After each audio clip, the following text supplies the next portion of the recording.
we need nuke, and I sure as hell wouldn't be surprised if it's going to go all the way. Well, we can check in with the live odds as well to see exactly where the bettors are supporting in, and it is going to be very, very close indeed. Does that surprise you? 0.02 of a point, Jacob? Yeah, a little bit when you consider Mouse in full force. They just come off a grand final at IEM Rio, where they did beat Vitality in the quarterfinals. So yes, I'm a little surprised that it's that close. คุณผู้ชมทุกท่านที่เกิดนะครับยินดีต้อนรับสู่ช่องแว่นครับกับวันนี้ You can never count out the who, and I guess that's final. You can look at it this way, that maybe it influences the way Mouse has been playing this tournament. It hasn't been too great. It hasn't been the one that we've seen at IEM Rio, and that might be the weakening sign that Mouse will show. There's one question to me still, and that's, I guess, partly because we're in a new area of the world where we haven't been that much. It's the first time in Singapore as well. We know Apex and we know Vitality to be a fan favorite pretty much everywhere we go for it, but I have no idea whether or not this crowd is rooting for Vitality or if they're rooting for Mouse, and if Apex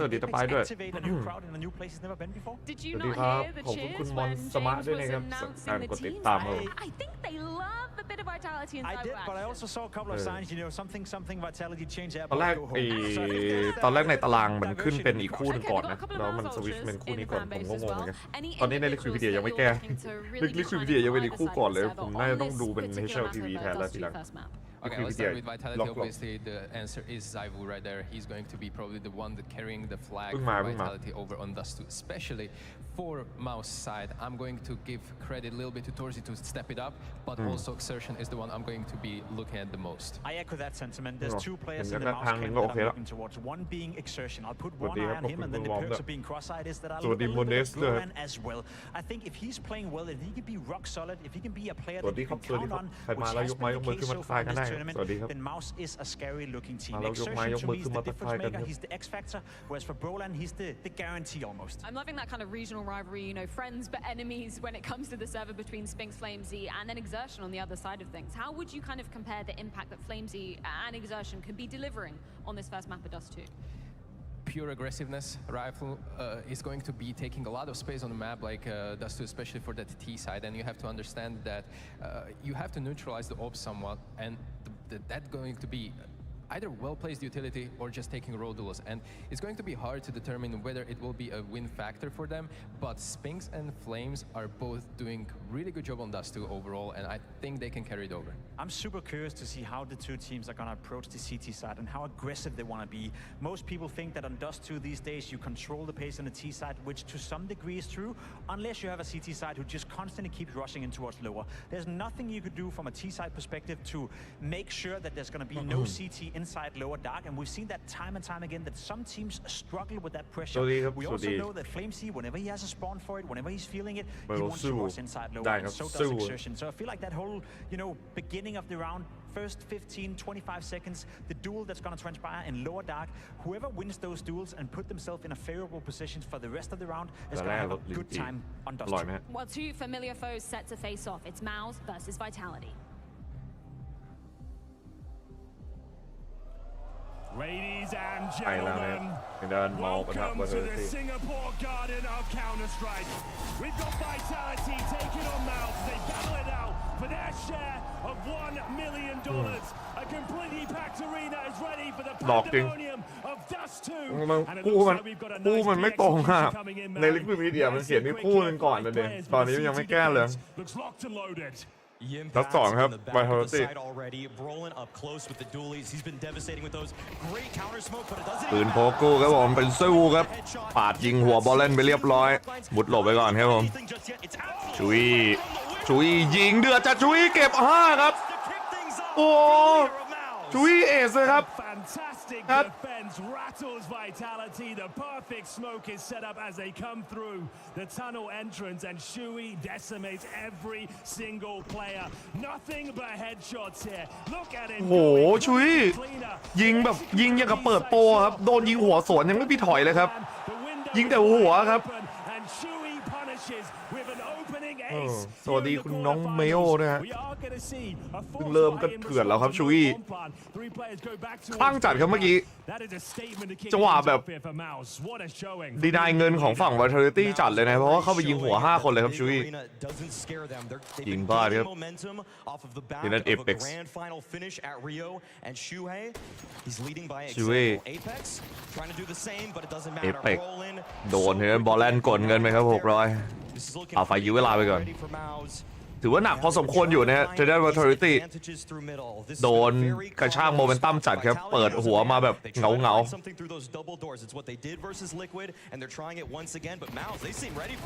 สเปย์แบบดุดันครับโบเลนปั๊มเงินเรื่อยๆครับโดน SMG ฆ่าแบบนี้ไม่ดีเท่าไหร่ครับการเงินของฝั่งตำรวจจะได้เปรียบเอาครับซิบูโดนไป3ก่อนแล้วครับเทรดไวท์ทอริตี้And now that should be the round. This force fight has done literally nothing for Vitality. No damage inflicted, no bomb plant, that's for sure. As we see a 5 versus 1 ensue here for Spinks. He's got the scout, the deagle, the flash, but bomb down, and it should just be a matter of time. This is looking way too good for Mouse here. Vitality, bear in mind, with the stand-in and getting their clocks rocked here, as it will be. ถือว่าตึงพอสมควรครับสำหรับทางด้านแมตช์แรกโอ้โหเรียกได้ว่าฟอสมาโดนโยกครับ Vitality Mouse, they have shown at this point to me that they are not worried about big stages. The performance in Rio, where they're able to take down Furia in a hostile environment, and now at this Vitality มันชอบฟอสบายครับฟอสบายรัวมากเก็บมาดีเกิน5คนครับทางด้าน Vitality ในเมื่อนัดเดียวมันอาจจะไม่นิ่งครับต้องใส่5นัดพร้อมกันครับแล้วถึงจะนิ่งได้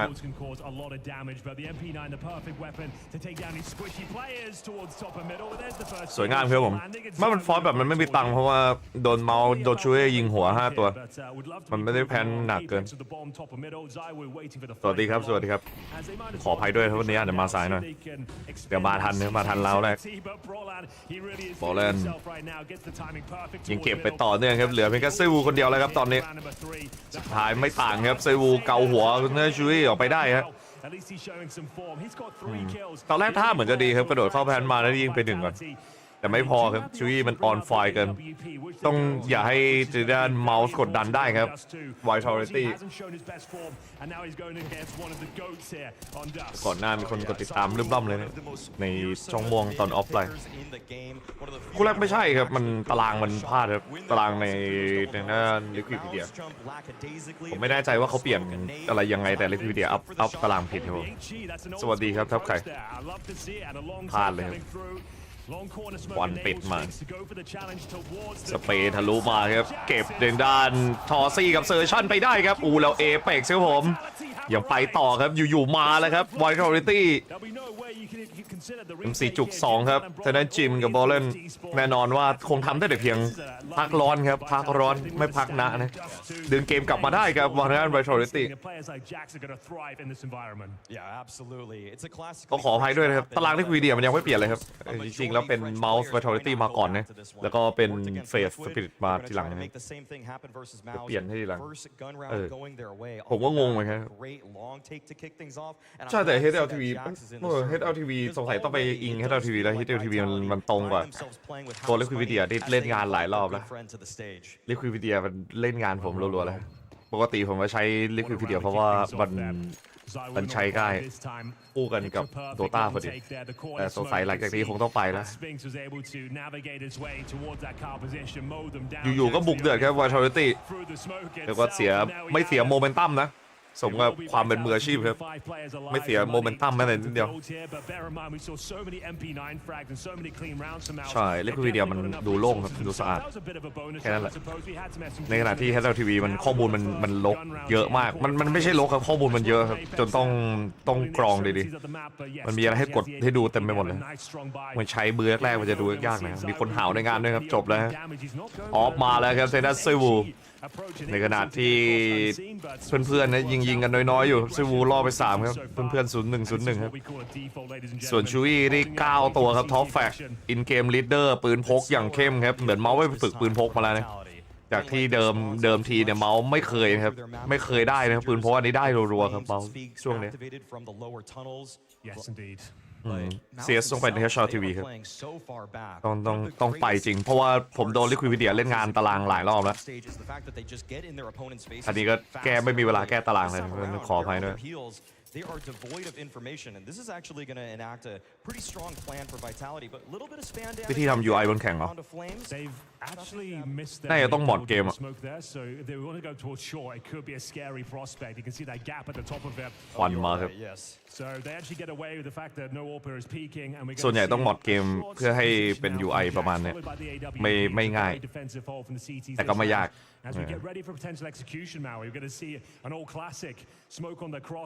ผมไปเห็นมาหน่อยๆหนึ่งของพวก Dota แต่จริงสุดท้ายแล้วมันก็ต้องทำมือต่างหากนะต้องใช้โปรแกรมทำมือต่างหากทำในเกมอย่างเดียวไม่พอแจ็คครับดักสวยอยู่ครับช่วยพยายามจะเนียนทะลุสโมออกมาครับแน่นอนว่าส่งผลถึงคอสเลยหรือเปล่าครับคอสหรือเปล่าแต่กลางครับผมสปริงทะลุออกมาโดนไปครับโดนบอลแลนเองก็ยิงคมครับยิงเข้มแล้วจอซี่ครับยิงไม่โดน2ดอกแล้วเป็นแจ็คครับปาดหัวไปครับแจ็คออนไฟจะจัดเซอร์ชันครับเอาเฟรมออกไปให้ได้จะกระโดดขึ้นไปยิงเดนซูครับรู้งานจะจัดแล้วตอนนี้มา3ครับมาดูกันว่าจะลองรีเทคไหมครับ3คนอยู่ทางด้านซีทีสปอร์ตนะครับยับกูจะต้องปล่อยครับเพราะว่าไม่มีแฟลชไม่มีอะไรเลยครับโอ้ยเราโดนเข้าหน้าครับตายหมด3ตัวครับผม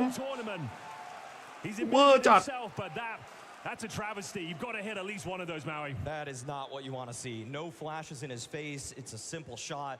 This is one of those moments where it does feel like เซตยาวๆครับวันนี้เคาน์เตอร์ไซด์มัน2คู่ครับผมมัน2คู่แล้วเดี๋ยวเราก็ไปต่อที่ดูได้ทูหลังจากที่ Counter Strike จบตามสูตรไม่ต้องห่วงครับ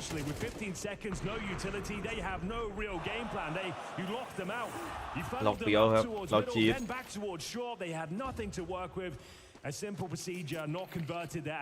อันนี้ทัวร์ใหญ่สุดของบาสพรีเมียร์ไฟนอลผมกระโดดมาครับพยายามจะฟลิกยิงเนี่ยเห็นปืนพกน่าจะแจ้งแล้วอีกฝั่งดันกลางมาครับต้องการจะขโมยปืนเนี่ยมาดูกันว่าจะได้ลุ้นไหม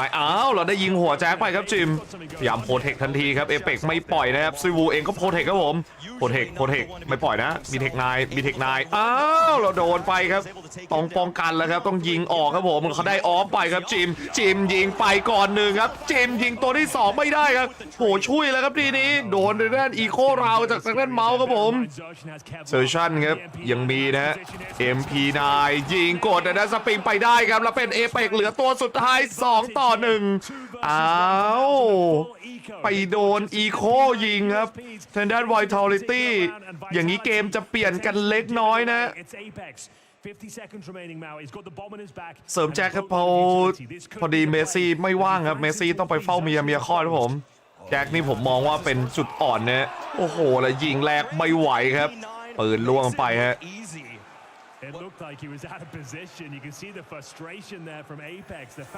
ผมว่าพอกันครับ Vitality กับเมาส์ตอนนี้หลายคนจะบอกว่า Vitality เหนือกว่าแต่เชื่อผมเถอะครับเมาส์ตอนนี้มามากๆบวกกับว่า Vitality ใช้ตัวสำรองครับแล้วตัวสำรองของ Vitality เนี่ยมันเป็นปัจจัยที่ควบคุมไม่ได้เราตรงควบคุมไม่ได้ครับเป็น stand in ครับฉะนั้นแจ็คเขาตอนนี้เริ่มเข้ากันแล้วก็จริงครับเริ่มดีขึ้นแต่เชื่อผมเถอะครับมันยังต่างอยู่ครับ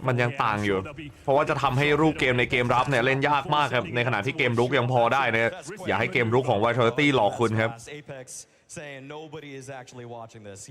ใช่มันไม่หยุดนะครับมันไม่หยุดนะเมาส์มันมาเรื่อยๆแล้วนะยิงเอเปกไปได้ครับดันออกมาใต้ครับเอเปกเดือดตึงจีแล้วครับตอนนี้ฉะนั้นเอเปกร้อนจีครับไปเมซี่ไปเฝ้าเมียครับเมียท้องเมียคลอดครับอันนี้แบบจริงจังเลยIt looks quite telegraphed. No pressure elsewhere. Jimmy and Brolan in towards that B side together. Yeah, but there's a double up. Brolan's got it right in the เมาส์มันมาไม่นานมันเพิ่งมาทัวร์ที่แล้วก่อนมันจะมีช่วงที่มันมาแล้วมันดับไปแล้วมันดับไปประมาณ3ทัวร์เลยนะเมาส์ที่ผมพากอะตั้งแต่ดาชาหลัง EWC มั้งเมาส์ดับยาวเลยนะ ซูวูยิงชุยไม่ได้แล้วเป็นจิมครับผมหลบไว้กล่องในไซด์ลึกๆไปครับโอ้แล้วยิงไม่โดนครับจิมโอ้โหไม่น่าให้อภัยเท่าไหร่ครับจิมรู้สึกว่าปืนเนี่ยยังไม่นิ่งพอด้วยครับแล้วซูวูก็ปลายต่อโดนซีเหลือนั่นเซอร์ชั่นคนเดียวเท่านั้นนะเขาหันข้างให้ครับจิมแต่ตัวไม่นิ่งครับจังหวะขยับไปหน่อยนึงหรือเปล่าขยับแล้วระยะไม่ได้ไกลไปหน่อยครับ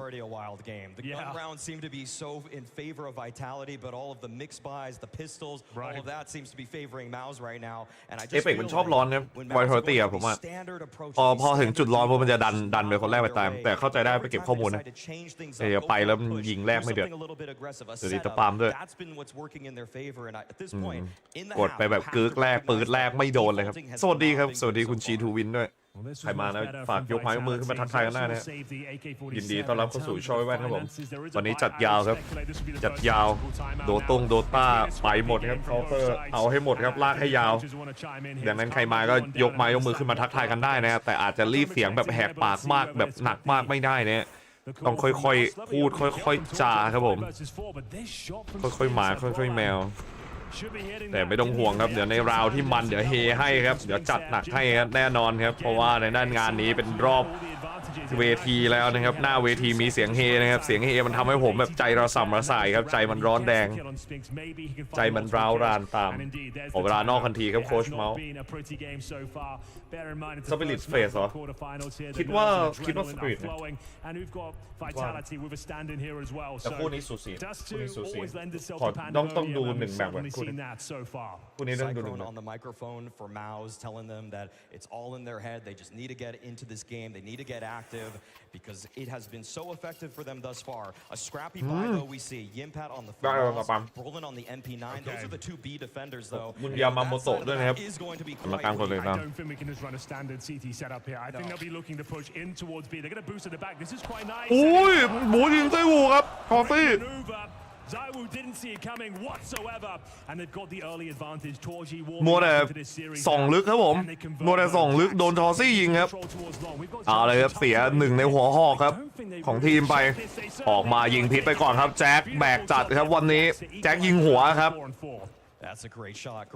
มันเล็งพื้นที่ปกติครับแน่นอนว่าเก้าอี้เขาอยู่ในควันครับผมเลยครึ่งตัวเขาโผล่ขึ้นเหนือควันแล้วเขาไม่ได้ซูมล็อกโชว์ครับเพราะว่าต้องซูมลึกครับเลยไม่เห็นผมว่าโดนนะเอาตรง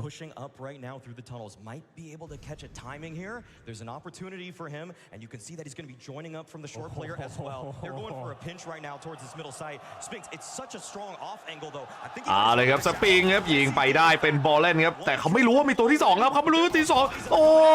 ยแต่จิมไม่เอาให้ครับเอฟเฟกต์ถือออฟยิงจุ้ยไม่ได้อีกครับโอ้แล้วแจ็คก็ยิงดอซี่ได้เวอร์จ่ายครับแจ็คโอ้โหไม่แน่ใจว่าเป็นดอซี่ที่ควรโดนบ่นหรือว่าเป็นแจ็คกันแน่กันที่ยิงเดือดแล้วโอ้โหเวอร์มากเวอร์มากโอ้ยข้างจัดอ่ะใช่ครับทอซี่วันนี้ไม่คมครับทอซี่จังหวะพลาดเองเลยฮะน่าเสียดายครับน่าเสียดายรู้สึกว่าจิมมี่กับทอซี่ครับที่วันนี้ไม่เข้มไม่คมสูสีครับคู่นี้แบบนี้สูสีเลยครับเดี๋ยวขอดูนิดนึงก่อนครับบอกไม่ได้ครับผมว่าสูสีกว่าที่คิดจะดันออกไปเอาปืนครับเดินเมาส์แล้วเอวมันดีแต่สเปรย์มาแบบนี้ลูกบอลครับผม AK 1กระบอกครับจะต้องเก็บคืนให้ได้นะครับเฟรมไม่ยอมให้ครับไม่ยอมให้ประวัติศาสตร์ซ้ำรอยครับเดี๋ยวโดนอีโคครับโอ้ยดังหลังรถอะดิแต่แจ็คอีกแล้วโอ้โหแจ็คดิ้นจัดครับโดนยิงหัวนะแจ็คยิงสู้ครับแจ็คไม่มีหลบนะครับแจ็คบอกอะไรใครสกิดหัวมีหมวกโอ้โหน่าเสียดายครับปืนไม่แรงพอที่จะเจาะกระบาลครับผมเพราะเป็นฟูลอีโค USP ครับยิงหัวไม่ตายหมกหัวพี่แจ็คครับ He's been so good on those entries for the last couple of gun rounds, so they're going to have to find another in on this one. Round number 10. เอาเลยครับราว10ครับมาไวเลยทีเดียวครับ5-4ครับไวท์เทอร์ตี้เมาส์ไวท์เทอร์ตี้เริ่มครับสิ่งแรกจะเสียราวโดนอีโคมารอบนึงแต่ได้อยู่ครับได้คือได้ จังหวะเกมตึงครับเกมตึงแบบนี้แฟดเข้าไวครับผีออกมายิงใส่บอลเล่นหัวขาดเรียบร้อยครับโดนแฟดเข้าเต็มเบ้าหน้าจิมโดนควันลมมาครับพยายามจะยิงหาไปครับจิมตายเรียบร้อยครับเป็นเฟรมเก็บไป2แล้วเฟรมอะครับเฟรมแบบออนไฟ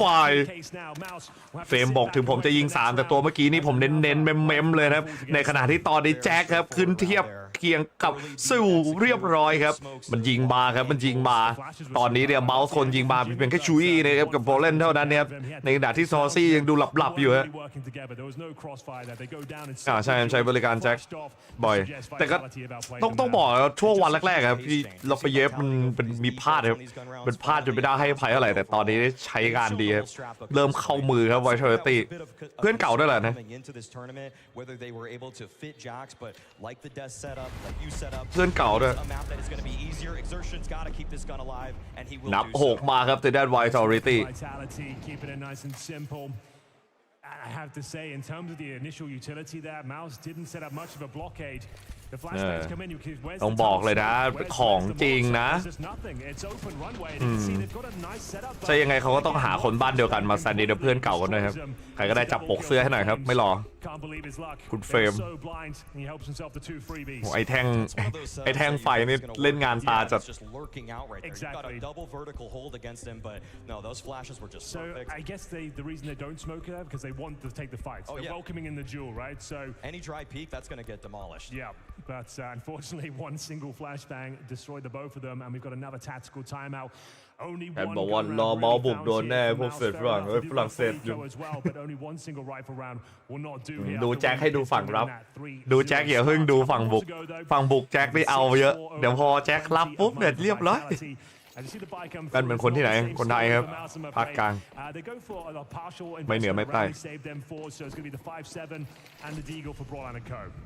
แต่อยากให้แว่นเป็นคนภาคไหนก็ได้เหมือนกันปีนขึ้นมาครับชุย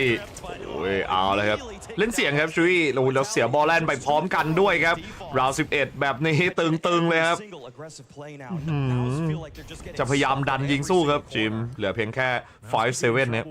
มาดูว่าจิมจากที่เคยลั่นเนี่ยตอนนี้จะเหลืออะไรไหมครับ3-6ครับจิมพัดเคจิมมี่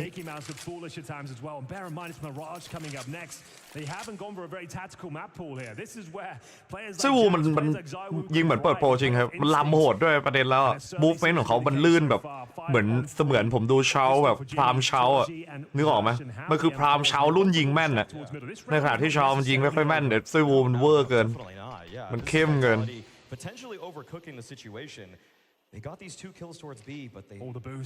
บูสขึ้นมาครับได้ยิงหลังก่อนสวยงามครับแต่แน่นอนครับเสียทอซี่แลกกันไปเฟรมเองไม่ปล่อยอากาศครับเห็นลายกระสุนมาก็ยิงสวนไปได้ครับอย่างดีที่ล้มแค่ตัวไม่ล้มที่โตด้วยนะจิมบุกเข้าเอครับติดเซอร์ชันหลังอยู่เซอร์ชันสเปย์มาสวนครับเซอร์วูเองยิงดุด้วยนะจะพยายามกดหลังควันมาแล้วจิมครับเอาให้แล้วแต่เป็นสปริงครับก็ยิงหัวไปครับเอเปกยิงพลาดแต่ไม่เป็นไรเพื่อนซ่อมให้ครับยิงขู่ยิงเรียกมาครับซ่อนปืนตัวเองไม่ให้ปืนตกเข้าสู่ราว12ครึ่งแรกครับ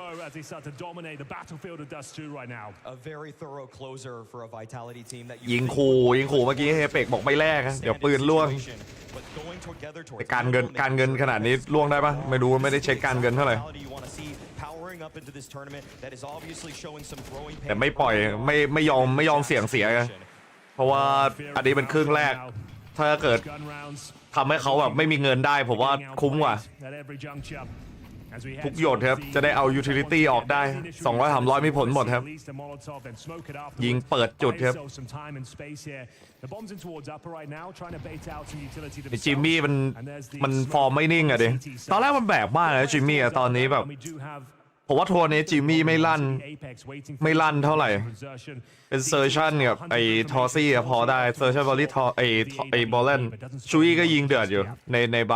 างแบบนะยิงใช้ได้เลยอันนี้มันได้พกมา5เนตมาได้เต็มเลยครับ กดครึ่งหลอดเลยครับสปริงปล่อยคอมโบปักไปครับกันไว้ไม่ให้ทางด้านสปอนลงครับโอ้ยแล้วแฟดสวยจัดครับโอ้โหแล้วหันหนีกันหมดครับโดนไปเลยครับ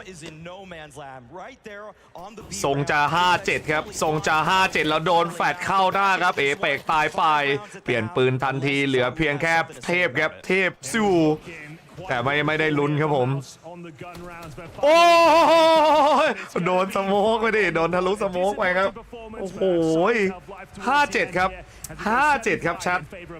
5-7เลยครับใครคิดว่ายังไงครับเป็นไปได้ยังไงก็ร้องกันมาได้ครับเรียกร้องกันมาได้ต้องขออภัยด้วยนะครับตามตารางของลิควิดวิดีโอเขาเพิ่งแก้นะลิควิดวิดีโอเขาลงมาผิดให้นะครับ What does mental health mean to me 5-7 นะครับเมายังไหวอยู่นะผมว่าเมายังไหวอยู่นะบอกไว้ก่อน What Movember does is we're the largest men's mental health ถ้าโดนโพกนี่ตึงอยู่นะถ้าเมายิงโพกคมนี่เละอยู่นะ to reach kind of isolated young men For me mental health is so important to make sure that you're vigilant of how you're feeling it's something that you can't take for granted just because things ถ้าไม่มีนั่งรถมากรุงเทพมันจะเลี้ยงข้าว How should we try to cope with uncontrollable stresses? I mean I remember I walked out the last fall final like 2019 and before the game started I was like we know how to you know what I mean like we don't have gas เมามันดันไปได้ราวอีโคดิถ้าเมาไม่ได้ราวอีโคผมก็ได้อยู่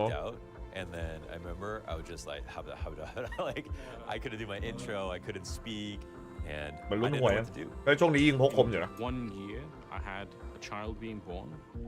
and then my dad died of cancer later in that year I had some crazy anxiety attacks I'd basically be in my bed for like 6 to 8 hours just like I could take deep breaths but I couldn't it was like I couldn't get enough oxygen I think the players though they get it the very worst because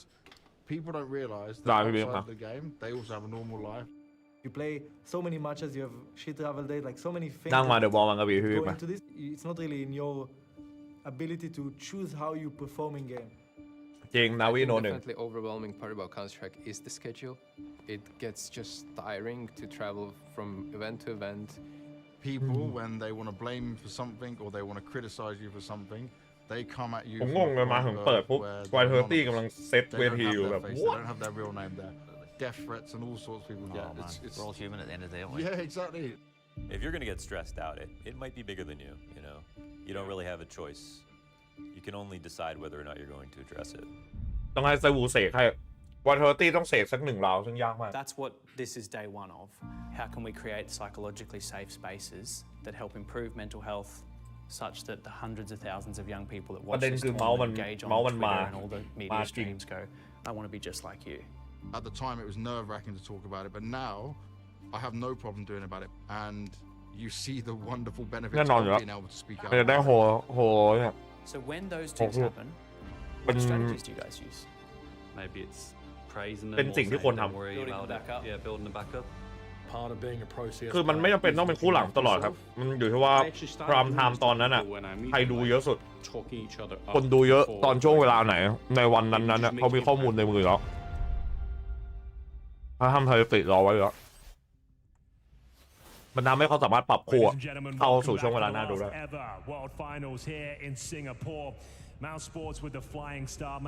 สเตจสิงคโปร์ใหญ่ไหมไม่แน่ใจครับไม่ใหญ่เทียบเท่างานอื่นแต่ใช้ได้อยู่ความรู้ความอะไรผมว่า But that final round an excellent sequence there from Jimfat this game is not done and thankfully with the pistol in the bag they still have some runway here to convert Dust 2 in their favor by no means is this one over Mao's showing life at the end of the half. And okay, I think we got a B rush once again. แจ็คยิงหัวชุยมาได้ครับภาพจำแล้วแจ็คขอยหัวมึงจะปิงโอ้โหบ้ามากโอ้คลีนมากโอ้ไอ้แจ็คกับสปริงยิงให้อะดิแจ็คโดนไป2อะสปริงยิงไป3หัวโอ้เอาแล้วโฮกแล้วเอเปกโอ้ดูดิคนละเม็ด2 เม็ดเนาะเอเปกลั่นนะแต่ไม่ได้ลั่นที่กระสุน กลับเข้าสู่เรียลเมาส์ครับวิทอรี่เรียลเมาส์ซีโร่เดเมจครับแน่นอนว่าโดนปั๊มตังครับไอเฟรมปั๊มดิปั๊มดันไปปั๊มเฟรมดันไปปั๊มมี SMG ต้องปั๊มแน่ครับมันจะไปปั๊มตังครับตัวละ600ขอปั๊มหน่อยครับขอปั๊มเงินหน่อยครับเอเปกโอ้ยทำไมมันยิงเยอะนะได้ยังไงโบเลนจะลุดเอฟเฟกต์กูแล้วปืนล่วงด้วยโบแลนด์บอกขอบคุณครับเก็บไปยาวๆครับ M4 โอ้โหแล้วนี่ M4 ไม่จุกเลยนะประเด็นแม่จะยิงแพ้ก๊อกแบบก๊อกตัวเปล่าแล้วไม่มีเสื้อไม่มีหมวกเลยและเอฟเฟกต์เสื้อหมวกแต่ยิงแพ้คืออะไรก่อนช่วงหนักเลยทีนี้โดน M4 มาแล้วครับ M4 ฮีโร่M4 ฮีโร่ใจฮีโร่ครับใจฮีโร่แล้วจูเอ้ยิงไปได้ตัวโอ้โหแล้วหักเงินออกไปเรื่อยๆจากตอนแรกเงินที่ควรจะดีตอนนี้เงินไม่ดีแจ็คสวยงามครับแจ็คแต่ไม่ดีเมาส์คือปืนเปล่านะเอาไว้เมาส์ไม่ซื้ออะไรเลยแม้แต่นิดเดียวนะแต่เอาไงไวท์ทอริตี้โดนไป3กระบอกอะโดนก๊อกยิงไป3กระบอกอะคิดว่าไงอะเปลืองตังจัดเลยนะการเงินเสียจัดครับแต่ได้ไวท์ทอริตี้โดนตีคืนครับทำให้เทเดนไวท์ทอริตี้ไม่มีปืนแบบเถื่อนๆครับมาใช้สู้แต่ก็ไม่เป็นไรครับขอราวนี้ก็ยังดีครับขอราวนี้กันถึงเมาส์จะแพ้ราวเมื่อกี้ครับแต่บอกได้เลยว่ากำไรครับกำไรคือถ้าวอลเลตี้โดนราวนี้ไหลเลยนะครับห้ามโดนเด็ดขาดแล้วโอกาสโดนมันเยอะด้วยครับยูทิลิตี้ครับเริ่มโปรยมาครับโกยใส่ทางด้านลองไว้ครับยิงทะลุมาได้บอลแลนตัวแบกตายไปเรียบร้อยแต่แรกกับเอเปกไปฮะโชว์สิหลบไปกันในช็อตทันทีครับแล้วก็ค่อยไหลดูกลางจิมมี่เองก็รอดูอยู่ครับจิมมี่ไม่กล้าปาดออกเยอะครับจิมมี่เพราะว่าปาดออกเยอะเนี่ยอันตรายเกินครับจิมมี่ยามแบบพีกมุมเอาเลยครับออมหลังมาครับชุยได้ยิงครับแต่ไม่ไหวครับเป็นเฟรมตายไปแต่แรกกับทางด้านชุยครับซอยวูยิงเก็บคืนมาได้เห็นหัวโผล่มาครับทางด้านสฟิงยิงสวนคืนไวแล้วต้องปักควันแล้วถอยไปก่อนรู้นะครับจิมว่าอยู่มุมไหนจิมรู้นะครับว่าซอยวูอยู่มุมไหนพยายามนั่งครับนั่งหลบออกไปได้ครับแล้วเป็นสปริงครับเก็บถอซีแล้วแจ็คเข้าหลังได้ครับแจ็คโอ้ยทามมิ่งโอ้ทามมิ่งครับแจ็คใครบอกแจ็คไม่ฆ่ายักษ์ครับแจ็คกำลังจะแบกอยู่เนตสวนเซอร์ชันมาวิ่งหนีได้สวยงามโอ้ยแจ็คเดือดมากสาวจีนเมื่อกี้สาวจีนนะไม่สาวสิงคโปร์สวยนี่ช็อตแจ็คยิงหรือว่าสาวคนเมื่อกี้ครับคุณซิกบาดักช็อตประสบการณ์แจ็คที่มันแบบไทามมิ่งอะThat takes some guts. You just don't want to mess things up sometimes, but Jax is getting more comfortable every single map he plays with this team. สาวสิงคโปร์เท่ากับสาวจีน They found some success with the pistols, not so much with the rifles. I'll say that much. We'll see what Mouse can bring to the table here. ซอยวูครับกดบอลแลนหัวขาดไปเลยครับลงแฟดซ้ำมาครับผม10-5เลยครับบ้านเขาเอาเยอะครับบ้านเขาเอาเยอะด้วยความแห้งของเมาส์เองตอนนี้ครับอันตรายครับผมโดนแจ็ครุ่นลั่นนะครับแจ็ครุ่นลั่นสปริงซอยวูแจ็คลั่น3คนครับเอเปกหลับยาวแต่ไม่เป็นไรครับหลับได้ชนะได้คือโอเคอยู่ยาครับอยู่บ้านม่วงกันก่อนครับบ้านม่วงได้ตังค์เยอะ ปาโมงได้ตังค์เยอะครับเปิด2 ทางครับเปิด2 ทาง That's why I'm concerned. Like, you know they've got a stand-in. Why would you allow them to play Mirage and Dust 2? Like, of course they picked Dust 2, but I'd love to see that's a very รอ tactical ทำยังไงครับผมพุ่งเข้ามาดีเกินเนตครับเต็มๆแน่นๆครับแน่นๆครับโอ้ยดอกนี้8 เข้าเลยครับโทซี่เกือบตายครับโทซี่นี่กันละไปก่อนเลยครับทรงเสือไม่มีทรงเสือไม่มีกงเกาะไม่มีปลายครับโดนยิงไล่หมดมีชุยครับผมมีเสื้อหมวกหัวเกือบลั่น He's having a great showing here, Jax. 12 and 6, nothing to be sneezed at as Torgy hunts for 1 kill. Not going to happen. The Frenchman closes things down. Apex, you're winning. What's going on? What's wrong? Yo, what's up with the nervous look right there? A single death, and he's saying that's not good enough. No, that's how I want my leader to be. He's hunting for. I guess he's 5 and 10 right now. I think it's more of an individual. ต้องเป๊ะกว่านี้นะต้องเป๊ะกว่านี้โค้ชบอกใจเย็นโค้ชใช้ทางด้านขอเวลานอกสุดท้ายนะครับในรอบปกติแล้วของเมาส์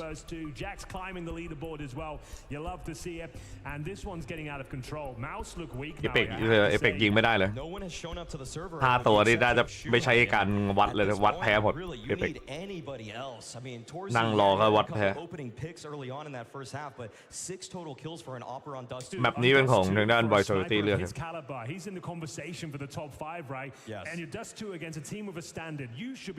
มันการตึงเพราะว่าแจ็คมันตื่นแล้วดิแจ็คยิงดุมาก And now 11 to 5, 1 round away from map point. This has been a little bit too convincing for my liking. Mouse need to wake up right here. ให้เฟรมเล่น SMG ให้เป็กถือไรเฟิลครับแล้วจังหวะถือระเบิดครับเป็นบอลเล่นเก็บเอเป็กไปได้อีกแล้วครับโอ้โหเอเป็กไม่เอเป็กโกรธครับอย่างงี้เอเป็กโกรธแน่นอนครับเอเป็กยังโกรธอะ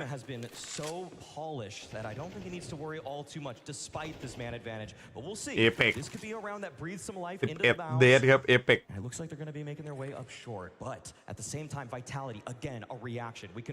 โดนเละนะครับ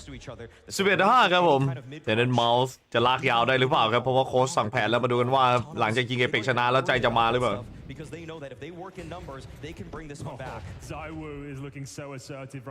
ดันลงมายิงด้วยครับเฟรมเอาปืนเอเป็กมาใช้แล้วนะครับเสียแจ็คไปเรียบร้อยครับพุ่งเข้าบีไปอ้าวแล้วสแต็กมาเจอหรือเปล่าดูเหมือนจะสแต็กแกมเบิลเจอครับดักกลางไว้แบบเข้มๆไปเลยครับไปที่เอครับผมบอมไม่ถอยนะครับบอมวิ่งเข้าเอลองมาเรียบร้อยเป็นโบเลนครับแพนไปแล้วแน่นอนครับรีดันไวท์เทอร์ตี้ภาพเดียวที่เขามีตอนนี้คือภาพเซฟครับเซฟครับเซอร์ชันปาดยิงมาครับได้เซวูไปแต่ด้านเฟรมยังเฝ้าอยู่ครับเฟรมบอกรู้บุ๋มตายครับเฟรมได้1แต่ตายแน่ครับพอรู้แล้วโดนหนีบแน่ครับหน้าหลังมีพร้อม3 คนดักรุมมุมนี้ไม่มีรอดครับเว้นแต่เพื่อนจะยิงช่วยได้มาดูว่าสปริงจะยิงช่วยไหวไหมครับแต่เขาไม่ลองเสี่ยงครับลองเสี่ยงหน้าประตูมาชุยตายเองครับดันออกมาโดนครับโอ้เป็นสปริงครับผม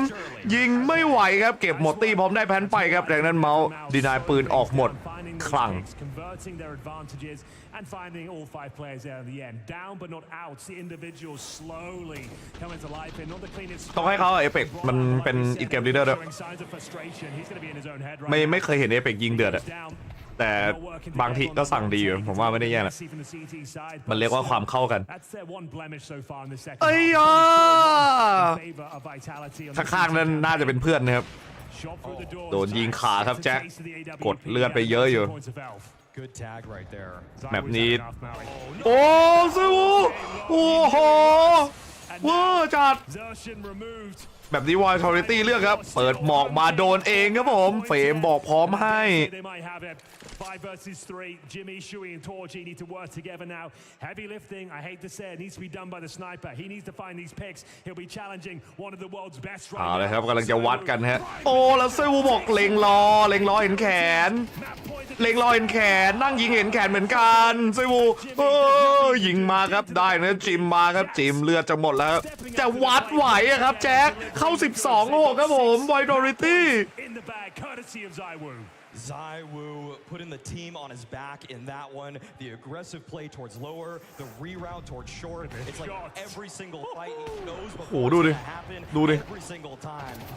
ดูดิ One of the most prescient players that this game ไม่ได้ยิงแค่มือออฟไม่ได้ยิงทั้งทีมาไวโดริตี้แฟนคือแบบโอ้ไม่ Gets it done like that. That was remarkable. So sick. 12-6 ไหล It's not the best for โทซี่ต้องเกาออกให้ได้ฟรีตัวหนึ่งให้ได้ครับอย่างน้อยวัดกลางมาทอซี่ต้องเอาให้ครับถ้าทอซี่ไม่เอาให้ก็หมดแล้วครับหลับยาวครับเมาส์แมปเขาครับแมปเขาก็เป็นของเขาครับเมาส์เปิดแฟลชมาสวยจัดครับเฟรมได้ยิงครับโอ้ยคมเลยครับแล้วบอลเล่นตายแบบนี้นี่ไปแน่ครับเพราะเป็นคนแบกครับของทีมเมาส์จุยได้ยิงเยอะกว่าจริงแต่อย่าลืมเราเป็นพกครับผมลาปืนพกจะไม่ถูกนับลบออกไป5แต่แบกเหมือนกันชูวี่บอกด้วยผมสั่งแผนแล้วผมต้องแบกกับพี่ช่วยผมหน่อยดิพี่จิมมี่พร้อมเข้าดันครับโอ้โหแล้วเขาสแต็กอยู่เต็มเลยครับในบีย่ำแย่ครับเลือกถูกทางซะด้วยครับเมาส์เลือกถูกทางซะด้วยออกมาแบบนี้มีนับ1นับ2โอ้โหแต่เป็นเพื่อนช่วยนับนะครับแจ็คไม่ได้นับเองฮะกดเข้าเต็มเป่าสับปืนพกยิงสวนครับนั่งยิงแลกกันมาครับพีออกเห็นระเบิดอยู่จะเก็บระเบิดเอาให้ได้ครับปาดออกมามุมกว้างแล้วเก็บมาได้1แบบก่อนครับไวท์ทอริตี้ใช่กองเชียร์ของฝั่งเซาท์อีสต์เอเชียไม่ค่อยลั่นเท่าไหร่กองเชียร์โซนเซาท์อีสต์เอเชียเขาแบบเชียร์แบบน่ารักมุ้งมิงไม่เชียร์แบบดุดันI'm sure we're going to be talking about that Shui pistol ace very shortly indeed. Vitality standing tall despite having Jax here instead of Mezzi. One thing is winning, another one is dominating your opposition and dominating your opponent on your own map pick, and that's exactly what Vitality did in this game. Pretty much from the get-go. As you said, Shui got off to a good start. Mouse were fighting in the beginning. From that moment and onwards, though, it felt like Vitality showed us why they picked us too and why that was the same case back in Rio. The rounds that Vitality won, actually, they weren't even competitive most of the time. There were just triple entries coming into the side, and it was not like abusing one part of the map. They were all over the place, and they were just straight up winning all the duels. Or should I say, Mouse weren't winning any? It's hard to talk. It's hard to judge, but it definitely felt like that way. Which is kind of crazy when we saw Shui doing such dirty work on that first pistol round. I thought this was going to be enough, you know, to put the momentum in the favor of Mouse. Should we roll it?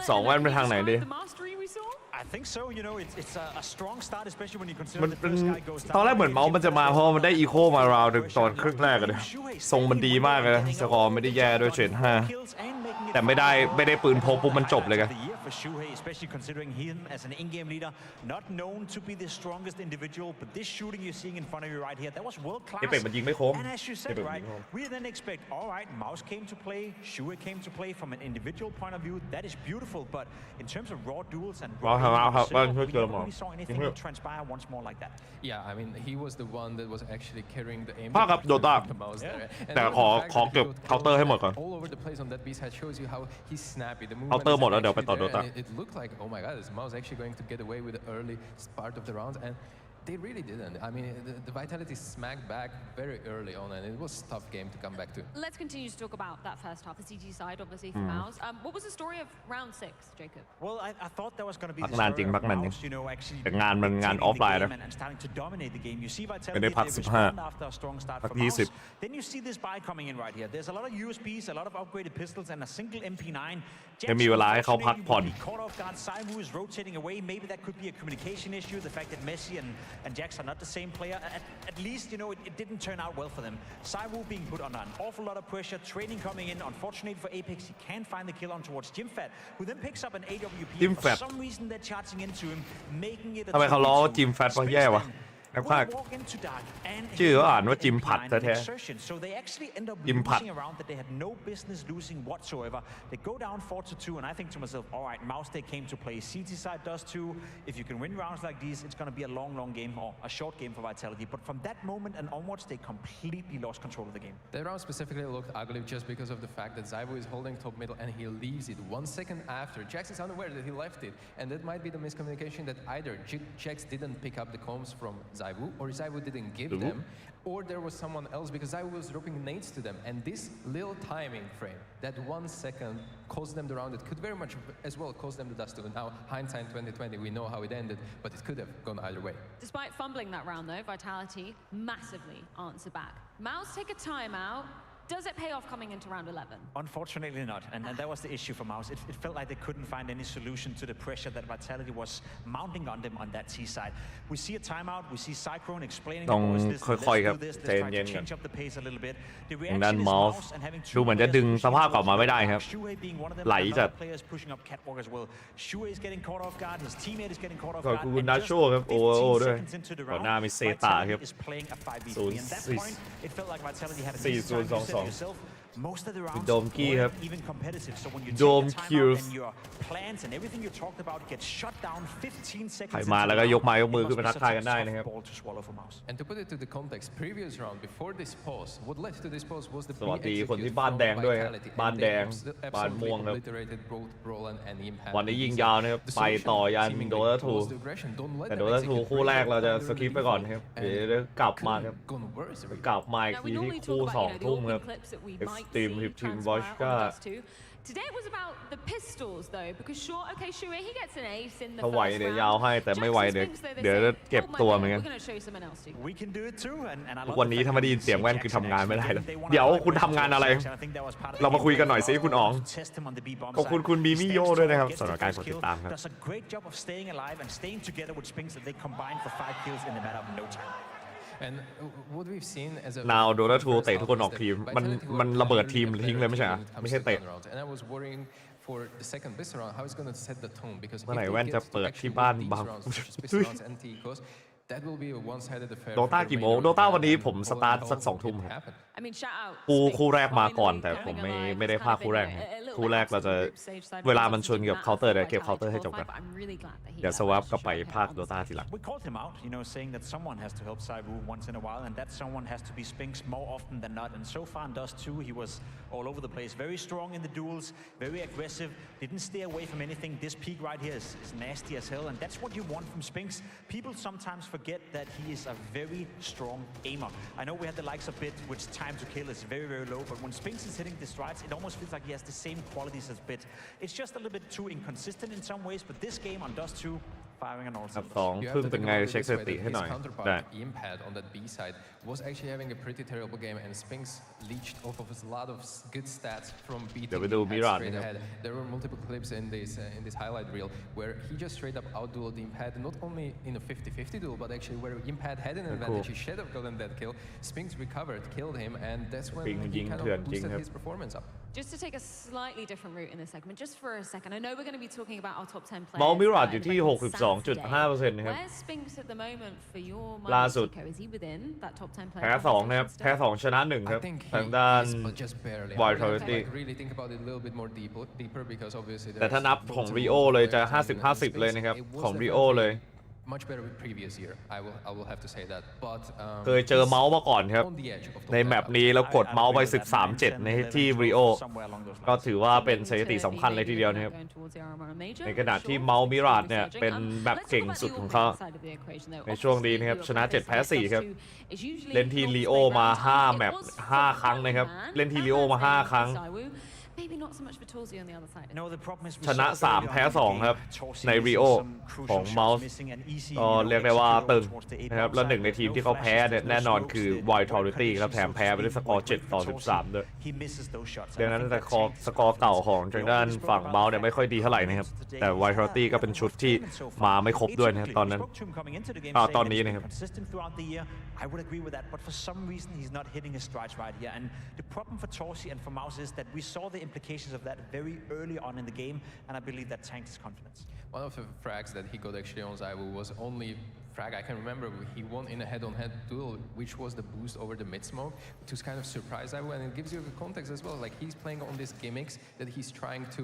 you know, surprise the opposition over. But when it's a pure head-to-head duel, he's just flat out losing. I love that we get to see Zyru form back on Dust 2 again. Obviously, that game versus Liquid yesterday was quite a whitewash. It was the Flames show. Didn't really need Zyru to be showing up in order for them to get the win. On the ชื่อที่ไปจับมือถือรู้สึกเหมือนไฟมันรัวๆมือถือเคยรู้สึกไหมไฟช็อตมือถือไฟดูดแบตรั่ว Did you see him maybe วันนี้คิโยจะจัดไหมเรามาถามดีกว่าว่าวันไหนคิโยจะไม่จัดบ้าง you know, if he was having a decent game. I feel like he looked less confident in his duels, but not necessarily the way he was positioning himself. He was still in positions where he could get kills, where he could be a determining factor on the server, but unfortunately for him, he was missing. And I guess when you're having a rough tournament, and one of the first crucial buy rounds in the game is basically you losing it. I even saw the body language from Torsi as well. I believe he said sorry to his teammates. That's on me. You know, don't worry about it. Let's continue to do what we were doing, because normal circumstances, we would have won the round had I hit the shot. So in that regard, I don't think he steered away from the playstyle that he normally has, but in terms of the confidence in his own abilities, you could definitely see that tank. It's just Counter-Strike. If you're missing the shots, your position can be a flawless, and you can have a lot of good stuff when it comes to ลั่นลำโพงลั่นไมค์ใครลั่นครับ For the most part, it's about hitting shots, and Torsi wasn't the only one missing out on mouse. There were multiple situations where the whiffs, the so to speak whiffs, were occurring way too much. Go on, put someone on the heat then. Who else was not stepping up enough for your money on the side of mouse? All right, I'm going to go for Exertion, and this is basically, I'm setting myself on fire, because before the game I said Torsi and Exertion are the ones I want to be looking at for. Maybe I cursed them a little bit, but Exertion and both had pretty ยิงพลาดเยอะครับ for my liking. Torsi ตัวซี่ had a trio to that, and you know it's hard to perform when you're best player คนยิงพลาดเยอะครับเมาส์คนเนี่ยมีจิมกับทอซี่ที่เห็นชัดมากว่ายิงพลาดเยอะมาก Completely honest, right? If you have your AWP player on Dust 2 not hitting the shots he's supposed to, that's a massive weakness. If you have your B anchor, who normally in GymFed is super strong towards the B side, not having a great game, that's a massive weakness. And then your entry fragger in Exertion on a map like Dust 2, where there's so much freedom, especially on the CT side, to do whatever you want in the beginning of the rounds, even on the T side, not having a great game. There's no way Mouse would win this one. You could play this game 10 times more with the same outcome if they were not showing up. So that was a massive weakness for Mouse coming into Dust 2. Well, hope potentially on the horizon for the side of Mouse. Their map pick of Mirage is coming up after a short break.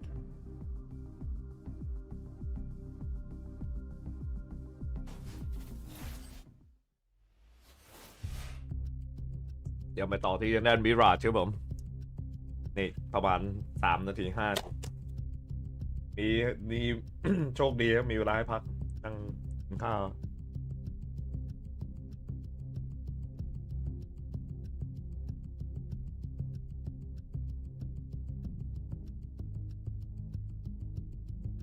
ยิงไม่ออกไอ้ดองผมเวลาต้องดูวันนี้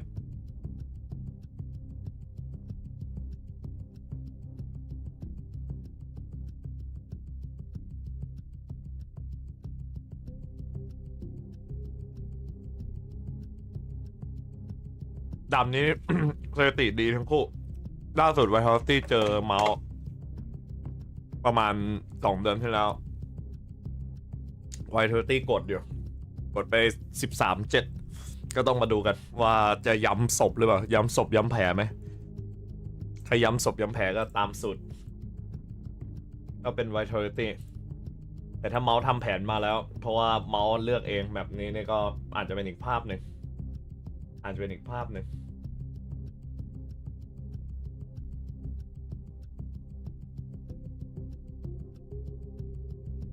แต่ยิงเดือดจัดไอ้แจ็คถ้าแจ็คยังดึงฟอร์มไว้ได้แล้วก็เมาส์ยังเป็นฟอร์มเละแบบนี้เมาส์จะกลับบ้านทรงเนี้ยเพราะว่าเมาส์ยิงแย่มาก ต้องใช้คำว่าแย่มากเลยนะบอกไว้ก่อนเพราะว่าไอ้โซเชียลยิงมันมีคนยิงน้อยเกินโซซี่ยิงไม่ออก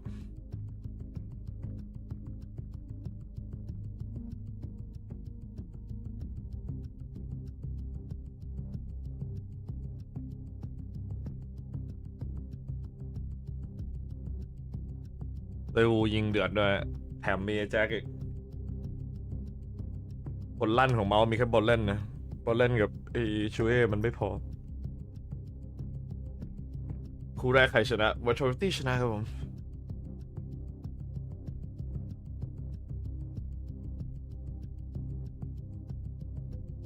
ใช่นาวโดโต้เขาลือทีมแล้วล่าสุด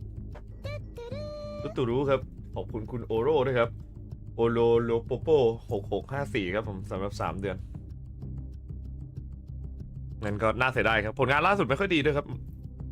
ไม่รู้ว่าจะไปรวมทีมที่สังกัดไหนหรือว่าแยกย้าย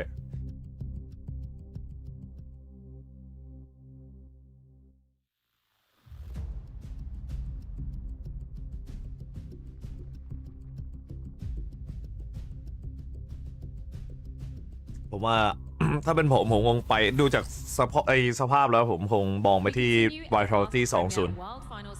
Singapore, where the fans have been coming in all morning long, and for good reason indeed. We got 2 banging quarterfinals going down today, and from the reaction to the veto earlier, sounds like a fan favorite map as well. Mao's hoping to be favored coming onto Mirage. It was their pick coming into this series. Starting on the T side of things, Tico, just give us a brief history of maybe both teams on this map of Mirage. Does it favor Mao's in theory? They honestly played the map a lot, both of these teams, so clearly there are some tendencies where they like to pick it or they like to have it as a decider at least. But what I have to say is that the last encounter that these two teams had in IEM Rio was actually going in the favor of Vitality, and now Mao's picked the map. So it's kind of nice storyline to follow because you have time between these events to actually adjust your play and kind of analyze what went wrong and what could be done against a team like Vitality. Now they have a stand-in, they better put it to work. Yeah, I think Vitality is going to feel a bit more freed up on Mirage, and we all know Mirage to be a map where the more space you give your individuals, the more they can express themselves in a way. And sometimes it's going to work out, sometimes it's not. But I would argue that if you give FlameZ, Spinx, and Saiwu enough space and enough freedom to do whatever they want, it's going to take a big effort for Mouse to shut that down. So I am also very curious to see how it's going to pan out. Vitality's win percentage right here, 63% the past 3 months, is not looking that great. If you just go a little bit back further, you know, 4, 5, 6 months, they had a long period where Mirage was one of the best maps in the pool. So by no means is this an easy pick for Mouse. They managed to take down Na'Vi, one of the best teams in the world, or if not the best team on the world, on this particular map. Back at IEM, such a barn burner of a map as well. When we're looking towards Vitality, though, obviously, it's not going to take too much of a hit, evidently, by Mezzi not being here and Jack stepping in. Like, what are the percentage differences when we come onto Mirage? How much more of a hit, in theory, do you think Vitality take with having a stand-in in this situation? Yeah, so we touch upon that as well, where, you know, on Mirage there's much more set roles, and obviously Jax is going to be tagged with this B-Abs Mirage thing, and it is a difficult position. Everyone hates it, no one loves to play it. It's challenging, so to speak, but Jax found a way to find a certain amount of impact in the group stage as well, where he was pushing this B apartments position for the information. He was flanking a lot, and he was always in a good position at a good time. So he's crafty when it comes to this. He doesn't just play passively and just wait for his duels or ways to get killed. If anything, he needs a bit of help, and he needs Spinx to have a great game as well. Obviously, being the short player, Spinx, he can perhaps take a different position, being less aggressive towards middle and have a half an eye, so to speak, on the B-bomb side, just so he can be more of a supportive element should it be needed with Jax. Another way around it would be have Saiwu be a little bit more flexible, you know. Play Saiwu in B-Abs, first buy round with an AWP, install a bit of fear into the Mouse guys, make them feel that you can't just punish Jax by going B over and over again, and by that way you accommodate for it. So there's many different ways where Apex right now in the team talk can be like, listen, we can help you out, Jax, so don't feel any pressure, don't feel you have to push or make the play or get the kill or whatever. We can help you out with Spinx and with Simon. I mean, Stika, you said nobody likes playing that position. You play it yourself. Was that out of choice or out of being forced? You made a career out of that, didn't you? Yeah. I made a lot of I think meta-changing development. It wasn't not me per se, but it was a lot of people had to figure out different ways how to play around the B-Abs, because once you die and you give up that side, as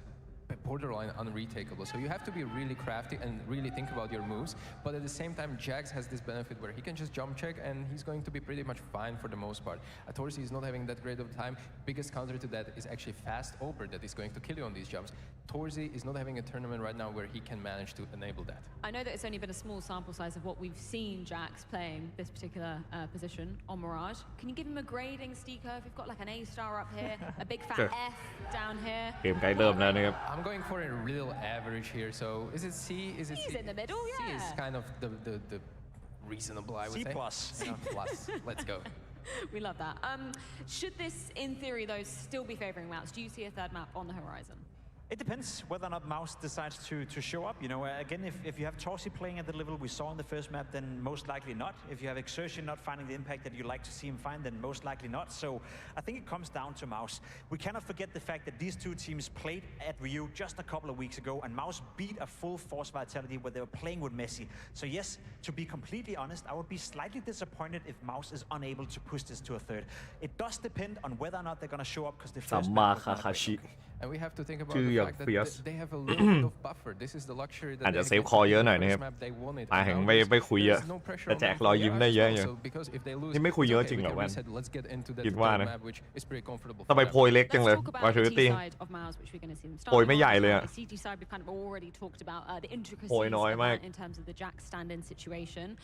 Who is going to be having the most impact on this aggressive path for Mouse? Shuhei is a specialist in running out top middle and headshotting people with an AK-47 on that side. I don't know what it is with him, but that's one of the most comfortable duels for Shuhei in the entirety of the game. He's very much the center of focus together with Exertion in the entry department. So I think the partnership between Shuhei and Exertion to either create chaos or create enough pressure towards the area, some of the other players are going to be weakened. We talked about Jax. He needs some help from Spinks, but Spinks has to help middle because Shuhei is out there causing havoc with Exertion. That's what I would do if I'm Mouse. I would see if I can dominate the mid area, win the duels, because we do know that Spinks and Cyber on the CT side as well, they love to be aggressive. It's going to be as well ถึงว่าโพยไม่เยอะรอซื้อมูแบกไม่ต้องใช้โพยเดี๋ยวพี่แบกเองน้อง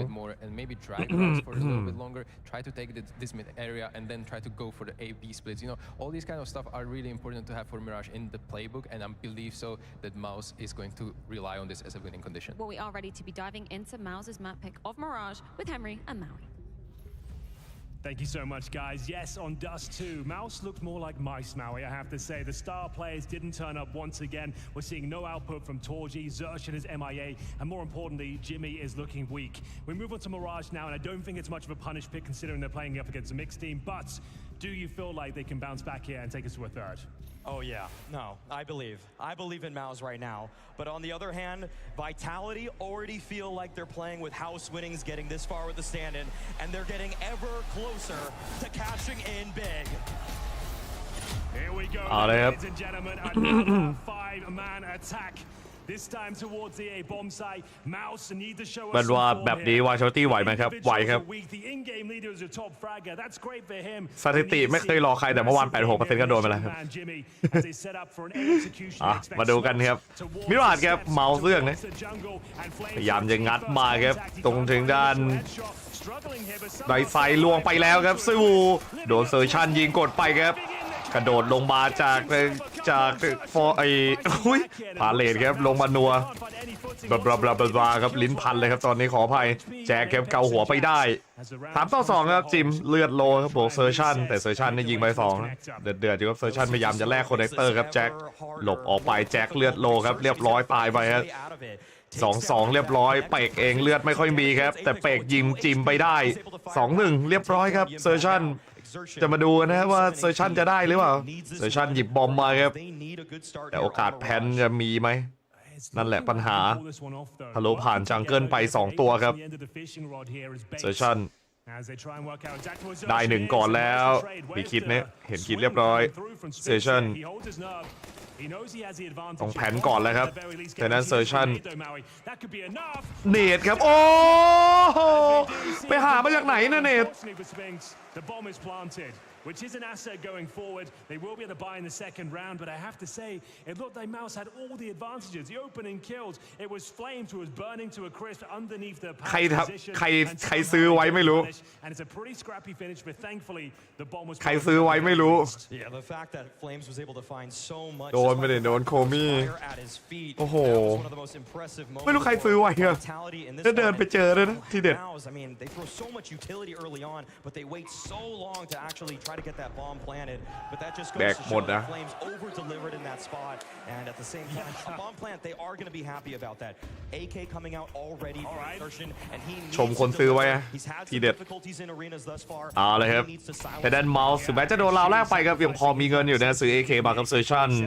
ได้วางได้ตังครับปืนโจรมันถูกเน็ตกดเลือกโทซี่ไปกดแบบทอซี่เลือดเหลือ74ทอซี่จะได้แบกไหม โอซีใครหล่อสุดสำหรับผมแล้วเนี่ยผมให้เพลเยอร์ฝั่งนาวีหล่อที่สุดแล้วเฟรมโอ้โหแล้วเฟรมครับปีนมาขึ้นครับยิงหัวขาดไป1ครับยิงหัวขาดไป2แล้วกดมาได้ถึง3ตัวเลยครับเฟรมออนไฟเฟรมออนไฟเฟรมสิ่งได้ของชูวี่ระยะไม่ดีระยะไม่ได้ครับโดนเฟรมกดไป4ตัวเฟรมจะเอาเอสเลยไหวไหม50ครับลงมายิงเอฟเฟกครับโอ้ยเฟกโอ้ยไม่ตลกแล้วเอฟเฟกบอกผมแบบนี้ก็โดนวะแบบนี้ก็โดนหัวขาดไอ้เป็กบอกหัวขาดว่ะเพื่อนแล้วทอซี่ได้ปืนเป็กไปใช้แล้วประเด็นคือเฟรมเลือดไม่ดีด้วยเลือดไม่มีวัดไม่ไหว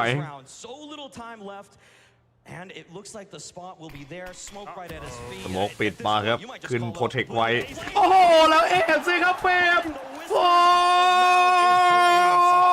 5ครับ5โอ้ยtowards the bomb site itself, leaps up, เก็บperfect headshot to open things up, and then พี่เฟรม4 of course the ace as well. You love to see that from Flames, and this is a real เฟรมยิงงี้ใครสโมกเมื่อกี้วะใครสโมกเมื่อกี้วะชัดไม่ใช่เป็กครับเป็กบอกโดนหัวขาดไปแล้ว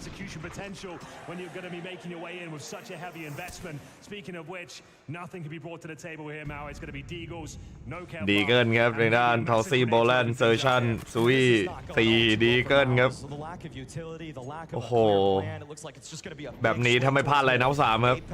สบายเฟรมออนไฟเฟรมออนไฟเฟรมออนไฟเฟรมออนไฟเอฟเฟกยิ้มยิงอีโคได้ทำยิ้มเอฟเฟกโอ้ยDust to a fragger's paradise, especially for the likes of Zaiwu. Then you move on to Mirage as well. I feel like เอฟเฟกอยากให้เฟรมได้เอทเลยวิ่งไปสืบตำแหน่งให้ปูบายของเทเดนเมาส์ครับ 0-3 ครับตอนนี้รอบ4ตึงมือเลยเมาส์ต้องดึงเกมคืนกลับมาครับเพราะว่าไวท์เทอร์ตี้นี่ไหลยาวมาแล้วโดยเฉพาะไทเดนเฟรมครับยิงแบบดุดันจัดครับยิงไป5ครับยิงไป5ยิงแบบใครจะหยุดพี่อยู่ครับน้องเฟรมซี่ Rio played out for them. They were able to find this mid control, but it was the bomb site conversions that were their undoing. Those players in the sites were able to assemble crossfires. Flames wants to go a step รอจังหวะวัดครับวัดคอนเน็ก1ตัวก่อนครับเราซ้ายขวาพร้อมนะครับซ้ายขวาพร้อมเรียบร้อยครับความมั่นใจเป็นเหตุครับสังเกตได้ครับเฟรมเวลามั่นใจเกินไปก็จะอย่างนี้แหละฮะยิงเปิดมุมกว้างเกินเสีย2ครับเรายังเสียไซวูครับที่ซ้อนหลังไปด้วยไม่ใช่เรื่องดีเท่าไหร่ครับอย่างดี And it's the first gun round landing in their favor. But bear in mind with a 3-0 start, this round will always be a little bit compromised with the CTs. You're going to have some residual for masses. มันมั่นใจมันยิงเอสมายิงได้5ตัววะพอราวอย่างนี้พวกความมั่นใจเยอะเกิน We'll see if Mouse can hold their head above water, as it was the gun rounds and Dust 2 where they really started to shrink. But a convincing start. Can't take that away from them. เห็นลายกระสุนมา He's going to cause chaos there once again. In those flames himself, he gets one, but traded out. ดันออกไปยิงครับเดือดเกินดันออกไปเดือด going into round number 5 here. The one thing I am concerned about with Vitality is that when they ทำไมช่องแชทนอกชอบล้อเอเปกครับพี่แว่นเพราะว่าไม่ใช่แค่ช่องแชทนอกขอบคุณคุณ BMS นะครับ BMS สถานการณ์กดติดตามนะยินดีต้อนรับสู่ช่องไอแว่นครับโค้ชบอกมาดีแล้วทรงนี้มาดีจิมกลับมาหน่อยจิมถ้าจิมไม่แบกก็ยิงไม่ไหวนะเมาส์อ่ะเมาส์เละเลยนะถ้าจิมไม่แบกอ่ะแมปแรกจิมก็ไม่เอานะกักไว้แล้วนะ0-3แล้วจิมนิดนึงลั่นหน่อย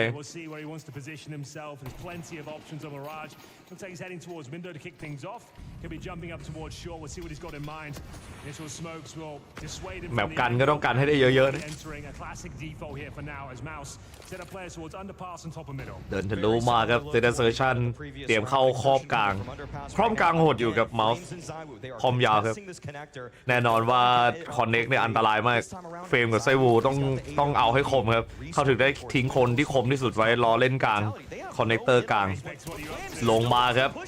แล้วเป็นออมหลังมาได้ครับผมเป็กเอาแล้วครับแต่โดนโทซี่ครับยิงสวนคืนไปได้อีกตัวหนึ่งเป็น3 ต่อ 3ครับ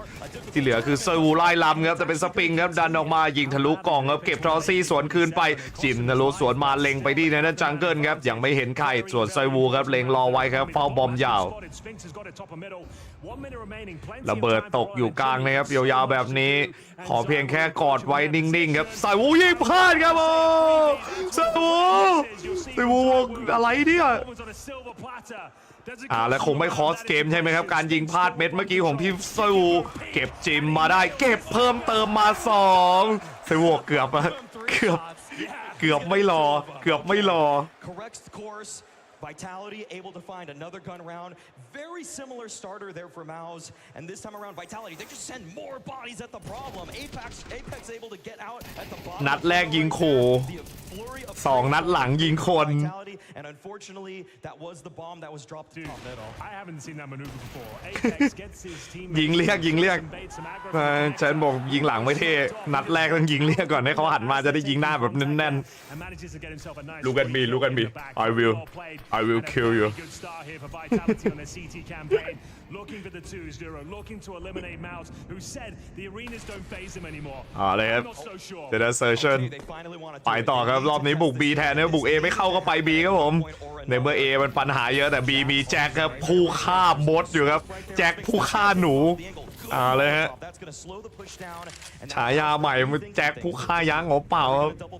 ยักษ์ก็ฆ่าได้แล้วหนูทำไมจะฆ่าไม่ได้ครับแจ็คไม่ได้กล่าวปิงโดนเนตไปครับบอลเล่นโอ้ได้เป็กยิงบอลเล่นได้อะดิงงเลยแบบนี้นี่ก่อนครับเรียกเพื่อนมาแล้วครับแจ็คบอกช่วยด้วยโอ้แล้วหลังแตกครับชุยแต่เป็นแจ็คครับกู้คืนมาให้ยิงหลังได้แค่ตัวเดียวครับชุยเห็นแขนโผล่ก่อนแขนขาดกันไปครับเซดันเฟรมยิงกู้บ้าครับแต่โดน 2-1 คงไม่ไหวไซวูโดนดักอยู่ครับรอดักอยู่ไซวูบอกใครพีบมาโดนแน่เนตเข้าเต็มเป้าครับผมเก็บเลือดคืนมาได้ครับป่าไฟสวนไล่ไปครับได้แผนก่อนครับแบบนี้ยังดียังแผนออกครับเหลือ2 ต่อ 2ให้ครับขอแค่อย่าพลิกใส่ครับแต่ด้านไซวูครับป่าควันไล่แล้วควันปิดซ้ายกระโดดเข้าบุกขวาเปลี่ยนปืนมาไซวูเอาแล้วไหนอะแจ็คแล้วไหนอะ AK จะหยิบ AK ทำไมได้ M4 จะหยิบ AK ทำไมได้ M4 เรียบร้อยครับแจ็คตายไปก่อนครับคนถือ AK ไซวูตายไปอีกตัวครับไซวูงงเลยครับเมื่อกี้ไซวูเฮ้ยแล้วไหน AK อ่ะแจ็คไหน AK แจ็คผมขอก่อนหยิบก่อน Finally, they test the stand in, and Jax, he's able to stay alive till the very end of the round, but so much pressure on top. เมสซี่ไปเฝ้าเมียครับเมียท้อง You get this kind of kill as Apex, you feel like you're in control at this point, but it was a ruse, it was a surprise. Brolin was just going for a hero lurk by himself. All in all, great hold between the impact. โดนไปหยิบมาตอนบุยบนพื้นเป็น AK นะไปหยิบมาบีปอกวะ but no bullets to finish the job. ทำไมบีปอกวะ That's a huge round. Could have been a 5-1 deficit. Mouse closed the gap instead, coming out on top in the 3 versus 2. There is still plenty of cash here. A significant purchase for Vitality. Zywo will have the AWP once again. ไม่เข้ามือขอบคุณโรม66ด้วยนะครับสำหรับการกดติดตาม The floodgates will open and we'll have a tied game. เมสซี่โหดไหมโอ้ยครับ Both teams cash in tatters. เปลี่ยนเป็นแจ็คก็พอได้อยู่ช่วงนี้เอาเรื่องอยู่ชุยคอเอาว่ะวีชุยคอว่ะไปบอกว่าเราได้เกมนี้เนี่ยเราfuckingเบรกเกมเลยนะเว้ยถ้าเราได้เกมเนี้ย Exactly what his team needed, and once again, it looks like they want to pressure that short position. But this time around, there is a bit of a mix-up. Vitality. เป็นว่าบอทแลนด์จะนับ1ตอนไหนเดี๋ยวดูกัน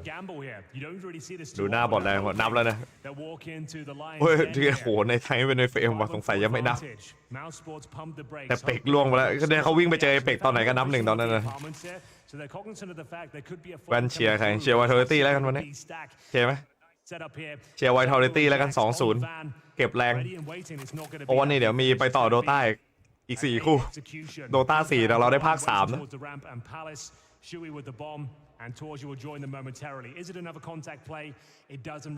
มันไม่ได้ตั้งตัวเดี๋ยวรอบนี้เอาละรอบนี้เอาจริง Vitality Flames the lone defender here almost a blessing in disguise เปกมันไม่ได้หัวทุกเม็ดหรอกใช่ไหมมันเช็คมุมกว้างถอดซีกับยิงเฟรมไปเรียบร้อยเอาละสิ1ในตัวแบกของเดอะแดน Vitality ล่วงไปแล้วครับเฟรมออนไฟครับแต่โดนออฟเข้าไปครับตัวระเบิดถ้าโดต้าพักจะมีแวะมาเคาน์เตอร์ไหมเคาน์เตอร์มันมีแค่2 คู่ครับมันเราพาเคาน์เตอร์จบก็คือจบเลยวันนี้ก็คือเดี๋ยวเก็บเคาน์เตอร์ให้จบแล้วก็ค่อยไปต่อโดต้าครับ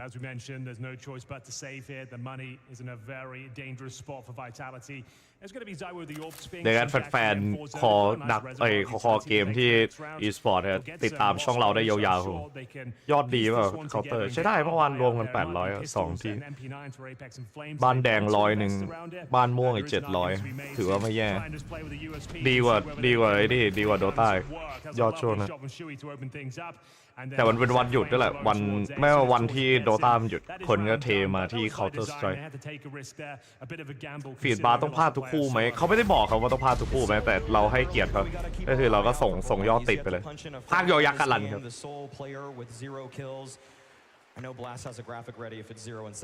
น่าจะไม่ทันคู่แรกครับทันคู่2Vitality กี่เปอร์เซ็นต์60 กว่า%by HLTV คุณโรนิน by HLTV ใช่เวลามันดีเวลาโซนสวิสเอเชียนานๆทีเราถึงจะได้พาทัวร์โซนสวิสเอเชียนะสำหรับทางด้านบาสพรีเมียร์เวิลด์ไฟนอลครั้งนี้เนี่ยแข่งที่สิงคโปร์นะครับดังนั้นเนี่ยเขาเริ่มช่วงบ่ายนะแต่พอเข้าเพลย์ออฟเนี่ยเขาก็เลื่อนมาเริ่มตอนบ่าย 3:30 ครับและในรอบชิงโบ5จะเริ่มที่ 4 โมงเย็นนะครับวันที่ 3 ก็มาตามดูกันได้นะครับเรากดหนักจัดเต็มกดเต็มใส่สุดครับภาคหมดแน่นอนเพราะว่ายังไม่เข้าเพลย์ออฟของโดต้าปาดแฟดมาครับทะลุออกไปครับได้ไหมได้มา2ครับโอ้เฟรมออนไฟแล้วใส่วูยิงได้ครับส่วนเฟรมสวิชปืนมาครับเก็บหัวชุยทะลุแสลบทะลุสโมกไปอีกคลีนจัดครับราวนี้โค้ชถึงก็เดินไปแปะไหลเลยครับแปะไหลเป็กบอกไม่เป็นไรเป็กไม่เป็นไรเก่งแล้วเป็กเก่งแล้ว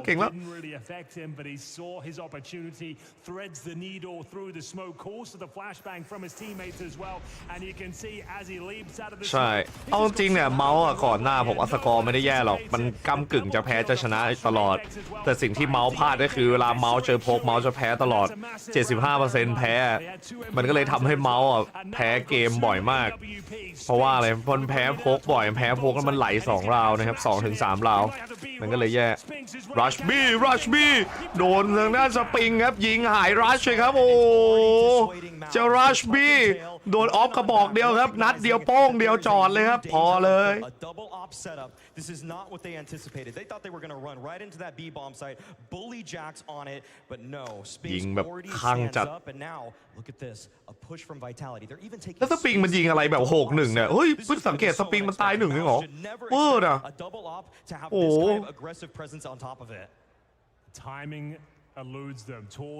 โชคดียิงดีขึ้นเยอะเมาส์อ่ะโป๊กอะยิงดีขึ้นเยอะอย่างว่าแหละพอ13 ราวปุ๊บการแพ้โพกมันส่งผลเยอะโดยเฉพาะถ้าเกิดตำรวจแพ้โพกโดยที่ได้ยิงน้อยได้แห้งมากเพราะคุมอีโคยากตำรวจมันจะเสียประมาณ3 ราวถ้าแพ้โพกแห้งเหม็นจัดโอ้แล้วบอลเล่นครับยิงหัวไส้วูขาดเลยครับนางมาโผจ้าเอ๋แล้วครับ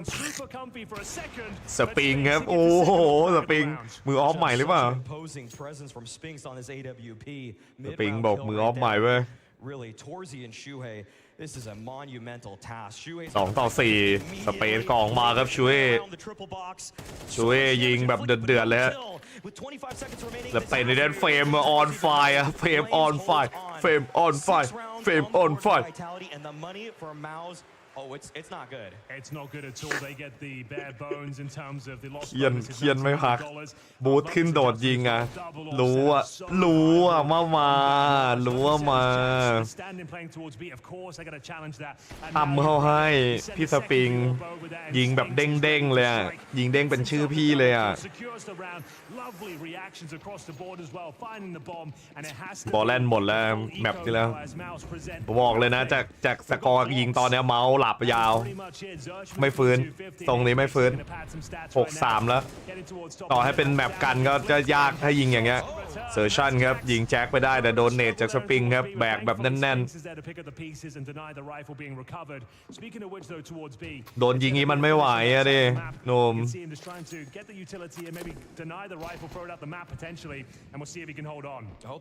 กระโดดเข้ามาครับกระโดดมาแทง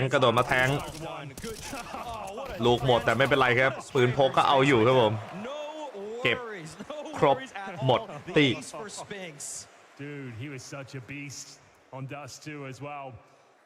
Very impressive in toward that B side. So yeah, you might be trying to challenge Jax on that side of the map, but you have to get through Spinks as well. Not even a single beat of เมาส์มันไม่ใช่ยิงสู้ไม่ได้มี่เมาส์มันไม่ยิงเลยอะดิมันไม่ได้ยิงเลยดิไม่ได้ตั้งเป้าเลยดิโดนยิงระเบิดอะยิงเละมันมีแมปที่มันเหมือนจะได้แล้วมันโดนเนตไอ้ราวปืนพกอะราวปืนพกผมว่าหนักอยู่เจ็บมากนะราวปืนพกอะที่เหมือนจะได้จะเสกอะแต่ไม่ไหวบุกตรงไหนก็ไปผมว่ากลางอะได้ลุ้นสุดแล้วบุกเข้าบีไม่ไหวบุกบีติดเฟรมต้องตีกลางก่อนไอ้บุกเออะบุกเอมันติดไอ้เฟรมมันยิงเดือดเกินบุกบีก็ไม่ไหวต้องตีกลางก่อนเอาคืนกลางให้ได้ก่อนไปไหลกลางบุกไวไปไม่เข้าเลยบุกไวโดนเทนนิสวอลทอร์ตี้แต่ตอนนี้มันราว11แล้วมันไม่ทันแล้วโค้ชปล่อยไหลแล้วด้วยจิมไม่แบกอะวันนี้จิมไม่ยิงจิมกับบอลแลนด์ยิงน้อยคือจบแล้วมันฝืนยากครับชูวี่ยิงสปริงไปได้แต่แจ็คครับยิงจิมไม่ได้เหมือนกันโอ้แจ็คยิงจิมเละเลย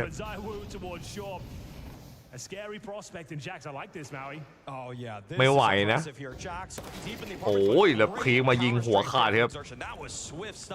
ซูบูหลบแฟร์สวยครับซูบูเพื่อนยิงล่อให้ครับยิงเรียกไปผ่อนปิดมาก่อนครับจะวัดกันเดี๋ยวเป็นบอลแลนด์ครับยิงมาได้แล้วครับบอลเล่นกดเฟรมเละครับเอาละสิโอ้โหแล้วเป็กครับเซอร์ชันบอกนั่งยืนรอนิ่งๆเลยเป็กเข้าเป้าเลยอย่างงี้เข้าเป้าเลย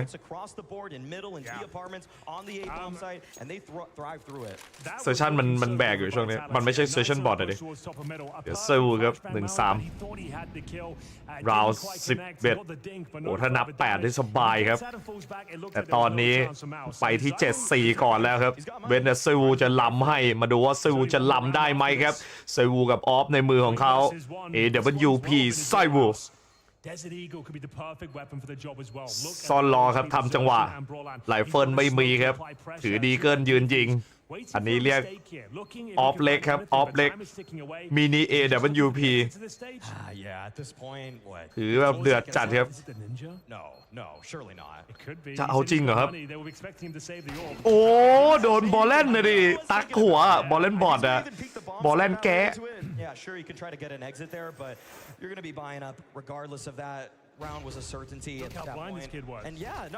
จุ้ยโอ้ยขาวแล้วแบบอยากยิงสวนนะดิเวอร์จัดอะ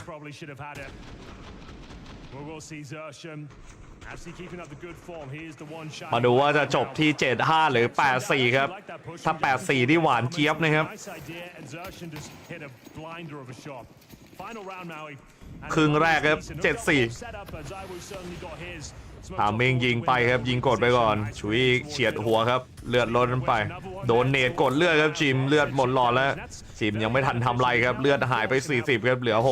60ลงมาขาวเน้นๆครับผมเซวูขาวให้เป็กยิงสวนมาเป็กได้ชุยด้วยครับโอ้ยเป็ก ไม่ต้องถึงมือเซวูเลยครับเราเฟรมเก็บไปครับเหลือโทซี่แค่ตัวเดียวครับ1-4ครับโทซี่ถือทางด้าน C4 ครับวิ่งไปดิ่งที่ A แล้วครับโทซี่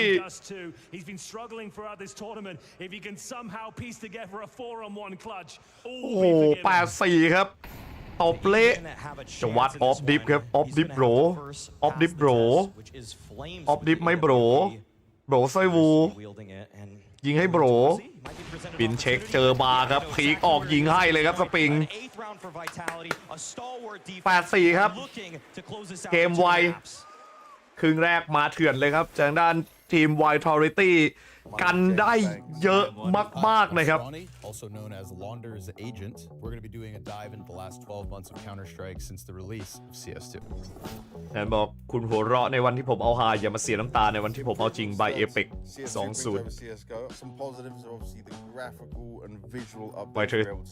Vitalityทีไซส์0ยังไม่เหมือนตอนเจอฮิวเอ็กซ์แต่แมปนี้แมปกันจ๋าNot even comparable. The graphics of the next engine is definitely a beautiful upgrade. Looking back at old CSGO matches, it feels like we're just in a different timeline in terms of how beautiful the game is. The smokes.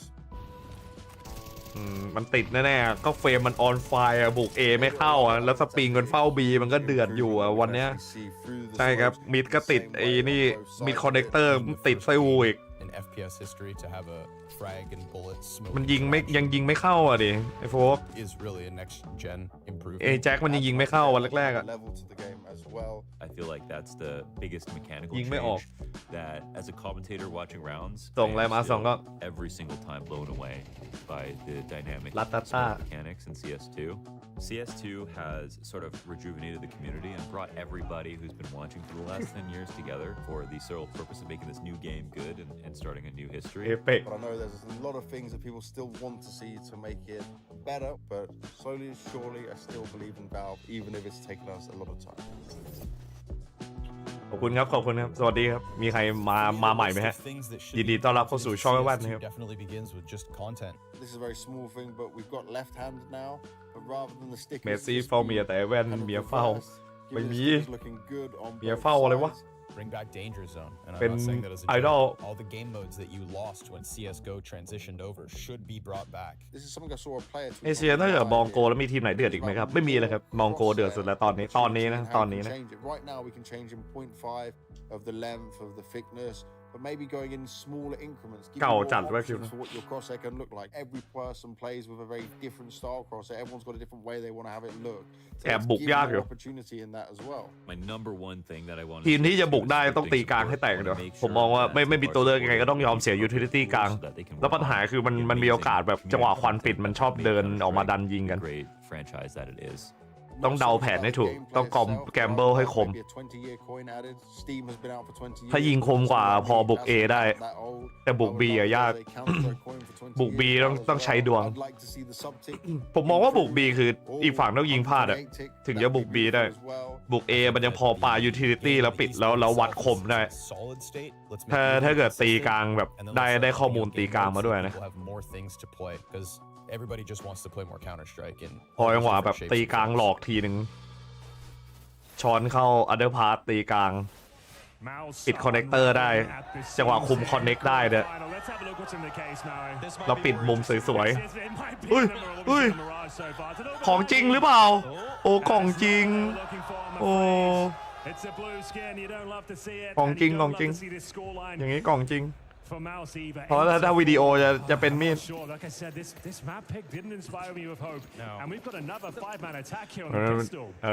มีพ่ายกันได้แบบนี้กันจ๋าเลยได้เกลือของจริง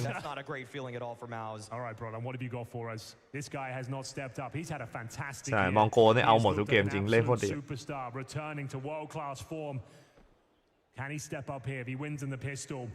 It could be enough to bring them back to life here in Mirage. Utility spotted, calls made. He knows they're en route to smokes. Will take his vision away. He'll have to spam through the smoke here and hope for the best. Drops down. I think they're making it look like ก่อนปิดมาก่อนครับ No, okay, never mind. All right. แต่เข้ามาในไซส์เรียบร้อยยามยิงแรกยิงกดมาครับโอ้โหเอาละดิแล้วโดนควันปิดอย่างนี้ได้แผ่นนะและเอเปกโคแล้วเอเปกของอย่างเยอะเพิ่งเห็นเอเปกมีลูกเกี้ยกับแฟดอีก2ไม่ซื้อเสื้อนะเฟรมกับเป็กบอลเล่นครับเก็บหัวมาได้ยิงหลังไม่ไหวครับเหลือแจ็คครับเอเปกครับไม่ได้เคลี้ยงด้วยลูกเกี้ยงแล้วทำไงครับเมาส์เอาปืนพกให้ครับยิงสวนคืนมากู้ไปได้ด้วยครับแบบเข้มๆครับทางด้านเมาส์ได้ต่อชีวิตมาแล้วนะ So well executed, and the fact that Xtreme gets 3 on the entry of the retake, it was looking dire. All of Vitality's players จะต้องโอนค่าข้าวนิดนึงเนี่ยมาเลยครับลืมสวิชแว่นครับลืมสวับหรือแว่นลืมสลับขอบคุณครับใช่ผมว่ามันไปฝึกพกมาแล้วเมาส์ไปเกาพกมาแล้ว That is not necessarily the meta anymore. People aren't necessarily playing retake on pistols because of that very reason. Because look at this buy. We've got 4 Galils, Tech 9 on Apex. เอาแล้วครับ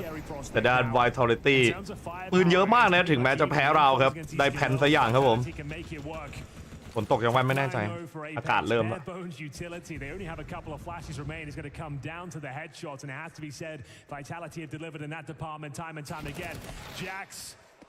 บอลเล่นครับยิงแจ็คไปได้สเปย์มาครับสปริง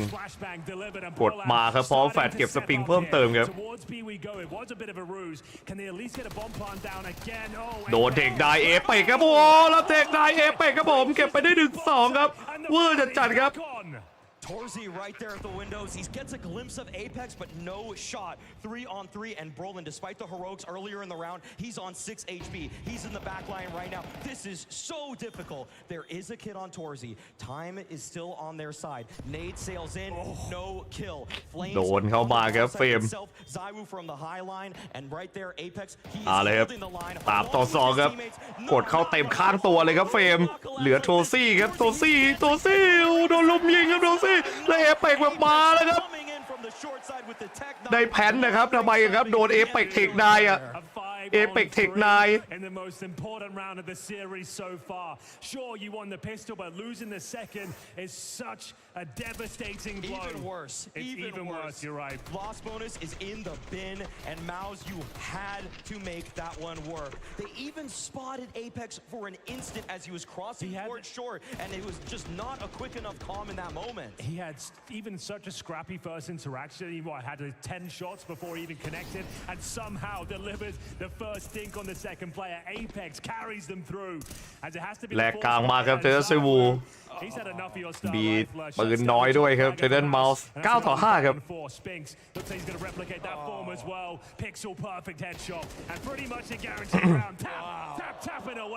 พับกดเละครับเทเลนวอลโทตี้9-5 He's got the scout right there, but this is a 10th round off of a force buy from Mouse. They are up against หนักเลยครับตอนนี้ constantly. It's an insurmountable task at this point. They have to rely on somebody. Somebody needs to bring them back into it. Exertion can't be the only one standing up. ยิงเถื่อนจริงครับทางด้านไวท์โทตี้วันนี้ไม่ได้ไอเปกครับที่คุณรอมันก็ยิงได้ครับแต่แจ็คยิงน้อยครับแจ็คยิงน้อยแต่ได้อยู่ได้คือได้เปรมเก็บโทซี่มาได้ด้วยครับครบไอทีมยิงไม่ออกเลย So you're going to be 1 round away from elimination before the 4th round's even begun. This is an absolute nightmare. After winning the pistol, they're in probably the worst possible position you can be in on the CT side. 10-5, no point for the timeout. You can't invest a single dollar. Come on now. Just JK. I know, that is a turbulent thing to say. Oh my goodness. All right then. ฟูอีโคครับเทเลนเมาส์นับ11แน่ครับแบบนี้ไหลจัดเลยครับชัดไหลจัด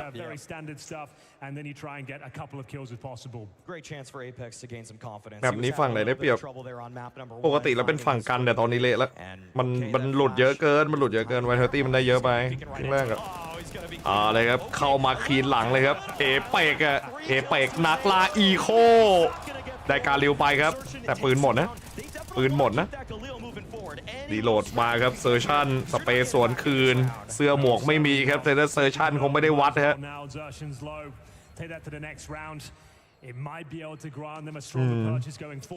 จุ้ยยิงเดือดนะแต่ไอจิมแบบไม่เอาจุ้ยแมปที่แล้วยิงแบบยิงเถื่อนมากนะไอจิมนี่หลับยาวนะยิงแบบADR 40ชัวร์เลยไอ30-40อะจิมตรงนะยิงไม่ออกเลย10-5แบบไหลยาวครับจิมปกติมันแบกนะเดี๋ยวมันหนักอยู่นะ Definitely an option for them. As for Maus, you've got to find a win condition fast. The aggressive plays have looked so strong for them in the past on this map, fighting for that mid control, not letting themselves just be pushed back into the bomb site. เมสซี่ไม่อยู่อ่านโพยกันครับก็แล้วเดี๋ยวนะคือถือโพยแค่คนเดียวด้วยเหรอเนี่ยโอ้โหเท่อยู่นะวอลเทอร์ตี้ทีมทั่วไปจะถือโพยกันทุกโต๊ะเลยเป็นโพยกระดาษนี่โพยแบบโพยเล่มคนเดียวแล้วพอเลย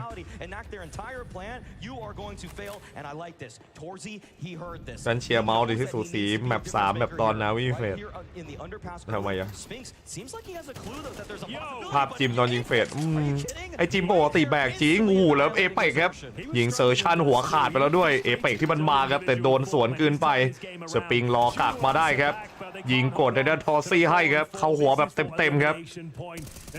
เอเปกที่มันยิงได้อะ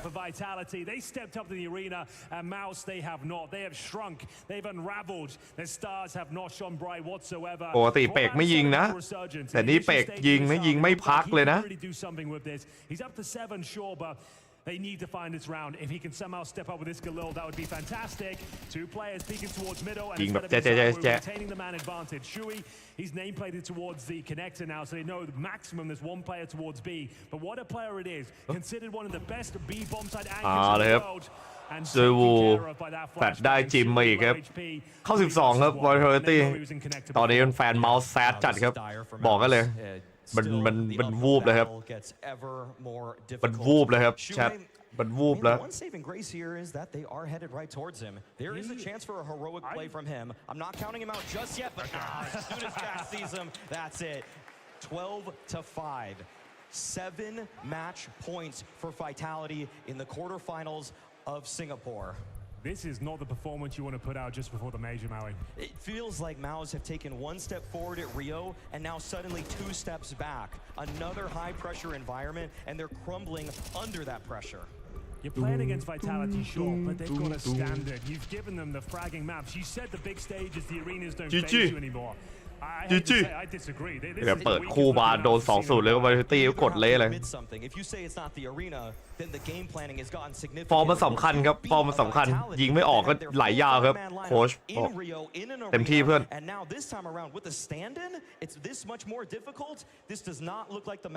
จะปิดยาวเลยหรือเปล่าครับ And it's not like they're just getting owned by Zywoo, getting 5v1 clutches. ใช่นี่ไม่เต็มทีมด้วยนะ Showing by his standards here, Mirage. Good team effort. ผมก็หวังแอสซิสไว้สูงอยู่ครับแต่แอสซิสไปรอในเซมิไฟแนลวันพรุ่งนี้แล้วแอสซิสคือรอชิลเลยได้พักได้ดูครับได้ดูคู่แข่งก่อนว่าเขาเจอใครแล้วคู่แข่งฟอร์มเป็นยังไงยิงยังไง And Torchi, he's even got no Kevlar. A glass scout. The glass scout. I've never seen anything like it. You never see that. You never see that. That just goes to show you how desperate things are. Yimpath though, he doesn't 12-5 ครับผม lying it down. Already ปัก slotted deep M4 มาเดินใส่เลยครับเจอเซอร์ชัน coming out from Maus. Nice to see them activate him, but is it too little, too late? Oh man. You don't want to see it go down like this, but after this performance, yeah, I'm not sure the semi-finals were deserved. Let's have a look. Is it coming crashing down right here, right now? It feels like it's the time for Vitality. แลกไม่ไหวครับเป็กโดนบอลแลนยิงตัวแตกไปก่อนครับบอลแลนการอยู่เนี่ย We are going to see them commit towards the A side. They busted through the A ramp. Flames waiting. เหยียบไฟมาครับดังแช่เลยครับแจ็คเปลี่ยนปืนทันทีครับเป็น AK เลยครับ2-4ครับผมโดดมายิงกดครับซูบูได้หัวได้เซอร์ชันมาครับซูบู หันหลังให้ด้วยครับซูพลาดมากเลยโดนเนี่ยอย่างเงี้ยอุ้ยโอ้เลยยิงพลาดครับผมโดนทะลุตายเลยครับแล้วไซวูเรียกมาครับแต่ไม่ไหวครับเป็นจิมครับกดหัวไซวูแตกไปได้มาเพิ่มเติมจริงครับเมาส์ยังครับศพกระตุกอยู่ครับศพยังกระตุกอยู่ I can't believe that the scout gets away with it. It's a 2 versus 1 and Zaiwu can't find the plant. แชทได้ถึงขนาดล่างไปคุยเรื่องแอสซิสนะครับแต่แน่นอนครับไม่คุยไม่ได้จริงครับแอสซิสมันเข้มจริงครับแชทมันเข้มมากๆครับเข้าใจได้ครับผมเองก็อยากคุยเรื่องแอสซิสเยอะๆเหมือนกัน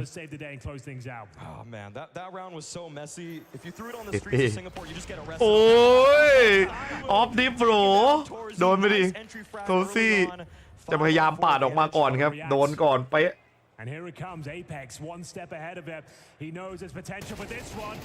แลกมาครับเอเปกกับชูอี้ครับบอลแลนเก็บไปครับส่วนแจ็คยิงบอลแลนได้ครับแล้วออฟไซวูครับยิงไม่หยุดเลยจิมเบรกให้แล้วครับจิมสเปย์มาได้2ตัวครับปาดได้ก็ได้ตัวโอ้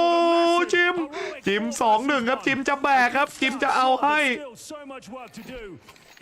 แจ็คเก็บบอลมาแล้วครับ 2-1 จิมAn HE grenade as well to keep Mouse in the tournament.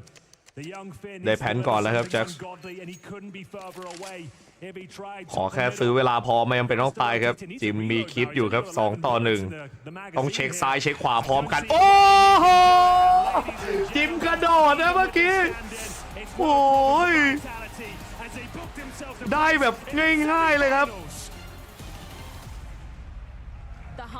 Thriving here in Singapore and leaving Mao's in the dust. Revenge claimed and a well-deserved semi-final spot for Team Vitality, Jacob. Not only winning, but dominating your opposition in such a fashion is a very, very strong signal to the rest of the teams that Vitality came to play. Regardless of having Jax on the scoreboard, regardless of playing with a stand-in, Saibu is stepping up, Spinks is stepping up, Flame C had moments. We know what Vitality can do. We know how strong they are as a core, and they got to show that right here, right now, today. And we were looking at multiple angles where can be the weakness for Vitality as they are not in the full lineup here. The weakness is nowhere to be found just yet. Yeah, Jack's certainly not a liability in this iteration of the Vitality roster for now.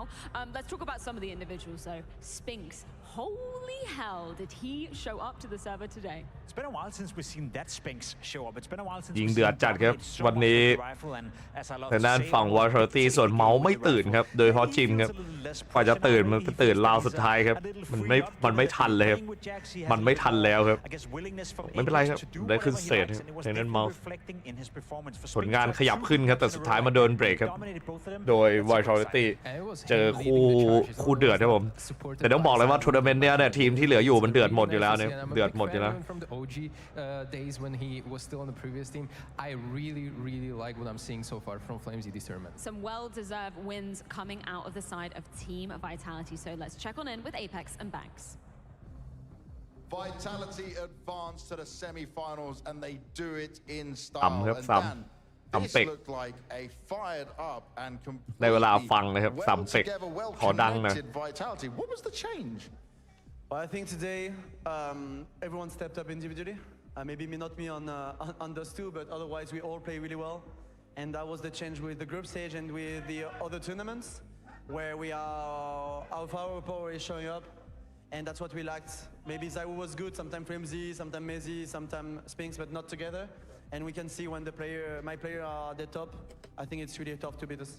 And in terms of it being tough to beat you, you didn't let off within this game, right? There was no chance for Mouse to come back in. What were you saying to the team? What were you trying to do to make sure that stayed possible? You didn't give them a way in.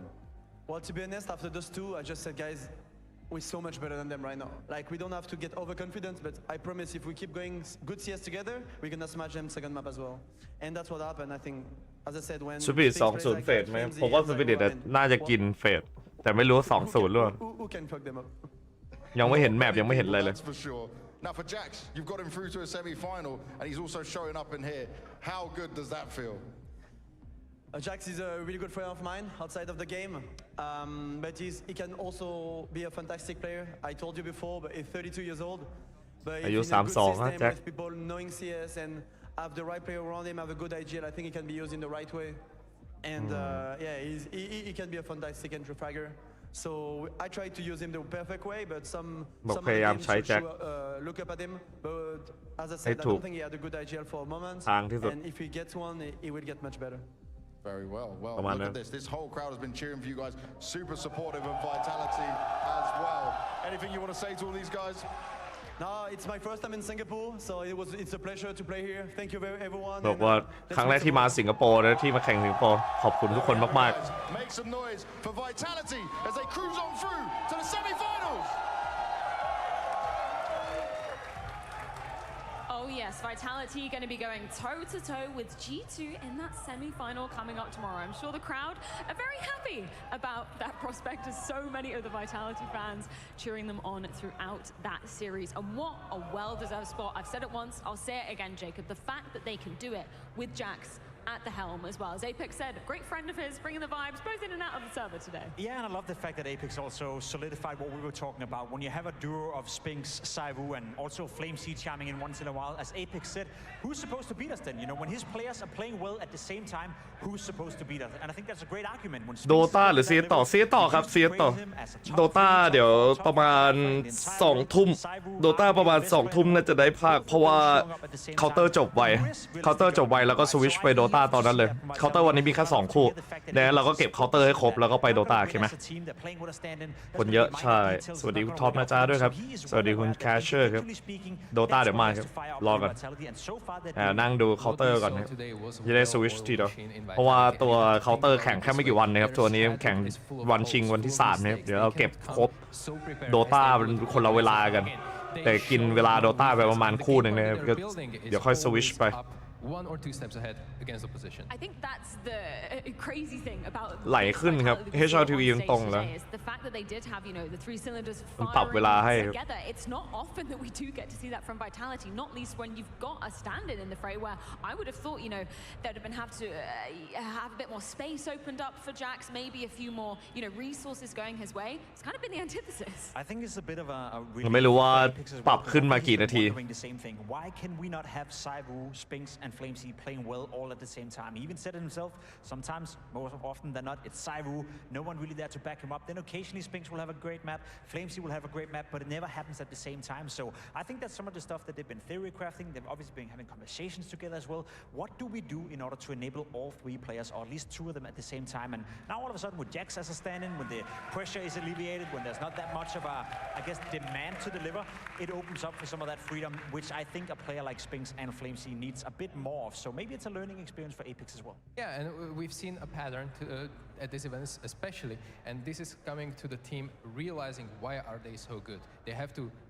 basically go to the drawing board, realize this, and then contemplate how they're going to use it for the major in Shanghai. And I also do want to say, you know, if you think of the past 2 years and teams heading into tournaments with stand-ins, FaZe with JKS, G2 with Stewie 2K, you have Vitality coming in here with Jax. It used to be back in our day, whenever you're playing with a stand-in, you would never do anything. Your expectations would be all the way to the ground. But for some of these teams, it sounds harsh to say, but it's almost, you know, a freedom they're coming in with. No pressure, no expectations. We know how good they can be. We saw G2 win a tournament with Stewie 2K all of a sudden after a rough period where they couldn't get it done with Huxi. We saw FaZe win with JKS. We've seen Snacks come in, you know, do a tremendous job as a stand-in as well. So this whole storyline of you know, stand-ins always being a disadvantage. Yes, it's hard to make your argument that it's a good thing for them, but sometimes it may just even out the playing field a bit. But unfortunately for Miles, not meeting expectations on the other side of things here in Singapore. So let's get a few closing thoughts, courtesy of Banks and Shuey. Miles' run will end here in the quarterfinals as they fall to Vitality. And Shuhei, I know it's tough right now. I want to try and cast your mind back to just the veto to start off with here. I think we're looking at this in a sense that they have a stand-in. You know, you have Dust to Mirage. I'm sure you have your confidence in it, but we're trying to understand, at least from my side, why you would give them maybe an opportunity to be a bit more comfortable on some easier maps there.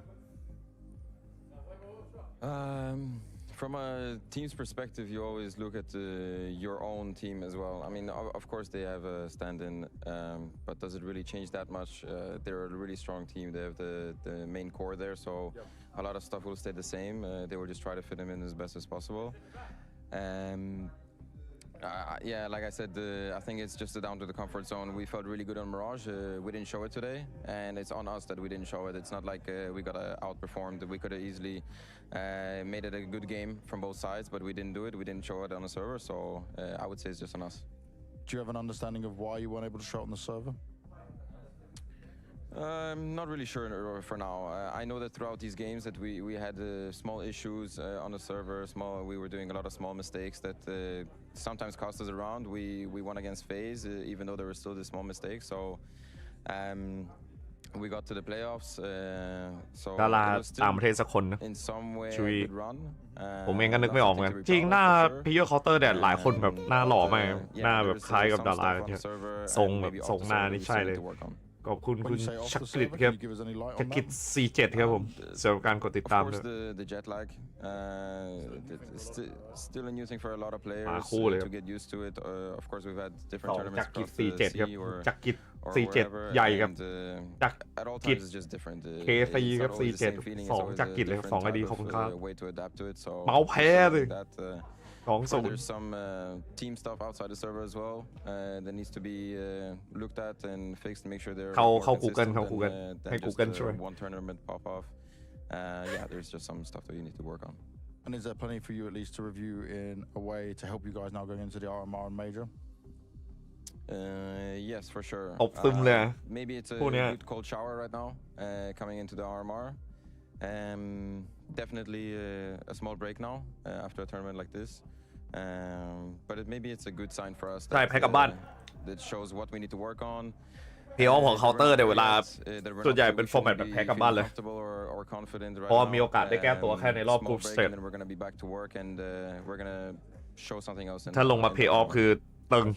ต้องเก็บให้ดีเขาเลยไม่มีใครอยากมาที่ควอเตอร์ไฟนอลมันเหนื่อยเขาก็อยากไปรอที่เซมิไฟนอลกันหมดเพราะว่าจะได้ไปรอท็อป4ต่างเยอะ What do you think was the key issue today, Jacob? Was it, an amalgamation of problems that just came to a head today against Vitality? I think when you're losing 13-6 2 maps in a row, obviously you were never really in the game and nothing was really working out. So pointing fingers and จบ saying สกอร์เก่าเลยนะครับสกอร์เก่าที่เทเดอร์วอลตี้เคยตบI do however think there was ตบเมาส์เลย a นะ certain amount of players not showing up today ต and บ two ต่ำ of those are on the scoreboard right here. Jimfat has been ขอบคุณ so คุณ JRX consistent ด้วย in นะครับ that สำห role รับ as การ an กด anchor. ติดตามที่บ้านแดงครับ You can always count on him to find impact. He was nowhere to be found today, and then for my money, the biggest disappointment probably of the entire tournament so far has been Torsi. He even said coming into this game that he was consistent throughout the year, and I would agree with that. I think he's matured a lot as a player. I think he's done a tremendous job, exposing himself to be an มันไม่รู้ว่ามันมาวันมันมาแบบคืนหรือมันมาวันหลายคนก็คิดกันว่ามาวันนี้แบบมาตอน It sucks to talk about this, but it has to be addressed. And both of these players that you mentioned, and especially Torsi, I have to double check the stats, but I think this was the worst performing event for both of them in a long time. Maybe even in Mouse. Yeah, and I think that's the thing. When you put Torsi up against Zai, we're not expecting him to match that output per se. They're a different caliber of AWPer, but doing more work than that, finding more impact than that, it's undisputed for Mouse to, be พิธีกรคนนี้ใครเนี่ย Yeah, it is, and I think Torsi is such a vital part of Mouse's lineup in order to do well. We've seen him be so aggressive. อยากรู้จักพิธีกรคนนี้จังเลยแชทใครมีวาร์ปบ้างไหม In particular, when he's playing Nuke, great example on the CT side. He's the one dictating the pace. He's the one dictating how the opponents are approaching a game like Nuke. So when one of your biggest playmakers are not showing up at all, sitting with 39 ADR, 12 kills over the course of 2 maps, then what are you supposed to do if you're Shuhei? If anyone out there is sitting and pointing fingers at Shuhei, then the first finger to be pointed is at the individual level of the Mouse players, which just wasn't there today. We have to think about it this way as well, that some players are naturally, even AWPers, are supportive. They're going to throw a lot of nades, but Torsi, yes, he's not that flashy player, but he's also not out of position that he can't get these frags. He's just straight up missing a lot of them. We brought it up after the first game as well. And if you've seen the whole best of 3, these 2 maps, you see that there were a lot of whiffs. Where does that leave the Mouse taste in your mouth then, moving onwards towards the RMR and subsequently, hopefully for them, the major? Obviously, they got a little bit of time to be practicing. They're going to be staying here, going back to Shanghai. ไม่ต้องบอกเลยว่าทอซี่อะไรเงี้ยฟอร์มแบบยิงไม่ได้เนี่ย Let's talk first. Torsi กับจิมยิงไม่ได้ยิงไม่ได้ He said in the interview, this might be a kind of blessing in disguise because they finally get a chance to practice and evaluate before the RMR, which is All in all, major is the most important part of the season, so they are focusing focusing on that. Whether they're going to go back to Europe or not, that's a big question. I suggest that could be a play because the amount of practice you will find here is going to be a little bit limited at the same time. There was a jet lag, therefore you have to adjust another time zone shift, and as well the fact they're from Europe, they have to fix visas probably. So all these kind of things has to play a role. It's not just what players want; it's what have to be done prior to the RMR. I love the fact you're trying to find a positive in this loss for Mouse, and I agree with you. The silver lining would be that more time to practice, maybe a wake-up call, sort of the same storyline we were using for Navi as well coming into this tournament. Maybe that's a bit of a wake-up call coming into the RMR. I will, however, say I think some of the conversations surrounding Mouse coming into IM Rio was also a bit concerning. And they had a great tournament, so we kind of put that away, and now they're coming in with another concerning result. So if I gotta be completely honest, I don't see Mouse as a contender to win the major. They can definitely make it, you know, they can definitely be a playoff contender, but with the level they're showing right now and with some of the struggles they have on the bigger stages as well, I don't see them winning the major regardless of how much they practice and where they practice. What would be like the lowest floor then in terms of expectations for the major? Is it, you know, playoffs is a bare minimum that Mouse should be making it towards for the major? It should be, given where they're at and where they have been, but if I were to odds right now, I'd probably say I don't see Mouse making it to the playoff, but a tournament like that's going to take more than 2 weeks. Maybe they play into it, maybe they grow better, maybe they find some confidence again, so it's impossible to predict, but no, I'm worried on behalf of Mouse, especially considering all the roster changes that's going to happen post the major as well. Personally speaking, I don't think the 5-man roster you saw here playing the stage will be together in 2025, and that may also play into it. Who's not motivated, who's mad, someone is leaving, etc., etc. เลือกไม่ยาก คนใส่แว่นว่า แมนต้าเราดูตรงไหนก็ได้เขาไม่คุยกับคุณนะแมนต้าเขาเต้นอย่างเดียวแย่มาก If that's anything to go by, I know they've only made it to the semi-final. I'm talking like they've won the trophy already. But the fact that they can do this with a stand-in, they're going to be facing up against G2's Tico. That's going to be a banging game. Talk about the history between those two teams. Yes, definitely. And Vitality are no stranger to these kind of long paths into the deeper part of the tournament. Sometimes they have to go through these quarterfinals. This might have been just a warm-up game for them. น่ารักมากท่าทักทายของคนฝรั่งเศสเอาแก้มชนกันผมเลยอยากเอาแก้มชนกันกับพวกคุณมากจริงๆขอแก้มชนบ้างได้ไหมฮะต้องเอาซ้ายหรือขวาก่อนครับหรือว่ามีอะไรเป็นพิเศษหรือเปล่าเราซ้ายชนซ้ายก่อนหรือเปล่าหรือขวาชนขวาก่อน Well, I hope you guys are paying attention at home because we do have a second quarterfinal coming your way. As you can see, FaZe arriving on stage. ไม่ได้นะแก้มก้นอันตรายเลยนะเสียเชิงเลยนะ After that, though, we're going to be discussing the top อันตรายนะ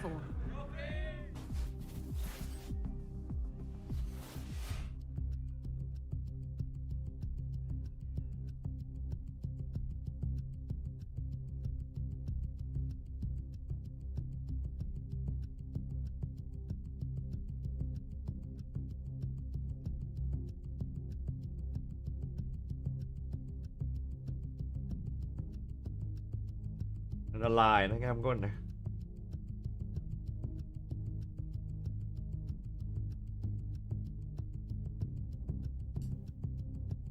บอสพรีเมียร์เวิลด์ไฟนอลครับมาอีก3 นาทีถัดไปครับเป็นคู่ที่หลายคนรอดูครับผมเฟสปะทะไอ้ดองกับผลิต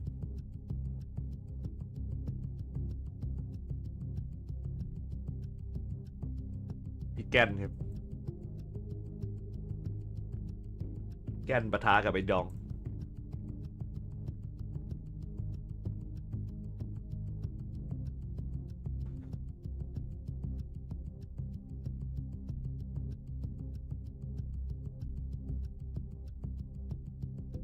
ทัวร์นี้เนี่ยแชทคิดว่าใครกินเนี่ยครับ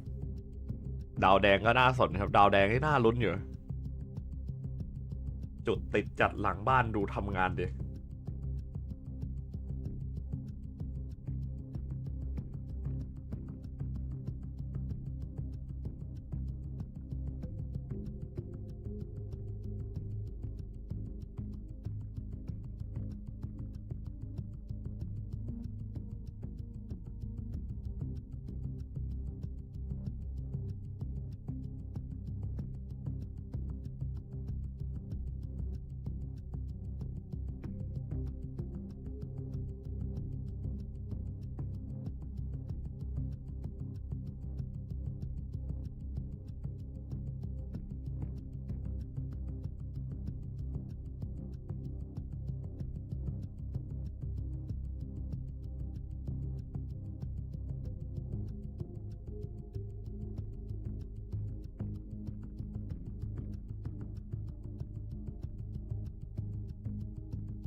เราจะมูฟไปโดตาตอนไหนครับเพื่อนไปตอนที่คู่นี้จบครับมันมีอยู่2คู่ครับ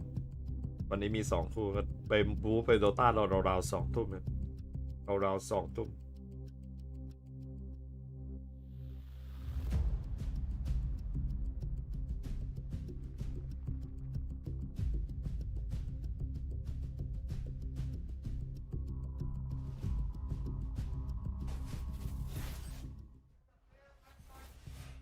Now, as we come into the twilight hours of 2024, I think it's only apt that we talk about the best of the bunch of the last 12 months. Today, we're going to be talking about the top teams of this year. Now, I think it's fairly obvious right now who is probably ranked world #1. Funny thing is, though, they ain't here. So let's save that conversation for now. I want to start off by talking about FaZe. They are setting up right behind us, and they can definitely hear all your words, Jacob, so be as harsh as you usually are back in the green room as well. What's your take on FaZe throughout 2024, considering, you know, they lifted the trophy back in Chengdu? No other silverware in their cabinet since then. No, I think it's been extremely disappointing to watch FaZe throughout the year. And I think if you were to ask all the players within this lineup you see on your screen right now, they would agree. If you were to offer them, listen, you can win 1 trophy throughout the entirety of 2024. That's going to be IM. Apart from that, you're not going to win any trophies. You're not going to participate in that many finals. They would say to win every single tournament we play. So for them to be a team that's been struggling a little bit lately is not good for them, not cool for them, not satisfying. And I think all the players within FaZe would agree with that as well. However, is it a disaster? Not really either, right? They're still somewhat competitive, and I think we are in an era where it's tough to win tournaments. It's tough to go into every single final and win them. And as you can see, they've been in a couple of finals and finishing second as well. Great example. Copenhagen, great example. No one expected them to be there, so it hasn't been a bad year per se for FaZe. ลักไก่ทำไม่ได้นะน่าเกลียดนะในความคิดคุณเนี่ยอาจจะเรียกว่าลักไก่ได้แต่ในความเป็นมืออาชีพแล้วผมบอกเลยว่าถ้าเกิดเขามาเห็นเนี่ยเขาไม่ถูกใจเลยนะผมบอกไว้ก่อนเขาไม่ถูกใจเลยนะถ้าเขาเปิดเข้ามาเห็นนะในบางสิ่งที่คุณคิดว่ามันลักไก่แล้วมันดีเนี่ยผมบอกว่าอันตรายมากที่จะทำถ้าเกิดคุณเป็นสตรีมเมอร์คุณต้องให้เกียรติออร์แกไนซ์ที่คุณแบบขอฟีดมาก่อนนั่นคืออย่างแรกที่คุณต้องทำการที่เขาให้มานี่คือต้องการโชว์สปอนเนี่ยเขาต้องการนู่นนี่นั่นมันจะมีกฎของเขาอยู่ Let's talk about their upcoming opponents in this next quarterfinal. Team Spirit, of course. จะนั่งดูอีกจอได้แต่ให้เปิดขึ้นมาเลยยังไม่ได้นะเปิดขึ้นมาเลยไม่ดีแน่นอน And he absolutely smashed it. He broke all the records possible, or at least matched Nico in terms of a highest LAN rating ever. It's been a little bit turbulent though since then, right? We won spring finals. Obviously, there's a bet boom thrown in there if you want to count that one. I don't know whether everybody is at home. I think it's kind of post-player break though, right? Like that's where the question marks have been and where they've been very candid and said, hey, we're not up to the form that we want. Yeah, I think if you want to make the comparison, then FaZe have been consistent throughout the year. Having a bit of a tough time right now, whereas as you said for Spirit, the beginning of the year, everyone thought that this is going to be the year of Team Spirit, a new era. สปริงไฟนอลคาตัวไอซ์ของ IEM ครับได้ที่1 Best esports event performance I've seen ever, you know, and that accounts for a lot of different games as well. ผลงานปี2024ค่อนข้างใช้ได้อยู่นะ No one could really highlight a player having so much impact as a rookie coming in and doing what Dunk did. So in that regard, there were so many positives surrounding Spirit, and now after the player break, as you said, Freya, it's been a roller coaster. Right now, that roller coaster is somewhat stagnated, but I'm not sure if it's going up or if it's going down again. Not only that, but they're also skipping events in order to get, you know, ahead. We've seen it before. IM Rio being a notable one, the most notable one probably, and they're opting for this heavy performance kind of schedule, and I don't blame them. I think they need to have a lot of adjustments ready under their sleeve because the Dong is everyone is looking at the guy. He's so young, he's in the first year of competitive Counter-Strike, and everyone's trying to counter him, and you have to think about different ways how to counter yourself in order to step ahead. And that's the thing with Spirit as well, and with Dunk. It's a young, inexperienced team at that level. I know they have Shero, I know they have Chopper, I know they have some players แข่งพรุ่งนี้วันนี้มีแค่2คู่เนี่ยแล้วพรุ่งนี้ก็มี2คู่เหมือนกัน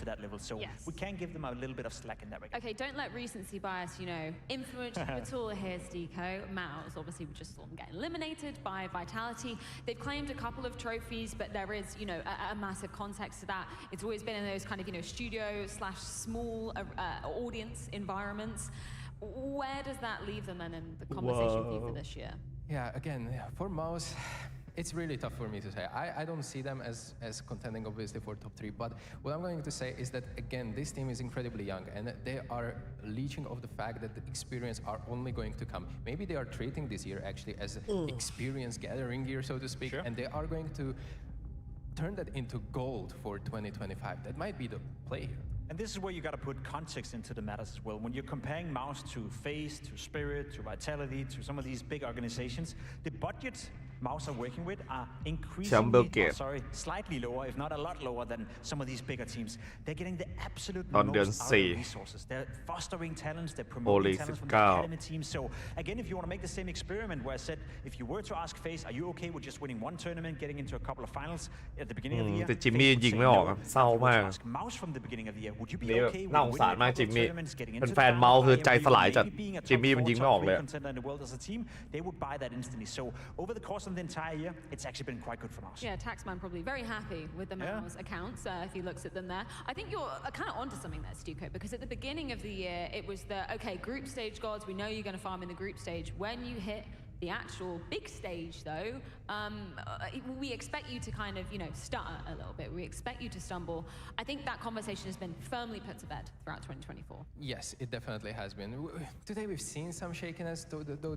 I have to be fair and admit this, that it wasn't the best and cleanest Counter-Strike that we've seen from the individual standpoint of view. But I have to say again, this is a team that is only growing, and that the stage experience that they're gathering so far is invaluable, I would say. They're also the youngest team out of all the ones we're discussing right now. None of them are that old, none of them have been around for a long time. So they're learning by their mistakes, they're learning by doing, and honestly speaking, I think when you look at the course of the entire year, Mouse should be nothing but proud. The team who just eliminated them, Vitality. This is a really interesting conversation because they've been making playoffs, fairly consistently. Finally, Apex put his Demons of Cologne, and I would say, Zywoo in that same vein, to bed by lifting the trophy there. Apex trying for 10 years, failing to do so in 2 grand finals beforehand, then he gets to do it. And I thought, okay, this is great. We're going into the player break. They're going to be feeling really confident coming out of it. And then it's been somewhat hit and miss from Vitality, right? Yes, it's been, but you have to say that they won a really good tournament throughout the year. Yes. And that being IM Cologne, that was really a big boost in this kind of competition that we're talking about them right now. They deserve more, I feel like, with the amount of talent they have on the roster, with Zywoo being in, obviously going to contend for that top player of the year.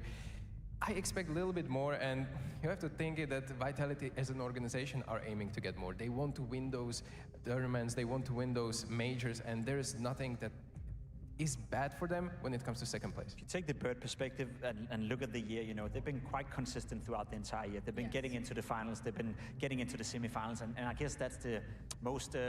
positive thing you can say about that the flaw of Vitality, they will always remain competitive. They're not pulling off a G2 at IM Rio, they're not pulling off at this tournament. It feels like they always remain competitive, and I will say, Spirit ผมว่าตึงกว่าเฟสแบบคนละรุ่น You look at the IM Dallas Grand Final, ตึงกว่าแน่นอน won that against G2 with a stand-in. รอไปครึ่งชั่วโมงในเล่นเฟสพาทีม Spirit ครับผม For Vitality, they came so switch คู่นะครับไม่ได้ดูใน HLTV ในคุยวิทยาอัพมาอย่างเงี้ย I do wonder whether there's any case of actual goals coming into things because Apex had a really nice interview with him before Cologne. He said, I want to win a Cologne, I want to win a Cato, and I want to win another goddamn major. Of course, that isn't to squander on any other tournaments, but I feel like Vitality peaking, they know when they want to be peaking, right? And they have done so right after the IM Cologne. I remember that they took a little bit of a break just to fully get ready for the major. They weren't even getting ready for that EPL season that much. That they eventually got into the final and lost ultimately. But I love the fact that they're aware of this. You can't maintain greatest performance throughout the year, all year long. You have to kind of pick your battles. And if anything, as I said before, if Vitality at their worst is consistently getting into semifinals, then I think they should be okay with that. But a lot of that is being determined on the upcoming major as well. Now, if Vitality were to win that, then this conversation would be completely different. Yes. Next team, this is probably going to be my favorite conversation because it's none other than G2, known as G-Stew back in Dallas, where they lifted their first trophy of the year. Then coming into the full finals as well, they really stunned everybody. Mavs lifting his first big tier 1 trophy. It's just been such a quirky conversation when we talk about G2. It has, and it's really hard to talk about G2 as the best performing team in the year because this is, I believe, only team that made a roster change mid-season, right? I'm not counting Jax and Messi right now. So they made not only one, but two of them. They changed IGL. Even they won in IM Dallas was with a stand-in. It puts like a lot of question marks over the accomplishment that they did. It feels wrong for me to say this, but it doesn't feel like G2 are comparable to the likes of some teams that we mentioned. No, it's always fun when it comes to G2. I always used to say that if I were a G2 fan at home sitting in the Twitch chat, I would hate my life because it's such a roller coaster all the time. They can come into a tournament, you can have no expectations to them, and then they win the tournament and you're on the top of your life, and then the next one you come into IM Rio and for some reason they can't get it going. I think they're also one of the few teams that hasn't really been consistent enough throughout the year to be ranked #1 at any point, so it's very hard, honestly, to make an argument for them to be the best team of the year, but they probably have the highest peak, and that comes down to some of the individuals. And I will say, Monacy, Malps, and Nico, the way they conduct themselves sometimes, and when they all three play well together at the same time, G2 is perhaps not the best team in the world, but they're the most fun team in the world to watch. Yeah, G2 not hitting world #1 throughout 2024. Guess who is right now, but isn't here though? That's Na'Vi. I'm still stunned that they faltered to FaZe in that group stage. They obviously get a little bit more extended time to be preparing for the upcoming RMR and Major, and there is going to be a lot of eyes on them there, Jacob. This, and they've started to falter a little bit. You said it right here. At this tournament, obviously a massive disappointment for Na'Vi not to be part of the playoff, not to be playing on this stage. However, it's just one tournament, and they've been so consistently good for such a long period. As one of the few teams, we just said that they had G2 inconsistent. ไม่ได้ก้มหน้าก้มตาจ่ายค่ามือถืออยู่ The one team that is, consistently placing into the finals and winning most of them as well has been Na'Vi. So in terms of who is the best team of the year so far, it is them. But I will say the last month they're starting to lose more serious. They're starting to lose more maps than usual, and we are seeing signs of weakness. So it makes the major a little bit more spicy. ชำระเงินค่าโทรศัพท์ is the consistency here, and it's so hard to find the consistency. Everyone is blaming that we have a new game, we have CS2, everyone is kind of MR12, everyone can beat each other. Well, Na'Vi are kind of the one that are putting this to bed, and I have a crazy stat as well that before this event they won 80% of the games they played so far. The number of rounds they won this year is just 54%. So even the best team in the world is winning barely half of the rounds. They are converting that into wins. It's crazy, but I see that the mentality part, they are far above anyone else. It's not even the strategic. Yes, they are good in game. They're one step ahead, but for a mental part, I think they're 3 steps ahead. It's the Na'Vi DNA, right? They won the major and คู่ไหนเนี่ยเราคืนแต้มแว่นได้ไหม which is in itself is crazy. Yeah, born to win are Na'Vi. Unfortunately, we won't be doing it here, but I think we can cement them for now. If we were to end the year right now as the #1 team in the world. Conversation gets a little bit more complicated though when we're trying to rank 2 through 6. Jacob, I'm going to put you under the spotlight, put the pressure on you. What order are you going with? Na'Vi #1, then who comes after? That's a good question. That's a really, really good question. I'd probably argue Vitality, given they have been consistent throughout the most of the year. They won IM Cologne, which is a big one as well. Spirit in there for the conversation as well, winning Katowice in the way they did. Of form is what makes me pick Vitality above them. So I'd say Na'Vi 1, Vitality 2, Spirit 3, G2, FaZe. It's hard to put them in order. Go on, give me a number. Give me a number, Jacob. All right, so we say Na'Vi 1, Vitality 2, Spirit 3, G2 4, Mouse 5, FaZe 6. Ooh. All right. I have a little bit similar, but I will have to stick with Na'Vi first, 100%. I'm gonna look it in Vitality #2, Spirit #3. Then for the #4, I have G2 #5, FaZe #6. Okay, so he disagrees with you on your #6. I think that makes sense though, right? It's very close down. And again, they've been 4, 5, 6. in 3 finals, right? And FaZe have had their upticks and maybe a Top bit team ofของ recency bias as HLTV well, but ranking I will say from the 3rd and to the 6th position, it's so close that you can make a case and make an argument for all of them. Well, Na'Vi, crown #1 in the world for now, but they ain't here to be defending that title. But guess who is? It's FaZe and Spirit, going down after the break. ล้มไปก่อน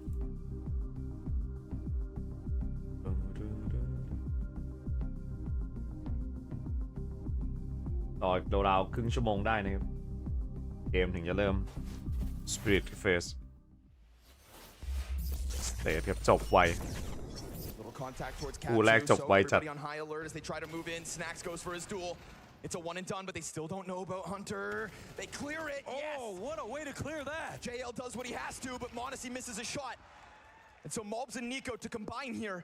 in another 2v4. Surely not. Wait, they're not Nico activates, no cover for the bomb, and he gets his inside sight. Yes, one confirmed still to be over towards that van, and it's wonderful at a further distance. No, not twice. You can't do this to Na'Vi. Wonderful connect. Off with their heads. What? โคตรเท่ What is this? What is this? He actually did aim for bench first. No. That's chance. No. Nico. ช็อตเมื่อกี้สวยจริงไอ้โดนยิงตัวนึงทะลุเบนซ์ไปทะลุหลังเบนซ์ไปโดนตัว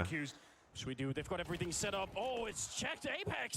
He's been boosted up there himself. And he gets shot. Messi takes him down. I don't know how they're back in the round. G2, they had it locked down. It's not over yet. Here comes the backstab. It's Nico. He's had so many attempts at these clutches. Now is his time. 10 seconds. And with Apex on the other side, he gets the headshot. He'll play it back.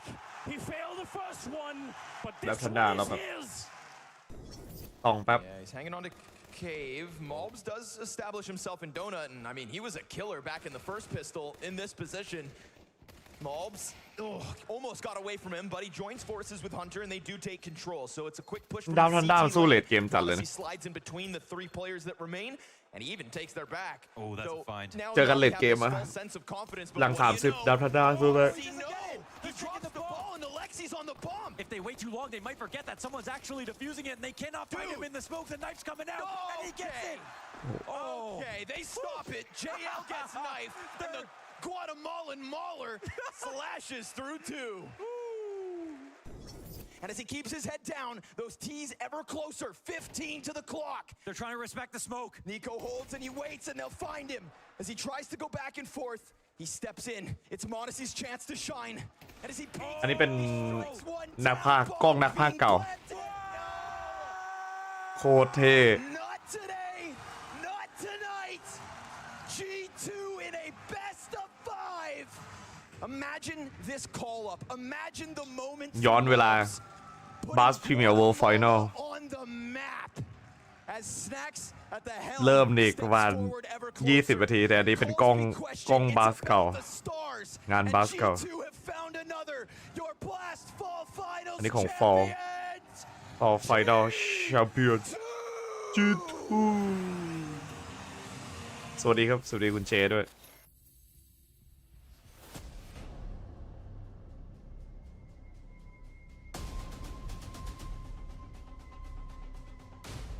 ปิ้วรอไปยาวๆ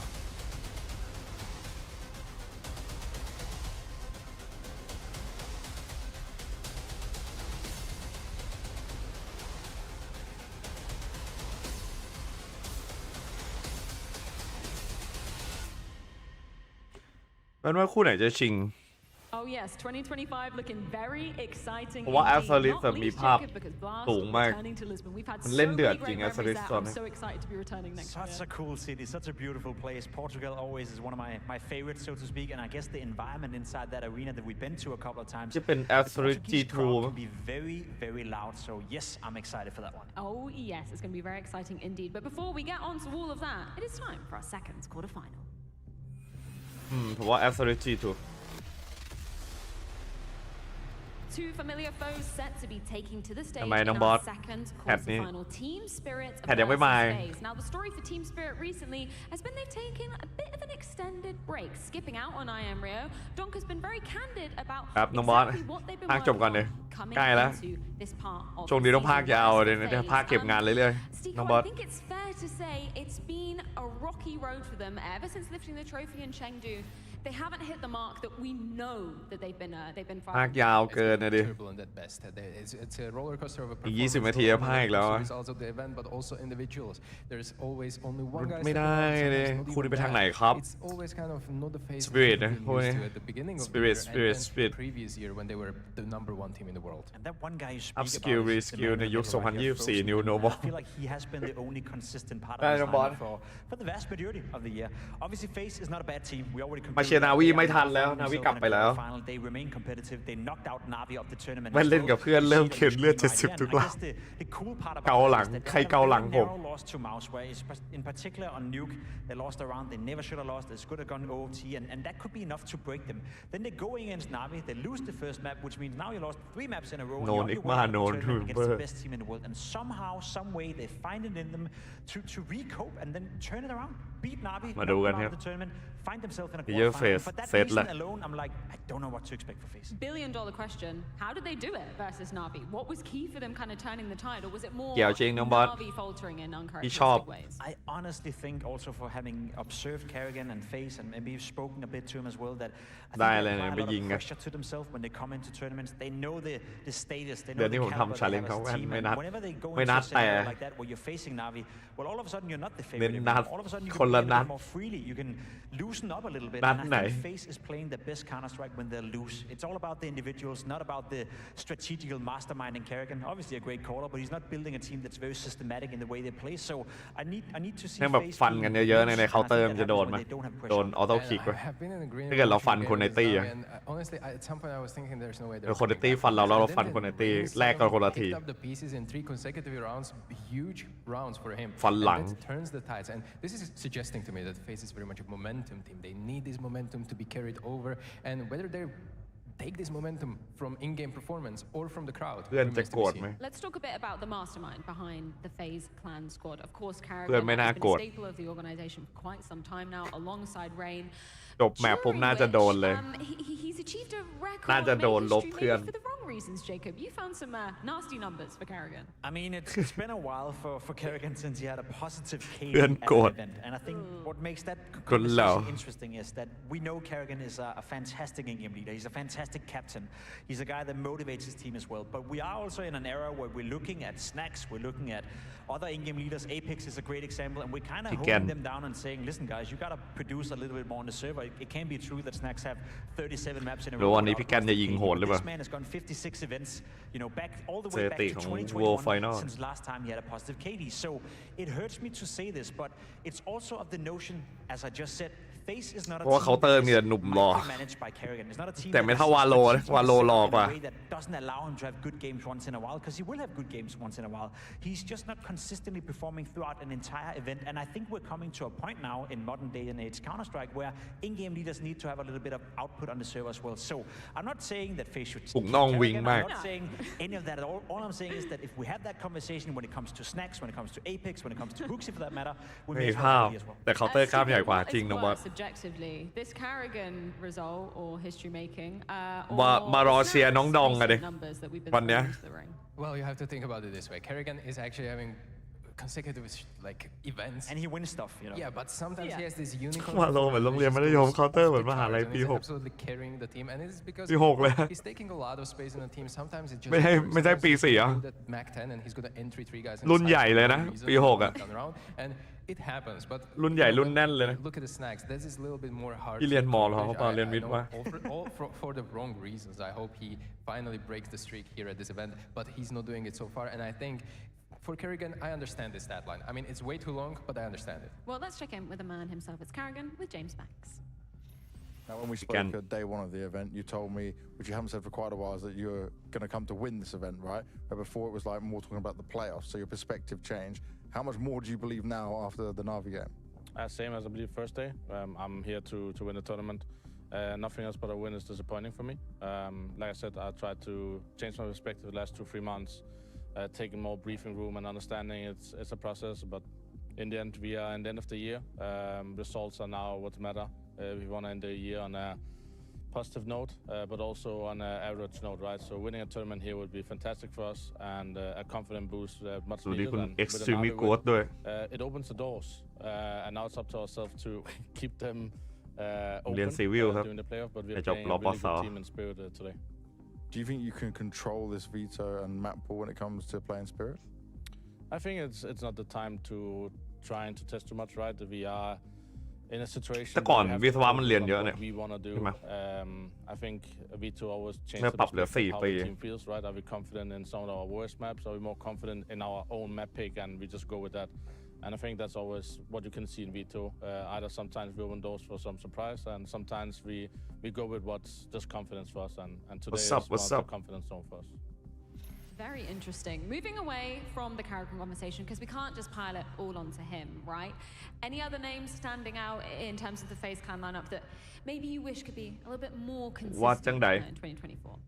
I think an obvious pick would be Brokey as well. I think when he's playing well, the amount of impact he can find with the AWP, especially in clutch scenarios, you know, where he's almost exploding on the server, winning rounds that he's not supposed to win, usually part of the FaZe DNA. He was playing so well at the fall finals. He was an MVP candidate all the way up to the final, and I thought to myself,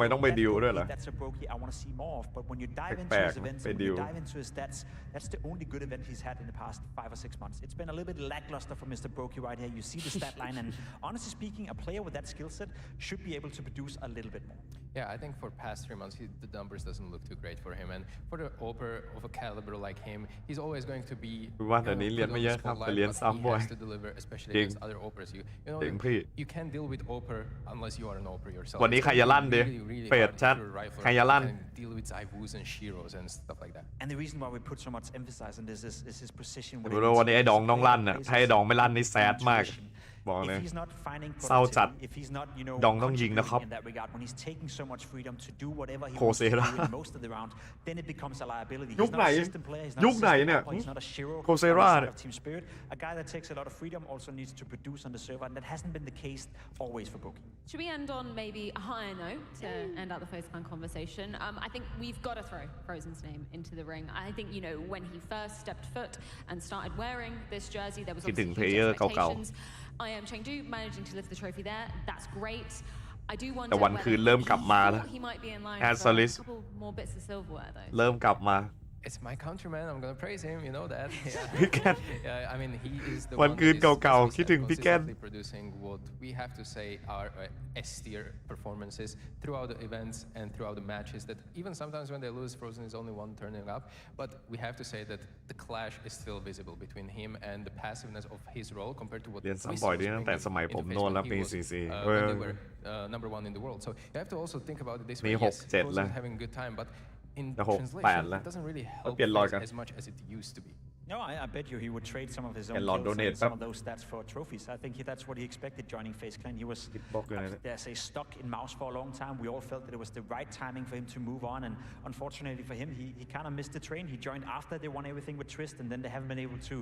recope and win. I will say the way Frozen is conducting himself within FaZe Clan, staying so consistent even in a roller coaster period for this lineup is nothing but immaculate. He is arguably, and I will say it, a top 3, top 4 rifler in the entire world. Now, FaZe versus Spirit, we talked about them as being very familiar opponents, and when we look at some of the head-to-heads they've had this year, it's been in incredibly high-caliber games. We're talking about the IM Katowice Grand Final, where Spirit managed to 3-0 FaZe Clan, and then we move on to that Copenhagen Major, where it's actually FaZe managing to get the upper hand, the only time this year's Deco they managed to do that. And arguably, that was the game that was supposedly mattered the most out head to of head เนี่ยระหว่าง FaZe กับ Spirit maps so far in favor of Team Spirit. This is not looking good for the matchup we're seeing on stage right now, but you have to give credit where it's due, and that is that individuals are just a little bit sharper, a little bit better. They're always one step ahead. Even when Chopper comes to calling, he is actually out calling Kerrigan. แต่เมื่อวานไอ้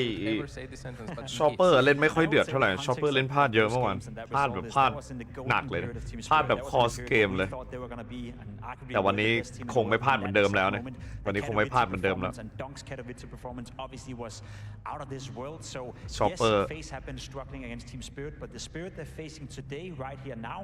หลือออกครับชอปเปอร์อากาศร้อนตรงนี้ไปพูด1 ล้านครับ1 ล้าน USD ที่1,500,000 He's been saying they've been working on fixing those problems. They skipped out on IM Rio to make sure that A, they got a little bit of rest, but B, we were able to fix our problem. I think we have improved our stream and become better than we are. Do you feel like those improvements have been shown? First of all, I don't think they're trying to hide what they were working on. It's really hard to talk about emotions when it comes to championship. ชาวซีเชียร์ไหมในทัวร์นี้ไม่มีครับชาวซีจะต้องรอในอนาคตรอไปแต่เชียร์ซีก็มีครับมองโกพี่420 you know, put it into words, and I understand it. They've been working on it. They have professionals behind it. I know people that are really passionate about the psychology of Counter-Strike, and this is what they've been working with. That was the probably main topic of the bootcamp they were having before the event. When you go out publicly and you say that you think you fix your problems and you think you become a better team, you also got to see it. And as you said, it's a small sample size so far, so I'm not really holding it up against Dong or holding it up against Team Spirit. But all I'm saying is that they were the only team at this level, you know, only team in the top 6, only team in the top 10 that would skip an event like EMVU. So if you do that, back it up by the way you're playing, by the results. And I will say this tournament is perhaps a little bit too early after that break, after that transition period. But if they don't play well at the major, then argue that you know, missing IMVU and taking that extra break was for nothing. So hopefully they can back it up. I think for now it's totally fair for them to be skipping out a few events. ตัวเลขใช่พวกI think that's gonna have to be the approach. โอ้คุณกัญชาครับสำหรับการกดติดตามด้วยน่ารักมากครับขอบคุณครับ The tournaments that a number of tournaments are going to be in the circuit, and if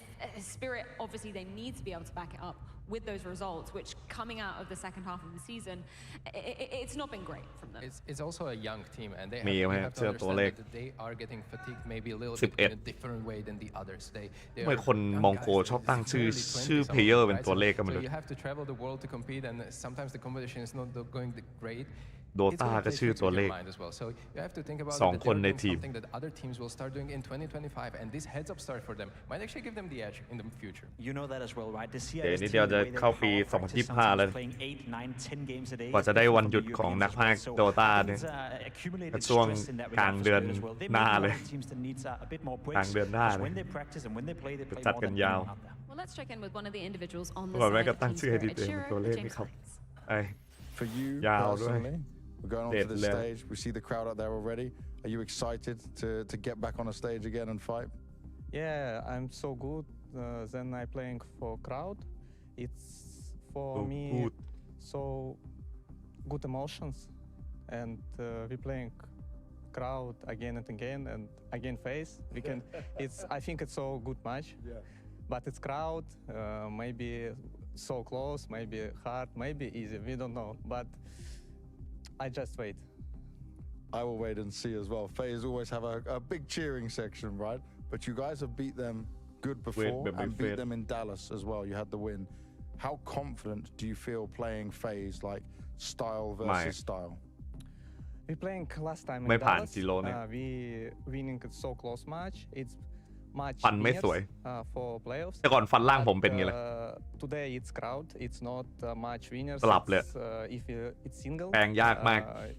ปุง่ายด้วย Today so hard game for us, but maybe Donk try to kill and we win. I like that. And we need win FaZe. We need to play. All people so good. Yes. บอกว่าถ้าเกิดเราจะชนะเฟสเนี่ยเราจะต้องยิงทุกคนเราต้องยิงให้ดีทุกคนชิโร่บอกว่าอย่างนั้น I mean, they've been steamrolling, but there's ในทัวร์นาเมนต์นี้เนี่ย ADR อยู่ที่เกือบ100ครับในขณะที่ชิโร่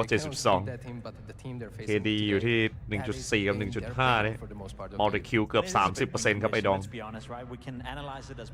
ไว้ลูกมีเดียถึงหล่อกว่าเพราะว่าลูกมีเดียเขาแต่งมาแล้วโกนหนวดแต่งไว้ให้เรียบร้อยแล้วมันสวิตช์คู่นะแต่ปั๊บไม่ต้องตื่นเต้นในไอ้ลิควิพีเดียเดี๋ยวประจำเลยเอามาดูแมปแบนพิกกันครับแมปแบนพิกกำลังพิกแบนแมปกันอยู่ Just no vertigo, please. Well, I don't think you should worry too much about that. I think we'll be fine. To be completely honest, vertigo gone right there. Again, the permaban, not too big of a surprise. One could hope that Spirit with their break and vertigo have Inferno, but it's a big gamble, a big risk. Big Mirage, Anubis. Mirage coming in, Anubis coming in. Two dusty maps, one may say. แมปทะเลทรายแล้วครับอย่าบอกนะว่าไปวัดกันดัด2อีกชัดเจน ดีไซเนอร์นัด 2โอ้ข้าไม่ชอบทรายทราย3อีกแล้วทราย3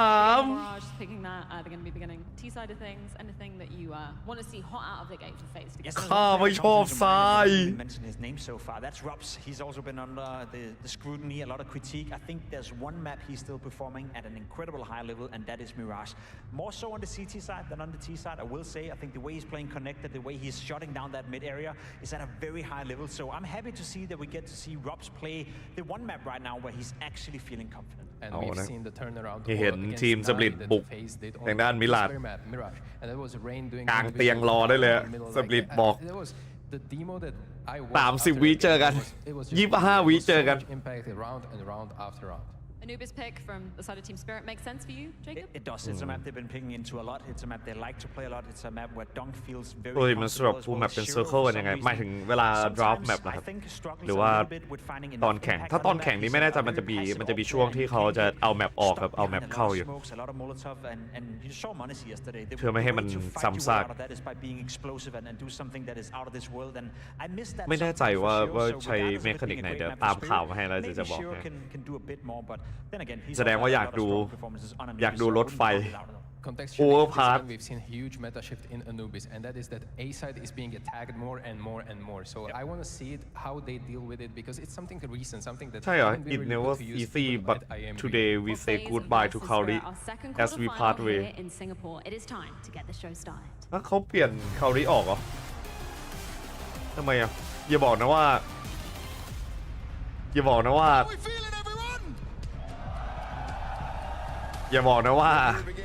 no Kaori and welcome back Oli อย่างนั้นเหรอชัวร์เลย welcome back Oli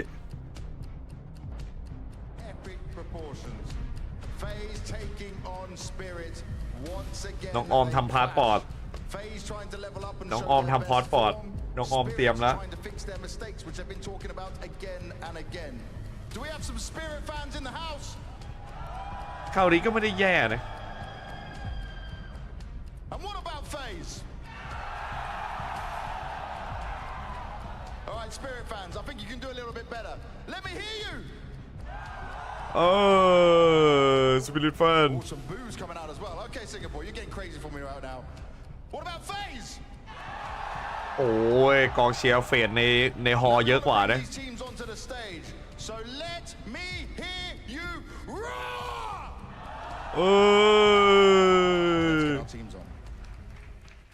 เลยครับ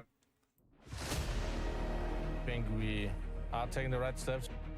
We are here to win this tournament now. No more Kaori. We need Oli.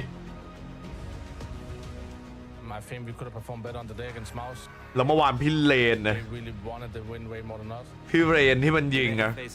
โบรกี้กับเลนนะยิงข้างจัดอะ We never stop believing. If we play as a team, we will make a deep run. จริงครับรู้ทำไมคนดูน้อยๆในงานพอมไม่ได้ใหญ่มากเลยป่ะ Where we need to be.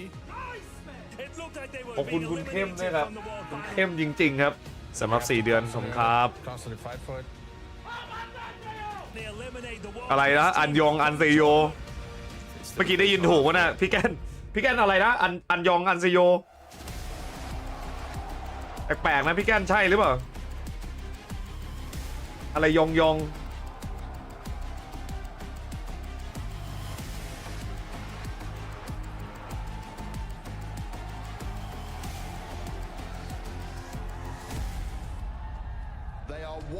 ดูฟอร์มกันดูเนี่ยพี่มาเชียร์ทีมสปิริตแค่นั้นแหละมาเชียร์สปิริตเชียร์ไอ้ดอง They've overcome the best team in the world. They look like they've got their confidence back, and they are here for only one thing: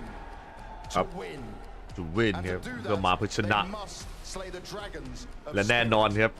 การที่เขาจะมาที่นี่ได้แล้วจะทำให้ชนะได้เขาจะต้องล่ามังกรครับล่ามังกรจิตวิญญาณเนี่ยมังกรครับ Spirit I just wanna beat everyone. He knows what he wants, and he goes ahead to take it. We trust our strategy. ไม่รู้ครับแต่มันมีซับ5คนนั่งเดิมที่มันแบบมันเคยอยู่จนว่างงานอยู่นะ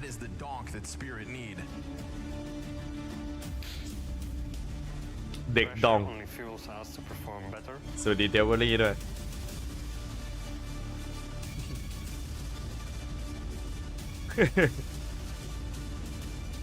เบียวเด็กดองอุ้ยตีโต๊ะชอปเปอร์อย่าตีโต๊ะนะอย่าตีโต๊ะงานนี้ชอปเปอร์ที่ไม่ใช่ชอปปี้ครับ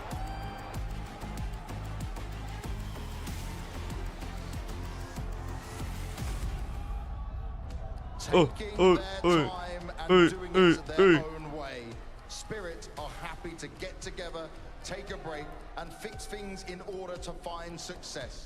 From the heights of lifting one of the biggest trophies in the game to chasing that greatness once again. Now they have to prove that they can continue their success against the rising FaZe clan.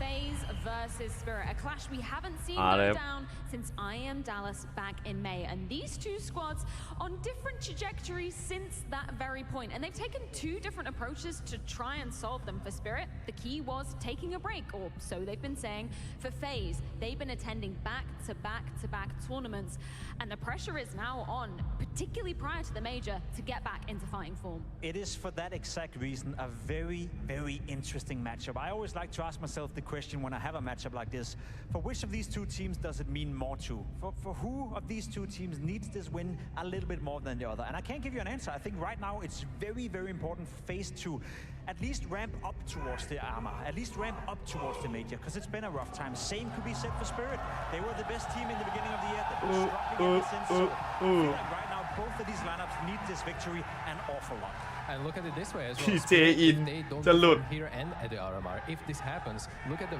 past 2 months. What is happening? They have been bombing out of the Blast 4 finals. They have been bombing out here, and then potentially RMR. You know, this is very much pressure situation for them. Jesus Christ! It doesn't matter where you go, people just love Kerrigan. It's the exact opposite of me. It doesn't matter where I go, people hate me. For Kerrigan, he's loved universally. All over the world, whenever Kerrigan is playing, doesn't matter whether it's in Denmark, in Sweden, สวัสดีครับแว่นเป็นกินไอติมไหมกินครับชอบเลยครับมาเลยครับไอติมอยากกินไอติมจังเลยครับ TFC LONG เลยครับโบ3นะครับมาดูกันว่าคู่นี้ใครจะได้ครับใครจะได้ใครจะโดนในแชทชอบทีมไหนครับอย่าลืมครับเชียร์กันแหกปากกันมาได้ครับอยู่บ้านก็แหกปากได้ครับเฟซอัพอายายาnot mention Dong basically and Shiro, but for the FaZe side, I will definitely say that Robs is going to be the most impactful one, especially for the positions that he's playing. And you know, looking at the gun round statistically, FaZe is a better team when you look at the stats. ชอบแบบเย็นๆหรืออุ่นๆชอบเย็นๆ eventually force them to kind of put pressure on the pistol rounds as well for Team Spirit. My eyes are locked on Brokey. I think Brokey is one of the most fun players to watch out there. I think Brokey is one of the most interesting players to follow when he's hitting his strides. It has been a rocky period for Brokey, let's be completely honest. His highs are highs, his lows are lows, but if he finds impact, I mean, he's in that เกมใกล้มาแล้วนะครับพ่อแม่พี่น้องกลับมากันได้ครับหลังจากที่นั่งสบายๆมากันราวๆครึ่งชั่วโมงนะครับเพราะว่าจบไวไปหน่อยครับคู่ก่อนหน้าโดนไป 2-0 ครับกดแบบเนียนๆหลังจากจบคู่นี้ไปต่อDota 2ครับผมมาดูกันว่าจะจบที่สกอร์เท่าไหร่ครับ Gentlemen, I'm going to be pushing you for predictions now. I know we talked about it in the top of the show, but Stiko, now we've seen the maps. Has there been any adaptations to that semi-final? Well, the first prediction for me didn't go well, but I will keep with Team Spirit for now. Yeah, me too. I think, as I said, it's a 50-50 matchup for me. If I had to pick one, I'd say Team Spirit. I trust a bit more in the consistency of Dunk and Shiro than I trust in the inconsistency of FaZe. กิโอเป็นของจริงนะไม่ต้องเสือก yesterday against Navi, if that's the FaZe turning up today, then FaZe is probably going to win. But if I have to pick, I'll say Spirit. Well, the live odds are definitely agreeing with you there quite heavily in the favor of Spirit. Did you read it as being that in favor of the Dragons? I mean, look at the past matches. They haven't played together for a long time, but past matches suggest that, well, this should be a one-sided affair. I'm hoping that it will not be as one-sided as predicted, but I think we're pushing for 3 maps. Yeah, hasn't it been 8 maps in a row where FaZe haven't even won a single map, in a best of 3 game or in a best of 5 final at Katowice for that matter. So in regards to that, and when you take that into context, then sure thing, it could be a one-sided match. But I think, as I said, it's a different looking Spirit turning up today. It's not the same Spirit we had 6-7 months ago. So I fully expect this to be competitive, and I fully expect FaZe to win a map. Well, we always say you can't estimate the FaZe clan when they come out on stage, particularly in this first half of Mirage, their choice. Any name that you're going to put under the microscope here, Stiko? Good question. Well, for Team FaZe, I will definitely go for Ops. For Team Spirit, it's Donk. Yeah, it's hard not to go for Ops. Donkey. For my money as the player I want to have an eye on throughout this matchup. I think Shiro, to counter your point with Dunk, Dunk is fantastic. We know what he's like. Sometimes he have good stats with no impact. Sometimes he have good stats with impact. น่าจะดามันก็เลทเกมอยู่แล้วเนี่ยฝั่งพันดา particularly on this first map of Mirage. How do they kind of match up stylistically on this map? แบบทรายครับทรายล้วนมิลานอนุบิดดัด2มีเล่นไม้เล่นมือกันด้วยพี่แกนคนรักแกนนะดิแว่นทำบ้าง I think Kerrigan will be under a lot of scrutiny as well from the side of Team Spirit. We saw them yesterday versus G2. They were heavily focused on towards the B bomb side. They want to execute into that bomb side. They want to send Dunk out, jumping out the window, see if he can open up the stuff. So I think there's going to be quite a lot of Dunk versus Kerrigan duels on Mirage. So he's going to have his hands full. Okay, Stiko, you said something very interesting when we were talking about the top teams of 2024. The fact that you feel like Chopper can outcool Kerrigan basically any day of the week. I know I'm exaggerating what you said there, but tell me about that style that you expect to see Chopper deploying to be getting the better of Kerrigan's calls. I think he's utilizing his players well. It's not necessarily just putting them in a good position and teach them the correct micro, how they should peek certain angles, but it feels like everyone is always ready. They're in a good position. They give it feels like Chopper is giving good big picture idea of the round, what they want to do, and then everyone is able to adapt. And this is not necessarily performing on the server where Chopper gives calls, but it's performing on practice when they already prepare a lot of stuff. And I think protocols to be, even stolen from teams. หรือว่าแว่นจะเปิดตัวโพสให้เคาน์เตอร์อยู่นะคงไม่ได้เปิดนะไม่มีภาพ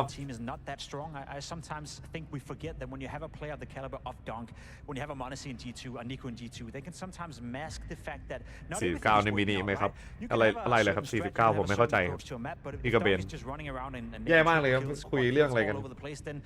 ไม่รู้จักเลยครับเลข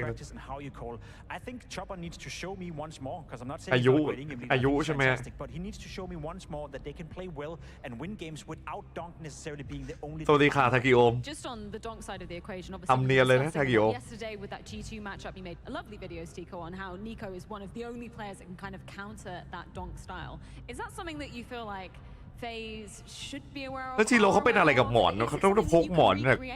จากโรงแรมมาด้วยอะเด็กติดหมอนจัดเลย Now that with the recipe, if it works, all credits to me, right? All credit to you, my man. Definitely. Donk, I expect him to be showing up and firing on all cylinders, though. I know that's a very easy thing to be saying. มันชินหลังใช่ไหมเรื่องนี้ถ้าเกิดหมอนมันไม่เข้าหลังอะแบบหมอนที่นู่นไม่เข้าหลังกันหรือต้องพกมาจากที่บ้านเลยเดินเอาขึ้นเครื่องเลยป่ะคาแรคเตอร์แบบตัวละครติดบั๊กเลยจริงหมอนจากที่บ้านไม่ได้พกหมอนอันมันเริ่มมาเลยเนี่ยนะเดือดจัดเลยนะ How's your boy Frozen going to be faring, Stiko? You got high hopes for him? Always. I need him to see and get that flag of Slovakia up in the crowds and I like whenever he's playing. It feels like he's giving like a different kind of structure into the team of FaZe. Well, let's continue talking about the side of Team Spirit and FaZe. Almost ready to dive into the action. Wait for the tech issues to be resolved. At least though, Stico, at least the furiosity of the side of Spirit. We saw them getting hella tilted back in Copenhagen. Haven't seen that in the same kind of vein. At least that has been working from the extended bootcamp that they took. And it shouldn't surprise us. Actually, this is precisely what they have been working on and what they have been focusing on throughout the IEM Rio. While they were watching, they were analyzing opposition, and they were probably watching on the FaZe. And now they only can get more prepared than what they used to be before in previous events. I just got a wild thought in my head, and I'm actually not sure if I should say this out loud. Don't bait us, Jake. Yeah, okay. Well, I'll give it a go, and we'll hear what your reaction would be. I think when I think of it, when I think of Frozen in FaZe, I think he's fantastic. I almost would argue that he could be sort of the right-wing Shiro in that regard. I feel like sometimes Frozen is having good stats with less impact than he probably should have. Just like we had the conversation with Shiro that sometimes his stats are looking good, but the impact is not always there. By no means am I saying Frozen doesn't have impact, but sometimes I want a bit more. I think he's fantastic. I think his aim is up there with the very best players in the world. And maybe he's just a bit too passive once in a while. So maybe there's a comparison to be made, and maybe I'm just an idiot. Well, on that bombshell, I think it is time to get this game underway for the first time in 6 months. Spirit taking on FaZe. Yeah, that's right. FaZe and Spirit, always a treat. And this time แว่นเชียร์ทีมไหนครับสปิริตครับแว่นเชียร์สปิริตครับมาแล้วครับเลย มาแล้วครับทางด้านเฟสปะทะทีมสปิริตครับผมมิราจครับเฟสเป็นคนเลือกก่อนครับในขณะที่สปิริตเล่นฝั่งรับครับตามสูตรเล็งเสียงกันหน่อยครับและแน่นอนในเมตานี้ครับต้องมีนะฮะอะไรมีระเบิดลวงครับผมเตรียมลวงเข้าแต่บุกจริงครับที่บีพี่แกนโดนไปครับตัก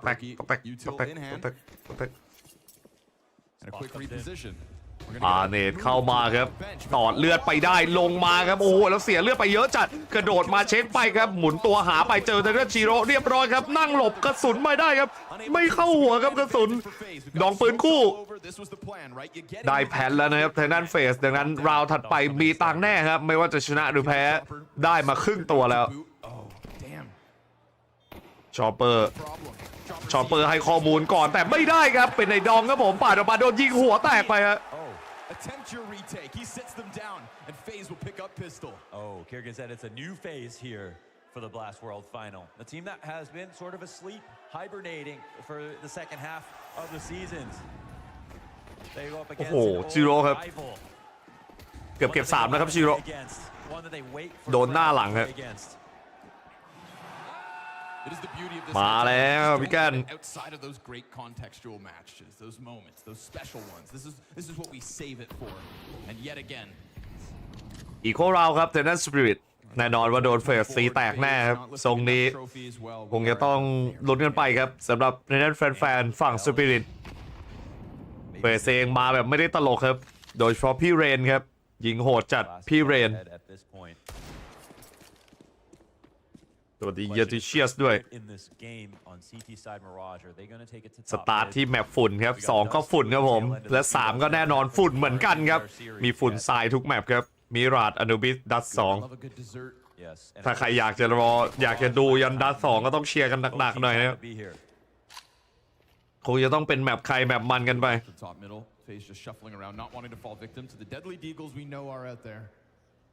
เดซดีเกิลครับของด้านชิโร่ค่อยๆคลืบคานเข้าครับผ่านอพาร์ตจะไปไหมครับไปบีหรือไปอะไรไปบีครับมาจริงครับแบบมาดีสปิริตเองก็ไม่ออกไปแลกนะครับเพราะว่าเล่นปืนพกค่อยๆเล่นกันอยู่ดองเห็นเรียบร้อยครับดองยิงหัวกาลิกันล่วงไปครับผมกระโดดลงมาได้ไหมยังติดไฟกันอยู่ครับลงมาเหยียบไฟกันเล็กน้อยครับเกือบตายไอ้ดองครับยิงไปได้เพิ่ม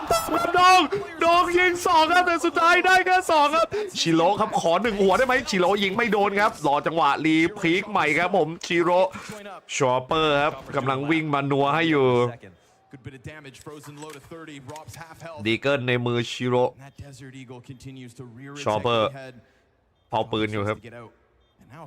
ประเด็นคือชอปเปอร์ได้มาแล้วครับเขาได้ยินแล้วนะครับมาแน่ครับ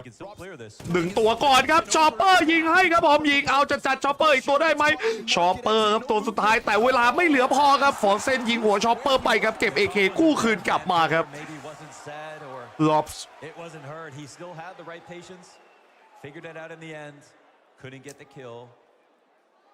ไอ้ดองยิงไป3ไอ้ดอง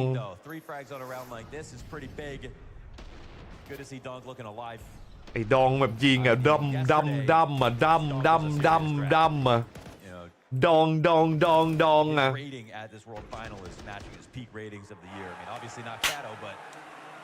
ไม่เป็นไรพี่เฮ้ย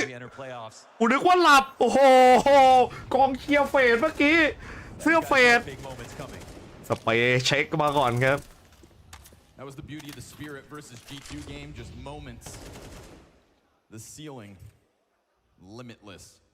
And it feels like we could tap into that again tonight. มาดูว่าในหน้าน้องดองจะได้โชว์พลังไหมครับหรือว่าเพื่อนๆเขาต้องช่วยแบกกันแต่เมื่อกี้ตอนให้3มาเนี่ยชิโร่เองก็บอกนะว่าการที่เขาจะชนะทางด้านเฟดได้เนี่ยจำเป็นจะต้องยิงให้ลั่นครับทุกคนเมื่อวานเนี่ยในแมปนี้เมจิกยิงไม่ออกเลยครับเรียกได้ว่ายิงไม่ได้ยิงไม่ออกครับส่วนทางด้านชอปเปอร์ก็ดิซิชั่นไม่ดีเท่าไหร่ครับสำหรับทางด้านเมื่อวานวันนี้ก็ต้องแก้ตัวกันไปครับรอนควันหมดครับเก็บเด็กดองมาได้ครับแลกกับโบรกี้ครับแล้วเป็นล็อบเก็บชิโร่ไปได้เพิ่มเติมอีกนะทะลุออกมาไหวไหมครับ2 ต่อ 3คอนเนคเตอร์ยิงโชว์แล้วด้วยครับเลนโดนอ้อมหลังครับโดนอ้อมหลังถ้าทะลุมาคือโดนแน่ครับคอมบูสมารอยิงแล้วเห็นก่อนยิงก่อนครับโอ้โหสบายครับผมเพราะว่าบอมตกในพื้นที่สั่งตายครับได้เวลาตามหา AK ให้เด็กดอง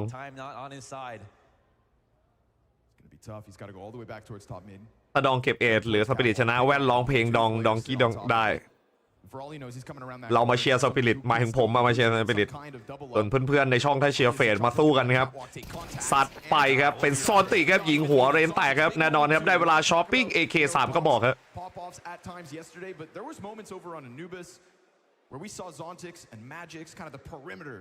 โดเนทอุ้ยขอบคุณครับขอบคุณครับเด้งครับพี่ลาฟาเยฟได้นะครับ 1,000 บาทมันไม่ขึ้นจอเพราะว่าผมกันโดเนทปั่นขึ้นมาตอนภาคครับแต่ขอบคุณครับ1,000 บาทครับขอบคุณครับขอบคุณพี่ลาฟาเยฟด้วยโอ้ขอบคุณจริงๆครับยิ้มเลยครับเปิดหัวเดือนมาค่าย150ครับค่าย M100 1,000 บาทขอบคุณครับโดนเข้าไปครับเป็นในด้านเทคได้4 กระบอกนะพอพูดจริงๆนะครับสเปย์มาครับดองปาดออกไปยิงโดนเคาะหัวมาต้องค่อยๆคานออกเลยครับดองโอ้ยโดนหัวเกือบขาดนะครับดองบอกเอาไงดีวะเลือดไม่ใช่ปัญหาสำหรับเด็กดองไม่เคยมองเลือดอยู่แล้วคนเนี้ย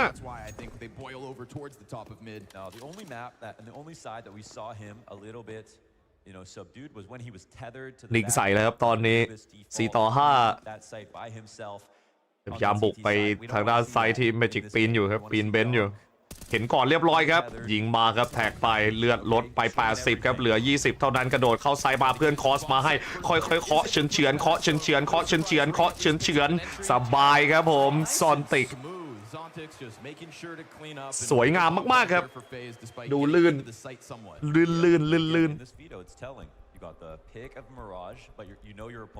ขอบคุณเลยครับขอเวลานอกครับ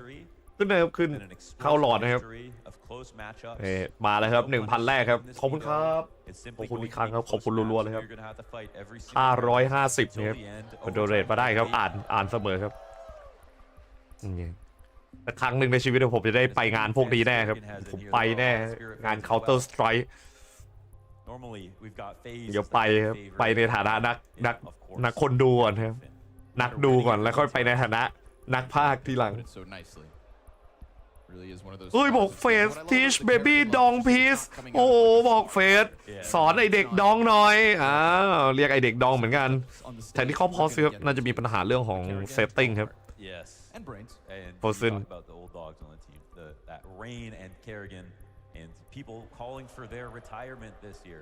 ไม่ดูโดต้า2หรอครับดูครับโดต้า2ตามตารางโดต้า2เดี๋ยวคู่นี้จบก่อนเพราะว่าเคาน์เตอร์เนี่ยมี2คู่นะครับวันนี้2คู่โบ3เท่านั้นเองเดี๋ยวจบเคาน์เตอร์เดี๋ยวจะสวิชไปโดต้าให้ครับ ไม่ต้องห่วงเลย Let's call it a hibernation. Okay. They always wake up from it. แจ็บโพสท่าไฟล์มาแล้วที่คู่ใครเป็นไปได้มากสุดครับผมว่าไฟล์โอลีดีกว่าครับเปรี้ยวอะไปในฐานะนักแข่งแก่แล้วครับหน้าแห้งนะฮะไปในฐานะนักแข่งคงไม่ไหวครับโดนยิงอย่างเดียวครับทรงนี้โดนล้อให้ด้วยสวัสดีพี่ฟ็อกด้วยครับมีใครมาแล้วยกมือขึ้นมาหน่อยครับวันนี้พายฮึบครับมาแบบจัดเต็มคู่เมื่อกี้นี่กดแบบเต็มไปหน่อยครับโดน 2-0 ไปเลยครับเละRob's getting better is a big story of the year because he started off CS2 amazing, top 3 player. It's not คนนั้นชื่อตัวเลขว่า4อะไร49อ๋อเปล่า47 3D Eco Round ก็เฟส So it seems like they may have tapped into something. Let's see if they figured it out. ชิโร่ AK ล้นว่าจะเก็บไปได้แค่2กระบอกนะมี2กระบอกให้เก็บอีกกระบอกน่าจะเป็นเกาหลีอ๋อแล้วชิโร่กับดองครับชิโร่เอ็กดองเอาปืนพกไล่ยิงให้ด้วยโอ้โหไอ้ดองวิ่งยิงอ่ะไอ้ดองบอกอีโควิ่งหนีผมยิงนะพี่วิ่งผมยิงพี่วิ่งผมยิงอ่ะรู้จักเปล่าวลีอ่ะไม่ได้นะไม่ได้นะชิโร่ยิงไปนะ2ตัวนะชิโร่ยิงนะชิโร่ยิง2ตัวนะ What's the biggest compliment we've heard about Navi? That you know what they're gonna do, but it still works, right? True. You know what you're gonna do, what they're gonna do. You still can't figure out how to beat them. มาจัดครับเดี๋ยวเวลาคุมกลางคืนครับเฟสไม่ใช่คุมกลางคืนนะครับคุมกลางคืนนะครับสเปย์เช็คมาฮะเพราะว่ากันในดังไอ้ดองครับเดี๋ยวไอ้ดองมัน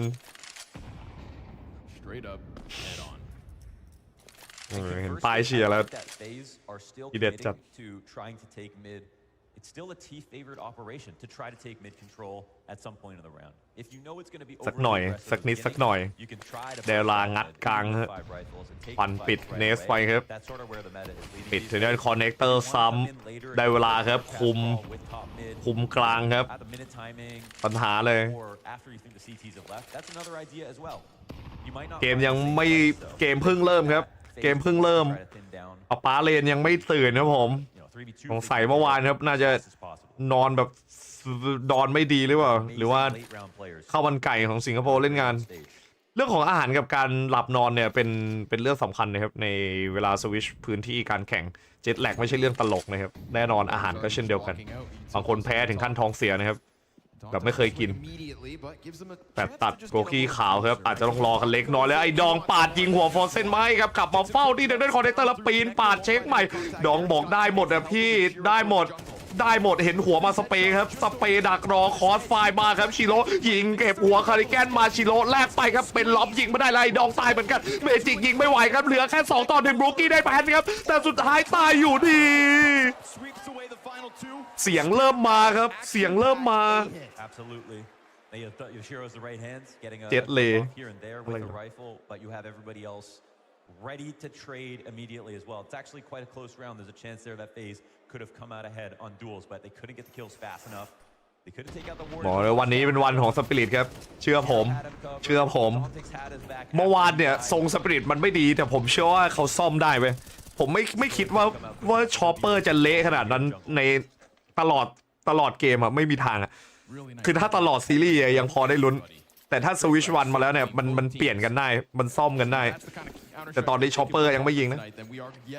เมจิกกับชอปเปอร์คนละหนึ่งอยู่ไอ้ดองซอนติชิโร่ได้ยิงเดือดจัดครับยังดีที่ซอนติมันเอาครับช่วงนี้มันยิงไม่หยุดครับหยุดไม่อยู่ใช่ครับสวัสดีพี่คูปครับผมโอ้เดินทางให้ดีครับพี่คูปเนี่ยฝนตกนะใครผ่านฝนผ่านอะไรมาก็ดูแลสุขภาพครับการขับรถต้องระวังไฟไล่มุมตอนหลกมาครับไฟไล่มาครับแซนด์วิชชอปเปอร์ต้องออกมาครับเพื่อนพยายามควันไว้ให้แล้วแก้นครับโดนชิโร่ยิงตายไปครับออกมาไม่ได้เลยครับฟอร์เซนฟอร์เซนยิงสติเล็กไปเลยฮะดิ้งหัวครับผมเต็มกระบาลออมหลังมาได้ครับยิงเด็กดองไปเรียบร้อยแล้วล็อบครับโอ้ยกาลิวในมือครับยิงแบ แบบหนักจัดยิงเข้มจัดครับคาริวปาดยิงครับโอ้โหแล้วฟอร์เซนกันได้ได้ชิโร่ไปด้วยครับเมจิกคอสกลับมาครับเหลือ2-1เมจิกคนหนึ่งบางครับอีกคนหนึ่งไหวอยู่บรูกี้เลือดเต็มคนถือปืนเป็นเลือดน้อยครับลอฟเป็นทางด้านกาลิวนะครับกาลิวกาโลแล้วโดดบินมาแล้วดักถูกทางด้วยครับแบบนี้โดนกาลิวยิงหลังให้นะเมจิกครับโดนแน่โดนเล็งหลังอยู่ครับโดนเล็งหลังอยู่โอ้มีคิดนะครับมีคิดโปรโดเฟกทีต้องรีบเช็คครับอยู่ที่ทางออกพาเลทครับแบบนี้บุมเปิดซะด้วยครับยิงอย่างเดียวได้ไหมครับ1 2 3ครับยิงได้แต่กู้ไม่ทันแน่ครับเมจิกโอ้3 2 1 โอ้ 0.6 วิครับนับเวลาแม่นจริงครับคนเฝ้าสวัสดีคุณกระโดดอาร์นะ Nice try นะครับเสียเยอะเกินครับจังหวะโดนทะลุออกมาครับลอซิดนัวครับเนียนทะลุจังเกิลออกมาได้นั่นเองแล้วเป็นเดชิโร่ครับที่ยิงพลาดด้วยครับฟอร์เซนคมกว่าครับเข้าหัวครับเม็ดแรกเม็ดเดียวพอ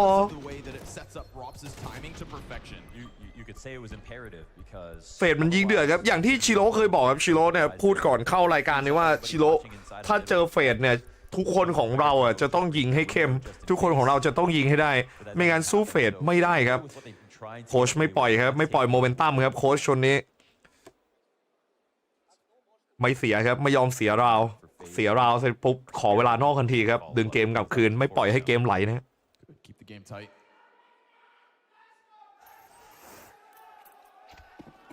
เอาแล้วครับเขาโค้งเขาข้อครับพี่แกนรอพี่แกนกับพี่เลนตื่นนะรับรองได้เฟดไหลแน่ครับสกอร์ถ้าใครเชียร์เฟดคงต้องรอ2คนนี้ให้ตื่นก่อนครับเอาเป็นบูกี้กับเลนก็ได้ครับถ้าพี่แกนหวังไม่ได้ครับ2คนนี้ได้อยู่โดนบุกบาเดือดอยู่ครับแน่นอนว่าสปิริตต้องกู้ต้องแก้เกมให้ได้ฮะรอบนี้ฟูลบายของเฟสสติกโดนขาวจัดมากครับโดดหลบออกไปแต่ด้านเลนครับปันปิดซ้ำไปที่เนสแกนรอจังหวะครับรอจังหวะเผามุมไล่ครับเอาชัวร์พีกออกมาวัดครับโอ้ยขาวจากเดนแกนครับเข้าตาพอดีครับสติกยิงไม่ไหวครับเลนเก็บแบบสุดไปฮะเอาเลยครับโบรกี้อย่ากดเมาส์เล่นนะครับโบรกี้ควันหมดนี่ได้ไอ้ดองเลยนะหรือยิงเช็คมาครับดองได้ยินแล้วดองพอก่อนครับแกนพีกมาได้1ครับชิโร่เอาคืนไปครับ3-4ครับเลนครับโลฝ่ายเผามาอีกทีส่วนทางด้านเมจิกเฝ้าบีครับสวิชเข้าบีซ้ายเรียบร้อยพีกออกมาได้ยิงก่อนครับเมจิกเพื่อนแจ้งไปแล้วครับว่าเขาทะลุผ่านเข้ามาเกิน1ตัวแน่ครับอยู่ตรงรถตู้ต้องมาช่วยหน่อยครับชิโร่ค่อยๆคลืบคานมาครับชิโร่เพราะว่ามาไวไม่ได้ครับมาไวไม่ได้อุ้ยโอ้แล้วยิงชนะครับผมเปลี่ยนสลับมุมเข้ามาครับชิโร่แผ่นเรียบร้อยครับกระโดดมาจะเอาครับชิโร่บนไม่ไหวครับชิโร่โอ้โหจะเล็งตัวล่างครับแต่ตัวบนจ้าเอ๋ครับสวยจัดเลยครับเฟสมาแล้วครับเฟสโมเมนตัมเสียจริงครับทางด้านฝั่งทีมฝั่งสปิริตฮะโดนพี่แกนนะพี่แกนปีนยิงนั่นไม่จิกทำดีแล้วนะครับในราวนี้แต่ไม่พอครับไม่เพียงพอที่จะครัช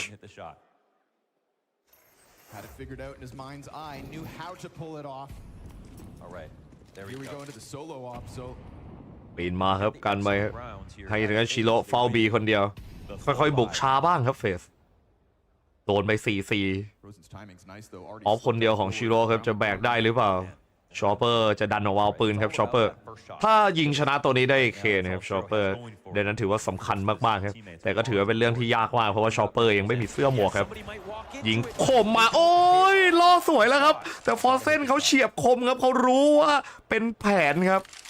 decides not to reposition, maybe because Frozen's so close, he thinks he might come around that corner. ต้องเซฟให้ได้ครับชิโร่เพราะว่าถ้าจะหวังชนะราวนี้นี่ลำบากเลยครับเพราะว่าโดนตัวแรกไปแล้วไม่ได้ AK มาถือด้วยชิโร่ซื้อยาครับมาเชียร์ชิโร่ครับยังไม่มีดองซายาไหมครับ They have a bunch of outposts right now. They're guaranteed positions. They've got a little bit of map control. They can punish any เช็ค push มุม at all. ครับเช็คมุมครบส่งเสียงได้ยินเสียงแล้วนะครับส่งเสียงเท้ามาครับปองวางไฟใส่ครับเผาไปที่จังเกิลครับปิดมิดซ้ำไวอุ้ยควันขึ้นมาทันแล้วครับไอ้ดองยิงเกือบตายครับไอ้ดองยิงมาได้ครับแต่ดังนั้นเลนถอยออกไปทันออกมาเอาปืนพกกดเลยครับโซนติกแล้วไอ้ดองยิงเลนแตกไปแล้วครับจังหวะล้ำปืนพกกันไม่ไหวครับผมถอยมาเก็บออฟครับเปลี่ยน AK ไปโดนโซนติกครับยิงหัวแตกได้ครับ3 ต่อ 3ก็แบบนี้โซนติกครับปืนพกยิงหัวรับไปได้อีกครับโอ้โซนติก on fire โซนติก11-4ทะลุสโมกมาครับในด้านฟอร์เซนติดอยู่นะครับชิโร่ติดอะไรติดคนนะนี่เหลือพี่แกนแค่ตัวเดียวเฝ้าอยู่ในไซครับพี่แกน1 ต่อ 3แล้วครับพี่แกนจะคลาสชิปตอนนี้ครับเพราะว่าฝั่งตรงข้ามเลื่อนโล1บวกไม่มีเสื้อยิงฟรีโซนติกไปครับแต่เปิดตำแหน่งได้โดนยิงหัวแตกครับจากด้านแม่เจกับกู้ไม่ได้ครับ1 เกมกลับมาเป็น5 ต่อ 4ครับแต่ด้านทีมสปิริตแบบนี้เฟสเสื้อครับโอ้โหโดนฮีโร่ครับฮีโร่ออฟ1 กระบอกครับเสกมาได้ครับซอนติกเวอร์มากๆจังหวะที่เอาปืนพกยิงหัวครับโอ้ยิงแบบเลเซอร์เลยครับปืนพกเลเซอร์จะจัด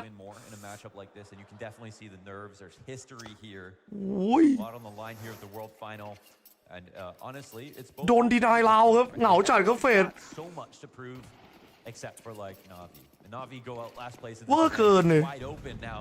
for teams here like FaZe and Spirit. ชิโร่นับวิยิงครับแบตมาดันกลางเข้าไวเลยทีเดียวครับทางนั้นเลนตอดไปเล็กน้อยไอ้ดองบอกผมมี AK พี่ผมไว้ปัดมาครับเมจิกรอบนี้สวิชมาเฝ้าครับปีนลงมาเสียกาครับโดนไอ้ดองยิงไป2ไอ้ดองบอก2 คนผมก็ไหว2 คนผมก็ไหวเมจิกตายครับมุมตายเรียบร้อยพยายามยิงสเปรย์ทะลุสโมกหวังฆ่าครับทะลุไฟออกมาต้องรวดเร็วกันหน่อยครับวิ่งกลับไปแล้วครับล็อบไม่เอาครับถอยดีกว่าครับถอยดีกว่าฟอร์เซนเพื่อนสั่งถอยแล้วครับเพื่อนสั่งถอยเพื่อนส่งเสียงให้ครับพยายามส่งเสียงหลอกครับล็อบดองบอกดักให้พี่เลือด2แต่ไม่ใช่ปัญหาดองบอกถ้าโดนผมก่อนนะโดนผมก่อนผมว่ายิงก่อนได้พอเส้นจะเสกให้ไหวหรือเปล่าครับแต่เป็นกาลิวนะครับจะต้องยิงแบบพึ่งดวงหน่อยพึ่งโชคหน่อย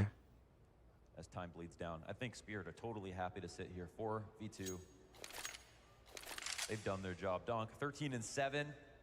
Wow. Taking over mid, controlling connector. ค่อยๆไหลกลับมาครับ25 วิครับผมโฟเซนกับบล็อบไปเผาเช็คก่อนเลยครับเอาชัวร์10 วิเท่านั้นทำอะไรไม่ได้ครับผมจะต้องรอครับเลือกที่จะไม่ไปต่อครับเฟิร์สเลือกที่จะเซฟเอาปืนไปเล่นราวถัดไปคุ้มกว่าไม่ลองครับเพราะว่าอย่างน้อยมี2 กระบอกอุ่นใจครับแห้งในราวถัดไปมันก็ต้องเซฟครับเซฟเอา2 กระบอกนี้มากู้เกมคืนวิ่งไปมงไปก็ไม่ต่างอะไรกับโยน AK ทิ้งโอ้ยให้สปิริตมันนับ1ก่อนเถอะเฟดมันตึงกว่าที่คิดนะเฟดมันตึงกว่าที่คิดเอ้ยนับอะไรอ่ะขอเวลานอกครับขอบคุณคุณจวยด้วยครับเติมพลังให้ทีมสปีด49 บาทครับ10 นาทีแล้วขอบคุณครับผมขอบคุณครับขอบคุณนะครับขออภัยด้วยอ่านช้าเนี่ยขอบคุณครับแล้วขอบคุณบ้านแดงในคุณสแกนนัทนะครับ15 ทีแล้วด้วยขอบคุณครับ That's not to say though that FaZe aren't playing a great game so far, and it's a relief to see them แบบนี้แบบกันครับ sort of shooting hard.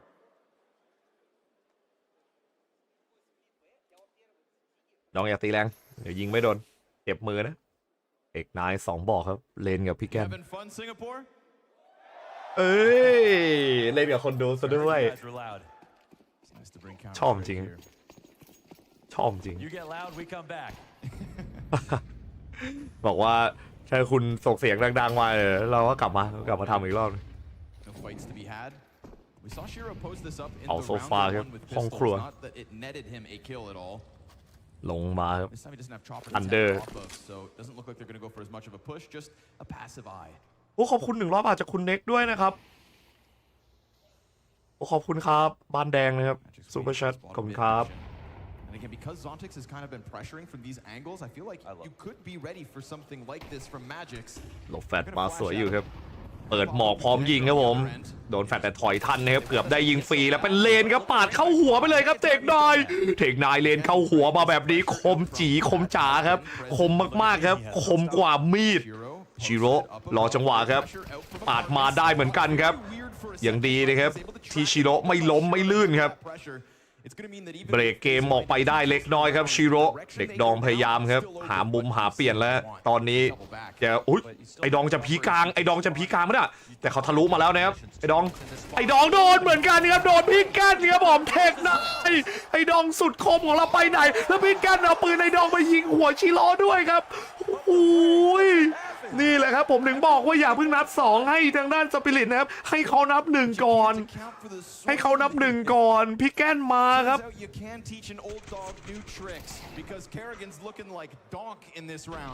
โอ้พี่แก้นน่ะเทคนายอ่ะพี่แก้นเอาปืนในดองมายิงหัวชิโร่แป๊กเดียวอ่ะหัวแตกอ่ะชิโร่พี่แกนที่ไม่ได้แค่แครี่กันนะคนนี้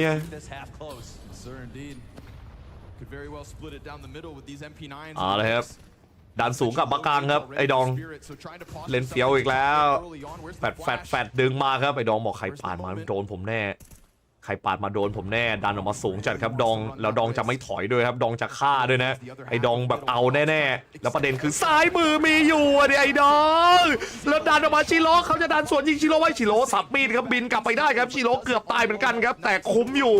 แล้วยิงซอยขึ้นมาครับไปล็อบครับเก็บโซนติไปได้ครับแตกต่อเนื่องครับทางด้านกลางของสปิริตหันมายิงสวนโบรกี้ได้เมจิกไปครับทะลวงเข้าบีไซครับตอนนี้แย่แล้วครับชิโร่คงต้องถอยครับเก็บปืนไปเล่นราวถัดไปได้ไม่ได้ครับเพราะว่านี่ราว12แล้วยิงทะลุมาครึ่งตัวมาครับทางด้านเลนเกือบตายไปครับสเปย์มาครับดักมาได้ชอปเปอร์เองก็ตายไปเลยครับเหลือไปแค่คนเดียวครับทางด้านชิโร่โอ้7-5ครับโดนบุกเละครับบุกเละ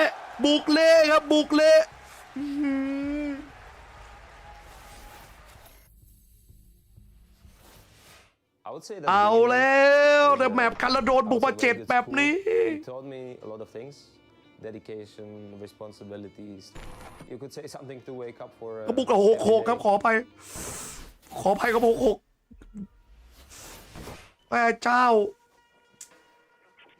I'm David Chernansky, also known as Frozen. โดนเยอะมากเลยครับ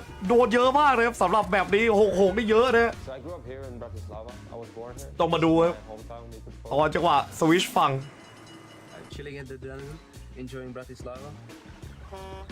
Childhood was, ขอให้ด้วยครับ I think pretty casual, I would say. เติมน้ำกันโอ้โหเนี่ยพี่แก้นเขายิงให้ขอบคุณทุกโดเนทนะครับเห็นนะครับได้มารับมาครับ 1,049 บาทครับวันนี้พี่เราfor you ครับ 1,000 บาทครับแล้วก็พี่จุ๋ยครับและแน่นอนครับที่บ้านแดงด้วยครับบ้านแดงมีซูเปอร์แชทครับผม100 บาทจากคุณ Nexto ครับขอบคุณครับ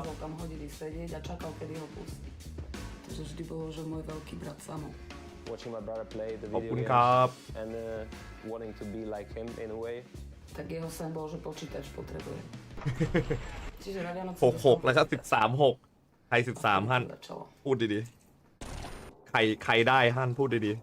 ๆสงสัยจะได้ดู3แมปหรือเปล่านะเตสมานะ O tej hre vôbec nič, len proste dvere, tak na obrazovky krvavé steny, tak proste ako moc som nebol nadšený z toho. ด่านกันนะแล้วเฟดมันมาแล้วนะมันยิงเดือดมากเลยนะเฟดอ่ะ I remember something clicked in my head and I was like maybe I could one day be in a แต่หลับยาวแล้วชอปเปอร์แบบไม่ชอปปี้เลย I was dreaming about before and suddenly it was a reality. I knew it's something that I cannot just waste.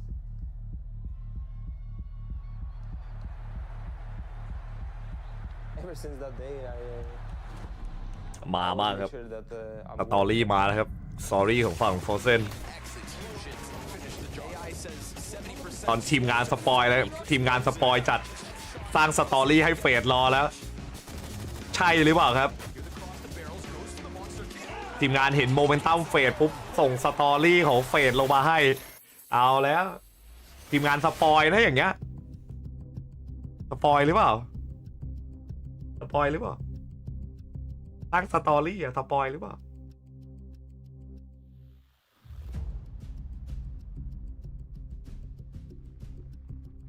รู้สึกยิงมาจัดเฟด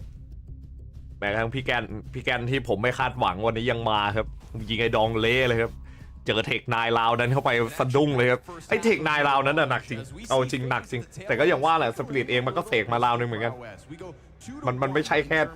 แค่เฟดเสกมันเสกสับกันนะดิ And of course, FaZe the 2. Those Tech9 drive-bys look so quick. And it feels like in those electric moments, in those เลยครับมีใครมาเชียร์ใครบ้างครับขอกองเชียร์เฟดนะครับกองเชียร์เฟดของคุณซีโร่เบย์นะครับสับเข้าครึ่งหลังครับผมราว13 6-6ครับปืนพกมาครับแบบลุนดุนครับมีไฟด้วยครับมีไฟมีควันไม่มีคิดนะครับเรนเฟส And now we start even footing in a very interesting map. 6-6ครับผม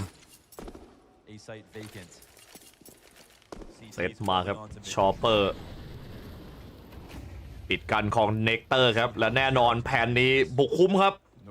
ปิดคอนเนกเตอร์เสร็จปุ๊บแล้วก็แผนครับผมแผนแบบเปิดกว้างจะกระโดดไปยิงให้ด้วยครับหันหลังหลบไปก่อนครับหลบแฟดไปได้ครับแล้วยิงไปต่อเนื่องครับเป็นดองกับชิโร่ครับผมโหแล้วเอ็กกันเดือดจัดครับดองชิโร่ครับดองกับชิโร่ครับเก็บจะหมดทีมแล้วครับดองกับชิโร่ส่วนเพื่อนๆที่ทำหน้าที่เหมือนตัวถือระเบิดครับมาวางบอลชอปเปอร์ยิง1ครับชิโร่กดให้ครับดองเอ็กชิโร่ครับฟอร์เวอร์ชอปเปอร์ตบคู่นี้นี่อยากให้ได้เอ็กกันนะครับดองชิโร่ยิงเดือดจริงครับยิงหมดนะครับยิงเก็บยิงกดยิงเก็บทั้งทีมดองชิโร่2 คนเก็บ5ครับYou know he has. When you catch Rops, you've timed your lurk well. It's always a pleasure to Shiro just kind of crawl in the underpass on Mirage. นับ2ยาวครับผมเทสปิริตชัวร์เพราะว่าปืนของฝั่งเฟสนี่ไม่ได้ลุ้นเท่าไหร่ครับขอชอปเปอร์ยิงในตัวของตัวเถอะครับเรานี่ชอปเปอร์ถือแม็ก10มาปั๊มตังหน่อยครับชอปเปอร์ไปดองยิงเดือดครับโอ้ยแล้วทะลุหลังมาโดนไอ้ดองตายด้วยครับเลนจะหลุดครับผมต้องเฝ้าปืนเลยครับชิโร่สเปย์มาครับโดนพุชกลางมาปืนยิงเข้าหัวครับต้องถอยหลับกับหลังกองมาไฟแล้วดันมายิงเลยครับโอ้โหครับเพื่อนคอสมาให้ครับได้ชอปเปอร์เก็บAKยิงเซฟดิเดไว้ได้ครับไม่ยอมให้ปืนตกกลางครับตัวสุดท้ายครับกระโดดบินยิงครับส่วนติกโอ้ยป่าชอปเปอร์ยิงคืนมาให้ได้นะเกือบตึงอยู่ครับไอ้ดองโดนยิงผ่านคอเด็กเตอร์หลังแตกเลยครับหลังแตกเฉยครับไอ้ดอง Scoreboard is looking right here for Spirit. Looking for 9 on this round. FaZe can definitely try to stop. ได้เวลาเซตครับผมเดี๋ยวทีมสปิริตได้เวลาดูสปิริตบุกชาครับเพราะว่ารอบเขารวยครับสปิริตก็จะค่อยๆครับค่อยๆแต่ดูท่าจะมาจริงเลยครับปักหลักอยู่กลางเยอะครับสปิริตรู้ว่าสปิริตใจเย็นนะปล่อยในไซส์ A โล่งๆครับรอจังหวะวัดกลางอย่างเดียวครับเฟสวัดกลางก่อนแล้วค่อยว่ากัน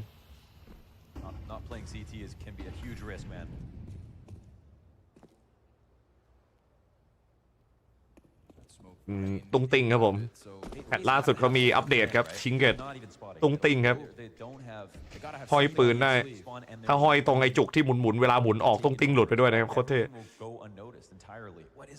and not making any moves either. So there's no trade. ชอปเปอร์ครับทะลุเข้าคอนเนคเตอร์มาเรียบร้อยแล้วฟอร์เซนไม่ได้เล็งหลังไว้ให้ด้วยครับลอบครับเก็บเมจิกไปได้เรียบร้อยครับงัดกันแน่ครับตรงนี้รอจังหวะเพื่อนเข้าครับพีคมาแรกครับแต่เป็นชอปเปอร์ตายไปเพื่อนปีนมาครับเป็นในดองบูสมาไม่ทันการครับเผาไว้ก่อนครับที่ทางด้านเผาอุ้ยเผาว่าวครับไอ้น้องเผาไม่โดนครับไม่ไรเพื่อนปิดให้ซ้ำครับเขาใส่มาได้เรียบร้อยไอ้ดองปาดยิงหนึ่งยิงสอยไอ้ดองยิง3ไม่ได้แต่เพื่อนซ่อมไม่ได้ครับซนติกต้องแผ่นแล้วครับต้องแผ่นแล้ว2 ต่อ 2โอ้โหแย่ครับถ้าเขาลองนี่มีสิทธิ์อยู่ควันปิดโอเซนมีสโมกครับได้คิดมาเรียบร้อยซอนติกต้องแบกครับซอนติกต้องแบกเพราะชิโร่นั่งเฝ้าอยู่ครับให้นานมากไปได้ครับซอนติกโดนยิงครับแบบนี้ช่วยเลยครับโอ้เราตายไปอีกตัวครับนับ7ครับเดินด้านเฟนซอนติกโอ้โหไม่น่ารีบครับDonk with the bailout, and then they lost. So here was the thing that FaZe did versus the mid aggression because we didn't have anybody pushing up aggressively. Everybody waiting around the corner for an opportunity to fight. So it rested on very far margins. เดือดเกิน FaZe don't have active information, but if they nade the smoke and window, someone's there. Pay off get something out of it. They did a great job bringing that down to a 3v5 right away. แบบว่า pay off เวทีวันแรกก็ตึงแล้วอะเวลานอกลั่นเลยSolid retake for FaZe. Saves their money too. They needed it more than Spirit that round. Lane, please notice me. Lane, มองมาทางนี้ Lane, notice me, Lane เซ็นไป I feel like we should put Rain up for auction here. รีบไปหน่อยนะเมื่อกี้เสียดายนิดหน่อยได้ปะล่ะ7-8ครับสปิริตเกมตึงจะจัดหรือจะไปถึง OT ดีครับชัดจะไปถึง OT หรือเปล่าลุมกันยิงกลางครับโดนควันปิดพร้อมแฟดกระโดดมากวีอยู่นิ่งกวีเขาท่อครับโรกี้คองเว้นไม่ลองมิดเลยครับสปิริตเพราะว่าโลโบเนี่ยเฟดที่ทำแผนมาแบบยิงมิดหนักมากกะว่าใครลงมิดนี่โดนแน่ครับ3 คนยิง3 คนคอสยิงนะครับยิงแบบเดือดชอปเปอร์หลอกเข้าเอนะครับควันปิดเซตเรียบร้อยควันปิดให้ได้คอนเนคเตอร์ครับหลอกสำเร็จไหมไม่รู้แต่ในนี้มีพี่แกน AK ครับโอ้ไล่ดองคมกว่าดิเลยลงมาได้พี่แกนบินยิงครับเก็บได้เมจิกปลายตัวยังไม่ลงพื้นเลยยิงหัวโดนได้ครับพี่แกนครับคนจิพี่แกนวันแถบครับได้หัวดองมาด้วยครับพี่แกนครับกับตุ้งติ้ง AK ของเขาพี่แกนเวอร์มากพี่แกน This reset doesn't actually look too bad here for Spirit. That was an amazing hold, but we're even material. โอ้ยแกวิกัน Be wondering right now, is it an underpass walk? Are they coming late top mid? No, it's not the case. ยิงแบบไม่หยุดครับคนนี้มาถือปืนครับแล้วไม่ได้แค่ถือเล่นๆนะครับมายิงให้ด้วยครับพี่แกน This is a great call for Chopper. Shiro smoke down. Now the question is, are they going to doubt this? Are they going to wonder why there's no มี way ควัน around? นะครับมีควันมีแฟดเยอะ Timings. อุ้ยแล้วบรูกี้ครับมาโดนชิโร่ครับเฉือนหัวไปได้ครับชิโร่แบบโดนแบบแป๊ะเดียวหายครับพี่แกนบอกอยากเคาะเหมือนกันครับผม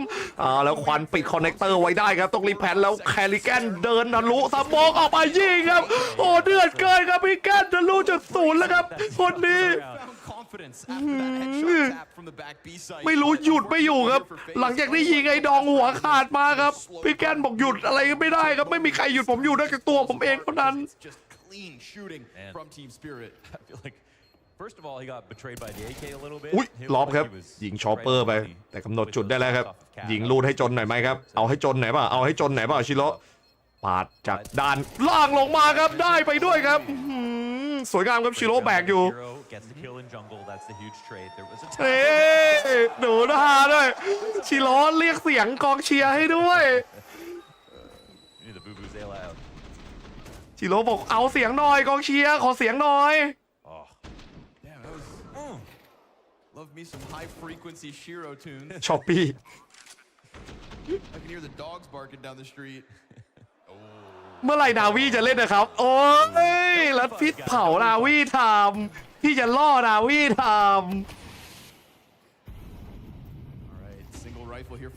ที่หนึ่งนะพี่นาวีอ่ะที่หนึ่ง HLTV แรงนะแน่นอนที่หนึ่งเหมือนกันทัวร์นี้ที่หนึ่งเรื่องการกลับบ้านไปไวเลยพี่ชอปเปอร์ผมไม่เอาแบบนี้เอาแบบนะขอแบบไม่ทำแพ้เราพอชอปเปอร์ยิงไม่ได้ไม่ว่าขอแค่แบบให้กดดันอ่ะกดดันแบบเอเปกก็พอโอเคไหมเอเปกมันยังทำนะมันยังยิงเรียกนะมันยังไม่ตายมั่วนะชอปเปอร์เมื่อวานไม่ดีเลยนะดันออกสโมกไปทำแพ้เกมเลยนะทำตกมาเหนื่อยเลยนะควอเตอร์ไฟนอลนี่ชอปเปอร์เลยนะเลยครับชอปเปอร์ยิงเลนมาได้ครับ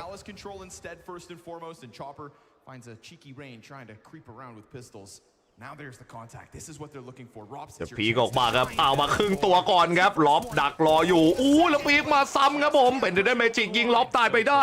แต่แลกเลือดมาหนักอยู่ครับ3-4ครับลงมาชอปเปอร์ครับแล้วชอปเปอร์ยิงไม่หยุดเลยครับชอปเปอร์กับชิโร่เรียบร้อยครับโฟเซนสเปย์ทะลุแบบจัดหนักครับแล้วไอ้ดองเกิดอะไรขึ้นครับไอ้ดองจะไปเก็บโอ้โหโอเคครับไอ้ดองยิงดีๆได้ดองแวนคิดว่าใครมาแทนเคอร์รี่ไปโอริ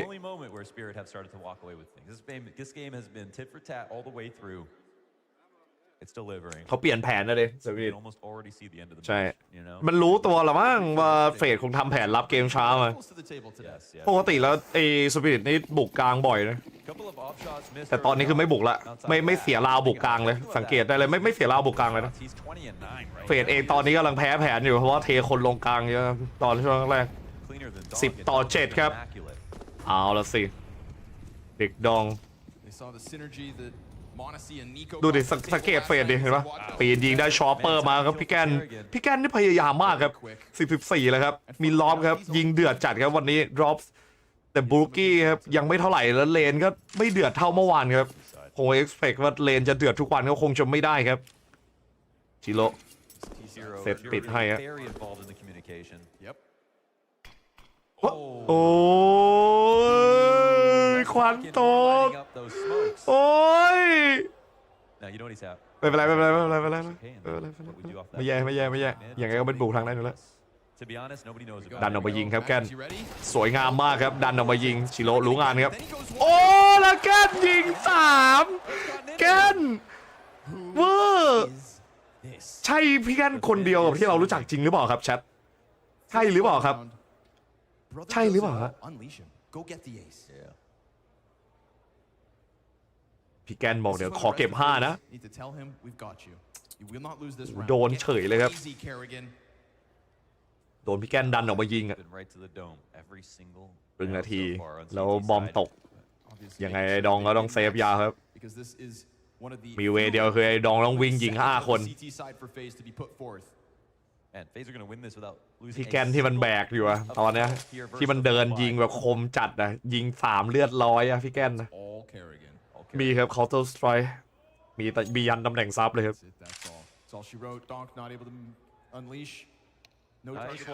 มีตัวเปิดครับซัพพอร์ตออปเปอร์มีหมดเซ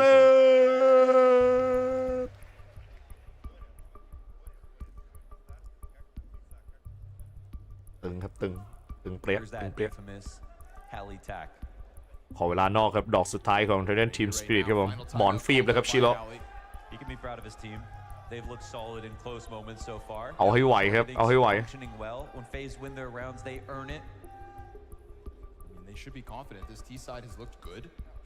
โนเจม You've just lost to a Kerrigan 3K, but it's all right. Plug that one hole. Find the solution. What are the odds he does it again? The Kerrigan carries are absolutely welcome. That might be the thing that they need to beat a full-strength Spirit. It's a weird thing to have to tap into, but if it delivers, it does. Yeah, and Donk has brought the mallet today. Kerrigan Love the mobility in this round. ยิงเข้มจริงครับ หัวขาดเลยไปจริงแบบปลื้ดออกไปยิง Really nice timing swinging into Magic's. Just wasn't ready for it. So we get เมจิกับชอปเปอร์ยิงไม่ออกอะเดี๋ยว Team Spirit of course again healthy T side right nothing to be ashamed of เอาเลยฮะแต่นั้นทีมสปิริต everything they've got left and it's limited เรานี่ห้ามพลาดเลยนะแต่ปัญหาคือเขาปีปืนเยอะครับผมในเฟสมี AK แบบเริ่มเลยปล่อยเผามาครับบรูกี้ต่อยนั้นเฟสพลาดราวนี้ได้เงินพออยู่ครับซื้อได้ครับเราถัดไปปีนขึ้นแล้วครับโอ้ยน้องโอ้โคเบ้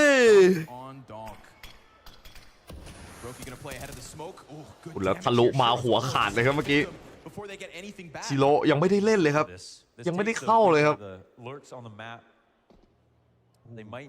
บอกเลยครับเข้ากลางมาไม่ตลกเลยครับสปิริตลองเข้ากลางดูครับเสียหายเยอะจัดครับเข้ากลางโค้ชสั่งเข้ากลางครับ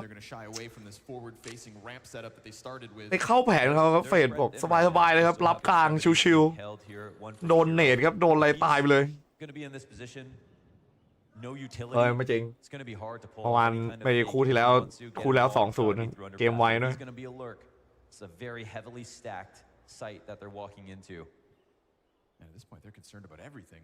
รู้แต่แว่น OT มีอยู่จริงเลนยิงโชว์แล้วหรือว่าโซนติกอยู่นะ18 วิบุกเข้ามาครับทะลุคอนเนคเตอร์ชอปเปอร์ยิงหัวโบรกี้ครับผมกำหนดจุดตัวสุดท้ายได้พีกมายิงไปครับรุมยิงกันเละแล้วโดนทางด้านแฟดปักให้ครับติดขาวไปโอ้แล้วบุกเข้าจริงครับผมได้แผนแล้วด้วยพยายามจะสเปรย์ทะลุมาครับแต่ชิโร่ออกไปแรกครับชิโร่อยากจะลองแรกดูครับลองแรกแล้วต้องแยกย้ายครับชิโร่โดนยิงทะลุเข้าหัวแตกไปครับเหลือ2-3 ตัวครับเอาไงดีCBK ครับผมThis is a head-to-head that requires performance from everyone. Yes, and this is a moment where there were a lot of players to get organized in a short amount of time with two extremities. ตอนแรกนึกว่าสปิริตจะเซฟครับแต่แน่นอนครับบุกแบบสไตล์สปิริตครับผม15 วิเขาว่ากันไม่น่าหลุดเลยครับในไซต์บอกตรงไม่น่าหลุดครับเฟดขาวสวยด้วยครับจังหวะสุดท้ายเข้าแบบจังหวะดีเข้าจังหวะดีจริงไอโซนติกมันได้ข้อมูลเยอะด้วยแหละไอ้ดองไอ้ดองหัวระเบิดไปเลยว่ะพี่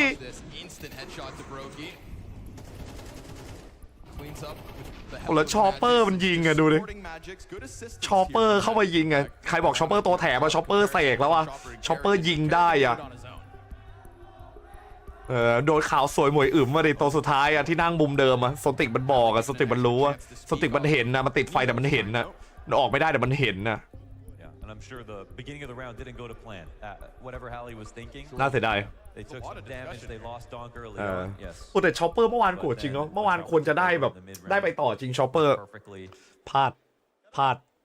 มากๆชอปเปอร์แต่วันนี้เอาให้ชอปเปอร์วันนี้คือวันนี้ดูวาดหน้าเด็กดองเก็ตดองบายป๊าดอง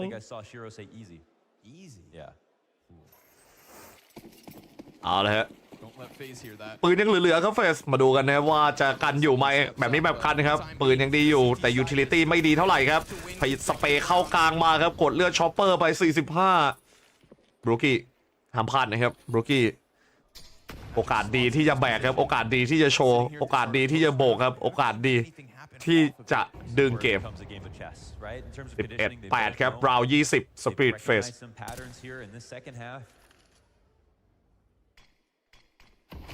วันปิดคอนเน็กมาพยายามเดินครับเดินเข้าบีรอบนี้เรามีบุกี้ครับออเปอร์เฝ้าอยู่ทำเม็ดแรกไม่พลาดเนี่ยเขาถอยกันยาวแน่แต่ตอนนี้หลอกสำเร็จครับหลอกยันนักพากย์เลยครับไปเลยครับสปิริตค่อยๆไปครับโรเทชันกลับเตรียมบุก A แทนครับเล่นแบบสไตล์สปิริตครับผมบุกช้า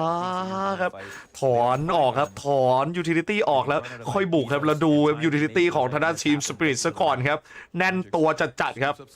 เข้ากลางมาครับเซตอัพพลาดไหมครับลูกนี้ไม่น่าพลาดนะครับควันตกเข้ามาครับเข้าไปครับปิดไปที่ทางด้านเนสเรียบร้อยครับเอาแล้วเอายังเตรียมพุ่งเข้าครับ เวลาเหลืออยู่ไม่เยอะแล้วครับต้องไปแล้วครับทางนั้นที่สปิริต25 วิเข้าบุกตีเอครับมาแน่ครับควันจะหมดแล้วปีกมาเอ้าเห็นก่อนนะดิโอ้ยกาลิกันครับแบกมาต้องนานแต่ยิงไม่โดนครับครึ่งแม็กโดยดองกับปายิงหัวสวยเคยดองถือระเบิดยังยิงไหวหลอบเองซนติก็ยิงไม่โดนเหมือนกันครับเป็นงานแล้วครับทีนี้9 วิสุดท้ายครับต้องรีบแผนต้องรีบปักนะครับยิงโคเวอร์ไว้ให้ครับพยายามจะปักระเบิดได้ไหมครับเมจิกโอ้แล้วแผนไม่ทันครับเป็นโบกี้ครับแบกเกมจะจัดโอ้ยแผนไม่ทันโดนโบกี้นี่ได้ราวไปได้ครับเป็นไงอ่ะเข้าช้าไป3 วิไอ้หนุ่มเข้าช้าไป3 วิโอ้โหเข้าตอน20ป่ะนี่ไม่มีควันปิดให้ครับไม่มีควันปิดให้ครับผม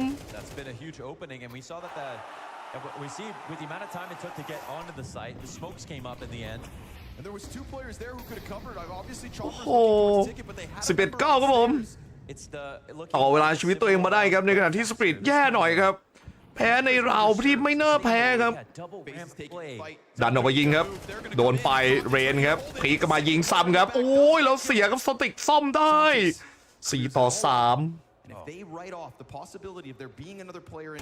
โอ้โหแคลิเกนครับจะออกมาโดยดองครับดักถูกทางแต่ไอ้ดองครับข้างหน้ามีฟอร์เซนอยู่ควันปิดครับไอ้ดองบอกไปหลอกก่อนไอ้ดองบอกส่งเสียงให้ด้วยเนี่ยหลอกจริงหรือมาจริงหลอกจริงหรือมาจริงซอนติกได้เวลาแล้วครับไอ้ดองเฝ้าคอนเนคให้ครับไอ้ดองบอกโล่งสติกยิงเลยเอาเลยแพนเลย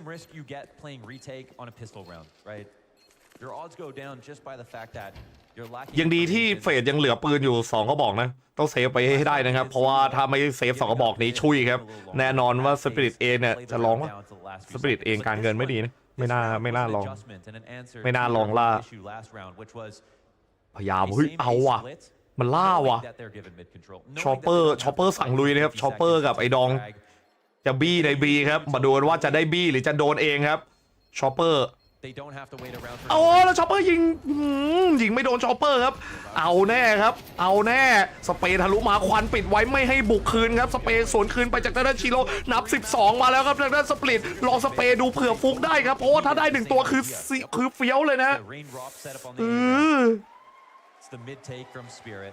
ไอ้ดองยิงมา23 ตัวครับไอ้ดอง ADR 106ไอ้ดองบอกแบกแทนป้าเลยป้าชอปเปอร์ยิงไม่ได้ชอปเปอร์เป็นชอปเปอร์เมื่อกี้ตึงจัดอะ Until they get to overtime, of course. Oh yeah, of course. Overtime's guaranteed. We knew that. This should be with FaZe in a server. Singapore, we want overtime. สนุกจัดเลยครับถามว่าสิงคโปร์ครับอยากได้โอเวอร์ไทม์ไหมแล้วช่องแว่นนะครับอยากได้โอเวอร์ไทม์หรือเปล่าครับจะมีอีโมดโอทีโคตรมาครับอีโมดโอทีโอ้โหสมติครับเดี๋ยวจังหวะย้อนมาครับดันเข้าไปเดือดเกินครับเดนเฟอร์ Poor Kerrigan, you know, we've seen him kind of flying around the map and finding all these good timings. This one, he just gets caught blind. Things like that are what happen when you give up mid control. Okay, true. The consequence. รอบนี้ยังคงครับอ่อนกลับเล่นมิดเยอะนะครับเล่นมิดเยอะเหมือนเดิมแต่ดันเฟสเป็น SMG 3ครับต้องพยายามดันออกไปยิงนะครับเอาเลยครับล็อบจะพยายามลองดูแต่โดนขาวดักรอเวลาไว้อยู่ชิโร่เข้ามารอยิงในไซส์แล้วครับบีเผารถตู้ไว้ครับเล็งเข้าไปเอาไอ้ช็อปเปอร์โอ้ช็อปเปอร์โดนดันจริงๆครับแย่หน่อยครับเสียช็อปเปอร์กลางเรียบร้อยครับผมตามแผนของเขาไม่สามารถเล่นได้แต่ดองทะลุมาแล้วครับไอ้ดองทะลุมาแล้วได้เลนไปด้วยครับไอ้ดองโดนบรูกี้ครับผมคอสมาจากคอนเนคเตอร์แล้วทำยังไงดีครับมุมตายครับอย่างนี้ชิโร่ดันยิงแพ้ดิวุ่นวายเลยครับโซนติกต้องค่อยๆครับโซนติกได้มาแล้วครับโซนติกแจงเรียบร้อยสับปืนมาโซนติกจะยิงสวนคืนครับโซนติกเปลี่ยนไหมครับโซนติกหาปืนใหม่ครับเก็บเงินยูทิลิตี้ครับไฮเทนเมจิกรอวิ่งเข้า A ติดคอนเนคเตอร์กันอยู่ครับจะมาคอนเนคเตอร์กัน2แต่อีกตัวหนึ่งครับจะเข้าผ่านทางด้าน CT สปอนครับแน่นอนว่าโซนติกเฝ้าไว้อยู่ครับไม่ยอมให้มานะครับทางด้านสปอนเข้ามาแล้วเมจิกยิงได้ตัวหนึ่งพอครับขอตัวเดียวพอไม่ได้นะครับตัวเดียวไม่พอรอเพื่อนคอใต้ครับเนตส่งเข้ามาครับคอนเนคเตอร์จัดไปกดเนตเข้าเต็มไปครับเลือดหมดครับแต่เป็นโบกี้ยิงโซนติกเละเลยครับโอ้ถอยดิครับรออะไรไปครับจะบินหนี12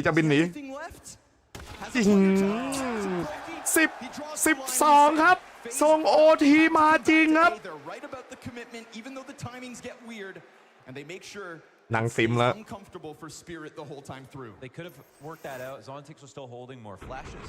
The nade was perfectly placed, but instead of helping สู้มืออยู่ครับสู้มืออยู่เฟดาสู้มืออยู่เราเวลานอกไม่มีแล้วนะครับสปิริตเวลานอกใช้หมดแล้ว Don't worry, everything's fine. We told you, overtime guaranteed. Guaranteed. ปืนเริ่มจนครับปืนเริ่มจนโดนดันกลางออกมาด้วยเลยครับดอมไอ้รอฟครับขโมยปืนไม่ได้ด้วยเฟี้ยวจัดง่ายเลยทีนี้สปิริตต้องใส่ให้สุดครับต้องใส่ให้สุดมันจะหมดตรงนี้ไม่ได้เลยนะครับเพราะว่าเขาสู้ที่ราวนี้เลยเขาสู้ที่ราวนี้ทันทีครับสปิริตมันจะได้สู้ครับสู้ยาวได้อย่างน้อยขอได้แพนครับสปิริตแล้วเดี๋ยวค่อยว่ากันนะเอาใหม่เตรียมบุกเข้าบีครับข้างในมีพี่แกนอยู่พี่แกนไม่ได้โชว์ปืนเท่เลยครับแชทวันนี้พี่แกนจะได้โชว์ไหมคงไม่ได้โชว์เลยครับอาร์คของเขาน่าเสียดายครับปกติเราดูนั่นแมปมิราจเนี่ยของเฟสเนี่ยเวลาสวิชไปอยู่ฝั่งรับนะครับเฟสเอเนี่ยเดี๋ยวพี่แกนได้โชว์ปืนที่ติดกล้องนะครับปืนที่ติดกล้อง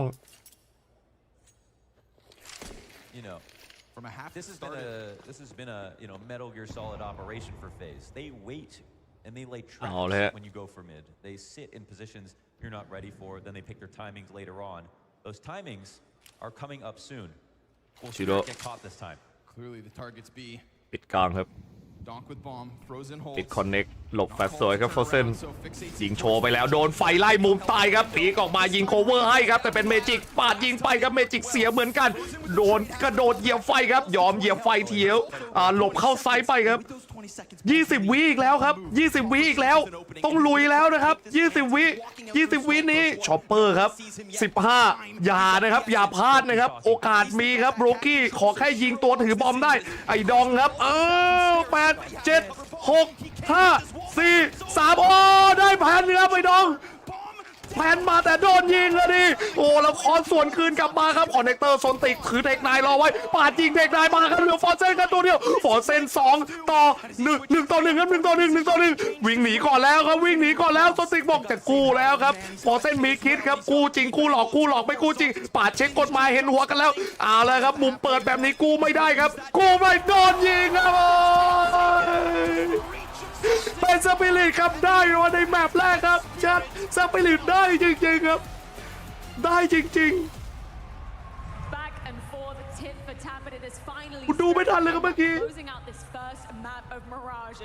วางบอมมุมดีจริงครับยอมเสี่ยงวางครับต้องชมคนที่ยิงออฟล่วงครับไม่รู้ใครเป็นคนยิงครับใครยิงโบกี้ครับชัดดูไม่ทัน What a way to finish what was a great game of Counter-Strike. Very competitive from both sides. Obviously mistakes were made on both sides, but individual players stepping up when it mattered the most. I absolutely love what I saw. ใครไม่รู้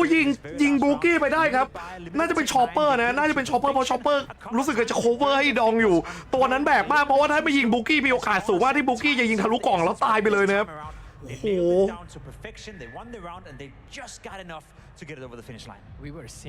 ไอ้บูกี้อ่ะตายไม่ได้เลยบูกี้มันตายพอบูกี้ตายปุ๊บคือมันจบเลยไงตรงนั้นอ่ะแล้วบุกช้าแบบทุเรศจริงอ่ะ15วิสุดท้ายอ่ะเหลือเวลาแค่2วิ3วิในการวางอ่ะ2วิ3วิอีกแล้วอ่ะไอ้ดองวางอ่ะเวอร์จัดอ่ะไอ้ดองมันวางอ่ะตรงนั้นน่าจะเป็นช็อปอ่ะช้อปปี้อ่ะพี่ช้อปปี้อ่ะที่ไม่ใช่ช็อปเปอร์ as something that kind of set the pace for the rest of the half, because we are starting with a. If you look at the buy, Frozen is getting an entry, but Spirit. คนวางไปในดองคนวางไปในดองผมกำลังเลงอยู่เลยทำไมให้ดองถือบอมวะทำไมไม่ให้ดองปาดวะโอ้โหให้ลุงแทงกันดิ First one not that impressive, but the second one is just deletes props outside of the server, and this enables, this kind of forces Frozen to play aggressively in the smoke to bring back the advantage. It cost him his life because Shiro is just simply ready for all of this. Leaves Kerrigan in unwinnable. แต่ต้องให้ผมให้เลย2คนเลยช็อปไอชิโร่กับไอดองอะเดือดมากซอนติก็แบกนะ3คนนี้ยิงไม่หยุดเลยอะทัวร์นะซอนติไอดองกับชิโร่นี่ยิงแบบยิงเรื่อยๆอะยิงเรื่อยๆอะขอบคุณคุณแชมป์ด้วยครับสำหรับ2 เดือนแมปถัดไปนะครับในอีก15 ทีโดยประมาณชิโร่เอ็กดองครับคู่นี้ห้ามแยกเลยครับคู่นี้ยิงเดือดมากคู่นี้ยิงแบบไม่มีดับจริงครับ That wasn't the case here. Whenever Spirit had a chance of punishing some of those, I would argue, big FaZe mistakes, they were there to do it. Yeah, I think we kind of love to see a lot of these teams thriving in the chaos, and this map definitely delivered in that aspect. Let's talk about the opening side of the equation, because as always, I mean, อย่าลืมร้องดอง in terms of this area of this. ด้านตามที่ชิโร่พูดถ้ายิงกันแค่ชิโร่กับดองคือแพ้คนในทีมต้องยิงด้วยใช่ตามที่ชิโร่พูดชิโร่มันพูดไว้ว่าเพื่อนต้องได้ยิงด้วยถ้าเพื่อนไม่ยิงสู้เฟดไม่ได้คือถ้าช็อปเปอร์ยิงไม่ได้เนี่ยกับเมจิกยิงไม่ได้คือแพ้แน่มันเป็นยังดีที่วันนี้ไอเมจิกมันยังพอยิงได้บ้างแล้วก็ไอช็อปเปอร์มันยังพอที่จะมีจังหวะยิง2 ตัวบ้างราวนั้นเลยเสกเลยตอนไอดองตายแล้วช็อปเปอร์มันแบกให้อะ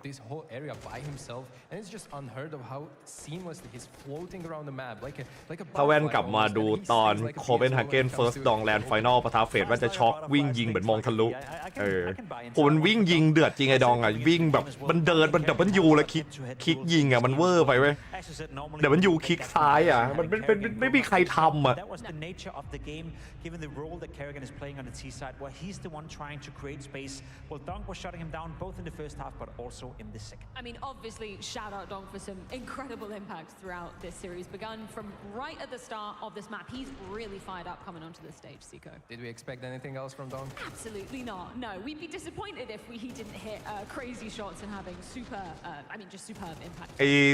โอ้โหซอนติกยังไม่มีใครชมแต่ผมชมให้อยู่เดี๋ยวแบกจริงพี่ซอนติกอะไปแบกเรื่อยๆเลยเดี๋ยวคนเนี้ยยิงเวอร์จริงแต่ต้องชมจริงนะพี่แก้นยิงแบบพี่แก้นยิงเวอร์มากอะแชทดูพี่แก้นเดินยิงพี่แก้นยิงแบบลาวเทคนายอะพี่แก้นเฟี้ยวจัดอะพี่แก้นยิงไอ้ดองเสร็จว่าเอาไอเคไอ้ดองยิงชิโร่อีกอะหัวลั่นเลยแล้วพี่แก้นยิง3อะพี่แก้นยิงแบบเรียลแมนแครี่กันน่ะหลังชนหลังจนนะ was happy to see Shiro play well in the beginning. He found impact. He was activated. And as I said, when you have Donk and Shiro playing well at the same time, this team right here is scary.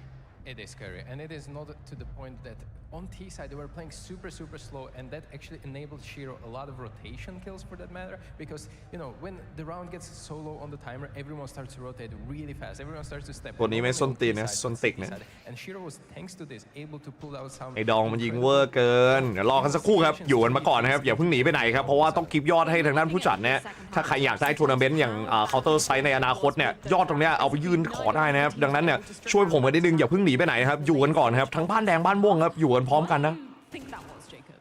I think because both teams played good Counter-Strike. You know, it was a high-level game of Counter-Strike. It was a lot of these micro-adjustments that was being made in the middle of the round. And also Spirit were able to stress FaZe an awful lot. We just spoke briefly about it coming into this segment. The way they were using the time in the round. We had a couple of examples where they ran the time down to 10, 5, 7 seconds. A round where FaZe ended up winning it as well. I think it was Brokey standing on catwalk. ยอดเยอะกว่าโดต้าแล้วไม่จริงโดต้าเยอะกว่า that had no issue playing slow-paced Counter-Strike or at least dragging out the rounds. And as a player, you know that yourself. You get into the round. ยอดใกล้แซงเลยเมื่อวาน800เมื่อวานเคาน์เตอร์รวม2ทาง800คิดว่าไงอะมีโบชก้า FC น้องๆผิดเกมมีโบชก้า And I will gonna had my back a little bit on this because อยากอยู่ดิพี่นิโก้อะพี่นิโก้ดีเกินนะ He was forced to do a decision, and the amount of information that his teammates were giving him, he was able to do so. And even though the rounds looks close because of the time, it wasn't never really close because they get so much control. They pushed FaZe back. They were giving them the mid control throughout the whole half, and I really like the approach. It was contrast to what FaZe was doing. We just got to see the stats from the side of FaZe, kind of unfortunately taking the L on this first map of Mirage, their choice. But shout out to Robs. I mean, I know that it's probably not the end result that he was obviously hoping for, but the fact is that we have been putting him under the spotlight for the majority of 2024 because he was one of the hottest players. แต่ดาวแดงลุ้นแชมป์เต็มตัวการมาของแคเรียนทำให้ดาวแดงลุ้นแชมป์เต็มตัวดีไวมันลั่นจัดเลยนะเว้ยช่วงนั้นทัวร์นี้ดีไวได้ยิงเวอร์จัดอะแล้วพี่คอมเบนเดียนเนี่ยมันยิงได้ด้วยเลยพี่แคเรียนมันพีคยิงหัวรัวๆเลยช่วงเนี้ยมันยิงเดือดอยู่นะมันไม่ได้สั่งอย่างเดียวนะมันยิงด้วยนะช่วงเนี้ยHe's nading himself through smokes. He's swinging out, taking fights. I love to see this Rubs, and it begs the question, and I think I asked you a couple of days ago, sometimes I almost feel like Rubs should have a little bit of a different position when in this face cam, because whenever he's playing in an activated position, like on Mirage, he delivers. Yeah, and if you look at the other maps, for example, he's stuck in a positions where he has to save a lot. Yes. On Mirage, there's no place for it. He needs to be in the thick of the action. He needs to create plays. He needs to be flashed or flash for others. He always is part of the round, no matter what is happening. That is not the case on maps, for example, Inferno, where he's in pit, and he's going to be saving out awful lot there. Just to tie a bow on this conversation about Mirage, where are FaZe's mental at right now? Having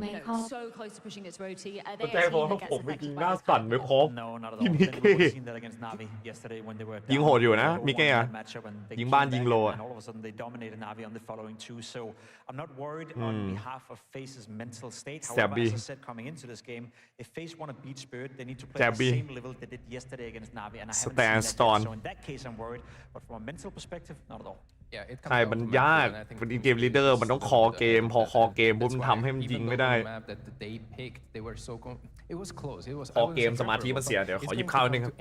ได้กินข้าวแบบเต็มให้คอเป็นคนคอเกม Spirit 1-0 up after successfully taking down FaZe on their map pick of Mirage. Spirit's map choice of Anubis awaits after this break.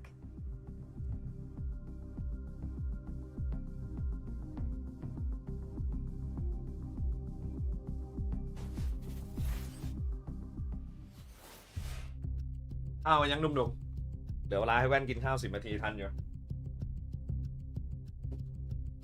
แบบกินไปคุยไปนะกินไปคุยไปจะโดนบอกว่าน้องแฟงหรือเปล่าน้องแว่นมันทำงานกินไปคุยไปอย่าเรียนแบบนะเด็กๆหรือเปล่า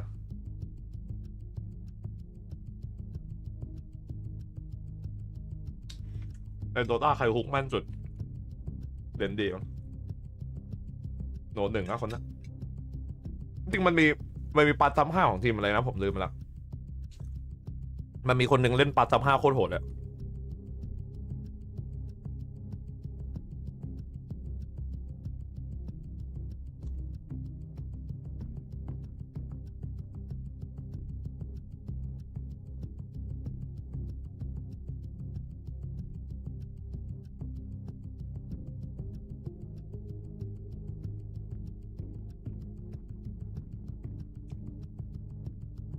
จานลอยพอเลยจานลอยลอยไปไกลๆเลยนะจานลอยอ่ะไม่คุยเลยนะเกม2จะตึงมือ TS ไหมครับเกม2จะตึงมือทีมสปิริตไหมตึงนี่รอเลยหนุ่มโอ้โหนี่ของจริงอยู่แล้ว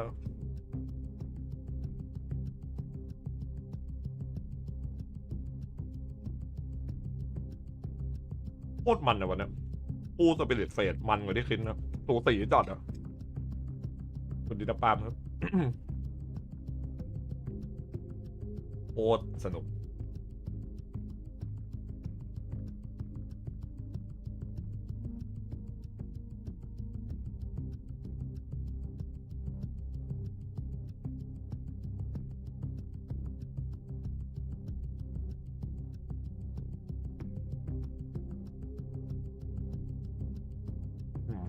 เป็นไงบ้าง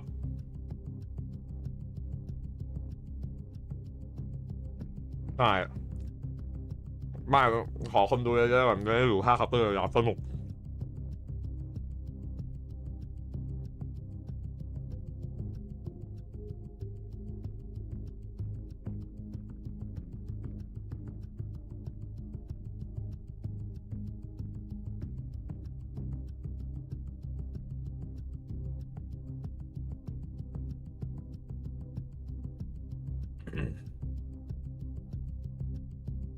เบื่อแล้วตีคลิปอยากยิงคนแทน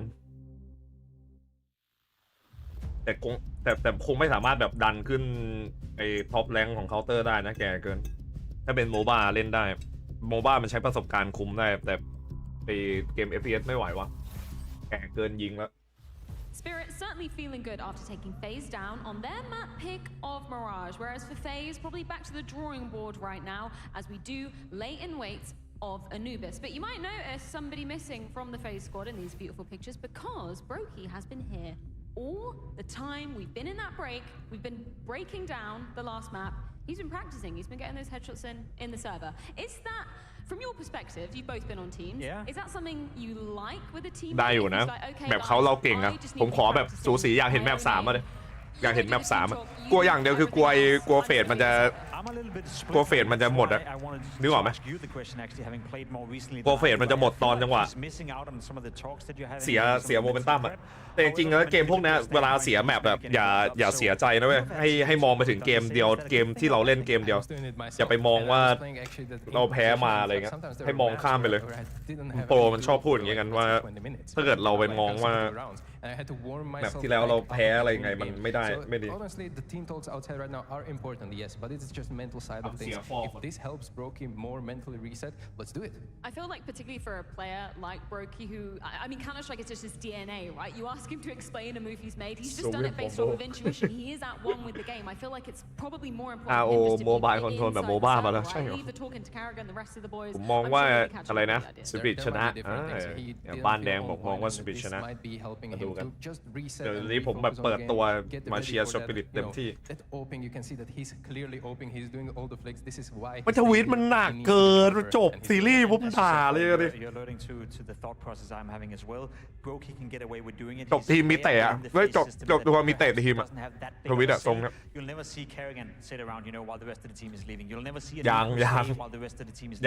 ยังไม่จบกับนาวีทำไมเฮียนมันทำไมฮะbecause he needs to be part of those team talks. So some players have the, I guess, availability to do it, and some will take it. Rops is the next player to be joining back in, as is Frozen walking behind us. I like being able to stand up here. We get to see all the intricacies within the team. Spirit still out, having a bit of an extended break. We are talking about their map pick of Anubis, where they'll be starting on the CT side of things. Could you just maybe preface to the viewers at home why FaZe would have maybe chosen to start on the T side? I mean, Anubis have been up for the conversation in terms of finishing a little bit. I'd say it used to be a very เมื่อวานสปิริตเล่นพลาดต้องบอกว่า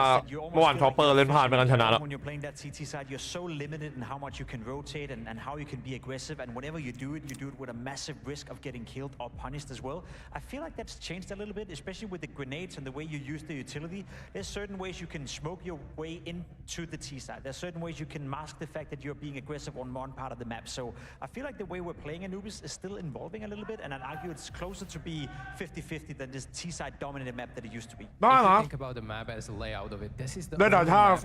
control of the T-side and CT-side. It's given from the beginning of the round. It's clear like divided light between the map where T's are having their own. ตัวนั้นเมาส์มันไปลื่น EF มั้งมันไปลื่น Eternal Fire แล้ว Eternal Fire เข้ามามันสู้ไม่ได้มันโดน 3-0 เลย We can see 50-50. Also, the same story for the map win percentage for both sides. 50-50 ทั้งคู่นะ Both FaZe and Spirit sitting on 50%. Different numbers obviously played as of late. โอ้ยนักแข่งเหรอ Why do you think Spirit particularly picked in? แผนรับมือทีมฝั่งตรงข้าม and they have been quite good on the map. They just haven't been consistent on it. เราต้องทำแผนไหนตอนไหนอะไรเงี้ยประมาณนั้น win rate on the map, but the past 10 บางทีมก็ไม่มีโพยวางโพยก็อยู่ที่ไอ้ in game leader คนเดียวอะไรเงี้ย if we go by that statistic, then it should be a good performance coming in for Spirit. It's a map they pick against FaZe because I think Spirit are feeling FaZe are not necessarily the best team, so it's half a punish pick, half a comfort pick. And I will argue that Spirit are somewhat decent at it. And the live odds certainly agreeing with you there, Jacob. What should we be expecting them from this FaZe T side of the equation? How are they going to be getting the ball rolling straight away? Let's get something new going, because if you look at the FaZe in past 3 months, they haven't been a single tier 1 team on this map. They've been struggling a lot, and the fact is that Spirit is beatable on the map. We've seen it multiple times, but at the same time, is FaZe, even after that first match on Mirage, are they even ready to come back for this? It's a good question. I think one of the things that always been, the point of conversation when it comes to Spirit and their newbies was in the beginning when they first broke through, Suntix and the way he was playing the anchor position over towards the smaller bomb side, he was so good at it. At the time being, we were ready to call him, all right, we got our next big anchor, we got our next big guy. As of recently, as together with Spirit and their win record on the map, it's been a little bit hit and miss with Suntix. I think he is a fantastic anchor player, but sometimes he needs a bit of help over there. And I am curious to see whether or not FaZe will test that once more. He's either having a good game or a bad game. ปีนี้ได้3แชมป์มั้ง Spirit ใช่ปะตอนโชว์รู้สึกจะ3แชมป์ You want to make sure to find out whether he's having a good game or a bad ก็ถือว่า game. เป็น So punish it. Now, Siko, you were talking a lot about Suntix during that group stage and talking about that exact anchor role. You're saying for 2024, it's him and Yumi that are up there in terms of your money as potentially anchor of the year. Is that going to continue in this series? I think so. I think he outplayed. I wanted to say he outplayed Robes, but Robes is not playing anchor position on Mirage, so obviously it's nothing to outplay there. Well, for Anubis, I think he's finding himself in much more. มันไม่ให้เอาแผนเข้าไปเปิดหรอก He's just more stationary, and it's a utility-heavy part of the map. He's holding this A side, and yeah, it's been targeted multiple times throughout the tournament. It's been the meta shift we already mentioned. I think he's going to see a lot of action. Now, something we haven't really touched upon at all. ยิงหน่อยดิเฟด The green room, Stico, the coaches on each side of the equation. เราสวิตช์มาเชียร์เฟดแทนได้บอกว่าคู่นี้ Timeouts during that Mirage, each side using up เกมนี้ all three ผมอยากเห็น3แบบไม่ใช่แล้วกำลังมันเลยไม่อยากให้จบ 2-0 นะกำลังตึงเลย How are the coaches on each side comparing for your money, Jacob? That's a really good question. I think it's the same conversation we're having every single time when you look towards FaZe and Neo, and how much of a saying does he have as a coach? I don't know. I know from Kerrigan and how he likes to run his team that he needs a coach that is a second hand. ไม่ได้รีบไปดูต่อ Need a coach that will อยู่ด้วยกันก่อนเนี่ย see Neo, say to Kerrigan, we're doing this, we're doing that, we're doing X, Y, and Z instead of whatever you just หลอด said. มียาว Kerrigan just needs someone to bounce his idea off. Whereas I เคาน์เตอร์นานๆมีทีนะ different in the Spirit camp. I think ก่อน that's จะได้ a กลับ team มา that ภาค needs เคาน์เตอร์โหโคตรคิดถึง whereas อ่ะ Kerrigan is the, I wouldn't call him โคตรคิดถึงเคาน์เตอร์ the sole face, but close to. Yeah, for the Spirit side, I will see that's complete contrast from the Neo on the FaZe side, because Heli is actually the one, and for listeners from the group stage, I realized he's controlling a lot of players. Yes. He's giving advices how to speak a certain angle. He's going to that very much of detail. He's very attentive to what is happening. He's reading the game. He's giving this information reliably to the teammates to perform well on the server. And one is not necessarily better than the other.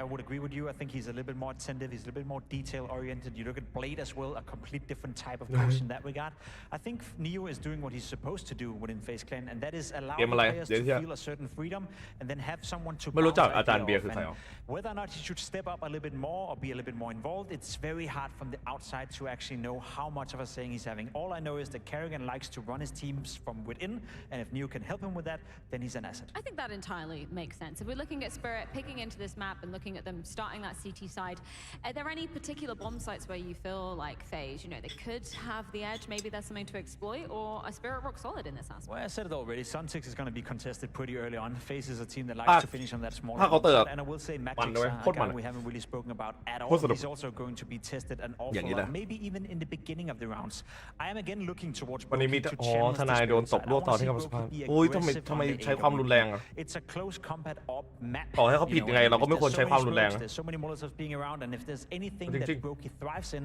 it's chaos. So create the chaos and see him unfold.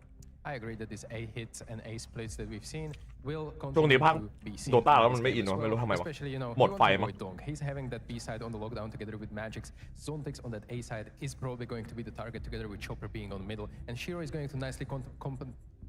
ต่อให้เขาทำตัวแบบขนาดไหนก็ไม่ควรทำร้ายร่างกายกันเป็นสิ่งที่ผิดกฎหมาย The calling abilities of both sides of the server. I don't think anybody's underestimating the power that Kerrigan and Chopper are going to be bringing. When we switch onto that T side, มันเป็นหน้าที่ผมที่ต้องทำให้เกมมันสนุก Chopper particularly like to approach this map. แต่ตอนนี้ทำหน้าที่ตัวเองได้ไม่ดีเท่าไหร่กับโดตาถือว่าแย่ and then as the round develops he is able to call the mid rounds pretty well. Well, gentlemen, it is time to dive into the Temple of Anubis. FaZe versus Spirit, map number 2. ตบหน้ากองปราบมั้ง Singapore, you've gone above โดน and ปักเท่าไหร่ beyond. วะ You've เนี่ย had an amazing event so far and quarterfinal. That is a banger matchup. Some say the best head-to-head in Counter-Strike right now. You get loud, we come back. That's the deal, right? You heard it here. It's the ไม่ longest ใช่500เนี่ยเกินเนี่ย 500มันโม้เนี่ย Yeah, okay, we'll pull some strings. Mohan, this is a game that is always ภาพลักษณ์ตำรวจผิดนะโดนทำร้ายร่างกายหน้ากองปราบบ้าไปแล้วหลักหมื่นไม่เหรอ500มันโมซัวคนชอบบอกว่าตบกันโดน500ก็จริงโดนเกิน Anubis. Counter-Strike's temple as Freya มา so aptly put it. ติดโซราวครับระหว่างเฟสปะทะทีมสวีทกินข้าวไปครึ่งจานนะเดี๋ยวให้กินต่อครึ่งหลัง I'm just trying to get that Ramsey call out working. That's all I care about. It's been a while. Bring that back. All right. So Donk over here on the B site. This has been a question of what kind of CS he's going to play. Is he going to play free like he did on Mirage, or is it going to be more like yesterday, where he had a rough, side of a map? But speaking of CT sides, that's where FaZe struggle a lot here on Anubis. เผาเข้าทางด้าน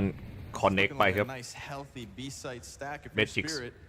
แบบนี้เด็ดอาดูบิสสปิริตเป็นคนเลือกเลยครับซึ่งแน่นอนเฟสเรื่องบุกก่อนครับเพราะว่าฝั่งรับเสียเปรียบมากครับในแมปนี้ฝั่งรับเนี่ยจำเป็นจะต้องรับให้ดีเลยครับ He knows someone's holding him. He's just playing this perfectly. แคริแกนครับยิงโซนติกแตกไปเรียบร้อยครับกระโดดออกมาเอาหลังแทงครับผมโอ้โหเท่ปะโดนไอ้ดองเอาหลังแทงแล้วยิงอ่ะนึกว่าตัวเองเล่นบิสซันแบ็กมั้ง At the same time, of course, we had nobody over inside of the A site. So FaZe slipped through down camera into the plant. We get a retake queued up here by Spirit. It's got a smoke grenade, a flashbang for Chopper to offer. No kit though. And that it's pretty far gone already. ไม่มีคิด So นี่ they're gonna have to get this one going. ต้องลุยแล้วไม่มีเวลาครับต้องใส่กันหน่อยไอ้ดองเหลือ2 ต่อ 3ครับผมถือว่าทำได้ดีเลยทีเดียวครับเฟส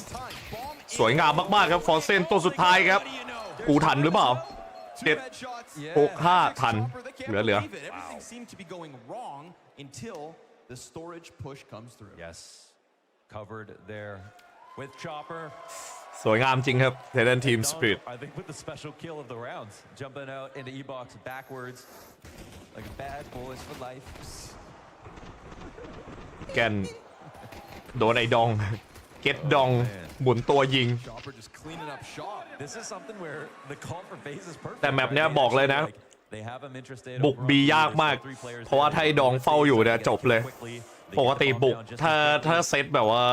ยูทิลิตี้ไม่ดีการบุกบีแทบเป็นไปไม่ได้เลยสำหรับเทรนเนอร์เฟสเพราะว่าเป็นบุมไอ้ดองมันมีบุมมุมหลักของมันอยู่บุมแบกมันปิดมาครับรอบูสยิงเอาหน่อยครับเอายังยิงเรียกมาครับบุกกี้ขอควันหมดครับผมนับวิควันหมดแล้วพีคยิงไม่เจอก็ดันกลางครับกาลิวฮีโร่ครับบรูกี้เสื้อหมวกล็อกก็มีเสื้อหมวกแต่ปืนไม่ค่อยดีเท่าไหร่ปืนไม่ค่อยลุ้น They do set it up that way. ถือว่าตึงอยู่ They do make sure that ครบ5 คนครับเดินไหลเข้าเตรียมตีเอแบบดึงตึงลูกี้ยิงกดมาครับชิโร่แจ้งแล้วป่าไฟยื้อเวลาครับทะลุไฟออกมาโดนคอยิงได้ครับหน้าหลังบนล่างครับปืนตกเรียบร้อยครับพีกออกมายิงครับกระจายครับผมตาย3โดนหนีบหน้าหลังครับผมเหลือเลนแค่คนเดียวเลนทะลุเข้าไซด์มาครับเลนขอยิงหัวแต่เลนยิงไม่ได้ครับเลนไม่แม่นพอครับในวันนี้ Yeah, and if you've missed it as this tournament has progressed, this has been the interesting side of the map for Spirit on both halves of the map as well. Whether Donk is going to play free on B, and whether or not Shiro and Zontix are going to be able to have the aggressive setups to stop camera and stop main. เข้มเลยครับ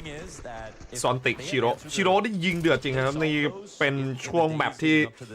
เราจะได้ดูไอ้ดองกับดูชิโร่ยิงเพิ่มเติมครับไม่รู้ว่าจะได้ยิงกันเยอะแค่ไหนเข้าสู่ราว3ครับฟูลบายของเฟสยูทิลิตี้น้อยมากครับเฟสมีแต่ปืนครับมีแต่ปืนมีแต่ใจรอวิ่งใส่รอวิ่งยิง going to be big trouble for FaZe Clan. ไอ้ดองแต่ก่อนเห็นว่าตะโกนหนักจนโดนเกลียดเลยใช่ป่ะเหมือนไอ้สโนอะไรพวกนั้นเดี๋ยวนี้ไม่ตะโกนแล้วเก็บทรงไม่ค่อยออกอาการครูพายช่วยเฟดด้วยเอามาเชียร์เฟดกันนิดนึงวะผมเชียร์เฟดอะมาในแมปนี้เวลาเชียร์เดอะด็อกเอามาเชียร์เฟดกันนิดนึงบุกยากหน่อยครับเฟดมาดูกันว่าจะได้บุกไหมยังคงไปแผนเดิมครับไอ้ล้อเฝ้าเมนติดควันอยู่ครับทะลุกลางมาได้ครับเข้าเรียบร้อย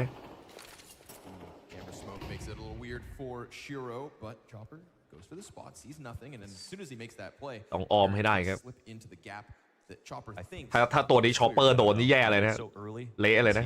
รัวเละทันที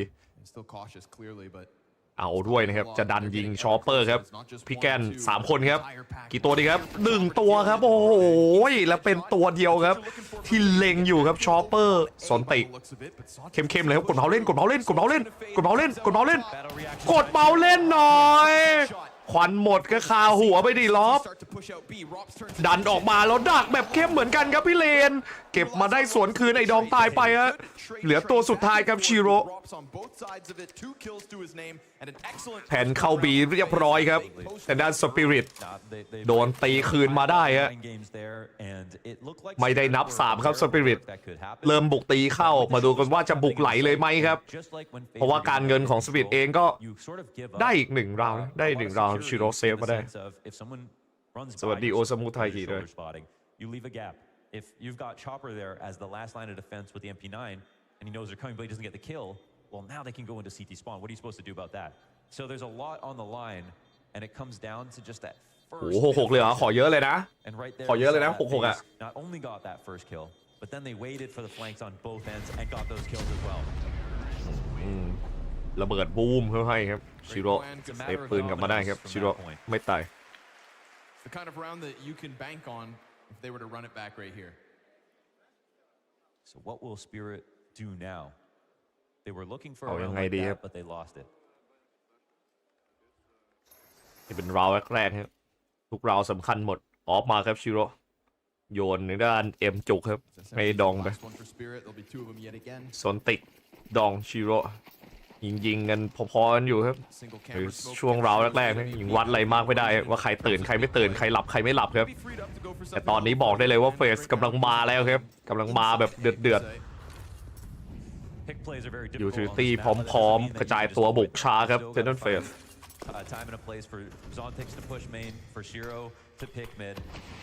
ปันปิดเมนไปเรียบร้อยครับรอบเสียงสเปซเช็คดูตามทัมมิ่งครับเผื่อกดได้หัวเนตเข้าไปครับเลือดหาย40ครับดองเจ็บหนักครับ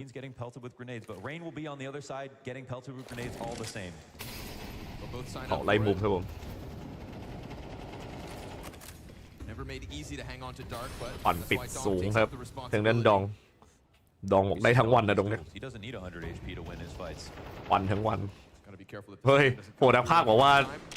ไอ้ดองไม่ได้ต้องการเลือด100เพื่อให้ชนะการวัดมาเวอร์เลยโดนนะพูดอย่างเงี้ยให้ดองโดนยิงเขินเลยนะแต่ผมก็ชอบนะเวลาแบบจังหวะไอ้ดองเฝ้าบีขอ AK กระบอกเดียวพอครับเก็บหมดอันนี้เรื่องจริงเลยครับ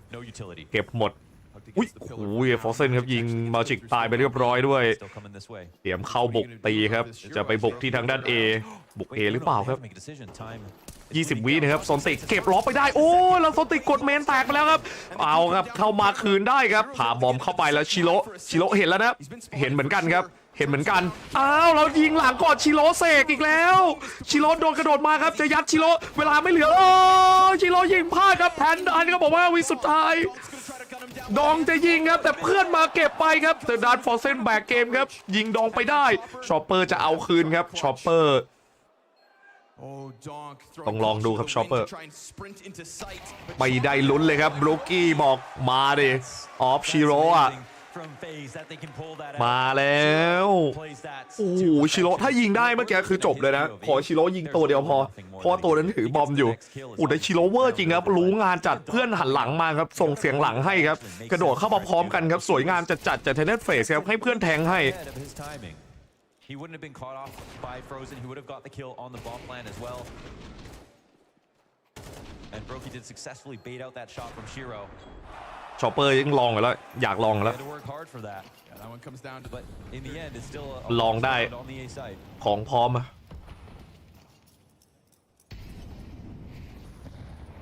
2-2ครับเรา5มีเสียงเชียร์แล้วมันไฮป์จริงนะกองเชียร์ในฮอลของฝั่ง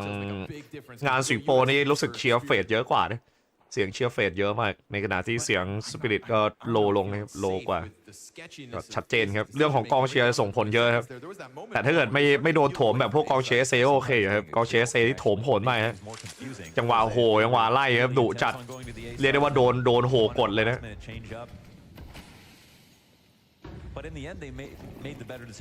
ดูจากปืนของฝั่งสปิริตครับปูอีโคแบบนี้คงยังไม่ได้ลุ้นเท่าไหร่ครับมาดูกันว่าเทรนนัทเฟสจะลื่นไหมแต่คงไม่น่าลื่นนะทรง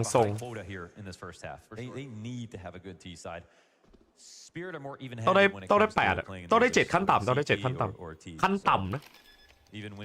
7บวกปืนพก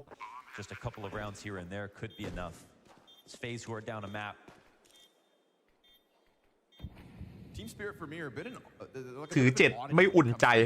ถือ8เริ่มพอได้ถือ9ค่อยเฟี้ยวหน่อยคัมแบ็กเดือดอยู่เพราะแมปนี้มันบุกกันบุกง่ายเวลาโดนบุกมันเดือดเกินพี่ก็มาลองดูครับดันออกมายิงหาตังค์ครับผมโดนกดเละครับ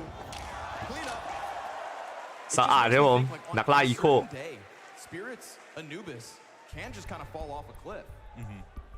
And the consistency on Anubis, even despite some of the more impressive moments from, say, Donk over on B, I think like that is the testament. It's the 50-50 with whether or not Zontix and Shiro can show us some adaptations. Because even here in Singapore, it left something desired on one. เมื่อวานลั่นจริงสปิริตนะโค้ชขอเวลานอกเลยครับเพราะว่าได้รอบฟูลบายมาสั่งแผนกันนิดนึงดีกว่าเลนยิงแต่อีโคนะเมื่อวานพี่เลนยิงเยอะอย่าล้อพี่เลนของจริงก่อนนะแบบเมื่อกี้ยิงไม่ออกเฉยเดี๋ยวกลับมาแล้วยิงอีโคเขาเรียกว่ายิงเอาความมั่นใจไว้หนุ่มยิงเรียกความมั่นใจอีโค Somehow two teams that have played each other recently have decided to go a different route.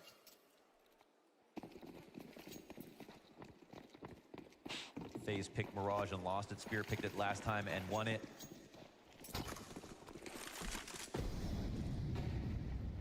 Full buy ครับ ThaiFeed Spirit เด่นคือไอ้ดองยังไม่มีโอกาสได้ถือ AK สักรอบเลยครับจะยิงชนะเขาจะกันได้สักคราวแล้วเอา AK ให้ดองได้หรือเปล่าหรือว่าไปดุยมาได้ไหมครับเปิดหมอกมาครับผมอุ้ยนึกว่าจะโดนแล้วนึกว่าโบรกี้จะโดนแล้วนะเมื่อกี้อันมาไหมเกม3มีภาพทรงไม่แย่แต่ต้องดูครึ่งแรกดูเพราะว่านี่ยังเพิ่งราว6เองยังไม่ได้วัดอะไรมากมายเพราะว่าสปิริตเองก็ไม่ใช่เล่นไม่ใช่ขี้แน่นอนทีมนี้ชอปเปอร์ลายฟอร์มัสมันสวยจังวะเห็นเงาก่อนสวยงามไม่แย่เท่าไหร่ครับได้แคริแกนมาครับแรกสวยงามครับได้มาอีก1ครับผมโฟเซนยิงหัวไอ้ดองหลุดไปเลยฮะซอนติครับแลกมาได้แต่ก็ถือว่าเหนื่อยหนักอยู่ครับสำหรับทางด้านสปิริตเพราะว่า1แลก1เรื่อยๆเนี่ยไซส์มันแตกครับผมเพราะว่าจำนวนคนในแต่ละไซส์มันต้องหารกันซอนติครับยิงสวนคืนมาแล้วซอนติโดนแจ้งที่ครับลอฟยิงแบบคมๆเหมือนกัน2-2ดูเหมือนจะไม่มีคิดด้วยนะแต่ด้านฝั่งสปริตการเงินไม่พอซื้อคิดสวยงามจัดครับเรียนต้องถอยแล้วครับชิโร่ไม่มีโอกาสครับไม่มีโอกาสครับชิโร่มากสุดคือได้ยิงครับมากสุดคือได้ยิงเป็นไปไม่ได้ที่จะเก็บ2ครับถอยเถอะครับ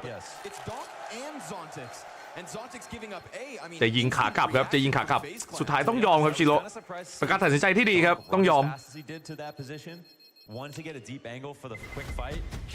ด่านนี้เป็นสปิริตเลือกครับเป็นด่านบุกนะครับบุกแบบจ๋าด่านเนี้ยอโดบิทบุกแบบจ๋า ไม่มันต่างกันโมเนซี่มันนั่งรอในขณะที่ชิโร่มันต้องเป็นฝ่ายบุกเข้าไปยิงมันคนละอารมณ์กันฝั่งที่นั่งรอมันได้เปรียบเพราะว่าเมื่อกี้ชิโร่มันต้องยิงแบบเดินยิงไม่พอแล้วมันต้องกู้ด้วยมันแข่งกับเวลาเกินมันเป็นไปไม่ได้ยังไงมันก็ต้องเซฟโมเนซี่มันนั่งแบบหลังเสามีมุมมีเพื่อนบีบบอกให้มีควันโปรเทคอีกคุ้มคมมาดูกันว่าชิโร่ครับออฟก็บอกเดียวในมือเขาจะเสกให้ได้ไหมครับเพราะว่าที่เหลือเนี่ยปืนไม่ค่อยเดือดเท่าไหร่ครับเป็น57ดีเกิลส่วนติก็เป็นเนื้อ MP9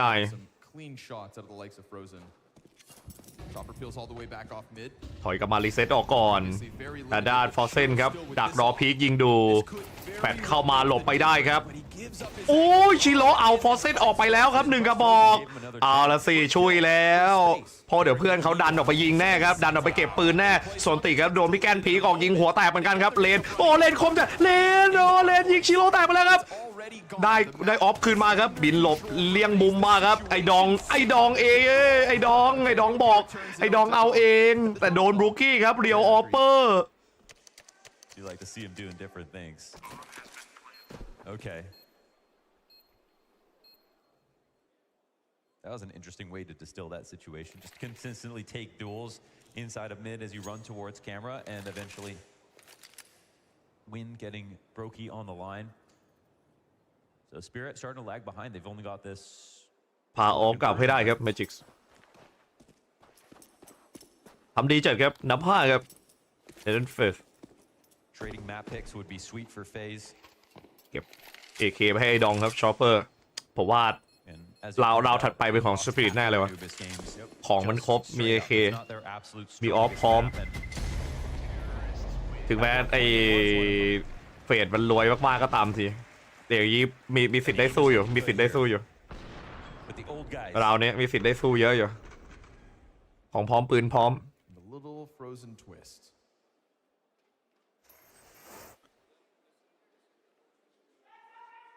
Fixation on this A site coming through, huh? ครับ It might be the site that no one can figure out right now. Yep. You know, it might be not the site, sorry, but the side in general. Yeah, I mean, we've talked about it in these teams specifically, but Stico mentioned it as well, right? There's this development right now at World Cup where like everybody's ต้องตึงหน่อยครับเจอสปิริตเพราะว่าถ้าไม่เมมราวนี้เนี่ยไม่ได้แล้วนะครับเสียราวนี้คือต้องไปเสกในราวอีโคซึ่งมันแทบจะเป็นไปไม่ได้เลยดีกว่าสำหรับทางด้านตำรวจอีโคแบบนี้โอ้ยไอ้ดองเอาจริงไอ้ดองบอกไม่ต้องใช้ออฟนะดูดีๆแล้วอ่ะโอ้โหโดน AK ดิ้งกับบานครับ AK ไอ้ดอง It's a couple times now where actually FaZe players are dropping like flies outside of B. We saw Frozen killed by Shiro's off. We see Donk get the headshot this round. Gotta be careful when you start to face that bomb site. It gives Spirit a chance to turn things around. แกนดันกลางมาครับรอยงเอาวัดกับชอปเปอร์ที่ไม่ใช่ชอปปี้ในขณะที่ทะลุคอนเนคเตอร์มาได้เรียบร้อยครับรอเซตบุกบีทำท่าจะบุกบีจริงนะหยิบระเบิดไปแล้วบุกแม่แกนเข้าหลังนะครับซอนติกได้ยิงหลังอะดิไม่ดีเลยจะพยายามเนียนครับต้องเข้าเลยครับอุ้ยแล้วยิงชนะดองครับเลนโอ้ my god ครับเมจิกก็โดนยิงเหมือนกันครับ2-3ได้แพนไหมครับขอได้แพนมาครับผมล็อบส์ต้องเข้มครับล็อบส์ถ้าไม่คมคือมอบนะครับล็อบต้องแบกครับเพราะว่าคนน้อยกว่าล็อบยิงพลาดครับในจังหวะแรกล็อบเอาซ่อมคืนให้ครับสุดท้ายไม่ไหวครับเหลือล็อบแค่ตัวเดียวล็อบโลด้วยครับโอ้ชิโร่เข้าหลังครับเซฟเดย์ได้ครับมาจริงครับสปิริตตามสูตรแต่ปัญหาคือแห้งครับชนะจริงแต่เสีย4เลยครับแต่ด้านสปิริตRight here, you've had great rotations from Spirit. What can happen if Chopper decides to crack spot with a smoke and then somebody ชนะแบบเสียเยอะอยู่ as you mentioned could be too slow. Then you have a moment like this go in favor of FaZe. But Zontic is right there, nice and early, and he's allowed to make this rotation because there's still 2 players in the site. They're still dog supported by Magics, so it doesn't have to be them just watching their flanks. They can be proactive about that defense. That's why it is nice to have 3 there. เริ่มมาครับเริ่มมาที่ด้านฝั่งเฟส because B is still the site that requires more resources but if everyone keeps going A then you've got to เล็งยาวไปครับยามเผาครับดักตัดแกนแอดเองพีกยิงเองแต่โซติกแต่ก่อนไม่ฟอร์มไม่นิ่งแต่ทัวร์นี้โซติกยิงเดือดมากยิงแบบเข้มจัดเลยพัฒนามากๆโอ้โหเนตสวยจัดเลยครับ 64 points. Smoke down in front of it as well, so even though they're grouping up early, it's not a very welcome sight for FaZe to keep trying to get closer to A. Zontic's completely removed. Yeah, we got a cameo from Zontic here in E-box, and it's Donk taking over the position of rotators. Everyone's in a different spot. ยามที่จะเล็งครับเล็งดักบุกตีแบบช้าๆแฟดเข้ามาครับเป็นโซนติกยิงเข้าไปครับโซนติกตัวที่2ครับโซนติกนับ3โซนติกสับปืนพกจะนับตัวที่4ครับแต่ไม่ไหวเพื่อนต้องรีบซ่อมครับกระโดดมายิงไปครับผมเก็บบอตตี้ครับตรงนั้นโอ้โซนติกยิงไป3ครับผมไอ้ดองจั่วให้อีก1โดนดิบหน้าหลังแล้วครับแต่นั้นฟอร์เซนตัวถือบอมครับบอมตกนูนHe's just perfect at. Get down. Sharp when it comes to clearing out positions, playing very carefully on peaks. The flick and flick back is right on the money. The flash is not even meant to get him blind, just to displace his aim. Can't do that. เด็กดองกระโดดยิง I wonder if there's something there. Zontic's playing E-box. พี่แกนหมดคมมาเลยพี่แกนหมดคมจะเดินไปเปิดยิงแล้วยิงไม่ชนะหมดคมปกติตัวเปิดต้องคมหน่อย Obviously, stylistically, you'd have someone like Rops playing A, and it's not like Donk. But if people can't find a solution right now, that looked right. That looked right. I think just having Donk freed up to be the rotator. เดี๋ยวราวสำคัญครับ2ราวติดอันนี้หนักแล้วเนี่ย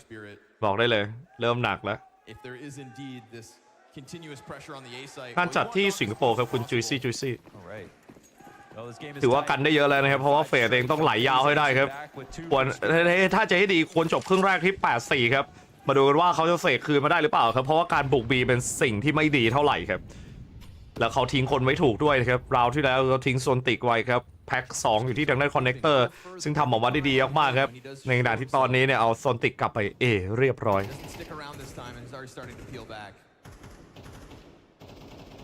I do think that Chopper will every once in a while when he sees an opportunity to cross that เพราะเดิมทีเนี่ยเขาจะทิ้งบีอยู่แค่2คนครับในด่านนี้ครับแมปนี้ของ Spirit อุ้ยเลนครับเกือบตายครับเลนแย่มากครับจุ่มไฟเจ็บจัด He's not a dead man yet. He won the lottery on that CT Molotov. Donk tries to take up the position. We saw great things from Zontix in the same spot. Can Donk flashes back? Luckily, Rops is still able to get the better of it. เมื่อกี้แฟดขาวเลนตาย They're coming through smoke with flash. Magic's isolated for a second. We'll have to fall back. เปิดโมงมายิงครับไม่จิกสเปรย์มาแบบเข้มๆครับโดนไฟเผาขาครับแต่ไม่ทันการครับแผนไปเรียบร้อยเลยครับพี่แกน4-4ครับพี่แกนกระโดดยิงครับพี่แกนสเปรย์ไม่สุดครับผมแต่ดีแล้วครับต้องถอยกลับมากันครับพี่แกนโคตรข้างครับช็อตนี้เอาเลยครับเฟสจะมาครับเฟสจะบุกต่อเนื่องเฟสพีกมาเห็นไหลพี่แกนให้แล้วครับเพื่อนต้องเอาให้เพื่อนซ้อมให้ได้ครับเป็นทางด้านล็อบเอาไปครับผมถอยกลับมาครับเข้าในไซส์ครับป้องกันได้ต่อเนื่องจะถอยหรือเปล่าครับทางด้านสปิริตไม่ถอยแล้วครับจะเข้ามาเอาให้สุดครับผมแต่เวลาไม่คอยท่าครับติ๊กตอกครับใช่มันแฟดเพื่อนด้วยนะครับตัวเลนโอ้นึกว่าจะเละซะแล้วครับเหยียบไฟมาเหลือ22ครับโดนแฟดเพื่อนขาวแล้วตายฟรีด้วย You can see how 3 kills, none back. They were about taking over tempo, right? At first, Kerrigan kind of jumping in with the MAC-10 crazy to see, just to size up the opposition. ปุ่มโปรเทคบอมคือไม่ต้องลองเลยครับไม่ต้องลองโอ้โหฟอร์เซนสเปนน่าเกลียดมากครับอุ้ยเฮเหนียงสั่นนะพี่แกนเอาไว้ขอ8หน่อยแผน2ออฟมาครับเจดันฝั่งสปิริตแผน2ออฟครับผม T start what FaZe need. Oh, not this duel again. ล็อบเซิร์ฟยิงโซนติกไปได้อีกโอ้โหแย่เลยครับแบบนี้ภาพมาครับ8-4จริงหรือเปล่าแต่บรูกี้ออฟดิฟครับโดนชิโร่ยิงเละไปแล้วนั่งยิงมาโดนหน้าหลังอะดิโอ้โหโอ้โหแล้วเป็นรอบครับผมลงมายิงดิดองไปได้ครับโดนปาดยิงจริงครับผมไอ้ดองโดนเรียกซ้ายเรียกขวาพร้อมกันเห็นเมจิกดูแล้วว่าเมจิกถือออฟครับบุกเข้าทันทีชอปเปอร์ครับไม่ไหวมั่นใจครับว่าเขาไม่มาแล้วแพนได้เลยฟรีแพนครับราว11แน่นอนว่าเมจิกถือออฟไว้ก็ต้องซ่อนๆหน่อยครับเมจิกทัมบิ้งโอ้เห็นแขนครับผมจะลองหรือเปล่าครับลองแน่ฮะไฟมาก่อนmulti-kill for Robs. We'd love to see that. Yeah, Robs doing so well. About Robs and Frozen coming. พีคเปลี่ยนมุมครับโอ้โหแฟตพีคเปลี่ยนมุมเขาล็อกขวาแต่โผล่ซ้ายครับรอบนี้สวยๆ Obviously Shiro decides to take up the mantle to try and be the difference. มันควันมันปิดขวาดิไม่ปกติควันมันปิดขวาแต่เลนมันยิงทะลุควันออกมาเปิดควันด้วยตัวเองแล้วยิงเลยเพื่อนแจ้งไงมันรู้อยู่แล้วว่าชิโร่อยู่ตรงนั้นมันเลยยิงเปิดควันแล้วสเปรย์ถูกทางโคตรเท่อะไอเลนแบกนะว่าไงที่มันดันออกมาเพราะว่ามันมีควันปิดมันอยากยิงฟรีแล้วถอยกะแบบควันปิดแล้วเอาอยู่เลยขอเวลานอกรอบ2 นาทีครับ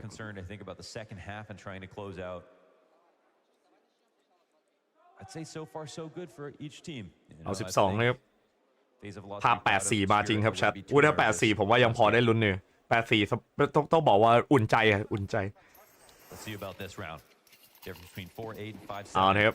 ชัดคิดว่าจะจบที่เท่าไหร่ครับ8-4หรือ7-5ครับจะมี OT ไหมจะได้ดูแมป3หรือเปล่าครับแต่ทรงแมป3มาอยู่ครับมาดีอยู่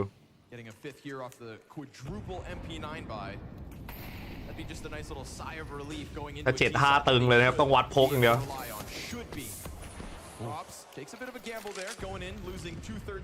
เปลี่ยนปืนเลยครับเพราะว่าล็อบบอกเลือดหมดขอหน่อย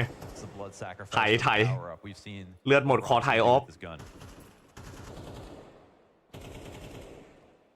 ยามสเปรย์เช็คไม้ดองครับถือปืนกลอยู่ด้วยเป็นในด้าน MP9 ไปเผาไล่ขาครับไล่เลือดมาเล็กน้อยโชว์ปืนไปเรียบร้อยครับว่าเป็นทางด้าน SMG โอ้แล้วชิโร่ครับจังหวะเนตนะครับจังหวะระเบิดลอยมาไม่ถึงพื้นชิโร่ปาดยิงเลยครับแม่นจัดรู้งานครับว่าเขาเซตแย่แล้วจังหวะสับอยู่ดิจังหวะมือยุ่งครับทำอะไรไม่ได้พยายามที่จะลองบุกดูครับแน่นอนต้องลองทำอะไรบางอย่างครับแล้วเป็นชอปเปอร์เก็บร็อบไปได้ครับ3-5เลยครับโอ้ท่าจะ7-5จริงๆครับโอ้โหท่าดีครับ means more success for Spirit. Yeah, it's not a very typical setup to have him, by himself in that spot. โซนติกหลังเสานิ่งเลยครับนิ่งหลังเสาเราไม่รู้นะครับว่าโซนติกหลังเสาโอ้แล้วเป็นชิโร่ครับผมโซนติกแทงเข้าหลังมาได้ครับแต่ได้ชอปเปอร์ครับแย่แล้วตอนนี้โลด้วยครับโฟเซนกระโดดปาดมาเก็บปาร์ตี้ที่เหลือครับมาจิกตัวสุดท้ายครับนัดเดียวพอปล่อยแล้วปล่อยเลยครับมันปล่อยเลยครับเมจิกบอกอยากทำอะไรทำเลยคือควงมีดเล่นเลยครับมันรู้ครับว่าโดนอยู่แล้วเวลามันไม่พอเลยครับเวลาไม่เหลือจบไปที่7-5ครับโหถือว่าถือน้อยมากนะถือว่าถือน้อย1.6คนคิดถึงอ่ะโอ้ยคนคิดถึงอ่ะนัด2เหมือนใช่แล้วปรับภาพมันมองเห็นทะลุสโมกมันมองไม่ค่อยสโมกมันปิดไม่มิด I also play this game fucking shit. But how can you see for smokes? It's cheating or what? No. It's always like this? Yes. Wow. I go do the same strategy. ของเดินช้าคุณกินต้องซื้อกระสุนเล่นไม่เป็นเลยดิต้องซื้อกระสุนโอ้โคตรชอบอ่ะสมัย 1.6 อ่ะ ซื้อกระสุนเขากดไอ้ตรงนั้นกันมอม้ากันมอม้ากระสุนน่ะไม่เป็นเลยซื้อลูกไม่เป็นอีกซื้อลูกไม่เป็นเลย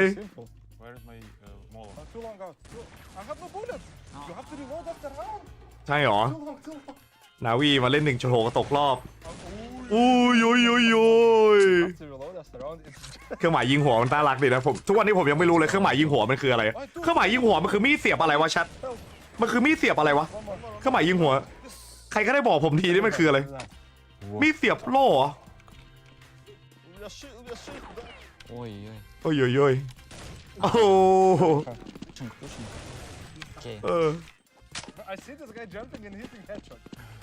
ไอ้ดองยังไม่เกิดเลย 1.6 อ่ะ 1.6 เกือบ20 ปีกระสุนทะลุหัวมันไม่ใช่มีดแทงเหรอเอาพูดจริงไม่ได้มันเป็นกระสุนเนาะผมเล่นมายังไงเป็นกระสุนวิ่งทะลุหัวเหรอนึกว่าเป็นเครื่องนึกว่าเป็นมีดเสียบซะอีกไม่ใช่มีดเหรอเนี่ยผมเข้าใจว่าเป็นมีดมาตลอดเกือบ20 ปีนะ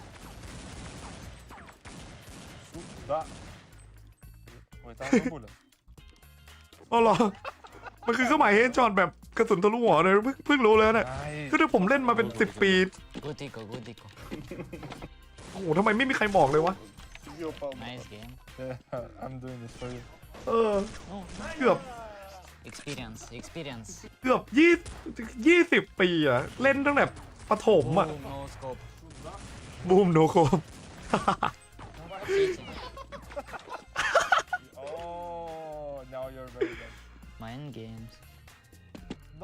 ทำไมฉันไม่บอกวะโคตรมันอ่ะ 1.6 แต่ก่อนอ่ะมันสนุกแล้วมันเล้ามากเลยนะ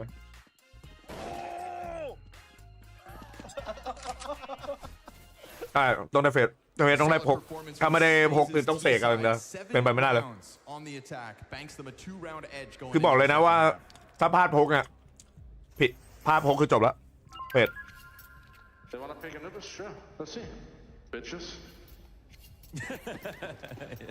ภาคอะไรมีโลก Condition Zero มีโลกตำรวจซื้อได้โจรซื้อไม่ได้นัดหนึ่ง15 20 โคตรมันนะแต่ก่อนผมเล่นเซิร์ฟไทยไซเบอร์เกมไทยไซเบอร์โคตรมันนะไทยไซเบอร์เกมในเคาน์เตอร์ซอสอะสนุกจัดอยากให้คนกลับไปเล่นกันเลยแต่มันไม่มีเซิร์ฟเปิดแล้วเฟรดับครับผมโปรเซนปืนคู่ยิงไม่คมเท่าไหร่ครับเพื่อนลุมยิงให้โอ้ยแตกแล้วดิแย่ครับตรงบรูกี้โดนยิงกดแบบมาแฮกมาพร้อมกันครับรีพีคมุมใหม่ทันทีโอ้ยไอ้ดองคมจัดอะสไลด์ยิงเลยว่ะสวยงามจบแล้วแต่ว่าคนที่ลุ้นแบบ3ผมว่าลำบากเขาต้องเสกครับมาดูกันว่าเฟสจะเสกให้ได้หรือเปล่านะเพราะว่าการเสียตรงนี้เนี่ยบางคนอาจจะมองว่าเอ้ยเฟสยังนำอยู่กันเพิ่งเปิดครึ่งหลังมาโอ้แต่เชื่อผมเถอะครับการโดนแบบนี้เนี่ยเละแบบนี้ถือ8ยังตึงเลยครับถือ7ไม่ได้ปืนพกคือหนักเลยครับบอกไว้ก่อนโคตรแย่แบบนี้แบบบุกครับบุกแบบจ๋าๆเลยครับแบบเนี้ยบุกแบบบุกมากๆครับบุกจัดเลยคือแบบเนี้ยเป็นโค้ตรงข้ามของแบบนุกอะไม่ชิงครับอันนี้แค่เป็นควอเตอร์ไฟนอลซีรีส์2ควอเตอร์ไฟนอลราวนี้ต้องได้หน่อยครับสวยอยู่ครับเดนโฟเซนจะเป็นซอนติกครับยิง2ซอนติกเอาให้แล้วกวาดหมดไปแล้ว No, it's amazing. I mean, when we saw him play earlier this year, there were flashes of dunk. People wondered, could he make up the dunk at every single avenue? He can't do it in as many rounds, but sometimes he does what dunk does. ล็อบต้องแบก And that was a round where, honestly, I wonder if I would happily make space for Zontix if I was Donk. No ยาวแล้วครับ behind me. อย่างนี้ไหลแล้ว Chopper's sweating a little bit because they just ran into a 4-player stack. หน้าคืออีโคแล้วเพราะว่าซื้อมาแล้วแต่เป็นวิธีที่ถูกต้องแล้วนะซื้อ SMG 4 กระบอกมากันน่ะไม่งั้นมันสู้ไม่ได้เพราะว่าโจรยังของไม่ค่อยเยอะยังพอได้ลุ้นอยู่ And you know what? Won't be the last time. Hold on to your hats, folks. มีครับโดตาเดี๋ยวไปต่อให้หลังจบคู่นี้ครับเดี๋ยวไปต่อโดตาอย่างนั้นอย่าเพิ่งหนีไปไหนครับอยู่กันไปยาวๆอาจใช้เวลาเซฟสัก5 นาทีได้แบบตัดมาครับผมยิงแบบกระจายครับโซนติกผีออกมาครับโดนชิโร่ยิงหัวไปครับto A site is a key piece to FaZe in these last few months. ผีมาโดนชอปเปอร์ครับเล่นแบบเต็มแม็กเลยครับซีซั่นไฟนอลวันที่3ครับวันที่3เริ่ม4 โมงซึ่ง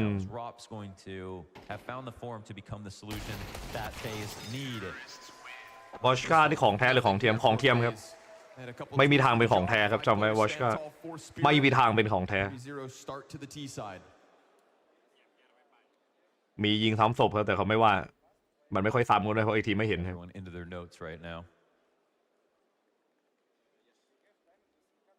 Chopper taking charge of the communications.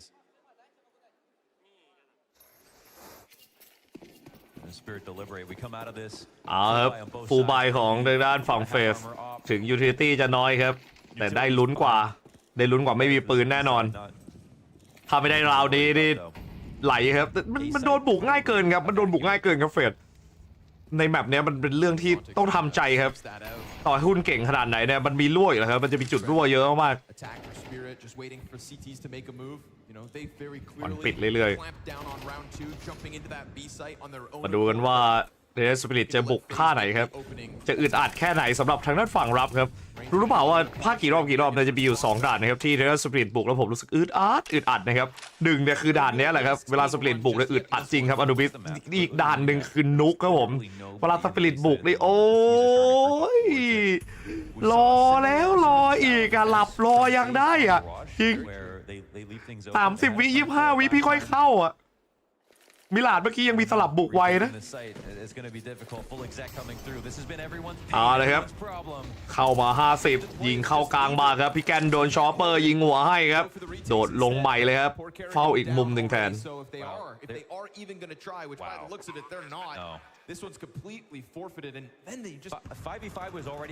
พีกมาโอ้โหเต็มเป้าเมื่อกี้เต็มเป้าโอ้โหจับหมันสดเลยเมื่อกี้ต้องเซฟเลยครับเพราะเสีย2แล้วเขาได้แพนแล้วเนี่ยไม่ต้องลุ้นเลยจะไปยิงเอาจนครับในนั้นสปิริตรวยทำได้นะถ้ากล้าหนักและจริงครับมันทุกอย่างมันดูเลื่อนไปหมดแล้วผมว่าน่าจะไม่ต้องลุ้นถึงเลขเยอะเลยด้วยซ้ำครับเลขน้อยๆครับดูท่าแล้วคงจะต้องคาไว้อยู่ที่7ยาวๆผมว่าเผลอๆจบ 13-7 เลยนะครับเผลอๆจบ 13-7 เลยนะด่านนี้ผมมองว่ากันเอาตรงๆนะบางครั้งอะตำรวจควรแกมเบิลกัน5แล้วรีเทค5ไว้มีควรกันกลางแล้วกัน1ไซส์อะไม่ควรกัน2ไซส์อะเรารีเทค A เอาผมว่าได้ลุ้นกว่ารีเทคเอามันจะมีโอกาสได้เยอะมันจะได้ไม่ต้องเสียยูทิลิตี้เยอะด้วยเวลารีเทค A มันก็ไม่ต่างกันเลยถ้าคุณคุมกลางได้อะคุณคุมกลางได้รีเทค A ง่ายถ้ายูทิลิตี้ยังเหลืออยู่คุณก็ไม่จำเป็นต้องจ่ายยูทิลิตี้เยอะก็เฝ้าไปเลยเฝ้าไป1ทางใช่2-1-2มันจะแพ้เว้ยมันจะแพ้เรื่อยๆเพราะว่ามันจะวัดไม่ไหวมันจะรั่วเว้ยมันต้อง3-2เว้ย3-2-0หรือ2-3-0น่ะมันต้องปล่อยไปเลยเว้ยแบบเมนคือเอเบนอาจจะวัดแล้วรีบถอยอะได้อยู่อะเดี๋ยวออกไปวัดตัวเองแล้วพอเลยแล้วแต่แผนวะThe following round, you've got to go for a pick. You've got to go for a pick play because if you see the same start. ใช่2-1-2มาโดนเทรดแพ้มันต้อง3-2-0เลยแล้วถ้าเป็น3-0-2แบบที่ทางด้านเฟสทำตอนนี้ถ้าเขาทะลุกลางมาได้ก็แตกอยู่ดี A ก็จะแตกเพราะ A จะโดนเข้าพร้อมกัน2ทางมันจะสู้ไม่ได้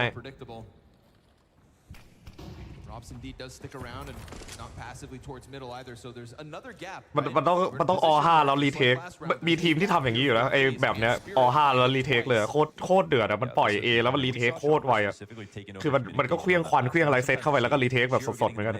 มันก็เหมือนมันบุกคืนนะแค่นั้นเองแต่ปืนเป็นตำรวจ โดนไป8 OT อ่ะดูจนเซียนอะแบบนี้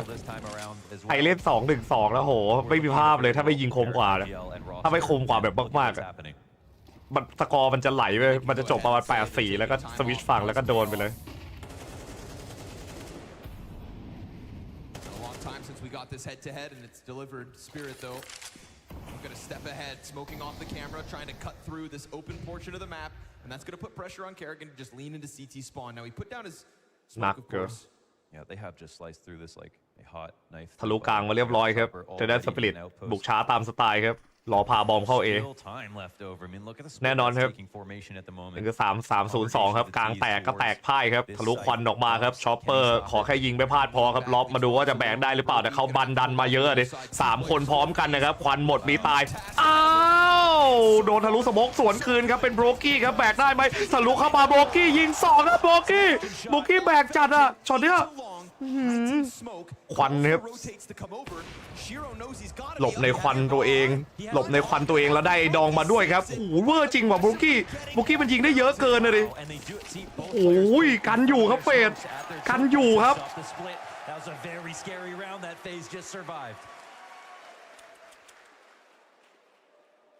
โอ้โห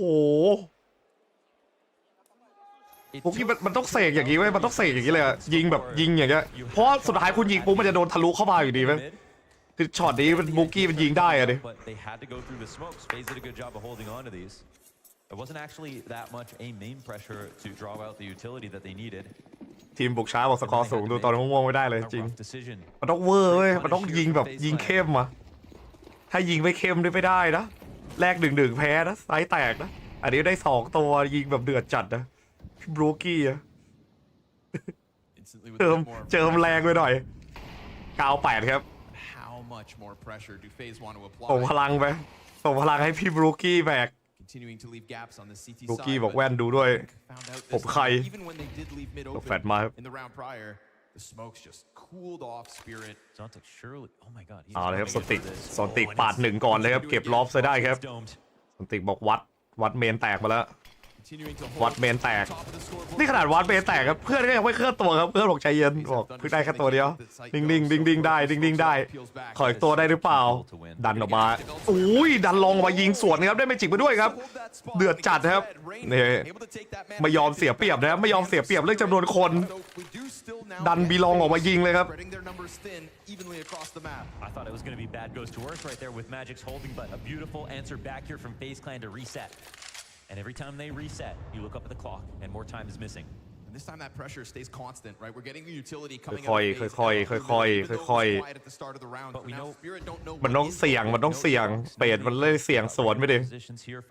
เพื่อนยิงแพ้1มุมมาต้องเสี่ยงดันออกไปเอาเลยครับเห็นข้อมูลมาเรียบร้อยครับปาไฟปาไรเซตมาโดนแฟดสวนดึงได้ครับไอ้ดองตายไปก่อนครับเข้มจัดครับแฟดจากทางด้านเลนแล้วดึงมาครับโมกปิดไว้ครับโอ้แล้วสเปซสวนครับแกนแบกได้อยู่เพราะว่าซ่อนอยู่เยอะพี่เรนอ่ะเอาแล้วผมไม่คิดดันออกไปยิงไอ้คนที่ตัดสินใจดันออกไปยิงอะเวอร์มากเลยนะเพราะว่าเป็นการแบบไม่ยอมเสียเปรียบอะเพราะว่ามันเสีย1ก่อนมันต้องดันออกไปยิงแรกเลยโอ้โหโคตรดีดอะโคตรดีดอะIt was Zontics winning a raw duel versus Robs in one of his key positions on any. ดันออกไปยิงโค้ดสั่งแล้วโค้ดโมโหแล้ว Looked like the odds shifted drastically in favor of โค้ดไม่ถูกใจ in that moment, but then the double A push came out. มันเข้มเกินเว้ย Round was so well handled. The third. คือวินาทีที่ทีมสิบมันเล่นช้าใส่มันเอาสวนเลยนะเว้ยเฟดอะมันกัดสวนเลยนะมันไม่ยอมรอในไซส์แบบคนน้อยกว่า 4-5 นะ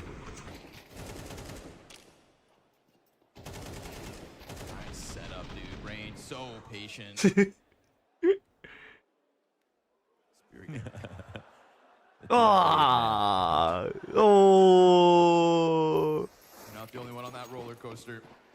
โรลเลอร์โคสเตอร์เชียร์จัดอะ99ผมเอาเว้ย99ต้องเสกมาได้เสกให้ได้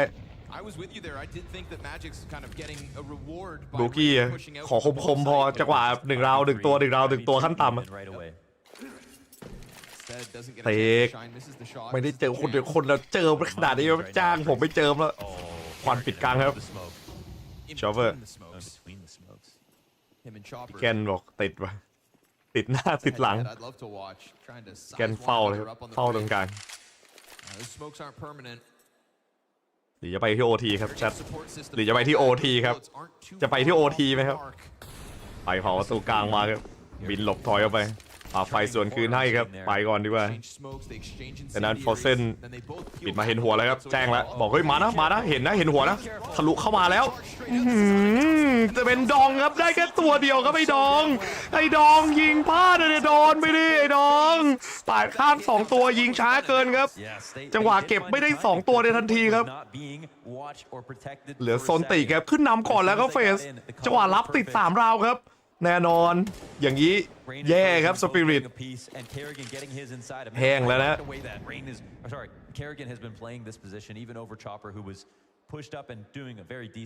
โดนตกจนนะโซนติกนะพยายามหาครับหายิงโดนบีบครับโอ้โซนติก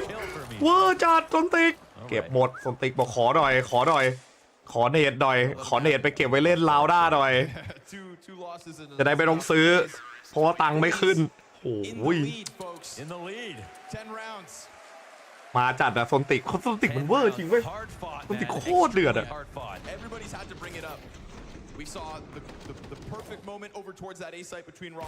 กันเดือดอะดิมี3 คนนะดิ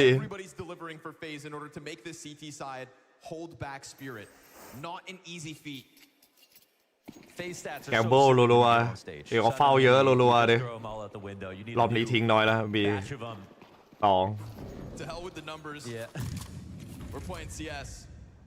ให้พี่แกนครับให้พี่แกนงัดกลางพี่แกนโดนบุกกลางครับโอ้ยแล้วพี่แกนโดนสเปย์พี่แกนพี่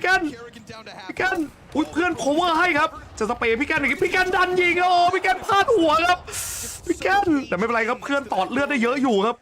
ขวัญปิดซ้ำใครทะลุมาโอ้แล้วโบรเก้อะดิมันยังเอาไม่หยุดเลยคนเนี้ยจะส่งเข้าแบบ3อยากเล่นด่านฝุ่นน่ะอยากไปที่ดัด2อ่ะข้าไม่ชอบทรายแต่ทราย3ด่าน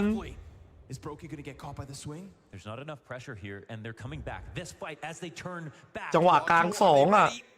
โอเคเลยพี่เลนจะเอาคู่พี่เลนเอาคู่ให้ด้วยโอ้แล้วบรูกี้เก็บชิโร่มาได้ครับเฟสอัพจัดครับผมเฝ้ากลาง2ดิทีเด็ดเฝ้ากลาง2ไม่มีหลุดโอ้โห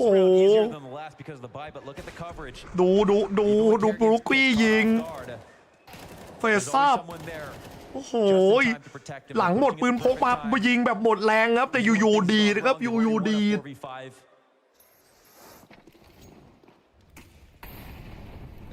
ปกติด่านนี้เป็นด่านตำรวจครับโอ้ยด่านโจรเขาขอปกติด่านนี้เป็นด่านโจรแบบโจรจ๋าเลยด้วยโจรแบบโจรโคตรอ่ะโจรแบบมากๆอ่ะเอาเลยครับเทคนายราวครับยันในดองเลยครับเทคนายปกติไอ้ดองจะไม่ค่อยซื้อนะเทคนายไอ้ดองจะซื้อพวกแบบอีเกิลเก็บโซนติกไปได้ก่อนครับถอยทันทีรู้ว่าเขาจนนะครับมั่นใจคำนวณเงินอยู่แล้วพวกอันนี้ดันเอาไปยิงกันเลย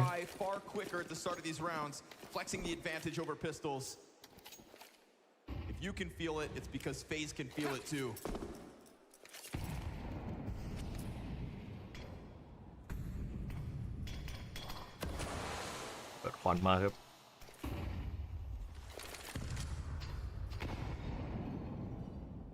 and feel FaZe growing with confidence, playing more active. Kerrigan, the finisher of all of this, he's the one who's been maybe the most active, the most well supported. ต้องอุดกลางเน้นครับกลางห้ามรั่วครับรั่วไม่ได้แต่รอบนี้ all in ครับมี4 คนกับเทคนายของเขาไปที่ A main ครับมาดูว่า A main จะ R main ไหมครับ R เพศจะจัดมี Robs AK ครับ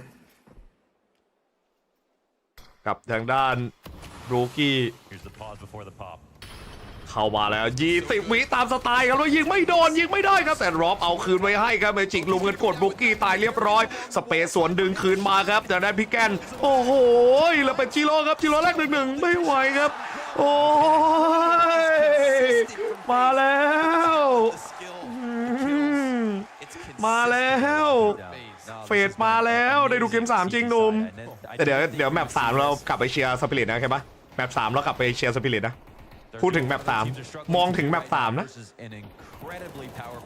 มองถึงแมป3โอ้โห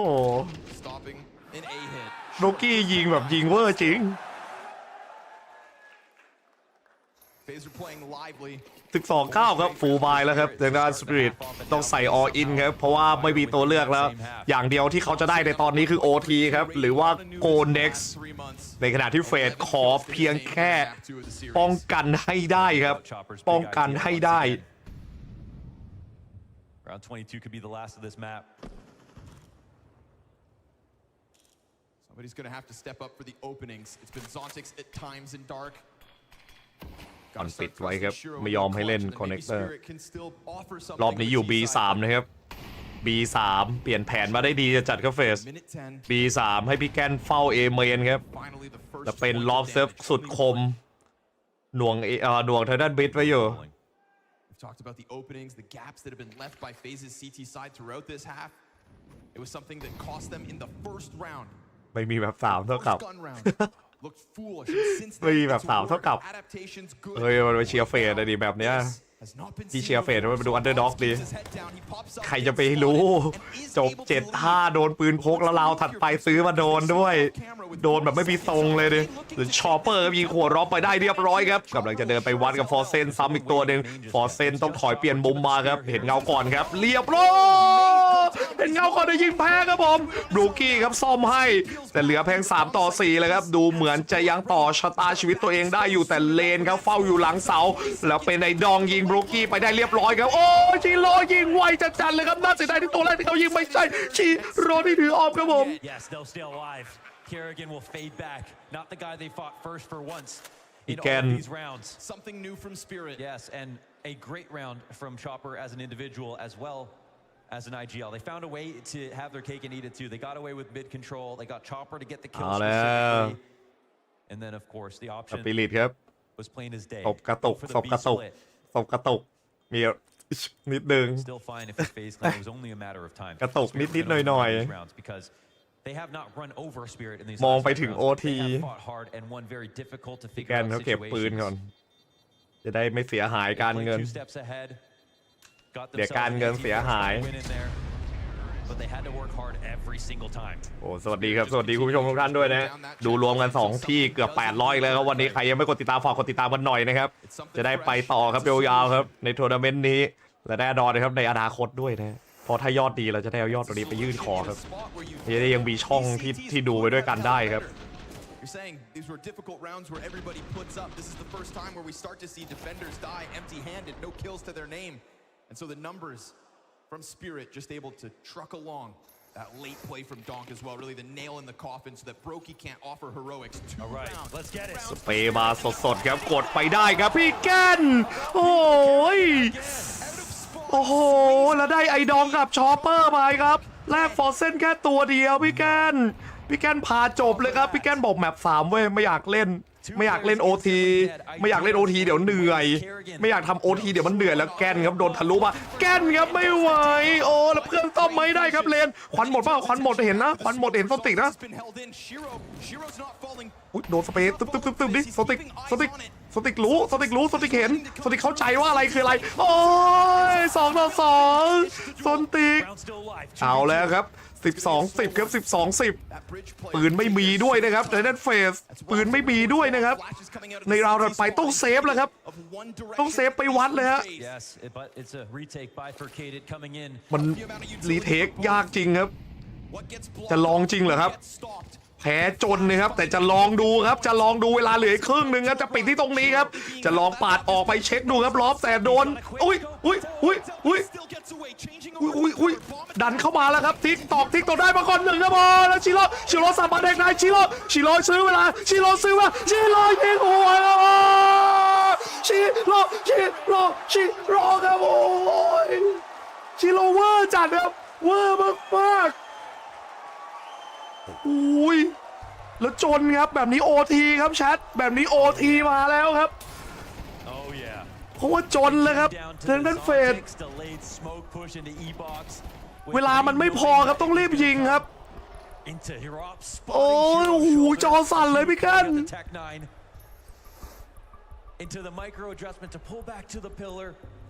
น่าเซฟมากเลยไม่น่าแต่มันอยากจะรีเทคกันดิอยากจะวัดอ่ะ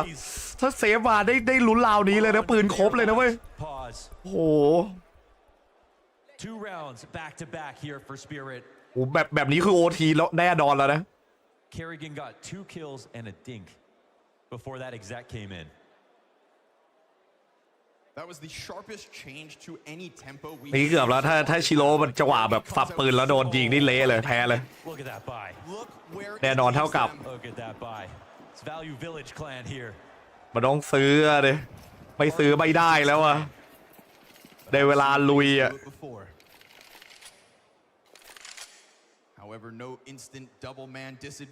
ฟอร์สมาเต็มตัวเลยครับเพราะว่ามันไม่มีตัวเลือกครับแพ้ราวนี้ไม่ได้ครับเฟดแพ้ราวนี้เข้า OT ครับเหนื่อยแน่ครับถ้าเข้า OT สปิริตพร้อมครับอุ้ยขาวครับแต่แรกหนึ่งอะดิแล้วปืนตกครับแย่หน่อยโอ้ยพี่กันเดี๋ยวดิ้งเลยดองดิ้งเอาครับเอา 2-1พี่กันจะสู้พี่กันโอ้พี่กันเวอร์มากๆครับโอ้ในช็อปเปอร์กู้ไหมช็อปเปอร์ครับเพื่อนแฟดสวยครับเมื่อกี้ใครโดนครับโอ้โหดับเลยครับดับจัดครับเหลือบลูกี้แค่คนเดียวครับลูกี้กับทางด้านปืนพกของเขาดีเกินดีครับโอ้ทีครับช็อปเปอร์โอ้โหพี่กันยิงแบบสุดตัวแล้วแชทมากกว่านี้ไม่ได้แล้วมากกว่านี้ไม่ได้แล้วพี่กันอ่ะ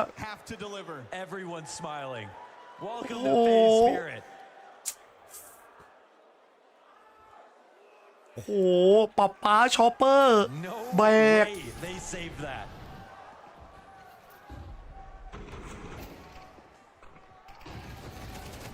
When Kerrigan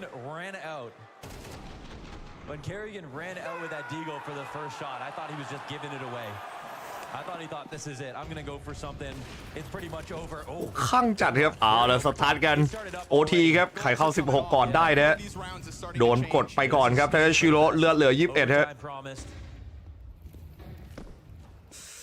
พี่แกนอย่าเพิ่งดับด้วยไปต่อด้วยพี่แกนBoth teams adapt. Do or die for FaZe. ไม่มีเวลาให้เสียใจครับไปกันต่อใน OT1 แน่นอนว่าไม่มีพักนะครับต้องเร่งเครื่องกันหน่อยพี่แกนดักมาเห็นเงาก่อนครับอุ้ยแต่โดนแฟดครับผมแย่แล้วครับเขาดันมาครับสวนยิงมาได้ครับโอ้พี่แกนยิงไอ้ดองเละครับดับเบิลพ่อลูกครับชอปเปอร์ไอ้ดองโอ้ยแล้วดันออกมายิงครับล็อบเดี๋ยวรอซ้อนหลังอยู่ครับคนรอซ้อนหลังอยู่โอ้ยบรูกี้ตันทำไมครับตันตอนนี้บรูกี้พี่แกนบอกผมมีแล้วครับพี่ได้เลยครับพี่แกนเอาหน่อยแกนบินหลบก่อนพี่แกนเปลี่ยนมุมพี่แกนโดนไฟไล่ครับชิโร่ยิงเลนเละไปแล้วมีไฟบังโอ้แล้วแกนเดินเหยียบไฟตายพี่แกนเทคคอนเซนเทรตเยอะเกินโอ้ยแกนบอกไม่ยิงแล้วกูเหยียบเลยดีกว่า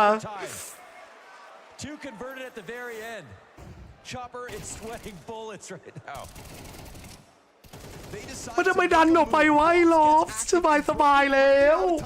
3-5แล้วดันทำไมจะลงจริง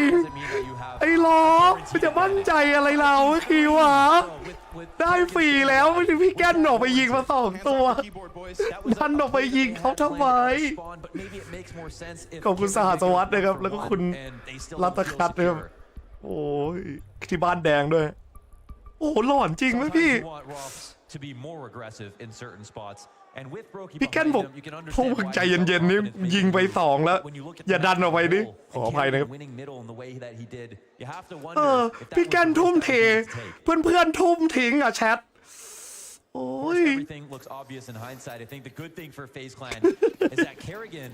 is getting these miraculous instant headshot frags. Somehow hasn't totally recovered his scoreline, but in the later parts of this game, is one of the best players fragging on FaZe right now. เอาละกลับมาครับเกมยังไม่จบอย่าเพิ่งนับศพอะไรพีก็มาโอ้โหพี่แกนเอาอีกแล้วครับพี่แกนพอแล้วไม่ต้องดันแล้วนะไม่ต้องดันแล้วนะโอ้ยพี่แกนผ่านไปยิงหัวไอ้ทอง2 ตัวจะหลุดพี่แกนลั่นจะจัดพี่แกนพี่แกนบอกไม่ดันแล้วนะขอนะอย่าดันนะล็อบนะตอนติกบอกเดี๋ยวมันดันเดี๋ยวเอาอีกเราบอกรอบนี้ไม่ดันครับรอบนี้ผมไม่ดันรอบนี้ผมโฮครับ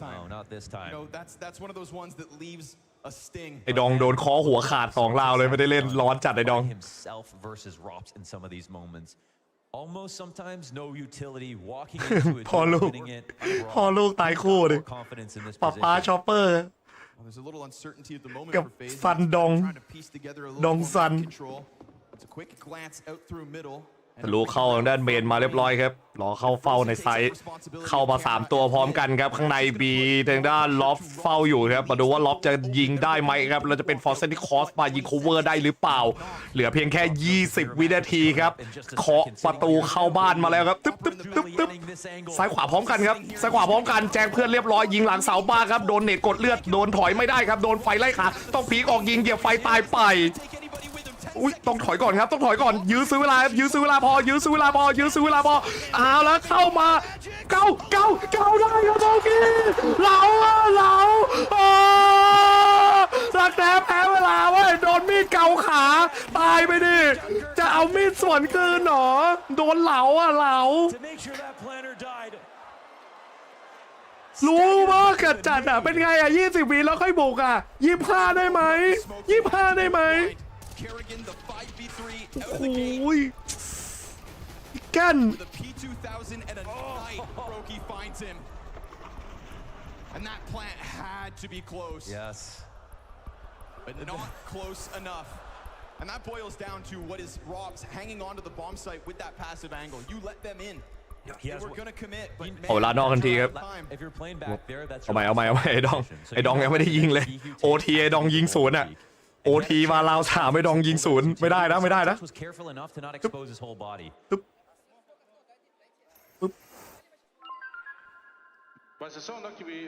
เรา3โอทีมันเดี๋ยวฟังไม่รู้เรื่องเสียงมันThat's that FaZe mentality. Been here, done that. But we're watching a game where Donk is 14 and 19. He had some good rounds ขออภัยนะครับไม่กล้าวัดกลางแล้วหรือเปล่าจะบูทยิงกลางเลยครับไม่วัดแล้วต้องบูทยิงพี่แก้นแล้วต้องบูทยิงพี่แก้นแล้วสู้ต่อไม่ได้แล้วสู้ต้องพี่แก้นอย่าคิดต้นพี่แก้นโอ้ยพี่แก้นบอกมีข่าวให้แต่ไม่ไหวว่ารอบนี้เมจิกยิงแก้นล่วงไปแล้วครับเปลี่ยนคนมาแทงให้ครับผม And they've already won one of those last 2. เขาดักถูกแล้วเนี่ยมีคนหันหลังให้เลยเมื่อกี้ไอ้ดองเลือดหมดอ่ะไอ้ดองถือออฟแล้วเลือดหมด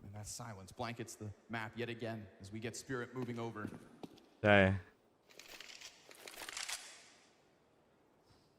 uncertainty again because of the middle play, right? We've seen already Spirit back ที่ตัวยืนแทงหน้าหันหลังแล้วยิงไม่ถูกเลยจะยิงหัวโดนหันหลังงงเลยปันปิดบีครับเอาไงดีครับ40 วิแต่ด้านทีม Spirit ครับ At the same time they could be vulnerable with the amount of utility still available to Spirit and especially with Brokey just playing behind Obelisk. I mean, you are locked in behind this pillar. They're hoping it's not B. They do have an op here. ขอนิดนึงครับบรูกี้กลับมาทีครับบรูกี้โดนควันส่งเข้าไฟไล่ครับพบทุกมุมเรียบร้อยหลบควันไปครับรอจังหวะใหม่เปิดควันยิงใส่ครับมาดูกันว่าได้ไหมครับไม่มีใครบุกเข้าครับรอจังหวะกันอยู่โอ้ยเอาแล้วชิโร่ได้แพนครับแต่อะไรแต่เฟดไม่ได้นะ พอแล้วครับล็อบต้องลุยครับ1 ต่อ 3มันไม่มีตัวเลือกครับมันเป็นบทครึ่งของทางด้านโอเวอร์ไทม์ครับยังไงก็ต้องลุยครับล็อบโดนยิงหลังอยู่แล้วหลูงานจัดครับอุ้ยเราเสาบังครับผมเสา5ช่วยด้วยกูหลอกหันซ้ายไม่เจอใครเพราะอยู่ขวา2มอบลาก่อนโอ้ยโดนเขาวิ่งหนีเขาไม่เล่นด้วยยังหนีไม่พ้นนะครับทางด้านสปริต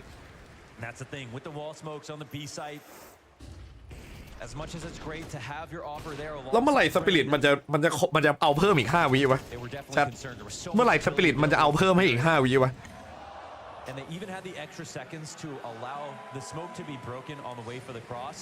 มันจะรอแบบวิสุดท้ายจริง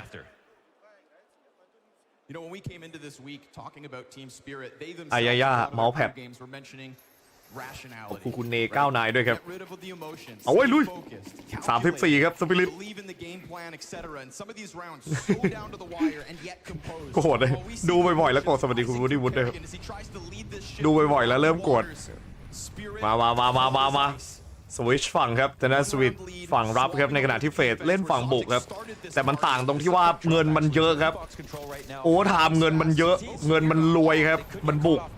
มันกันง่ายแล้วบุกมาไวครับพี่แกนกราดได้2ครับพี่แกนยิงหัวพี่แกนไม่ยิงตัวแต่สุดท้ายพี่แกนโดนยิงครับผม3 ต่อ 2ครับได้เวลาแพนเลยครับรูกี้บุกแบบเดือดดาลครับบุกแบบดุดัน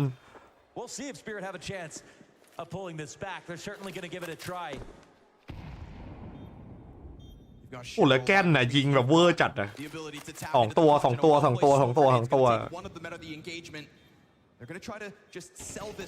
โดนติโดนไปครับแน่นอนว่าชิโร่ลองแน่ครับ1 ตัวก่อนชิโร่โดนหลังครับผมพี่แกนบอกผมแบกแครี่กันครับผมMy God, he wants this. Looking like Donk, devilish. Looking like Push him through this doorway. จาก 7-5 จาก 5-7 แล้วไป 7-9 แล้วก็กลับมา OT เวอร์จัดแต่โดนดึงกลับมาจาก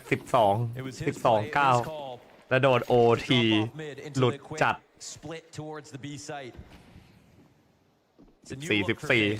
ทำท่าจะมาอยู่ครับทางด้าน OT 2ทำท่าจะมาอยู่เว้นแต่ว่าสปริตจะได้ราวนี้นะโดนเดทแบบตึงๆครับคิด4 อันครับยาวๆคิด4 อันยาวๆ Which member of Spirit cracks his code?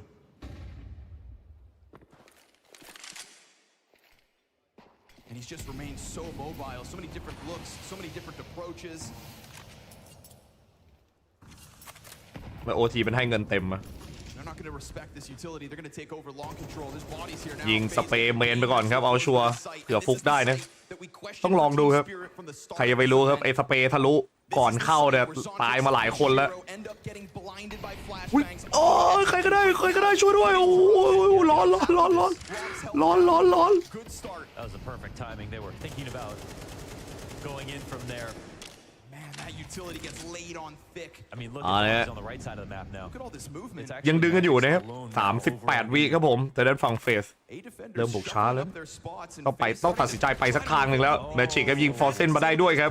เอาแล้วเข้าคอนเนคเตอร์ไวเลยครับเข้าหลังมานะเข้าหลังมาช็อปเปอร์ได้ยินเสียงนะครับช็อปเปอร์ได้ยินเสียงช็อปเปอร์กำลังเข้าหลังอยู่รู้มุมว่าเมจิกอยู่ไหนครับเรามั่นใจครับเมจิกอยู่มุมนี้ไอ้ดองครับยิงคอสมาให้ไอ้ดองมาแล้วเซฟเดอะเดย์ไปครับไอ้ดองเหลือ15 วิสุดท้ายครับ2 ต่อ 3แล้วระเบิดอยู่ตรงไหนครับระเบิดอยู่ไกลมากโอ้ยปักไม่ทันแน่ครับไม่มีทางครับเพราะว่าช็อปเปอร์ยิงหลังให้ครับเต็มโอ้แล้วล็อบไม่ได้วิ่งมาช่วยครับ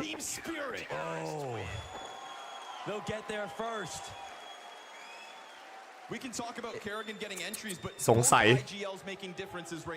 ห้ามพลาดไม่ได้เลยครับเพราะว่าสปิริตจ่อมาที่15แล้วครับกำลังจะเข้า16ครับเส้นชัยของเขาอยู่ตรงนั้นหรือจะเป็น OT 2กันแน่ครับแชท OT 2หรือเปล่าครับ they lose the entire site. Donk was over on the other side of the map. He came in as a rotator and got those 2 kills. โอที2หรือเปล่าใช่หรือเปล่าช็อปเปอร์ครับดันออกมายิงลองนะครับรู้ครับโอ้แล้วข่าวสวยจัดครับคาริเกนแบกโอ้พิกเกนบ้าจะจัดแต่ถอยไม่ได้ครับชิโร่ดึงคืนมาได้ครับเกมยังไม่หนักมากเลยชิโร่ยังดึงมาได้ตัวหนึ่งแล้วชิโร่จะแบกครับชิโร่ดันออกมายิงครับแล้วแกนดักอยู่อย่านะอย่าพลาดนะได้ยินเสียงก๊อกป่ะแกกล้องเล่นดิแกกล้องเล่นดิโอ้ยแย่แล้ว2 โอทีมาหรือเปล่านะ4-2อ้าวแล้วดันเข้าไปเอจริงเหรอเฮ้ยใช่เหรอมุมเนี้ยต้องไวนะถ้าจะบุกเออะพี่แกนถ้าเพื่อนจะบุกเอโดนไฟไล่เลยครับมีควันปักอยู่ครับรู้แล้วว่าเขาอยู่นะครับปาเนตพร้อมกันไปโอ้โดนดับเบิลเนตครับคอพี่จะจัดแต่สเปย์มาได้ครับไปต่อโอที2ไอ้ดุม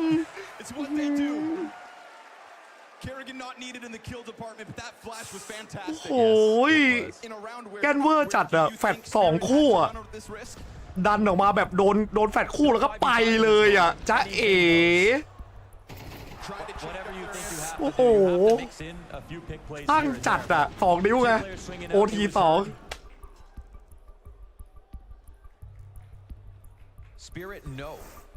เดือดจัดBeing ready with the flash is huge here for FaZe, but it's not something that Spirit should say. Whoa, how'd they know we were here? อยากจะดันไม่ตัดแล้วเนี่ยดูแบบโอทีแคลิแกนมันเล่นเหมือนเป็นคนละคนเลยหรือว่าที่แท้จริงแล้วแคลิแกนจะเล่นโหดถ้าเงินเยอะวะคือพี่แกนคือต้องถือเงินเยอะๆถึงจะยิงเดือดวะพี่แกนถือเงินเยอะบุ้มมั่นใจสวัสดีครับสวัสดี IXXI Quick hit of the reset button, an attempt to recompose. A composure that I think I've seen on Spirit. ใช่ต้องโชว์เฟดมันเล่นเก่งเว้ยมันไม่ได้โยนนะเว้ยมันต้องดันออกไปยิงอยู่แล้วเว้ยอยู่ในไซส์มันเสียเปรียบมันต้องหาอะไรทำถ้าไม่ดันออกไปยิงรอในไซส์มันก็โดนเดดโดนอะไรเจ็บหนักเลยบรูกี้ครับโอ้โหพยายามปาดเข้ายิงก่อนครับเล่นแบบมั่นใจจะจ่ายกับบรูกี้อันนั้นเฟสได้บุกมาบุกกัน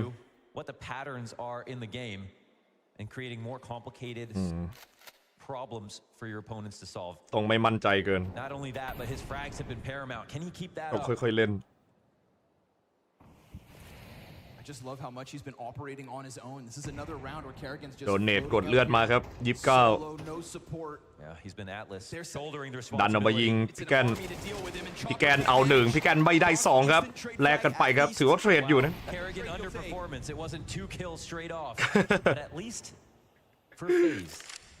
เฮ้ยนักพากย์ที่นะบอกว่าแคลิแกนบอกว่าอันเดอร์โพร์แมนนะปกติยิง2เลยก็ฟอร์เซนเก็บเมจิกทะลุควันมาครับไต่ดองโดนหน้าหลังดิโดนเลนไปครับชิโร่ยังแบกอยู่ครับพยายามจะยิงสวนให้ครับชิโร่เอาไม่ได้ครับตัวนี้ติดเสาอยู่2เสาช่วยด้วยเห็นปลายปืนมายิงไม่ได้ครับโอ้ยิงไม่ได้เข็ดแค่ปลายปืนอีกแค่ปลายปืนชิโร่ก็จะบินกลับมาโดนล็อบยิงเละซอนติกครับเขาจากด้านข้างซอนติกจะเอานะอุ้ยเลนมาเหมือนกันเลนตื่นแล้วเลนอากาศร้อนแล้วเริ่มเข้าข้อแล้วเลน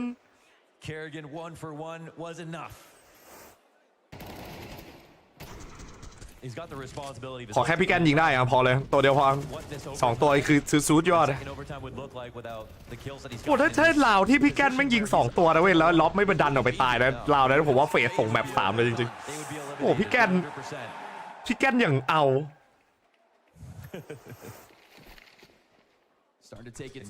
มาเว้ยสปลิตมันแล้วตอนนี้เดือยแล้วจะเอาครับช็อปเปอร์บูทยิงครับบูกี้ทะลุออกมาครับกระตุกครับผมไม่รู้ว่าเป็นไงครับตอนนี้ ไปเผาดักรอครับชอปเปอร์เอากลาง2นะครับแล้วครับแลกมาไม่โดนไม่ได้ครับแล้วพีกออกไปชอปเปอร์เก็บ2ครับโอ้ยกลางหายหมดเลยครับตรงนั้นแย่แล้วเข้ากลางไม่ได้ครับเข้าคอนเนคเตอร์แทนไอ้ดองนั่งอยู่ไอ้ดองยิงแพ้ครับผมเมจิกต้อมให้เหลือตัวเดียวครับพี่แกนง่ายๆเลยครับง่ายๆสำหรับสปิริตพี่แกนบอกเอาไงดีวะหยิบถอยหนีพี่แกนวิ่งพี่แกนจะวิ่งมาหยิบระเบิดตกThat's the first time someone has pushed mid here from FaZe that wasn't him and didn't get the kill. นักพากย์หลักบอกว่าเป็นเพราะว่าพี่แกนไม่ได้ดันกลางปกติพี่แกนดันกลางแล้วได้หมดพี่แกนไม่ได้ดันเลยดิโอ้โหแล้วเป็นชีโร่ครับเก็บแกนไม่ได้ That's one thing. The fact they find an entire pack of players fully blind and Chopper rips their heads off. I mean, another just tip of the hat to the IGLs this series. Sick adjustment. Shiro holds the door at the same time and then ทวิตแชทโคตรจี้ทวิตแชทบอกพี่แกนจบแบบนี้ตั้งจริงอย่าลืมเช็คกระเป๋านะครับระวังดองกับชอปเปอร์ในกระเป๋าด้วยข้างเป๋าจัด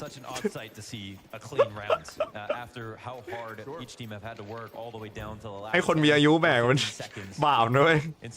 ให้คน30บวกบาปแบกนี่บาปจัด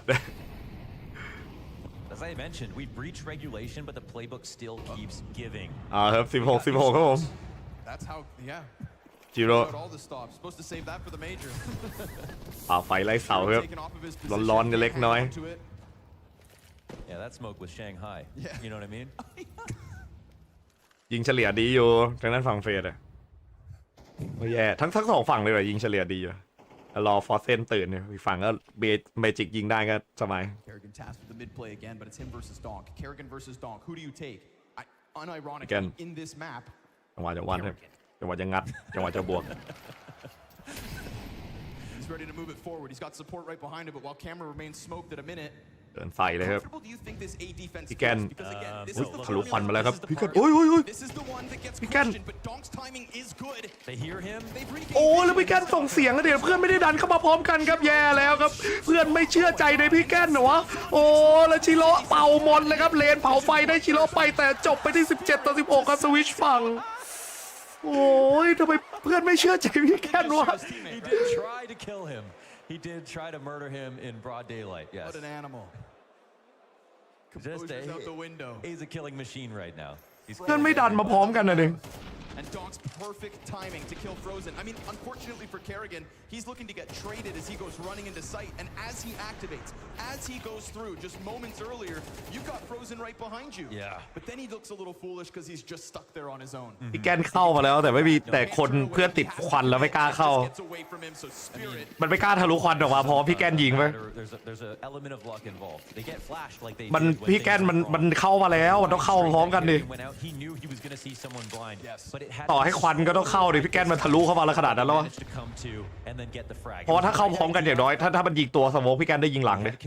ถูกไหม16-17ครับ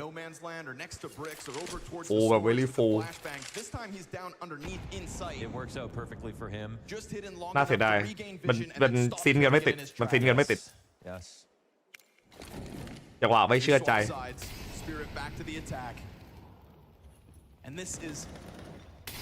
จังหวะจะวัดกลางอีกรอบครับแน่น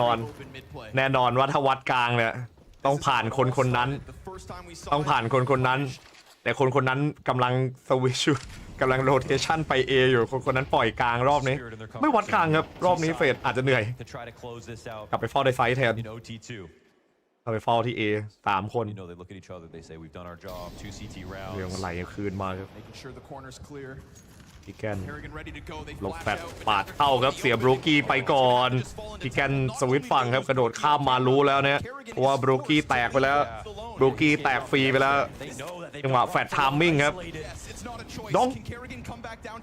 ได้ยินแล้วโอ้ย2-1อะดิแกนล่วงไปแล้วโดนชิโร่ยิงหัวขาดไปแล้วโดนดุบุกเข้าแบบดุครับไปครับไม่เรียบร้อย17-16แล้วครับเหลือเพียงแค่คนเดียวครับในด้านฟอร์เซน The perfect call. จับครับ That moment knows he cannot leave after one died and rotating to the other side of the map. He knows that Rops is going to be all alone. He has to frag out in that position, but he has no favorite engagements. That's the worst possible situation because Spirit realized ซีรีส์พอยต์ของทางด้านสปิริตครับส่วนเฟสต้องดึงคืนมาให้ได้ครับเพื่อที่จะไปถึงโอเวอร์ไทม์3ครับผม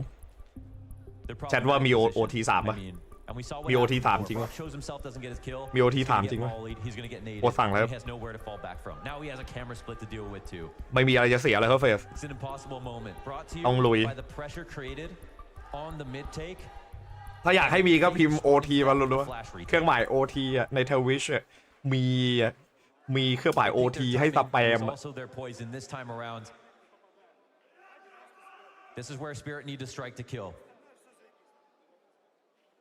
A great CT side here in OT2.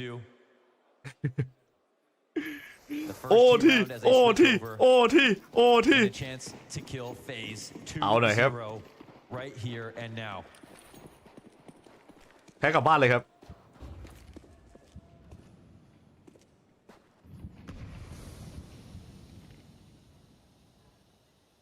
อีกรอยิงโบรกี้ Magic supported by Shiro behind him, but Brokey, how much further do you take this? He waits. อุ้ยโบรกี้ยิงติดครับติดหินมิงไม่ตายครับแต่เกือบครับเกือบเมื่อกี้เห็นนะครับเห็นไหลเลย Magix is so lucky to be alive, but also he was playing with very fine margins as he pushed out of there. He knew his opportunity would only be a sliver of a person, if that. Maybe you could say at least he got the damage. จังหวะครับ Magix approached it carefully. จะเอาให้ได้ตรงกลางหลุดมาอีกแล้วปล่อยกลางยาวครับผมไอ้ล็อฟเฝ้าเลนไปดึงยื้อไว้ครับไม่ยอมให้ดองเข้านะครับไม่ยอมให้ดองเข้าไอ้ดองครับหลอกไปครับ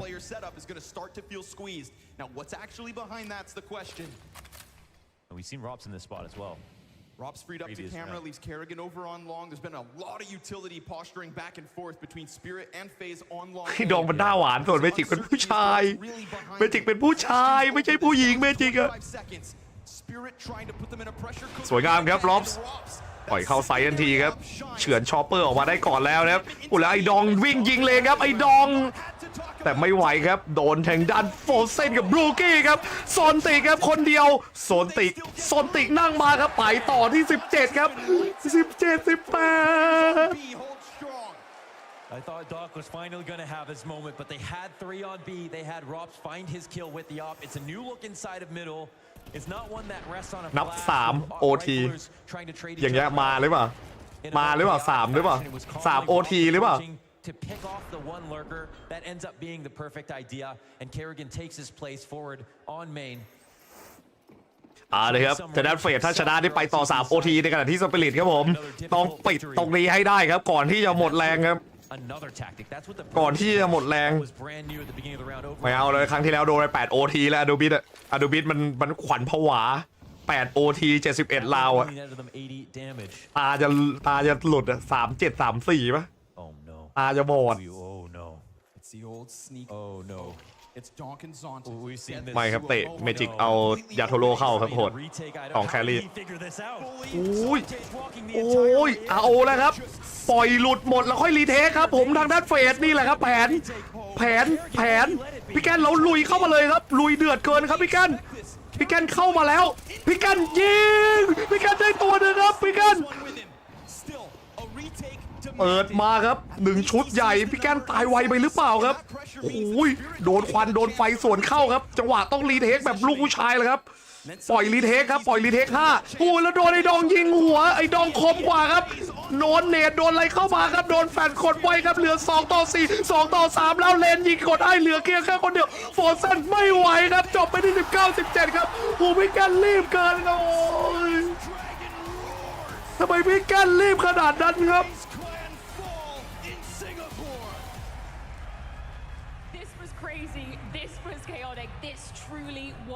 โอ้ปล่อยรีเทค5แต่ใจร้อนพี่เฮิร์นพี่แกน กล้าปล่อยดิมันเป็นแผนอีกหนึ่งแผนเว้ยบางทีมันจะคอแบบปล่อย5แล้วรีเทคเลยเว้ยโอ้โห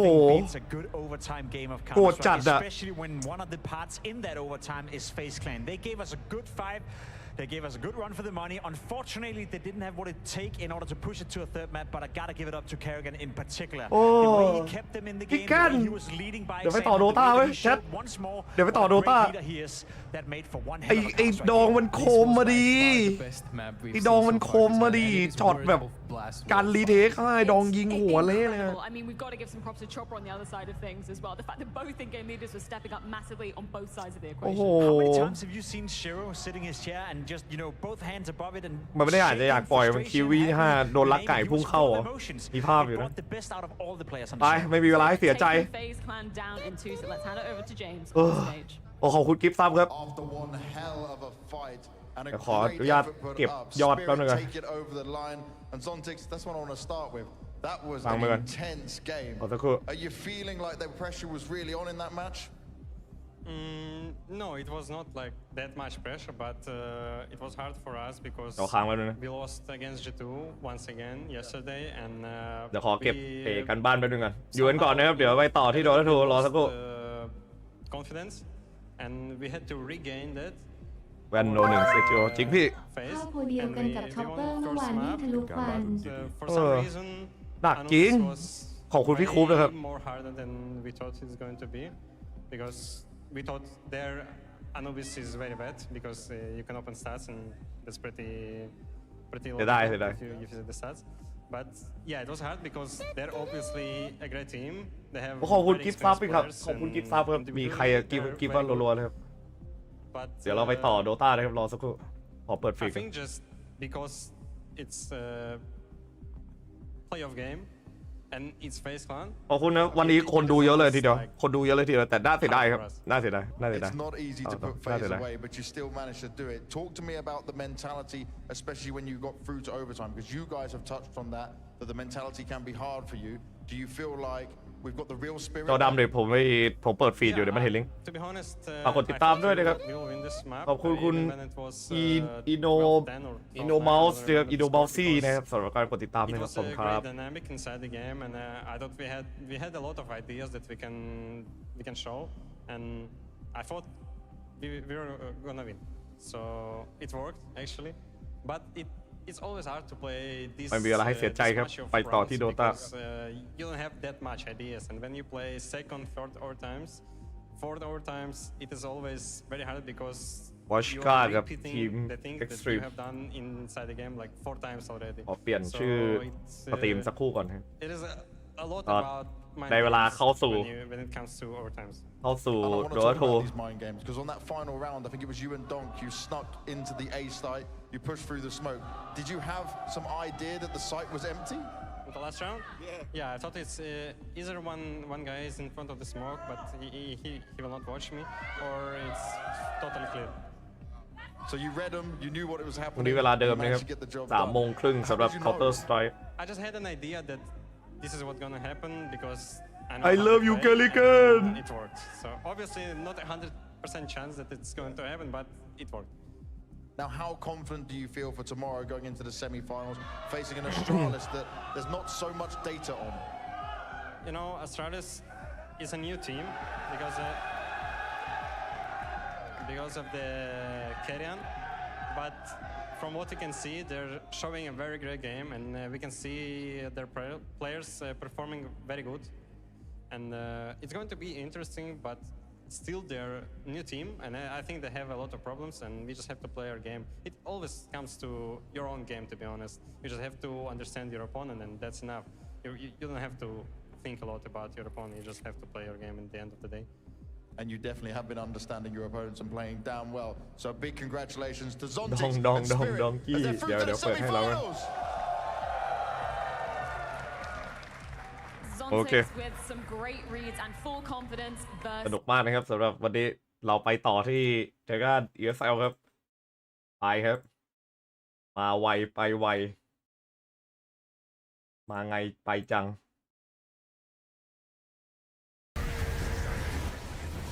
ครับสกอร์เป็น7-7ครับผมด้าน Xtreme ปะทะทีม Waska กองนิดนึงเดือดปะแบ็คโฮครับ XXS ดูดจับมาได้ไม่จักเกิลนอตจักเกิลนอตโอ้โหเข้ามาก็ได้ดูฮีโร่ดีๆแล้วจักเกิลนอตสูงกดยัดซ้ำครับกลางหนามรับไปครับได้ดาร์กมาโกวอชกาครับเพราะว่า Xtreme มันไม่น่ากลัวตัวนี้ Xtreme ไม่น่ากลัวสวาเลนครับปูปะซ้ำดูดคีปเอาเลือดก่อนครับแมทธิวบอกช่วยด้วยอย่าฆ่าคีปจะดูดเคาน์เตอร์ไซด์มีผู้เล่นไทยโกเอนเตอร์ไหมไม่อยู่อย่างตอนนี้ยังไม่มี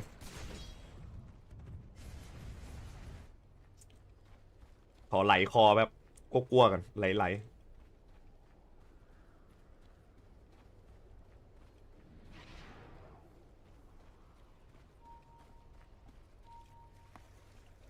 คนดูเยอะจริงนะเคาน์เตอร์ไซด์โคตรมัน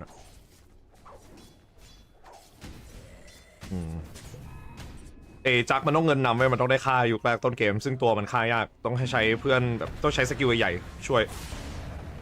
แต่ชากมาครับเตะไว้กดหนามรับให้ครับเดี๋ยวกิฟต์ไฟดูดเลือดครับส่งไปกิ้งตัดครับอีนิกมาโดนหยุดวามครับปักหน้าดูดแบบต่อท่อเต็มครับผมเต็มหายฉาดกระชากออกครับสาเกตตามไว้ทันเทียนหมิงมุดหลบเข้าบอลข่าวครับสุดท้ายโดนหมุนคอนตายอยู่ดีครับเป็นแมทธิวครับลาดเก็บไปได้10 คิวแรกครับวอชกะทีมอื่นไม่เล่นกัน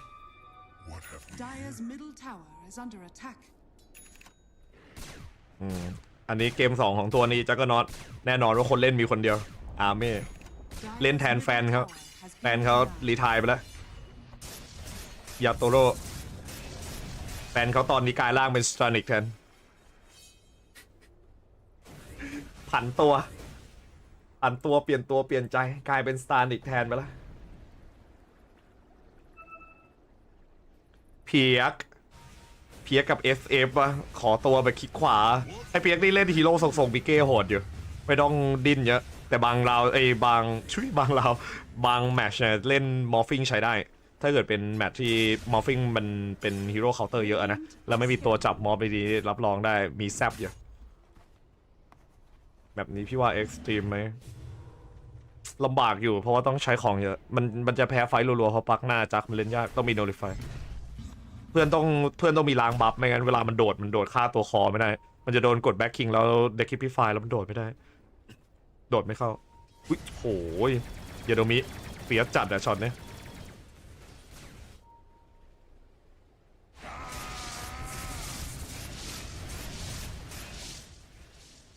รอเจอกันเวลี่เลดเกมฝั่งซ้ายฝั่งขวามีตัวแอนทายอิริกมาอยู่มีดอนเบเกอร์อาการนิ่มดีมากเกมนี้โคตรดีเพราะว่าเจออินิกมาเวลาโดดสวนได้กดโซล่าการ์เดียนสวนให้ SF ปักหลักสู้ได้แต่สวิตต้องแบกเยอะหน่อยฮีโร่มันแอบกดวุ่นวายอยู่ฮีโร่ฝั่ง Xtreme ดูดีกว่านะดูดีกว่าที่เลดเกมนะเลดแบบจัดเลยแบบขอ3-5 นาทีแล้วไม่ใช่30แล้วเผลอ37-38แล้วด้วยฝั่ง Xtreme ถึงจะกลับมาแบกกันสนุกกันถ้าอีกทีมไม่พลาดให้เลยดัสโปยจับครับสโลว์แมฟฟิลไว้ครับเอาแลนโกยระยะไกลครับเด็กคิปไฟใส่ไม่ทันครับกดเด็กคิปไฟทันไปโดนทอสตายไปครับไม่ต้องเล่นไม่ต้องเลี่ยงครับตัวแตกไปก่อน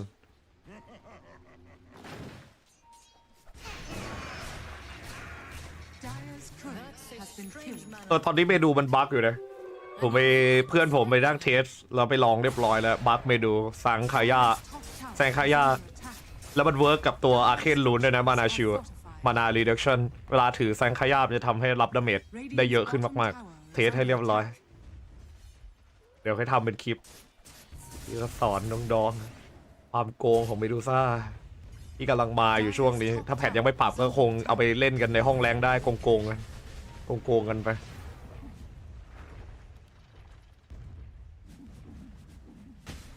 เงินนำเพียงแค่1,000 เดียวครับทีมวอชก้าไม่ได้เพิ่มอินมันไอบรรทัดมานารีดักชั่นของแซงคาย่ามันทำให้เวลาจ่ายมานาชิวอะเวลาโดนดาเมจแล้วมานาชิวมันลดอะมันทำให้มันลดน้อยเทสแล้วมันไม่ได้แค่นั้นมันได้มากกว่านั้น เทสกับอาร์เคนรูนดูถ้าไม่เชื่อเมื่อคืนผมเทสในหลายๆแบบแล้วเทสกับเพื่อนผมในดิสคอร์ดหลายๆแบบเวิร์กแน่นอนครับจนกว่าจะแก้บั๊กนะครับมันเป็นบั๊กนะเพราะว่าก่อนหน้ามันไม่ได้เป็นอย่างนี้ครับก่อนหน้ามันไม่ได้เป็นอย่างนี้เพราะว่าตอนสมัยที่คาย่ามาใหม่ๆบรรทัดนั้นทำให้ผมไปลองกับเมดูกับ AM ทันทีวินาทีที่ผมไปเห็นคาย่ามันมีบาดาเรีแอคชั่นในแผ่นแรกผมก็เทกับ AM แล้วว่าโดน AM ฟันแล้วบาดาลดเท่าเดิมบาสลบมันลดเท่าเดิมนิกเผาลดเท่าเดิมมันไม่ควรจะเวิร์กอย่างนั้นผมเดาว่าที่มันเวิร์กกับมานาชิลของเมดูซ่าเนี่ยน่าจะเป็นเมคานิกมานาชิลที่ถูกปรับไม่ให้บิงได้มากกว่าไม่ให้บิงได้ตอนมานาลดมันเลยบั๊กกับมานาชิลที่เพิ่งแก้มามันโดนบอลแทงได้อยู่ดีครับเตี้ยนมิงดูโดต้าต่อยาวครับมีคนดูเยอะๆดูด้วยกันเลยครับมากันเยอะๆนะดูกันไปเยอะๆชอบครับคนเยอะๆ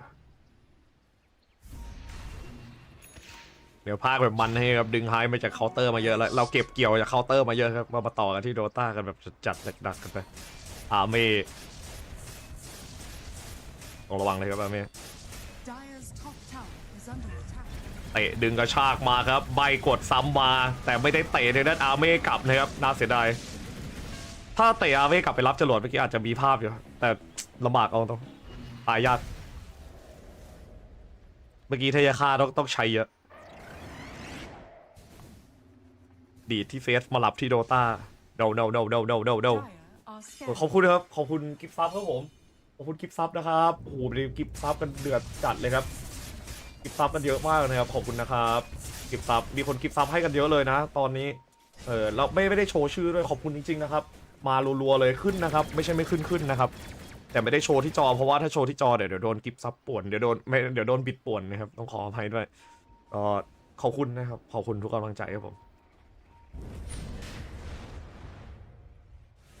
อันนี้เป็นฟีดของทางด้านการ ESL DreamLeague นะครับเมื่อกี้เป็นฟีดของบาสเลยปั่นหัวยาโดมิแตกไปครับแต่ด้านจักรนอตครับเต็มส่วนดาร์กมาโก้ครับเตรียมเข้าทำเพื่อนตายแต่อยากลองดูสกอร์10ครับผมนะทีม Xtreme เจอกันที่เลดเกมเงื่อนไขดราฟของวอลชก้าผมว่าสู้ยากท้ายเกมสู้ยากมากมีภาพสู้ได้มันน้อยภาพสู้ได้คือเป็นภาพ Xtreme เล่นพลาดที่นิกมากดังนั้นเนี่ยเกมนี้ Xtreme กินหวานเลดเกมหวานฝั่งวอลชก้าสู้ยากมาก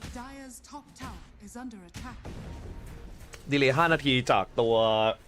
เกมหลักนะครับมันเท่ากับฟีดนะครับมันเท่ากับไอ้นี่เลยมันเท่ากับช่องหลักนะครับมันเท่ากับช่องหลักเหตุผลที่มันต้องดีเลย์เพราะว่ามันแข่งออนไลน์ครับพอมันแข่งออนไลน์มันเลยต้องดีเลย์5 นาทีเพื่อป้องกันไม่ให้เพลเยอร์มันส่องวอร์ดส่องเกมกันมันเลยต้องใส่ดีเลย์ไว้เพื่อป้องกันเพราะว่าเพลเยอร์เนี่ยมันมีแค่กล้องหน้าแต่มันไม่รู้ว่าเพลเยอร์เปิดอะไรครับซึ่งเพลเยอร์บางคนเนี่ยมันทำจริงๆนะครับผมจะบอกให้มันมีนะครับสตรีมสไนป์มันเคยเกิดขึ้นในวงการ Dota 2 เยอะมากแล้วโดนจับได้กันด้วยนะบางคน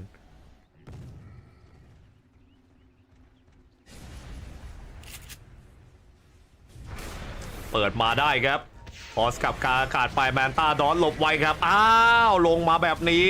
ทางด้านโซล่าการ์เดียนครับพยายามจะโซนจับ PYW กระชากสวนครับโดนต่อหินครับเทียนหมิงออกไม่ได้สู้ตายวอร์ดไปครับหาจังหวะดูด2ไมค์ครับไม่เอาครับผมหลีเควียมไปก่อนครับโซนทิ้งครับแบ็คคิงและยืนยิงเลยละกันครับเก็บดาร์กมาโก้ไม่มีคนเหยียบเท้าให้ไม่ได้แบ็คโฮดูดรวบ2ครับจักโดนสับมากิงเข้ากดดันไว้ครับปั่นดึงซ้ำไปครับเอาดาร์กมาโก้ตายไหมครับมีคนแปะไว้ให้มีแปะกันเวทอาเม่ทำลายอาเม่เคาะเสาครับสไนเปอร์ยิงให้ยืนข่มยืนขาครับปัญหาคือติดเดคิปิฟายครับต่อท่อต่อเนื่องฟันกดต่อไม่ได้ครับอาเม่จังหวะโดดปุ๊บเนี่ยติดแน่ครับแต่ด้านเดคิปิฟายทำได้แต่เพียงหานูริฟายครับมาแก้ไม่ได้นูริฟายไม่มีภาพนะครับ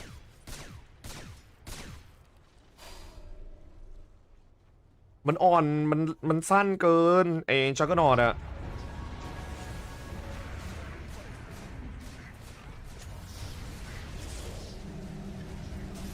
ถ้าสับลุ้นได้ค่าคือต้องออกคอนสายฟ้ารัวๆซึ่งภาพยากมากมันต้องฝันเกินทำไม่ได้แต่เดี๋ยวเลดเกมสบายฝั่ง Xtreme เพราะว่าฝั่งทีมวาชาขึ้นบ้านยากถ้าเขาไม่ลงมาตายจริงต่อให้ได้เอจิก็สู้ไม่ได้โดนสไนเปอร์กับจักอยู่ดีขอแบบไทนี่ของเยอะๆไทนี่บวกเสาฮิล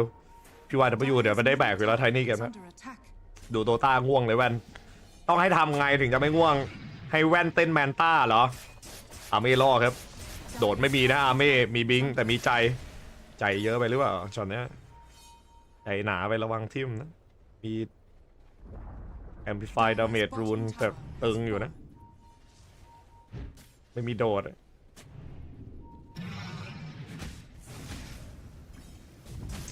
โอ้อาเม่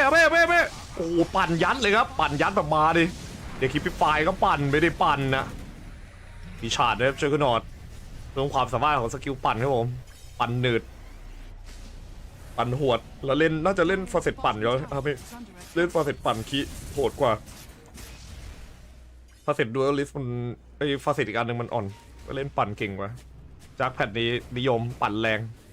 เดี๋ยวเฟสดึงไว้ครับแล้วจะเข้ามาครับแต่ดาบาโกดีไทนี่ยังไม่อยากเท่าไหร่ครับถ้าไทนี่อยากเลยรับรองมีภาพอยู่ตอนนี้ขอแค่จุ๊บดีๆพอครับต้องรอสกิลคูลดาวน์ซึ่งฝั่งตรงข้ามก็มีสกิลแอนตี้จุ๊บเหม่งอยู่ครับ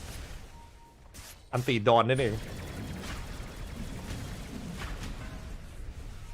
ไทนี่แสดงว่าอยู่ใกล้ครับคุณมั่วนะถ้าไทนี่อยู่ไกลเขาเรียกไทโนน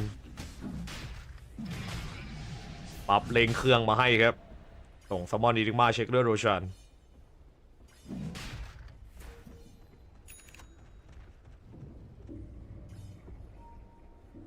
จุดทำไมฮะจ๊ะขอบคุณครับน่ารักมากเป็นจุด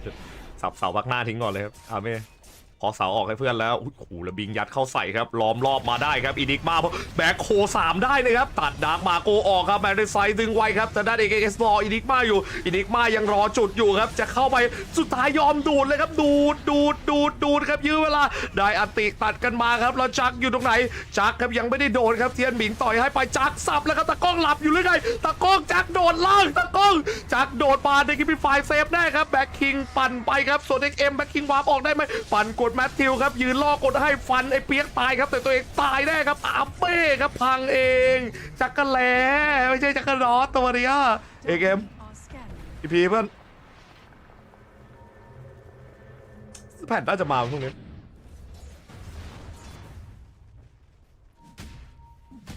ไต้หวัน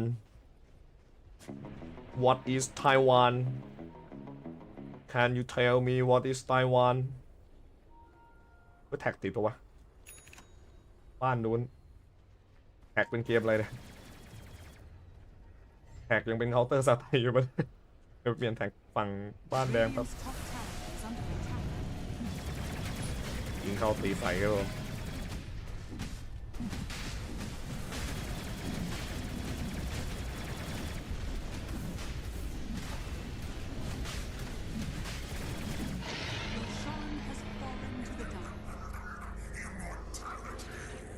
Immortality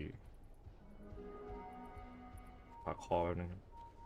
เดี๋ยวขอบคุณทุกกิฟต์ซับด้วยนะครับขอบคุณทุกการโดเนทนะขอบคุณมากๆเลยนะครับวันนี้อยู่ด้วยกันยาวๆนะ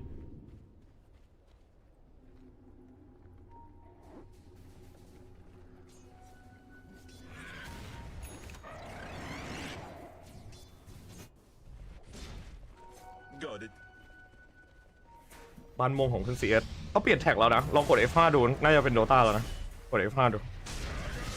ปั่นมาครับจักรดา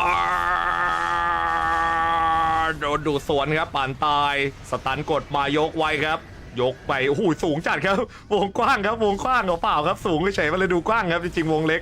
บัควิชั่นครับ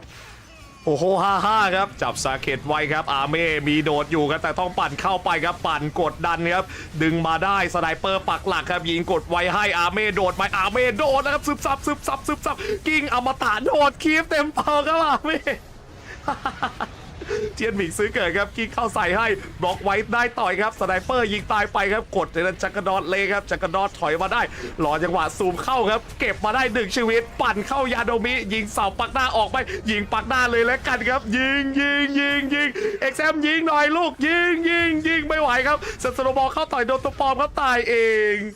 อาเบ้บอกใครตั้งบวกว่านั่นนะช็อตนั้นโอ้โหบวกดุดันจัดเลยเปลี่ยนแล้วใช่ไหมขอบคุณครับขอบคุณที่เช็คให้ครับ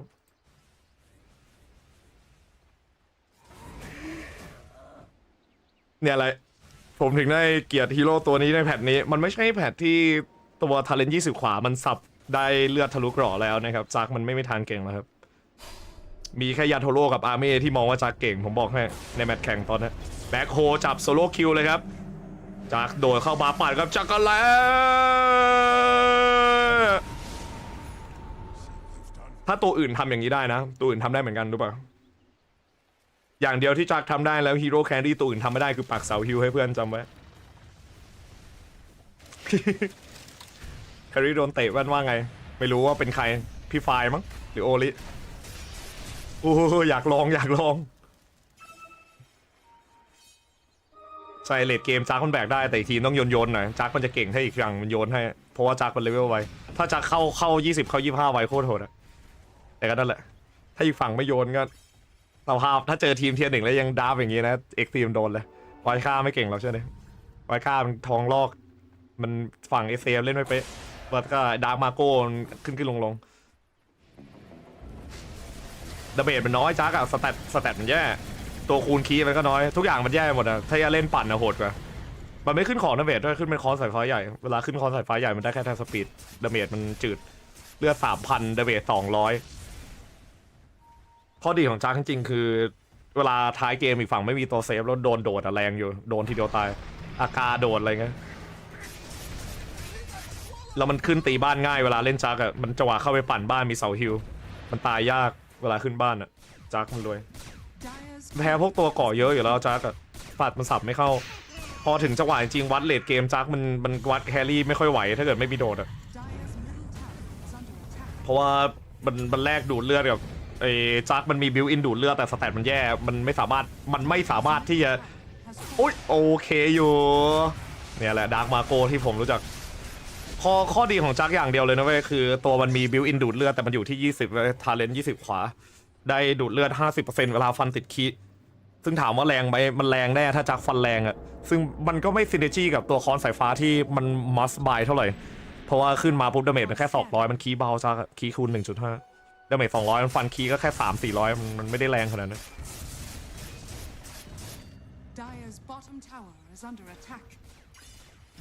ดาบนี้เอ็กซีมันเลดเก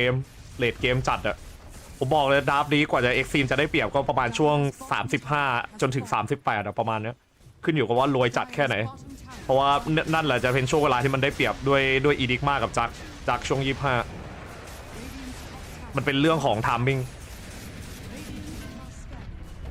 ตอนนี้เงินเท่ากันจริงแต่ Xtreme จะได้เปรียบมากเพราะว่ามีอีดิกมาท้ายเกมตัวเดียวที่ Xtreme หงุดหงิดคือปาร์กหน้าซึ่งก็ต้องดูกันว่าใครจะออกไอ้ Nullify มาแก้ถ้ามี Nullify หวานเจี๊ยบไปนานแล้วเกมนะแต่มันไม่มีตัวออก Nullify ได้ฝั่ง Xtreme อะจักมันซื้อไม่เก่ง Nullify ความช้าจักวิวไวเพราะว่ามันเข้าไฟแล้วได้ค่าเข้าไฟได้ค่าได้ฟาร์มตลอดอุ้ยโหมาว่ะท่านยอมว่ะท่านบอกต้องเปลืองช่องทำเลือดมาเยอะแล้ว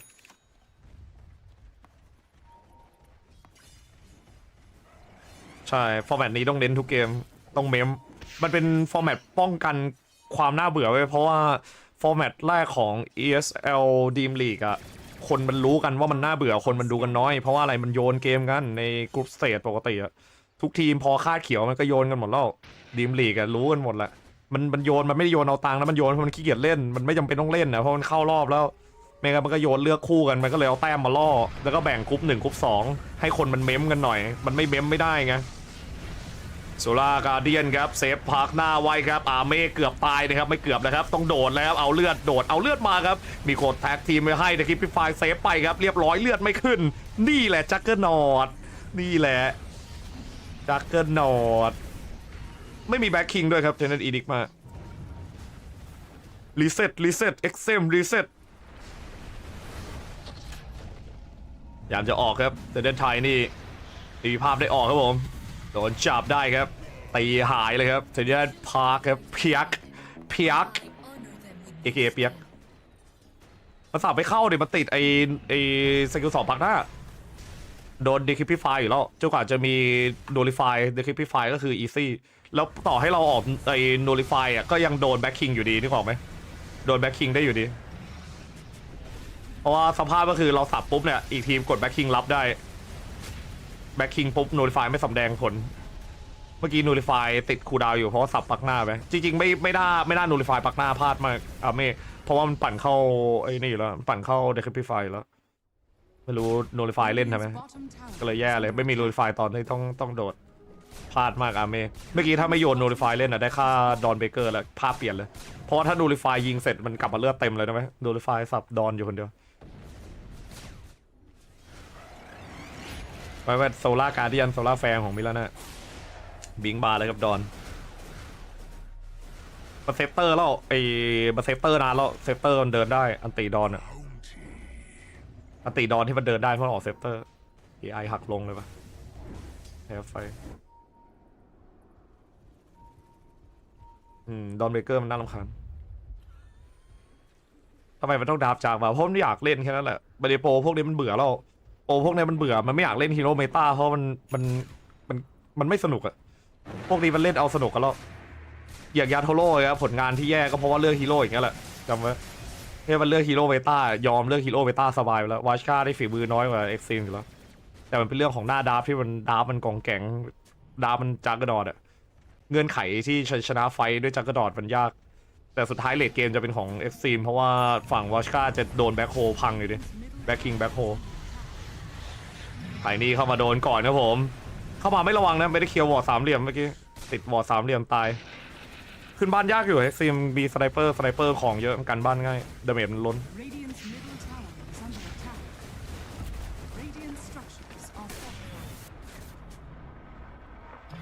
ไม่ได้ไอไม่ให้ฝั่งเอ็กซี80%หรอกก่อนหน้าเอ็กซีมโดนเปิดก่อนครับแต่เอ็กซีมด้วยหินเข้ามาครับแบ็คคิงพร้อมอยู่ครับแบ็คคิงรับไปหายตัวออกได้ครับมีดูดใหญ่พร้อมยิงต้องยิงสวนแล้วครับเอ็กซีมดูดใหญ่ยิงสวนครับดาเมจมีใบยิงสวนไปครับกดก่อรับแต่ไม่ไหวครับโอ้อย่างนี้บ้านแตกว่ะเอ็กซีมโดนเหนี่ยวลงไปตายแล้วเพื่อนไม่ลงมาช่วยด้วยนะเพื่อนไม่ลงมาช่วยนะเพราะไทนี่ตายอยู่ไม่รู้ไปรออะไรกันตรงนั้นแต่ก็นั่นแหละดัตจาแชเปนเดี๋ยวฟิฟดึงขาครับจับมาโดนเฮกจะกระโดดโดนใบครับสโนว์บอลเซฟสวยอยู่ออกมาเล่นได้ครับ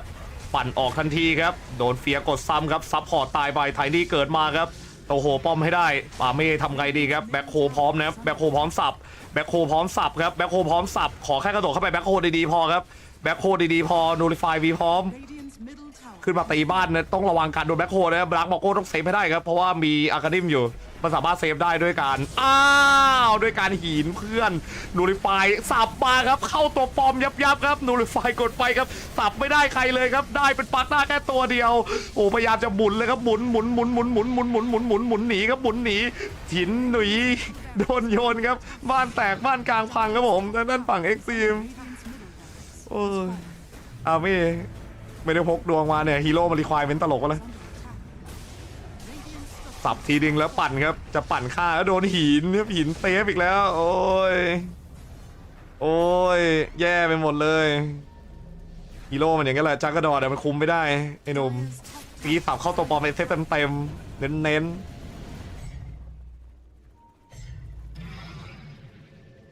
มันที่มันกล้าขึ้นพอเอ็กเซมันตายแล้วเหรอมันเลยกล้าขึ้นอย่างนี้แพ้แล้วเพราะว่าไอ้ฝั่งเอ็กซีมันพลาดหนักไปนะถึงจะอยู่ไทม์มิ่งเขาแล้วนะแต่เพิ่งเสียอันตีที่มากไปอีฝั่งพิโซล่าเปิดพร้อมแรกแล้วปักหน้าจะได้ลิงเคนแล้วด้วยมันไม่ยอมฆ่าเอเซฟอย่างว่าแหละเอเซฟมันฆ่าไม่ได้แล้วมั้งคงคิดว่าเอเซฟมันยิงสวนไว้ยิงสวนตัวอื่นอยากฆ่าสปริตก่อนโดนโลแบดใครก็ได้แทงดิอย่าให้ท่านโดนโลชานแบดดิต้องรีบตีไม่งั้นไม่ไหวแล้วต้องรีบต้องทำทุกอย่างต้องไวกว่านี้เอ็กเซมต้องห้ามล้ำหน้าแล้วนะโดนอาคานิมมาทีนึงแล้วต้องรู้แล้วว่าต้องซ่อนขนาดไหนแล้วนะต้องรู้แล้วว่าต้องเล่นลึกแล้วถ้าเล่นออกไปไกลเกินเดี๋ยวตายใช่มันไปดู ESช็อตแรกก็ดูปักหน้าเล่นปั่นปักหน้าได้อยู่แล้วไปนูเล่นเลยไม่ได้ฆ่าดอนช็อตไฟขวาโคตรพลาดเลยเป็นประเภทที่เป็นท่านกลายเป็นแครี่ประเภทที่ว่าสกิลคูลดาวน์หรือของคูลดาวน์เสร็จแล้วกดแบบไม่คิดตั้งแต่เมื่อไหร่นะแย่จัดยังไงเพื่อนมันก็ช่วยฆ่าไม่ได้แล้วปักหน้าเพื่อนมันไม่มีดาเมจตีมีแค่สไนเปอร์ตัวเดียวซึ่งสไนเปอร์ไม่ได้ยิงด้วยซ้ำพันพลาดมาก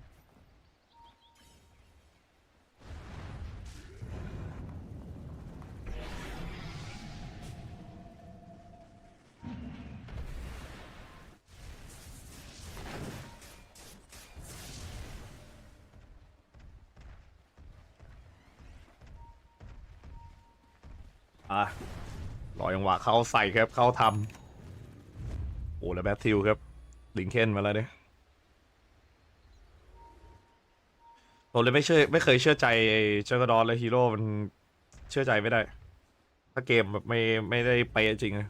แต่วัชค่าจริงเงื่อนไขมาแบบมาทีหลังได้มาแล้วตอนนี้เอิร์ธฟิตของมาแล้วเนี่ย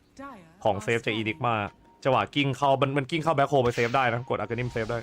แย่แล้วต้องตัดก่อนอุ้ยแล้วโดนเทคฉ่ำเลยอย่างนี้ปั่นออกมาครับยังมีอยู่นะยังมีเอจิสอยู่นะยังมีเอจิสอยู่นะรอหิวเลือดใหม่ก่อนครับซูมกดยาโดมิครับต่อเลือดถึงจะไจโรทิ้งออกไปอีกเข้าตัดคลิปส่งเข้ากลางก่อนครับยั่วเวฟดาร์กมาโก้โอ้ถ้าดาร์กมาโก้มีโอซีตายยากจัดเลยตัวน่ารำคาญจัดเวลามีของคอมโบโอซีเพราะว่าสกิล2มันโหลดไวเกินไม่มีใครไปเช็คนะครับวิสซอมรุน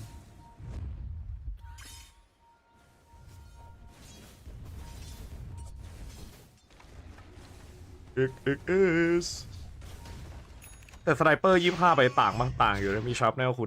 ดาว5 วิโหดอยู่ไอ้เกสมันเล่นโฮ300ดาเมจนะโฮ55ไวใช่ปะไม่ได้เล่นกิลลี่เล่นสแกตเตอร์ช็อตโยเลเดี๋ยวไปบิงเขียวท่านอยากจะโดดอยากจะบิงแล้วช็อปแบบบิงแล้วสับรัวๆบิงแล้วสับแบบเป็นปืนกลแม็กชินกันอะบิงแล้วสับแบบใด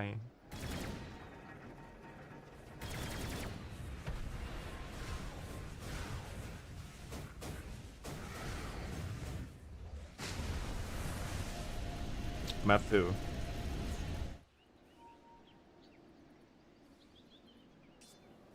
อยากเห็นจักกลับมาเป็นเมตาเหมือนกันแต่ผมไม่รู้จะทำยังไงให้มันเก่งดีผมว่าปรับสกิล3อ่ะให้มันกดได้กดบวกวิ่งไวอะไรก็ได้สักอย่างมันบัฟมาแบบก็โหดอยู่นะปั่นแล้วแบบหมดปั่นแล้วมีสตองดิสเพลตัวเองก็ไม่ได้แย่เท่าไหร่แต่สุดท้ายก็ยังแบบไม่พอตัวมันยังอ่อนอยู่ถ้าเทียบตัวเมตาถ้าไม่งั้นซอฟบัฟจักพวกสแตทอะไรดีๆหน่อยๆก็ได้แล้วเนิร์ฟตัวอื่นเอาจังหวะเนิร์ฟไปเรื่อยๆเดี๋ยวจักมันก็เก่งขึ้นไปครับกาเอครับปักเซนพุ่งหนีออกไปครับกันไทนี่เล่นเห็นเซนเรียบร้อยเล่นมั่วเลยโนบอลเซฟครับตายอยู่ดีนะตัดหลังมาได้ยาโดมิครับพอซับไหลออกครับผมPYWกระโดดหนีครับยกตัวเองไหลออกรอดมาครับวัดกับไอ้เปียกแล้วครับชักกระดอดมีโนลิฟายซ้ำเข้าครับแต่โดนในด้านฟอสยิงออกไปอุ้ยโอ้โหแล้วอีดิกมาไปตายได้ไงวะนั่นน่ะต้องโดดแล้ว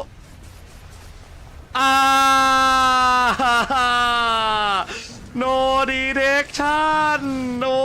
ย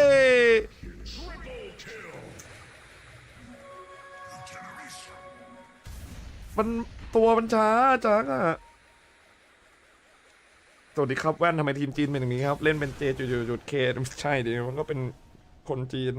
ชาวไชน่านอติมันอ่อนเกินจังเอาตรงเอจีจะหมดแล้วนะหรือเกิดกับประกันบ้านครับสไนเปอร์ของตันแล้วจัดอติจักมันอ่อนเกินไหมเอาตรงมันไม่มีประโยชน์เลยประโยชน์มันคือเขาต้องไม่มีสกิลที่แก้มันได้ต้องไม่มีตัวเซฟต้องไม่มีอินวิทไม่รู้สิ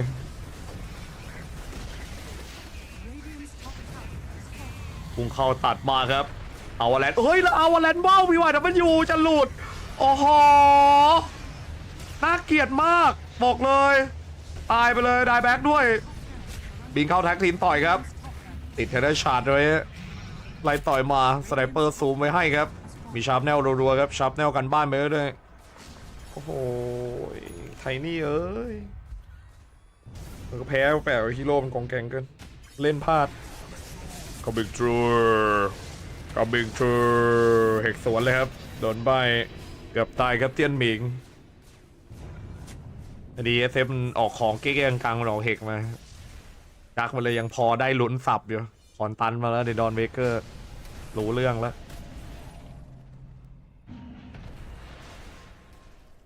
ไอ้นี่โลกกันดิเมื่อกี้ตันวืดเฉยเลยวงมาเริ่มเร็วแล้วมีตันไกลด้วยนะ10 ขวาตันเป็นวาตันอย่างไกลแต่ตันว่าวเห็นแล้วแบบจากใจสแปมเมอร์ไทนี่อย่างผมช็อตสตันเมื่อกี้โกรธมากนูริฟายเขาปั่นครับตามจับไว้ได้ดอนเบเกอร์โดดให้ครับเอาไปที่เทียนบิงครับสโนบอลยื้อเวลาครับแบ็คโฮตัดมาโดนอยู่ดีครับไม่ได้ดูดครับหลบไปได้ครับจากนูริฟายโดดได้นะครับแบบนี้เพลงดาทะลุมิติตักหาร5ปั่น5ครับโอ้โคตรแรงเลยปั่นยูริจีโอ้ยไปขวารอบเดียวเลยว่ะเพื่อนมัวใส่เขารอบเดียวอยู่เลยโอ้โหฮ่ากูดาวไว้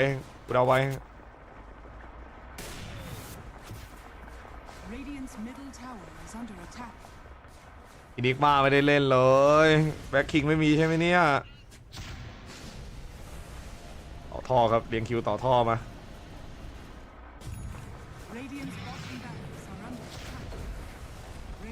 ต่อท่อโอ้ยเห็นแล้วปวดใจเมื่อไหร่อาเม่มันดาบเมื่อไหร่ดาบฝั่ง FC มันจะดาบเป็นคนปกติวะดาบชอบท่ายากเล่นจักแบกยากชิบเป่งเลยถ้าเป็นตัวอื่นชนะไปแล้วนะเฮ้ยภาพได้แบกเลยจักดาเมจมุ้งมิ้งจัง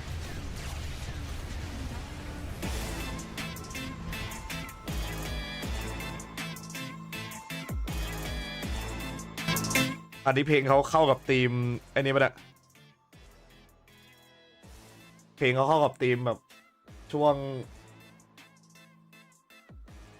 เรียกว่าอะไรนะทริกออร์ทีเนี่ยฮาโลวีนใช่ไหมอยู่หัวเบอร์เฉยธีมของ Ring Master เหรอใช่เหรอ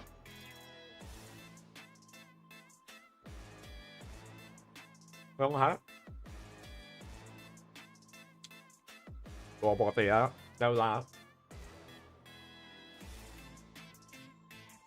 ไม่แต่งผีเป็นผีแล้วพลาดเองทำอะไรไม่ได้จังหวะเวลาเล่นดับถ้ายากเต็มโปฮีโร่ต้องห้ามพลาดนะอีเน็กมาพลาดคือแพ้เลยนะเพราะฮีโร่มันคูลดาวน์นานอีเน็กมาเดี๋ยวไม่ว่ามีจักด้วยปวดหัวผมว่าแผนจับที่ดีอาจจะต้องเล่นคู่กับมิดตัวยืนหรือออฟตัวยืนเล่นคู่เสาฮิลแผนนี้ยืนไม่ได้ผมเลยรีควายไว้ที่ไทนี่ต้องอึดมันจะเล่นคู่เสาฮิลจักแบบใครโหดนะไม่รู้เป็นเลยเล่นอยู่ได้นะมันชนะมันก็เล่นไปเรื่อยๆมันก็ไม่มีข้อมันก็ไม่มีแบบเหตุผลที่ให้เลิกเล่นนะถ้ามันยังเล่นแล้วชนะอยู่แต่มันไปชนะทีมที่ไม่โหดมาเรานั้นเล่นจักชนะอะไรมาลืมแล้ว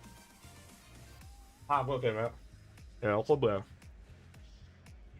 นะฮะแล้วก็เพื่อไม่พอมันไม่มีอะไรหรอก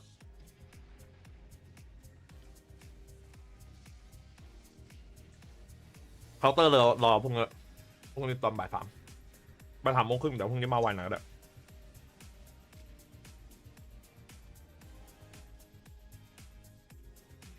โดนปักหน้าเกมเนี้ยดาร์ฟฝั่งขวาเป็นดาร์ฟแบบฟูลเมตามีแค่ใจโลที่เลือกมาเฟกนี่ปักหน้าดอนมันตบเลนพวกตัวไม่มีตันหดเรียกภาพมันเบต้าดาร์ฟปะทะดาร์ฟแบบอยากเล่นแต่เกือบชนะนะ AI ให้ 80%ถ้าคุณไม่เชื่อผมก็เชื่อ AI ก็ได้ AI ให้ 80%ตอนก่อนช็อตขวาเข้าที่มันเข้าไปตายช็อตขวา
ดาบมันท่ายากเกินในฟิล์ม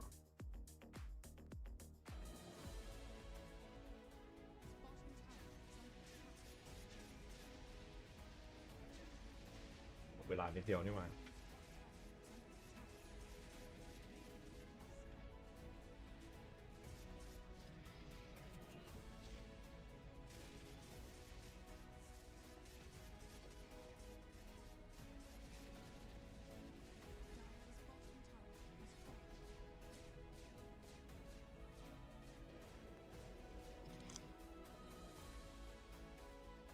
ถ้าตามเนื้อฝีมือแล้วลำบากริมทุนนี้ไม่โหดแต่ว่าก้าก็ไม่โหดเหมือนกันแต้มมันเยอะใช่เพราะว่าเขาเรียกว่าไงตอนกรุ๊ปหนึ่งมันมีทีมแจกแต้มอยู่เยอะกรุ๊ปทีมวอชก็เฮลริกมันไม่เอาอะไรเลยพาเลนิเซียเฮลริกARก็ยังไม่เอาอะไรเลยก็ไม่ต้องแปลกใจ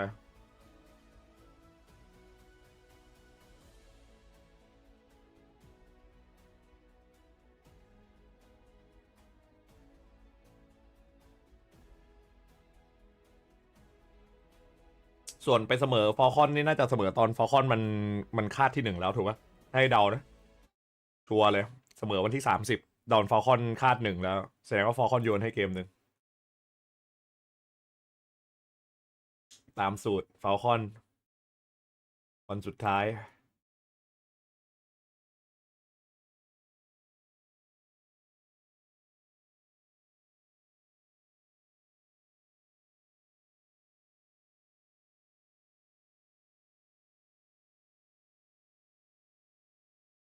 ตอนมาเมดูซ่ามากลางของมาโก้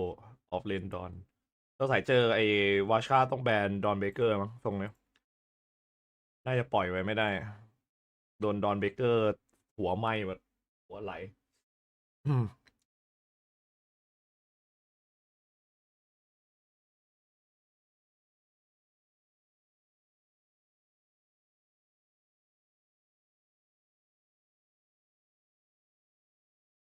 อยากเปิดเพลงมากเลยวะจะลืมไหมสตรีมบ้านแดงอยู่ด้วยเปิดเพลงไม่ได้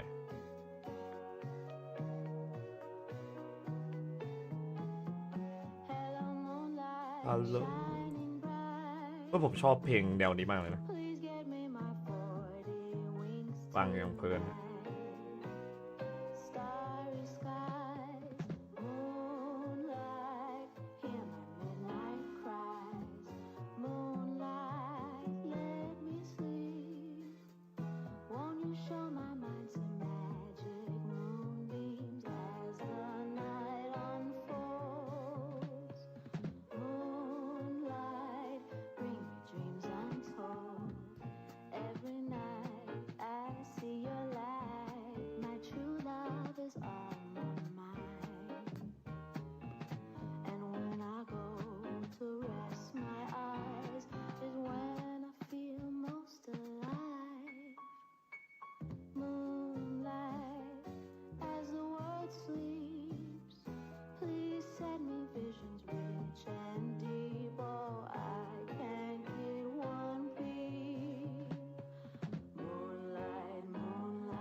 แย่มากใช่ครับปกติภาคเคาน์เตอร์เป็นงานหลักครับผมทุย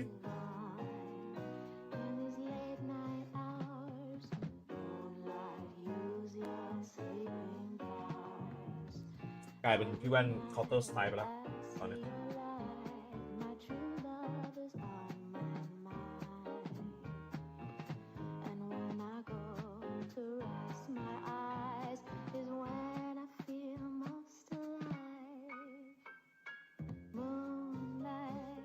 สวัสดีคุณวินนี่ด้วยมาแล้วบายสบาย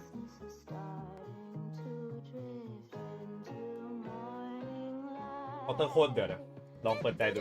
สนุกจังขอบคุณเซตทันด้วยครับ3 เดือนครับผมครับ ต่อซับเข้ามาเยอะๆนะเพราะว่าเดือนนี้เป็นเดือนที่สำคัญสำหรับผมนะครับเพราะว่ามันขาดอยู่เดือนสุดท้ายแล้วสำหรับ300ซับถ้าเดือนนี้ครบ300ซับก็สบาย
โอ้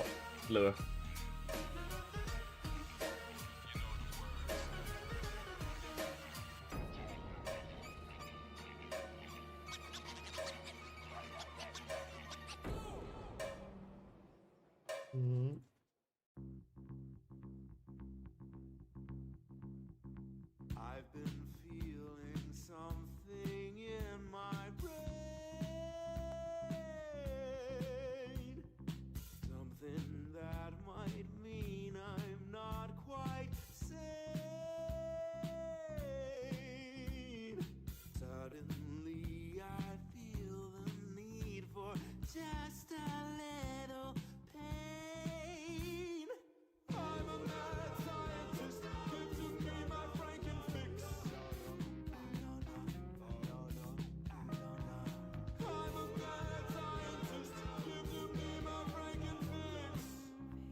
Monsters makes me numb to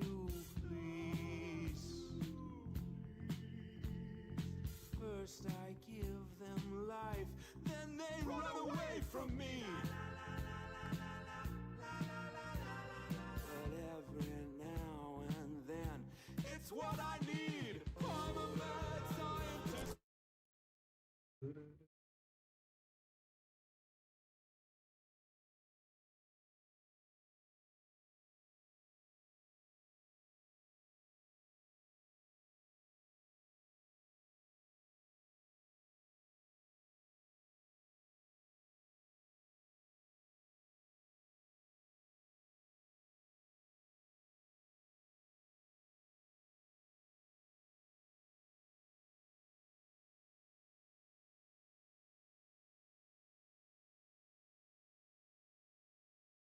Okay.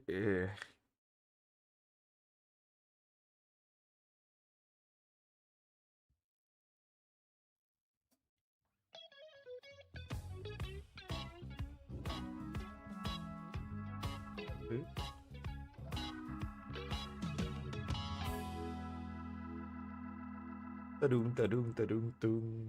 จะมีทัวร์ให้สอนแชร์ดูแล้วมันมากมีเรื่อยๆอ่ะถ้าคุณสนับสนุนเราก็ยอดไปยืนได้เรายอดไปยืนได้เขาก็รักเราเรานี้คนดู800โคตรหวานเจี๊ยบเลยใครจะมาเลี้ยงต้า2,000นั่นสิมาผมกลับมาอ่านแล้วเมื่อกี้ไปเช็คหลังบ้านมาเกมจะมาอีกประมาณ1 นาทีนะครับตัวแรกรอนอฟอย่างเทพเป็นคิวทากามันหลอนด้วยปะ เป็นบูมแต่ก็เทพจริงแหละเราเนาะเก่งขึ้นเรื่อยๆอยู่กับทีมที่ดีมันก็อัพตัวหมายถึงดีกว่าเดิมอยู่กับทีมที่แบบพัฒนาจริงได้ไหมการได้เล่นกับทีมใหญ่ดีเจอย่าเอามาไปไกลๆเลยดีเจไปชิงช่องแป๊บเดียวไหมผมว่าง่ายสุดโอลี่ลองบายไฟ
กันดอนเบเกอร์ยังกันปักหน้าไปแล้ว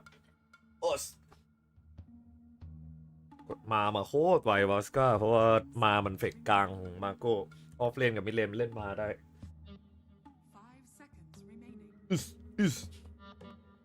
ส่วน Xtreme เป็นพักนะเอ้ยเป็นคอกเวิร์กไม่ใช่พักนะคอกเวิร์กไหล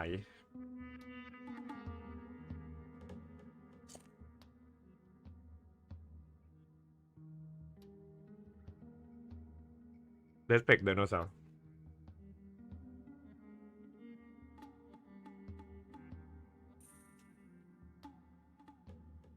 พีดีเพิ่งได้แชมป์จริงเพ่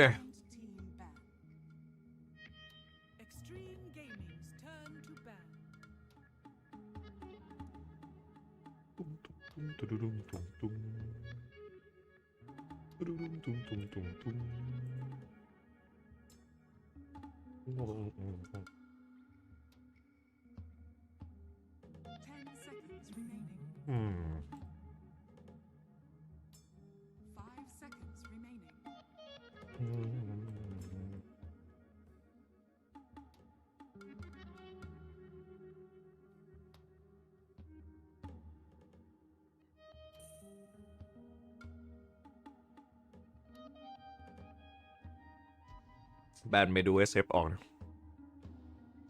มัน Xtreme มีคอกแล้วไม่ต้องแบนไอ้ดอนเบเกอร์แล้วถ้าเป็นคอกซับ5นะแบนบูมก่อนอัลเคมิส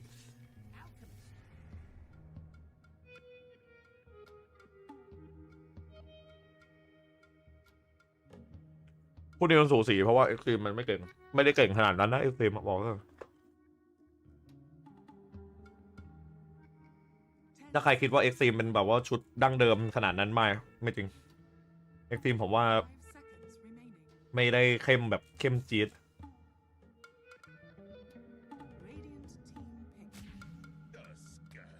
โอสกา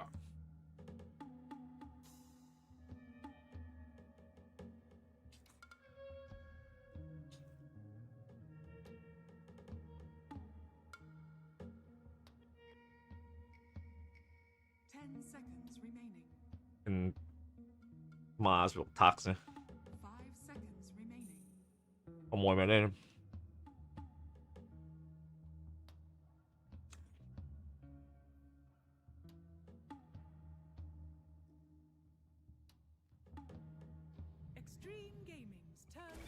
แบนเลเดอร์เฟกทับ4-5มาเฟกออฟกลางออสการ์นี่ดับบนอยู่ดับมันเฟกโหดมาก3ตัวนี้ไม่มีตัวไหนบอกเลนเลยตรงจนกว่าจะปิดเฟส2ครับไม่มีตัวไหนบอกเลนเลยวอชก้าเลยเป็นทีมที่รับมือยากมากดับมันรับมือยากในหน้าดับต้องบอกอย่างเงี้ยต้องใช้คำว่ารับมือยากในหน้าดับ Xtreme เองเปลี่ยนตัวผู้เล่นเยอะเพราะว่าจิงคิวพักดีวายรีไทร์แค ค่นั้นก็เพียงพอแล้วที่จะทำให้ทีมมันระสำระสายดึงเทียนหมิงจาก AR เข้ามาเล่นขโมยตัว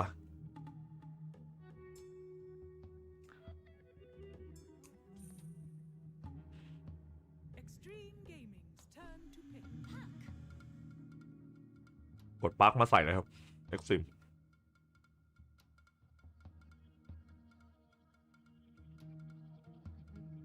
ข้อเสียหลักๆของดาร์ฟฝั่ง ของฝั่ง Xtreme จริงคือดาร์ฟมันโบราณมากดาร์ฟมันเอาแต่ใจมันนะดาร์ฟโบราณแล้วเอาแต่ใจเป็นฟินิกคู่กับอัลเคมิสต์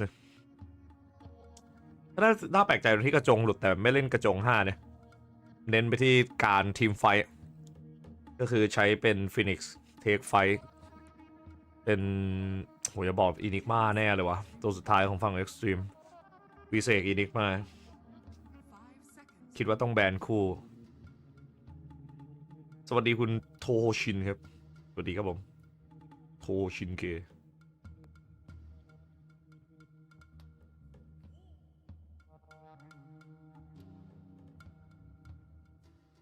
ผู้เดือดวันนี้เป็นใครวะคาริฟอลคอน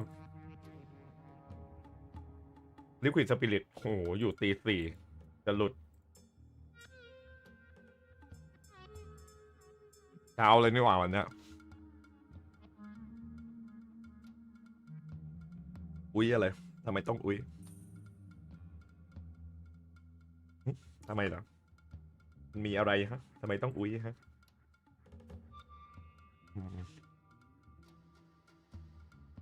ดึกเกินไม่รู้ต้องตื่นเช้ามาพักเป็นรีไทายจีนรีไทายปลอมอ้อยหนีแทนนี่เคาน์เตอร์เลนปักเอาแทนนี่เข้ากลางโชว์เลนละลาสฟิกวอชก้าเป็นแครี่มาออฟเลนมาคู่แบนไรเดอร์ทักซับ5แล้วก็น่าจะเป็นลูน่าที่ถูกแบนส่วนตัวนี้แบนอีนิกมา90%บิต90% บิตคู่ท้ายดึกไปมันโบ3-4 คู่มันเถื่อนกัน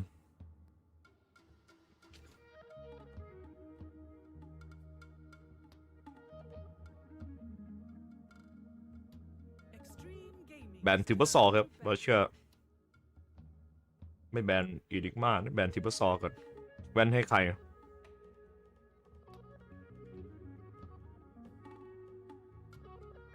ดำนี้ได้เป็นจีนกดแพงโกะไม่ก็อีนิกมาถ้าได้แพงโกะมาสบายเลยแต่คิดว่าแพงโกะน่าจะโดนแบนมอร์ตาเซฟเลนแบนออกแว่นผมกำลังซ้อมลูกชายผมเป็นนักแข่งเคาน์เตอร์ไซต์ตอนนี้12 ขวบหนีไปพี่คูปอย่าแบนมอร์ฟิงครับตัวเก่งตัวเกรงของไอ้เปียกแล้วปล่อยลูน่าไว้นะแจ๋วจี๊ดจริงๆนะปล่อยลูน่าไว้เข้าใจได้เพราะว่าถ้ากดลูน่ามามีดักเซียรออยู่ถ้ากดลูน่ามาโดนดักเซียคอกเลยอย่างนี้ปล่อยลูน่าได้มันเลยตั้งใจปล่อยลูน่าไว้เพราะว่าวาชาไม่ได้แบนดักเซียถ้าจะกดลูน่าตรงนี้ตัวนี้ต้องแบนดักเซียแล้วกดลูน่าแต่ถ้ากดลูน่ามาเอ็กซ์ตรีมจะกดแพนโกะสวนแบนบีสกดลูน่าโดนดักเซียเอ็กซ์ตรีมต้องกดถ้าไปกดดักเซียโคตรพลาดอะเกมนะมีอยู่2 เวคือ1ไปเวอีดิกมา2คือไปเวดักเซียหรือไม่ก็เววิเศษอะได้อะ3 เวกล้าพอแต่ผมชอบแพนโกะนะแพนโกะคอมโบไม่ใช่แพนโกะดูครบเครื่องเคาน์เตอร์ไฟฝั่งมาสได้อึดอัดแค่โดนแบดแต่แบดยากแบดต้องรวยถ้าจับแพนโกะแบดต้องมีบิงเอเธอร์ไม่งั้นจับยาก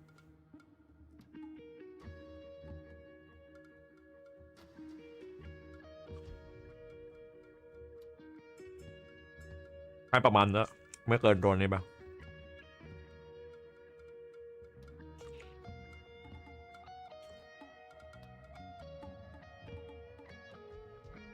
ไม่ได้มันไม่เล่นหรอกมีไอ้มอสเล่นคนเดียว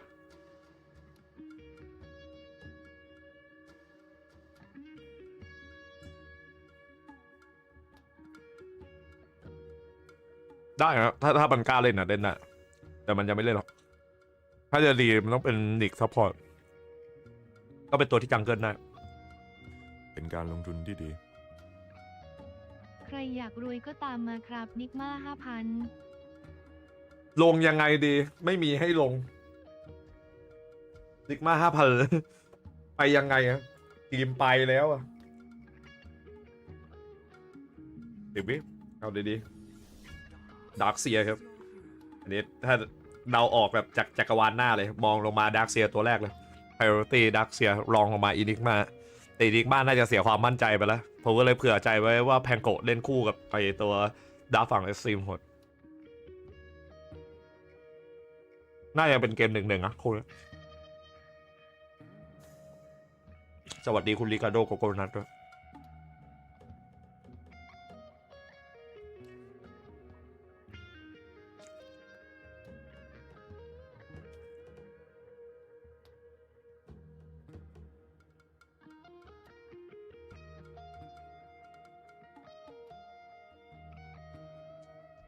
ไม่หรอก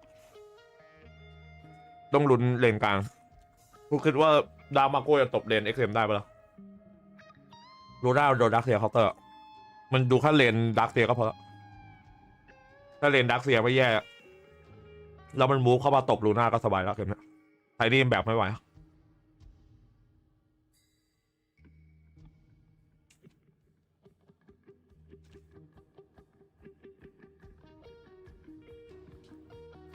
เวเดียวที่ผมรู้สึกแย่คือไอเขาเรียกว่าไงอ่ะมิดเลนต้องแพ้XM ต้องแพ้มิดเลนอาจจะยากหน่อยนะให้ XM แพ้มิดเลนดังมาโคไม่ได้เข้มขนาดนั้นแต่มาได้ตัวเคาน์เตอร์พิกนะอย่างหนึ่งเลยคือเป็นไทนี่ถ้าเป็นเชเกอร์ผมจะชอบวาชามากๆเลยเรื่องครับพาแฮอินนางเอกจริงหรือเปล่าเรื่องไหนก่อนพาแฮอินแต่ถ้าเป็นเลมมานางเอก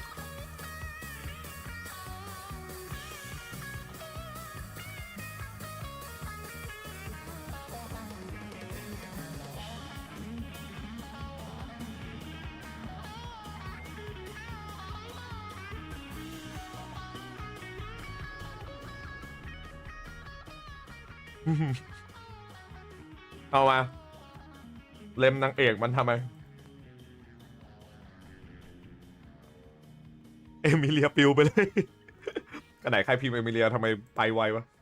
โดนบอทฮิ้วเอมิเลียบอทช่องนี้ยังรู้ว่าใครเป็นนางเอกคิดเอาแล้วกันเปิดไฟเลี้ยวออกเลยครับไฟเลี้ยวครับตีโค้ง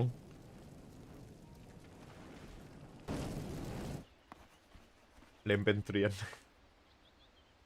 เลมไม่ได้เป็นผักเลมเป็นนางเอกสคริปต์กับมาของเขาหรือมาได้เป็นฟลิกส์ดรอปของฝั่งทีมวอชค่ะ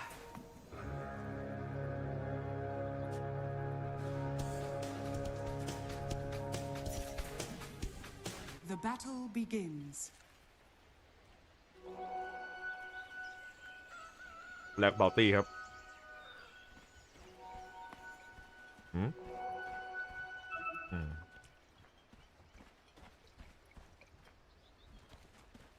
ขึ้นเบลเซ็งมาก่อนนะเพราะว่าเตรียมเร่ง power trade มีพลังการเงินครับ250เลนสแตทแล้วเข้าเลนในขณะที่ XM นี่ตึงหน่อยเจอไทยนี่ตัวแพ้ทางกันในเลน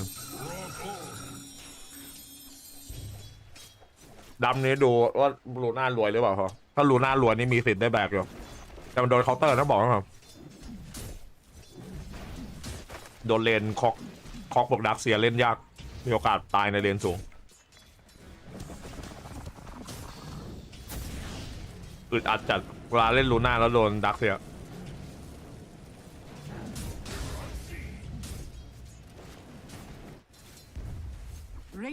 ส่วนปักในงุนงานโดนไทนี่นี่ไม่ง่ายเหมือนกัน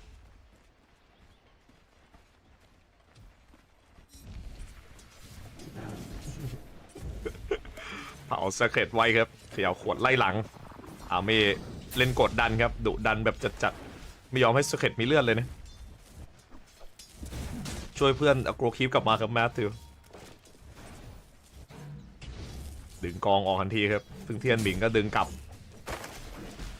บได้อยู่แล้วครับฟินิกลอยอยู่ดึงหมดไปเลย XXS ยาโดมิ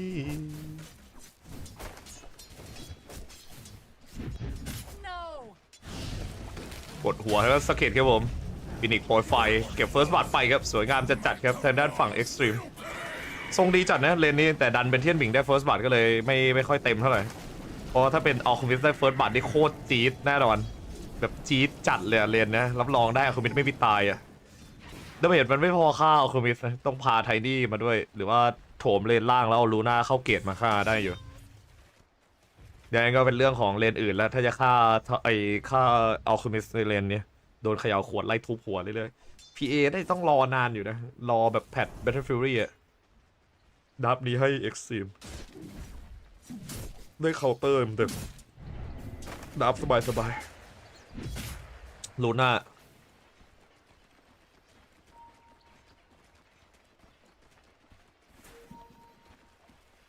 รอยเกก็สปีไปเมกเกมนี้ก็ชิวแล้วไปเมกแล้วก็1บาเรียโง่ๆให้อาคุมิเดินนำหน้าได้เลยเกมนี้โดนเปิดไม่ตายกดออินใส่อาคุมิตอนกด R โดนเบิร์สไม่พังหรอกดามนะเว้นแต่ว่าจะไม่มีไปฮะแล้วโดนซัดหอกกับหลังอาจจะตายได้อยู่ถ้ารับรูเซนบีมเต็มรับอีคลิปแบบเต็มเหน่งอาจจะเกิดได้สวยครับผมแปะออนเชลลอยหวาดสวนเนี่ยโดนบีมกดเลือดครับท่าถูพยายามกันโดนบีมดึงคีบเข้ามาหน้าป้อม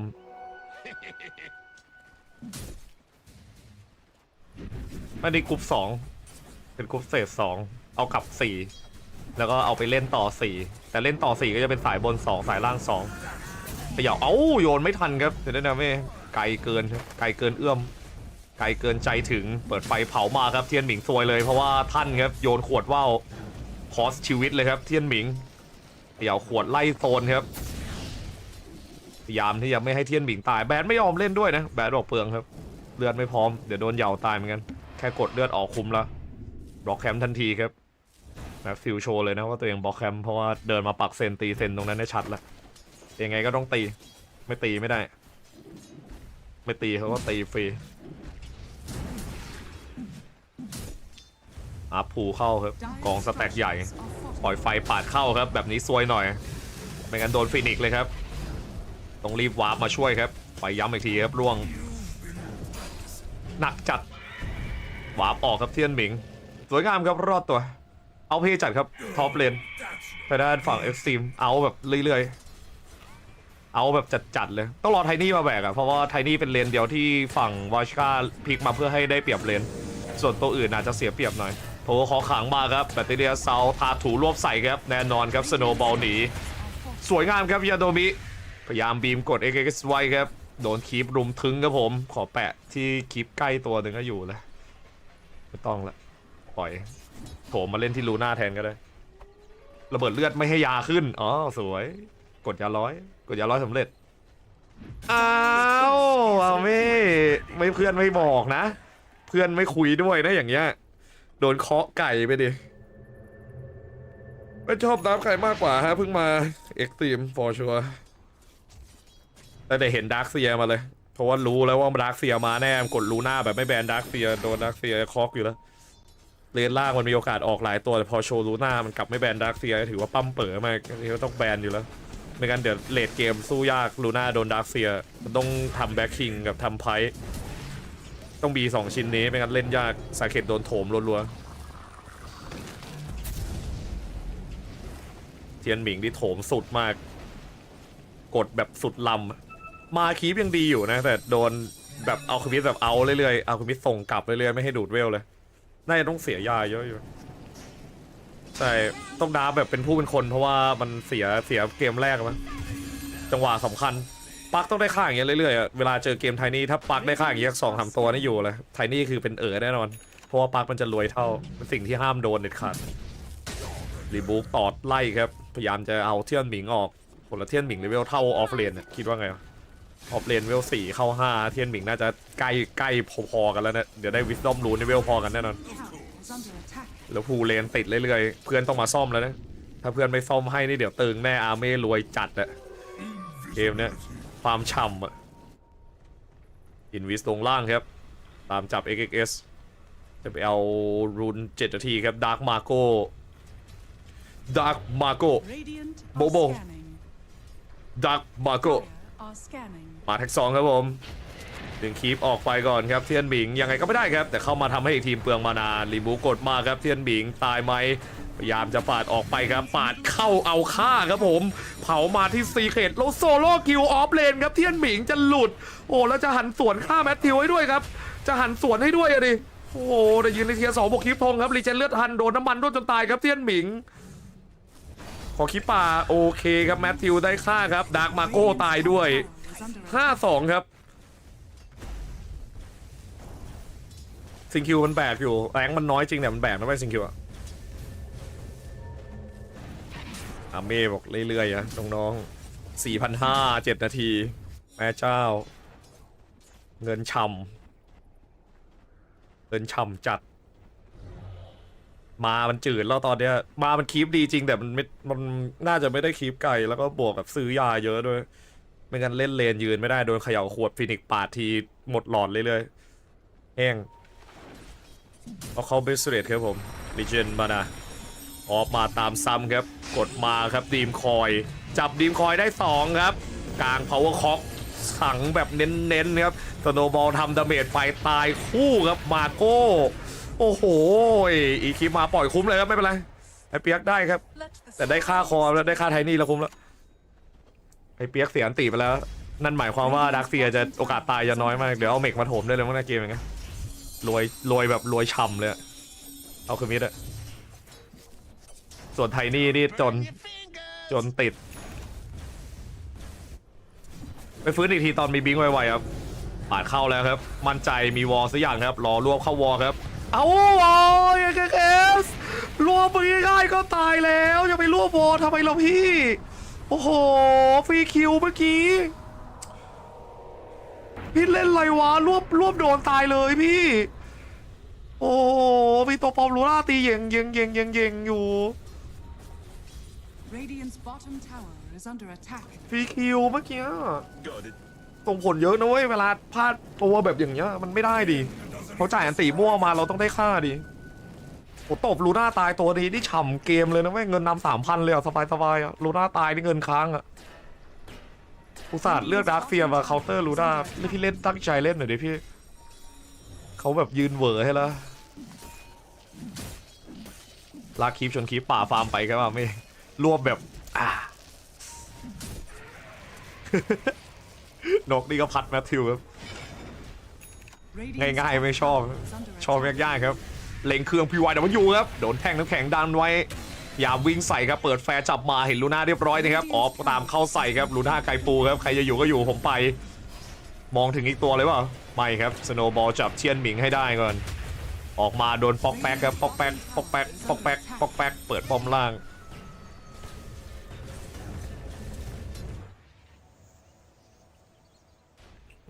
มันจะมีของทันเอาเคมิดอ่ะนุ่ม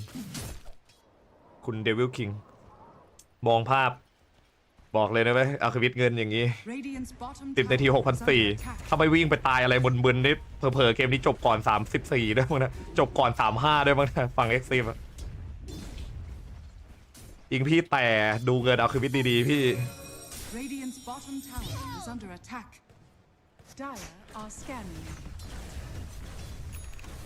เอาควิดเดี๋ยวมันมาแล้วนะพี่15 นาทีอะเผื่อพี่ไม่รู้อีก5 นาทีมันวิ่งมาของเต็มตัวแล้วนะพี่อีก5 นาทีนะผมให้อะมันโฟกบิงแบ็คคิงมาเลยนะแล้วมาพอไปในดาร์คเซียนี่คือเอามาตาแล้วนะถ้าไม่เข้าไปมั่วในเทียร์3เทียร์2เทียร์3ยิงไม่มีตายแล้วนะควิดอะเฟสต่อไปอะถ้ามันฉลาดหน่อยไม่ออกแบบมันออก SY ได้เลยนะเกมนะเอาควิดแล้วก็บีเกมได้เลย SY อยู่เลยเกมนะเรเดีย SY แล้วก็วิ่งเลือนจะได้ไปโดนลาโซ่ตายไม่มีตายจะไหมมีเทียนหมิงฮิวให้บอกกับปลายเมกนะชิวแล้วดักเซียรวยด้วยดักเซีย5,400 10 นาทีข้างจัด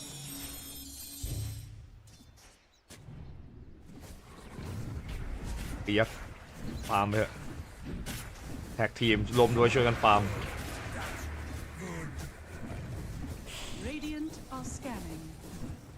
ฟาร์มไปสบายๆค่อยๆฟาร์มไปลูน่าไปใช้เวลานานลูน่าประมาณ20ไวสุด26อ่ะช้าสุดประมาณ30ก็เฉลี่ยปกติทามมิ่งเพลเยอร์แข่งในแมตช์ปกติจะอยู่ที่ประมาณ28นาทีของพร้อมส่วนอัลคาบิทคือ15นาทีโดยมาตรฐานแล้วอาริน่าขังมากครับโดนใบตัดซ้ำเขย่าขวดเข้าไปไทนี่แคนวาร์ปเลยครับใครจะวาร์ปก็วาร์ปครับไทนี่ไม่มาไม่เกินดาว5,000เป็นมาตรฐานของดราฟฝั่ง Xtreme เพราะว่ามันตบเลนมาเนี่ยแล้วเอาคาบิทมันรวยต้องรีบเปิดป้อมเพื่อที่ได้โถมขึ้น3เหลี่ยมเอาคาบิทมันจะได้รวยยิ่งขึ้นกว่าเดิมเอาไม่รีบเปิดป้อมไม่ได้ต้องรีบเปิดป้อมให้ไวเลยดีดกับฟินิกครับมีไข่นะฟินิกอีสคริปเข้าซ้ำครับปักไข่ขึ้นเนินครับแบบนี้โดนใบครับลูด้าตายไปเลยไข่แตกยัดขาครับผมแบทฟิลครับโดนเรเดียนเข้าใส่ครับมาจะแย่เอานะเขายืนกัน4ไทนี่ทอสอัดครับเรียบร้อยครับไม่เรียบร้อยนี่เข้ามามันดักเสียไม่ได้มานะเขามา5ครับแต่ด้านวอชก้าบอกแบ็กจัดมาครับฮุกติดกันไว้ปักเข้าออฟใส่ครับออฟกดดันมามุดหลบไปได้ครับออฟออกรอดไปครับส่วน PYW ครับยืนเล่นกันยาวยามจะต้อง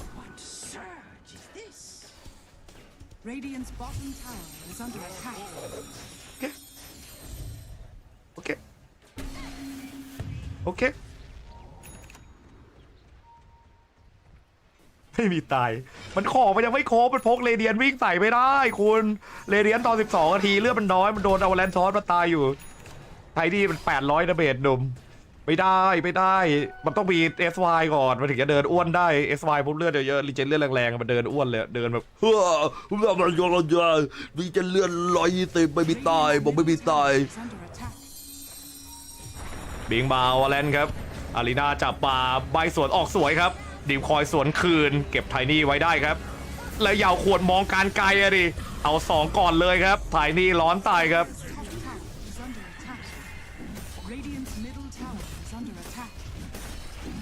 เลยครับฮุกมาได้ยาโดมิครับแบตเตอรี่เซาหมดครับผมโดนดีดออกไปก่อนไม่เป็นลงมาแล้วกด3เฉยไม่มีอะไรตัวลงพื้นแล้วก็กดไปชิป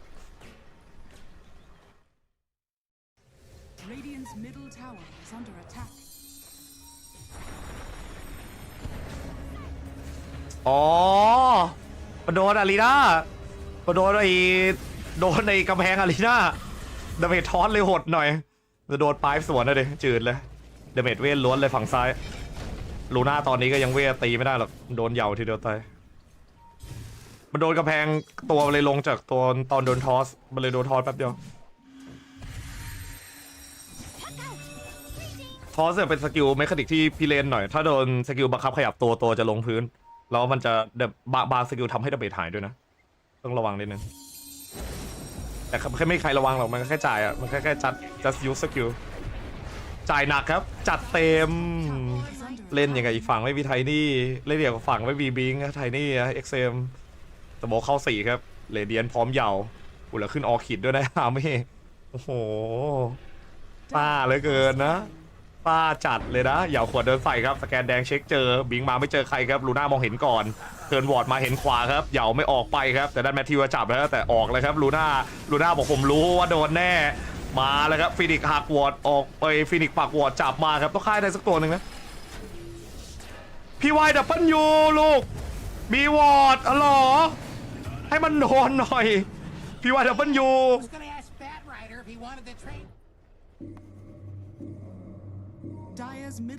ยื้อเกมยาวไม่น่าไหวนะฝั่งซ้ายน่าจะโดนตบเดี๋ยวออกใบมามันไล่ฆ่ามาได้ละมากับไทนี่มันโดนใบทีเดียวตายโดนอัลคามิดเฟดออกคิดไล่บทผมไม่ค่อยชอบอัลคามิดออกคิดเลยมันตายง่ายคนชอบเล่นกันโปรในแข่งตอนนี้ชอบเล่นกันในเมื่อบิวปกติดาเมจมันไม่พอแต่มันยืนได้คงเป็นห่วงเรื่องดาเมจมั้งแต่ถ้าออกอย่างเงี้ยเพื่อนต้องไวเลยนะจ่ายปลายว่าวตายเลยนะมันบางเวลาออกเงี้ยเราเอาเนื้อเข้ารับเลยอะไทนี่โดนตันโดนไทนี่ตันชุดเดียวเกือบตายแล้วได้ออกของมาด้วย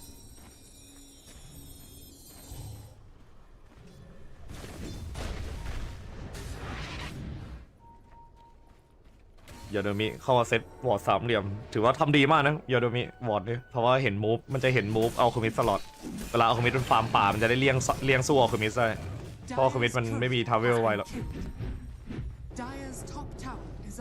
เห็นเลยจะฆ่าสวนน่าจะรู้ว่ายาโดมิเข้ามาปักวอร์ดเพราะว่าสล็อตมันว่างแปลกๆน่าจะพอคาดเดาได้เทียนหมิงไม่ทันไปละว้าไปแล้วเมื่อกี้โดนออร่าทักปกติแล้วออร่าโดยมาตรฐานถ้าไม่ใช่เรเดียนเนี่ยจะไม่แสดงผลอย่างนั้นนะเราต้องเห็นเขามันถึงจะโดนแต่ออร่าทักนี่เป็นออร่าบักหน่อยเลยกลายเป็นวอร์ดโดนหักเลยเข้ามาโชว์สล็อตเยอะเกินเมื่อกี้เขารู้อยู่แล้วว่ายาโดมีเข้ามาปักวอร์ดแค่อยู่ที่ว่าหาไม่เจอหาเจอไหมแค่นั้นเองไวจัด14-6เป็นแวมไพร์แฟงมาครับทางด้านอัลเคมิสเป็นเวลาของ Xtreme ยาวๆนะครับมีเวลาเล่นอีกถึงลูน่าเก่งอะจับไทนี่ไว้ได้ครับไม่มีฟอร์ซับซื้อของไปเรียบร้อยครับตัดเคอร์เรียมาได้ด้วยบล็อกแป๊กมาครับพยายามวิ่งไหลออกไปมีแซ่บวกเฟสบูทครับอุ้ยดิมคอยตัดบิงทันนะดิอยู่เลยอย่างงี้โดนปักแจ๊สโลมุดหลบกันได้ครับวาร์ปออกรอดไหมครับคอกโอ้ไม่มีส่วนอัลเคมิสสวนมาครับจับกลางมาได้สเก็ตครับผมอยากเห็นของเอเกสังเลยตะกล้องน่าเสียดายที่ปักไม่ได้เข้าตอนที่แบตเตอรี่เซาเข้าไม่ถึงไวไปหน่อยคอกอปียัก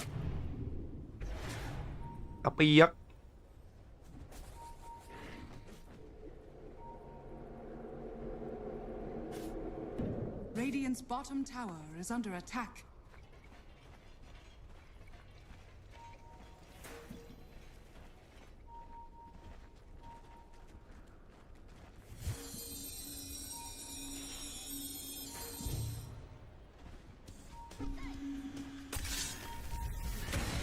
เขียวเห็นก่อนครับอุ้ยจรวดเห็นเหมือนกันครับเมื่อกี้แฟร์เห็นลูน่านะรีบถอยทันที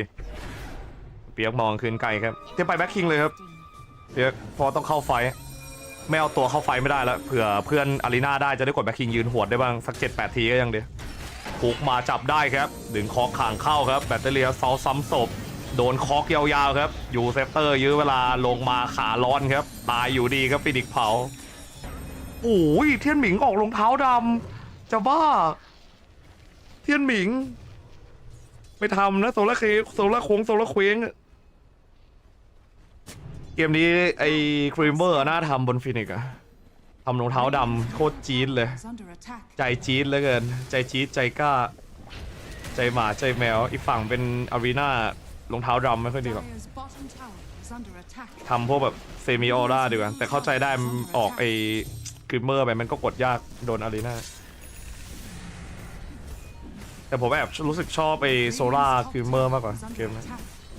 ตอนแปะฟรีแปะได้ตอนเอาคมิสฟอร์สบ้านอย่างเงี้ยมันควรมีพวกบาเรียมาทำให้เกมได้เปรียบผม20ครับถอนลูกบาศก์ส่วนมาไม่มีแบ็คคิงเข้าไฟยากจัดเข้าแล้วออกไม่ได้ฮีโร่มาวันไหนเห็นบอกว่าวันที่1นะมันพรีแพดลงมาเขียนวันเสร็จแล้วไปโดนล้อหลอกมั้งถ้าไม่มาวันคืนวันนี้ก็คงรอยูเซลแล้วมั้งBottom tower is under attack. Radiant's top tower is under attack. ตามต่อครับตามไปXXS โอ้ยแล้วบิงล่วงอะเด็กไอ้ดักเซียออกบิงมาปิดเกมแล้วต้องปิดเกมแล้วไม่งั้นไม่ไหวพักเลื่อนไป1เดือนหน้าแจกไก่ได้รวยจัดแมทธิวนักกินไก่ตัดไก่อย่างเดียวรวยมากเลยนะบอกให้ตัวละ100เลยนะประมาณ100คูณ5 2ตัวก็นะ2ตัว1,000ช่ำแปรมาดอสใส่ครับบิงมารวบเข้ามีออฟนะมีปักอุ้ยปักไม่เอาอ่ะโอ้หน้าคอยแล้วไข่เลยมากเลยเมื่อกี้เอเกโดนดีนายบิงอะเดี๋ยวไม่งั้นช็อตนี้ลูน่าตายไปแล้วเราได้วิสซอมรูนไปด้วยครับดาวมาโก้ตัดคลิปต่อใบเลยฆ่าไม่ได้ครับเล่นคนเดียวเกินอาเม่มี5กดให้ครับผม ดึงซัดมาวอ3ครับวอ3ส่งตัวปอมครับรวบใส่เขี่ยวขวดฮุกมาใส่ครับโยนไปโยนใครได้ครับโยนไปที่เด็กนักซัพพอร์ตครับเก็บยาโดมิมาได้เพิ่มเติมดีมคอยเก็บไทดี้ครับโดนใบกระชากตีหลังครับผมแบตเตอรี่เซาซ้ำมาครับโดนกระตกตัวครับเรียบร้อยครับไทนี่เป็นดับเบิลคิวของอาร์เม่ครับไม่น่าถึง35อย่างที่คาดไว้เลยใครจะมองถึงวาชก้าได้ฟาร์มก็ฟาร์มไปเถอะดาวเนี้ยไม่ได้ฟาร์มหรอกมันไม่มีสิทธิ์อะเอ็กซ์ตรีมต้องมั่วนี่เล่นไอออคิดวิวเอาคืนบิสมันตีเบาต้องได้บัตรทอนไวซึ่งทำบัตรทอนไวมันกากเว้ยผมเห็นเกมบัตรทอนโดนคัมแบ็กมา2 เกมแล้วที่มันเล่นบัตรทอนแล้วพยายามแบบเล่นโถมเหมือนกันแล้วโดนสวนตายเพราะอีกฝั่งเข้าทามมิ่งแบ็คคิงอะโคตรอ่อนอะผมว่ายังไงเอาคืนบิสที่ดีที่สุดก็คงหนีพ้น SY แบ็คคิงแล้วค่อยว่ากันเก่งวะSY แบ็คคิงคอนตันมั้งมันแสงยาฉามทำให้อัลเคมิสเป็นอมตะเลือดมันเยอะตีไวเกาะเยอะด้วยแล้วก็รีเจนเลือดแรงมันคือทุกอย่างสำหรับอัลเคมิสอะส่วนใหญ่สคริปต์ไม่ค่อยได้ยกเว้นเกมที่ต้องออกแมนต้านะถ้าเกมที่ต้องออกแมนต้าก็ว่านะมันเอ็กซ์ตรีมมันเสียเกมแรกจากดาร์มันกองแข็งดาร์มันจริงไม่ได้แย่หรอกถ้าเปลี่ยนจ้างเป็นตัวอื่นนะดาร์มันดีแล้วจ้างมันอ่อนเกินแล้วท่านจ่ายไอ้ Notify โมโซ่ด้วยเอาตัวปิงมาจับได้ครับสัตว์หอกมาเอ้าโอ้ยอาจะบอไอ้เปียกไม่มีวาร์ปด้วยเอาตายเลยเขารู้แล้วนะว่าวาร์ปโหลดนะเขารู้ว่าวาร์ปโหลดได้เปียกไม่วาร์ปหรอไม่วาร์ปหรอโอ้ย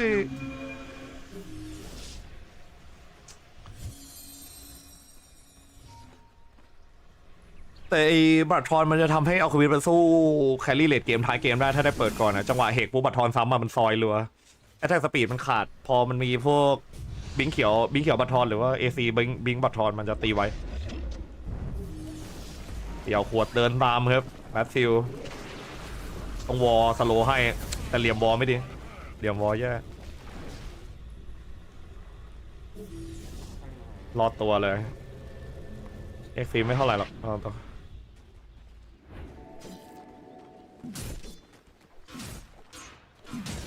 AR มันอย่าไปนับมันเป็นทีมเลยอสุเรน่ะอสุเรไม่มีภาพเลยทีมโดนดึงตัวออกเรื่อยๆAR ทีมแบบไก่เกินโหตอนก่อนหน้าที่จะดึงเทียนหมิงออกก็ไม่มีทรงอยู่แล้วAR นั่นก็ไก่เหมือนกันอันนั้นก็ไก่เหมือนกันไก่ต้า 2,000 ต้าสุดเตะเขาเลยมาแล้วเรียบร้อยทีมอะไรสำรองอย่าไปนับเป็นทีมมันโดนดึงออกกันรวยแล้วFCเลิกคนหนึ่งก็ไปคนหนึ่งเรื่อยๆ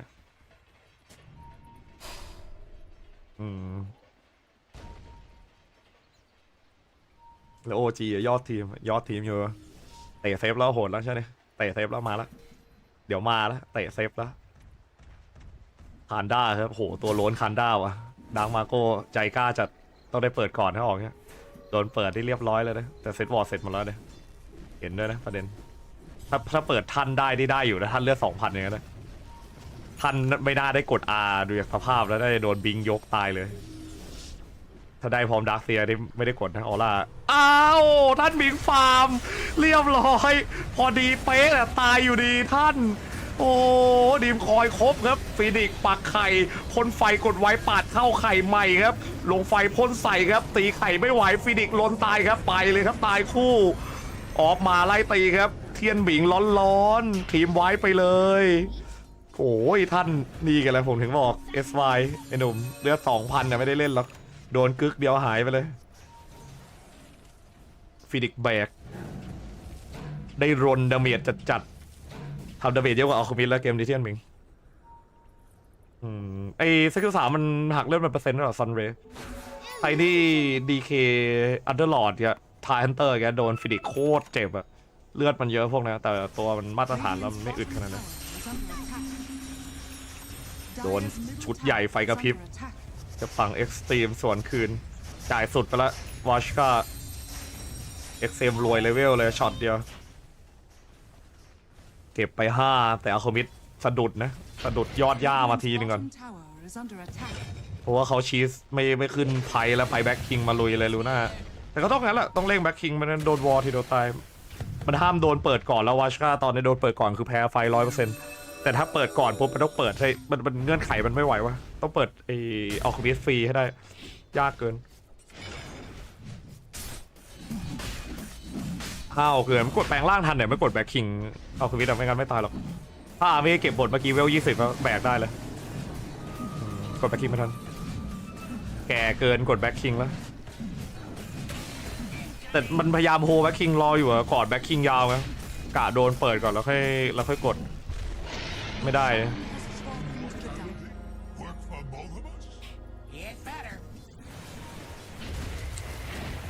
ปาร์คมันรวยอะ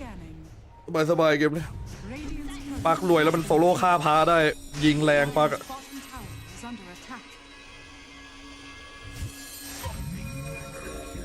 เมกะคิว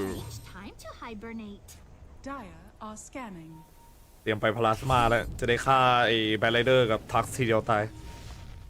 เจอหน้านี่คือบิงจิ้มล่วงเลยบิงกดWแล้วจิ้มทีเดียวก็ตายเลย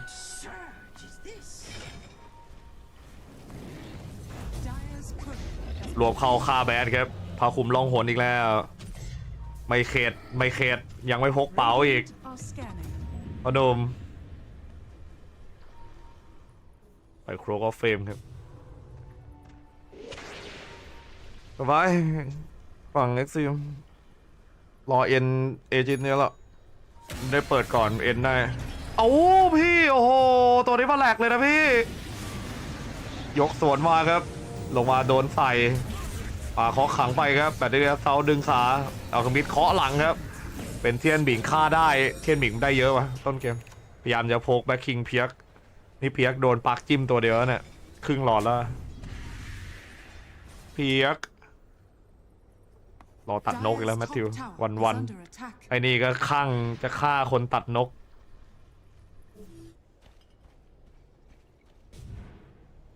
จะฟาร์มก่อนครับเอจิตอีก3 นาที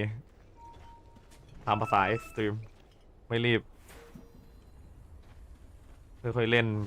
ไป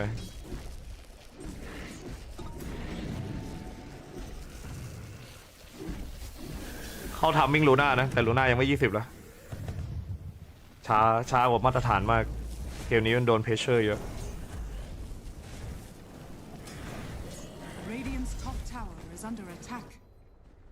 ไหลถึง30เลยเกมนี้ได้คานด้าพอดีบอกเวล20เปียก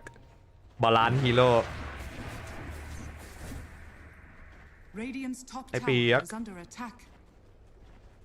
ที่อายุไม่เยอะนะอายุติดเดียวแครี่ฝั่ง SA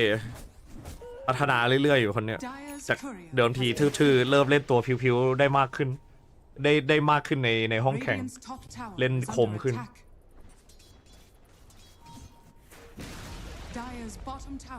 เดี๋ยวลาขึ้นเอ็นเกมครับจะได้ฝั่ง Xtreme เปิดอาคานิมแฟร์3 ลูกมาครับเช็คไป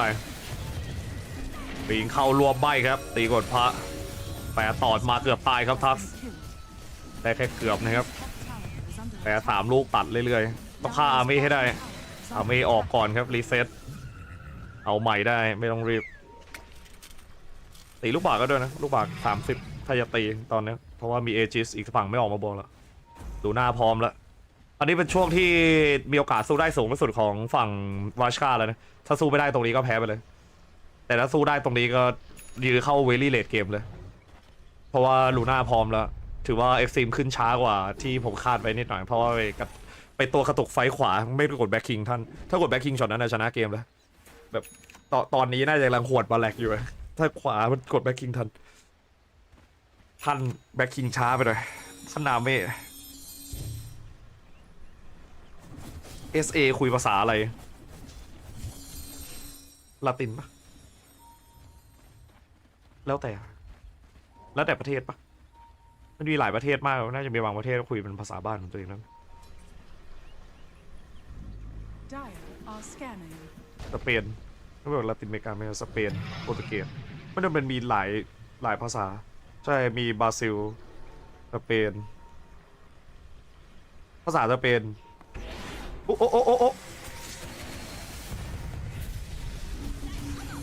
จับมาได้ครับชุดเดียวสเก็ตตายดีมคอยกด2ครับอาเม่เก็บไพ่แบ็คคิงยังมีอยู่ครับวิ่งใส่ไม่กดใครครับแบ็คคิงกดไปฮุกว่าวอีกแล้วครับโอ้ปีคิวครับผมพี่ไอ้เดี๋ยวมันอยู่ไอ้หนุ่มง่ายๆไม่ชอบยากๆบุกได้เมื่อกี้2ทางแล้วหวานๆแล้ว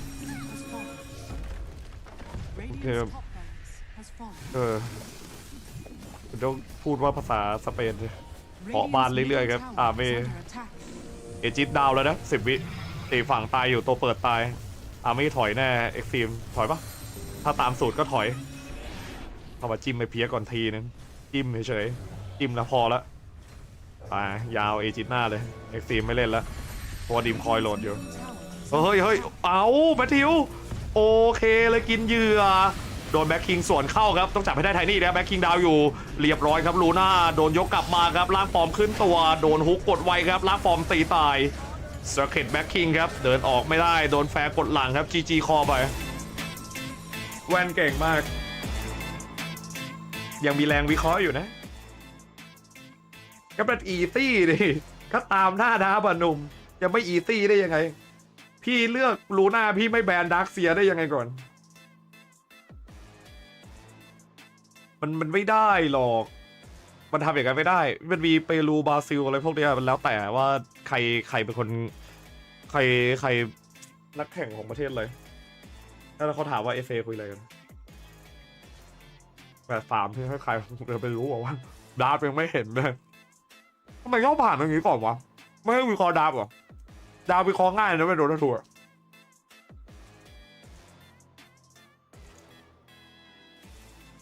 ถ้ามันดับสบายมันตามง่ายๆ2-0แล้วชอบดับท่ายากเลิกกดเถอะจักอ่อนบอกไหมขันยาดอมบัฟไม่มีภาพ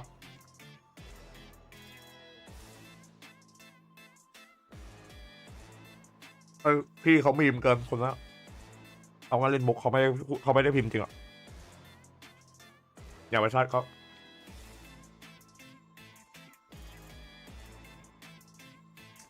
อ๋อสเปนกับโปรตุเกสใกล้เคียงกันเบอร์หัวเลยคุยไปเรื่อยครับปากคุยแล้วคน SA นี่มีปัญหาเรื่องการคุยภาษาอังกฤษคนฝั่ง SA อเมริกาใต้พูดอังกฤษไม่เก่งต้องใช้ล่ามบางคนส่วนใหญ่ต้องใช้ล่ามถ้าจะส่งออกต้องฝึกเพิ่มมันยาวอะไรไปถึงฟินิกซ์วะถามจริงถ้าฟินิกซ์ก่อนมันโดนปากยัดหน้ามันอะถ้าอัลคามิดก่อนนี่ขนาดอัลคามิดมันไม่ขึ้น SY นะทำแบ็คคิงล้นเลือด 2,000อ่ะยังชนะเลยก็เปิดสวยแล้วตอนนั้นอ่ะได้อาร์มไม่วอร์ดสวยเปิดสวยแล้วเผอิญฝั่งจีนยืนล้อมกันพอดีฟินิกซ์เลยฟรีเพย์เลยฟินิกซ์โดนดีมคอยปาดตายหมดก็บอกทุกรอบนะ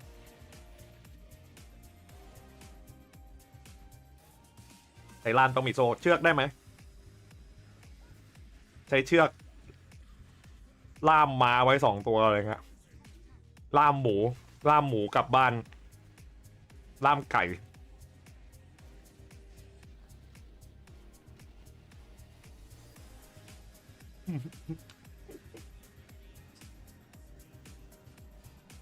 เมื่อไหร่แว่นจะร้องเพลงดองกี้ไหนวะเวอร์ชันมหาไทยมีปะไอ้ดองยิงขนาดนี้ทำไมไม่เข้าแมป3วะพี่แกนยิงแบบยิงให้แฟนๆหายคิดถึงเลยแมปOTอะเวอร์จัดอะพี่แกนอะยิงแบบแฟนๆฝั่งเฟดนี่คือแบบร้องขอชีวิตอะยิงเถื่อนจัดอะผู้3เดือดป่ะพี่พูดไหนวะเดือดเดี๋ยวฟาลคอนพารีเดือดอยู่แล้วน่าจะเป็นฟาลคอน2-1ฟาลคอนชนะซีรีส์แต่บริดลิควิดนี่สูสีตอนนี้ลิควิดต่อให้เป็นแชมป์ที่ไอก็เพราะว่าไอ้ลิควิดมันดรอปลงเยอะเปลี่ยนออฟเลนเล่นไม่มีทรงสปริตเองยังพอมีลุ้นอยู่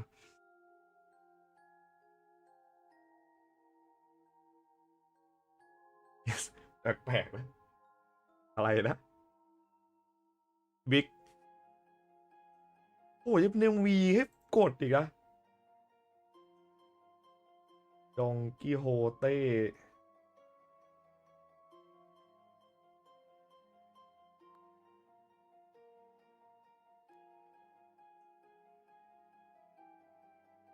ถ้าเปิดแล้วมันจะโดนแดงบน YouTube ป่าวะเดี๋ยวไม่ได้เงินค่าโฆษณาอยากได้เงินค่าโฆษณาตอนนี้ได้เงินค่าโฆษณาบน YouTube ประมาณวันละ40 บาทโคตรดีใจเลย20 ถึง 40 บาทดีใจจริงนะเว้ยยอด100 คนดูได้ตั้ง40 บาทคิดสภาพถ้าเกิดเรา700 คนดูคูณไปดิ74 28 280 บาทรวยเลยนะเว้ยห้ามเปิดขึ้นจอค่ะใช่ไม่เปิดขึ้นจอแต่ส่งดียันเช้าไหมไม่แน่ใจอาจจะไม่เอาคู่สุดท้ายมั้งเหนื่อยเกินเก็บไว้ภาคเคาน์เตอร์เดี๋ยวบัตรมา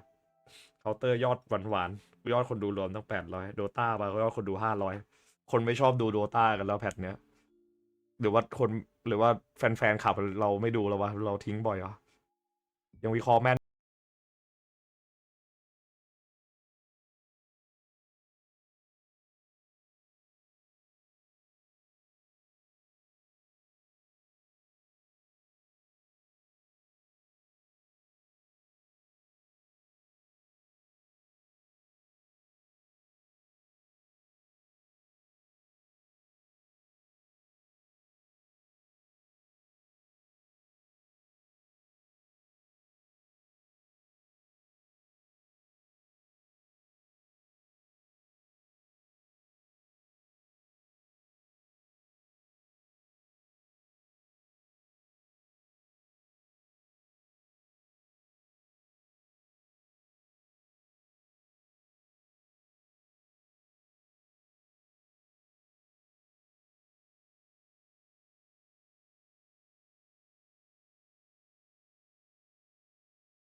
ขนาดไป54ไปคุยกันไม่รู้เรื่องนะ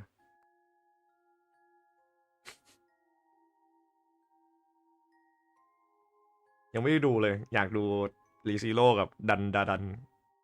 ที่เพิ่งมายังไม่ได้ดูสักตอนเลยดันดาพระเอกไม่มีใครหรอทำไมพระเอกไม่มีใครก็ดีแล้วสิพระเอกไม่มีใครเล่นฟินิกซ์สบายเลยนะกดอันติไม่แตกไข่ไม่แตกด้วย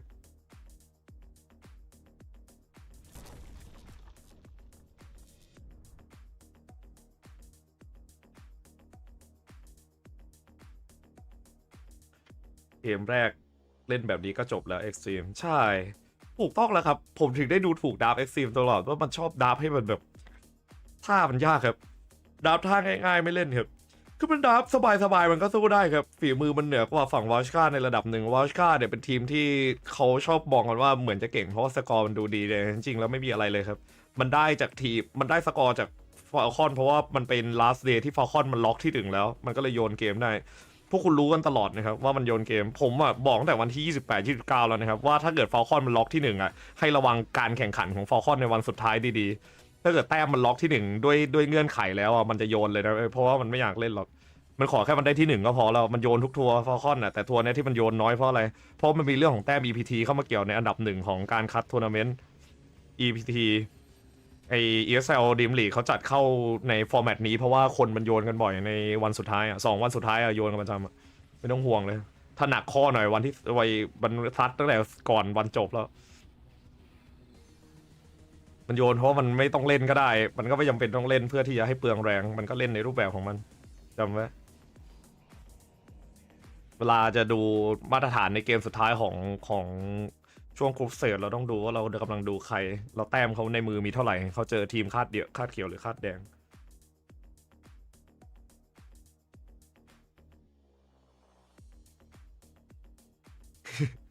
แปลกใช่พร้อมซัดเสมอนะถ้ามันคาดเขียวแล้วฟอลคอนเอาทุกทัวร์เว้นแต่ว่าอีกฝั่งมันจะรับไว้ไม่ได้คือฝั่งอ่อนเกินก็มีมันพยายามโยนแล้วแต่มันเดี๋ยวมันโชงชางเกิน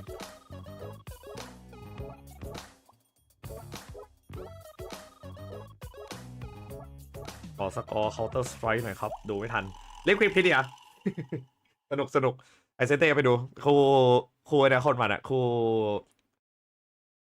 ไอทีมสปิริตกับเฟสโคตรเดือดเลยอย่างนี้เลยไปย้อนดูได้สนุกจัดเฟสสปิริตเดือดจัดOT 2เลยสปอยนิดนึงคาริแกนยิงโคตรเดือดแต่ถ้าดูแล้วยังไม่เจอให้ไปดูที่OTแบกแค่นั้นแหละเราจัดนิกมากดบิ๊กซาดนิกมากดบิ๊กซาดใช่เหรอบิ๊กซาดบิ๊กแซด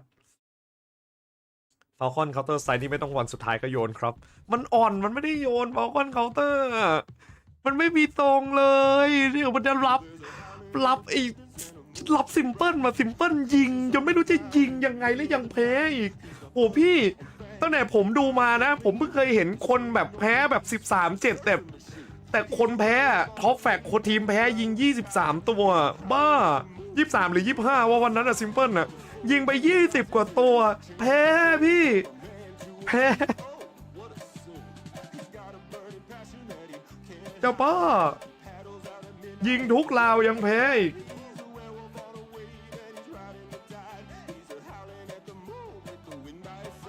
ยิงแบบสงสารเลยอะสงสารซิมเปิลนะเดี๋ยวสงสารดูปีกันมาแล้วนะดูปีที่เป็นโต๊ะยังไม่ได้นะวันนั้นดูปีบอกอยากเป็นแค่โต๊ะให้ซิมเปิลบูทขึ้นไปในด่านอนุบิสยังโดนยิงโต๊ะแตกเลยปวดหัวเลยแต่เทสไม่รู้ว่าซิมเปิลจะเซ็นหรือเปล่าแล้วซิมเปิลก็คงแบบเศร้าแหละหน้าไม่ดีเลยเพราะว่าถ้ายังอยู่ต่อฟาลคอนก็คงจะไม่มีผลงานยาวๆถ้าไม่เปลี่ยนเพลเยอร์แต่แอสโซลิดทัวร์เนี่ยน่าดูเลยพวกนี้แอสโซลิดโคตรโหดแน่นอน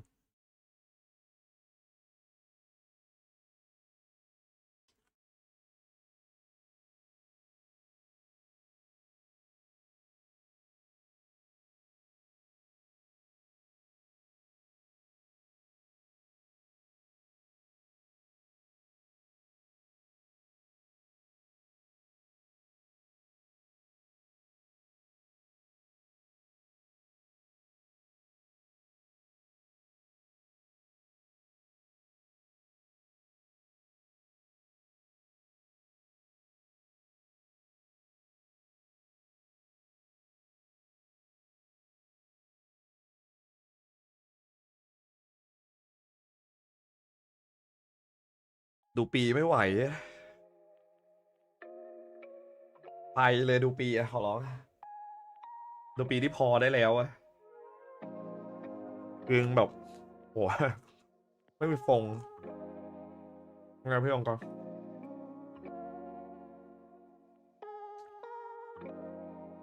ไม่จริงพี่องค์กรเอาความจริงมาพูดนะแว่นเล็กฟันอะไรไม่มีภาพไม่มีภาพด้วยโ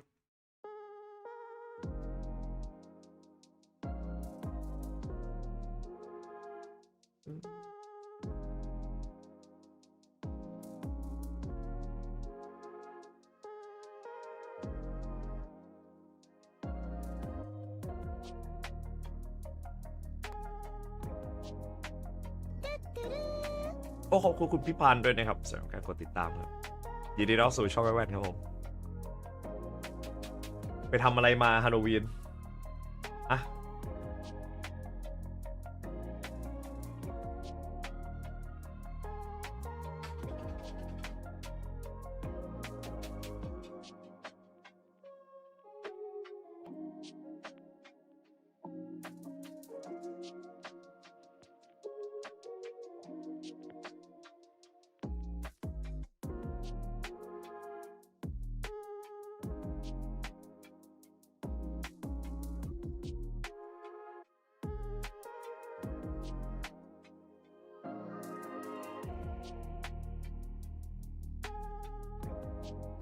ปีนโต๊ะไปโซโล่แบบอยากเท่ตกโต๊ะเอ้าโอ้ยจะเท่อะไรขนาดนั้น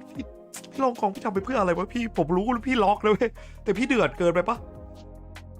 เสื้อเปียกถอดเสื้อเล่นสรุปหาเสื้อไม่เจออีกเสื้อแพงมาแต่ถามจริงไม่เหลือหรอกทรงนี้ตายแล้ว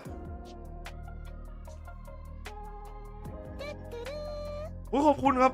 ขอบคุณคุณสตีมคิดด้วยครับสำหรับเมมเบอร์ครับโอ้บิ๊กสปอนเซอร์บ้านแดงครับเริ่มไม้เลยขอบคุณครับยินดีต้อนรับครับผมยินดีต้อนรับครับเข้าสู่แว่นใหญ่54ด้วยนะครับโหจ่าย80 บาทด้วยโคตรเท่โอ้ยซีดเลยครับรออะไรใส่ให้แว่นใหญ่54เดี๋ยวผมยังหาอะไรใส่ให้แว่นใหญ่54ไม่ได้เลยที่เพิ่มเติมอ่ะคุณให้ผมแบบเดือนละ80 บาทเลยผมดีใจมากขอบคุณจริงแว่นใหญ่54ปินเลย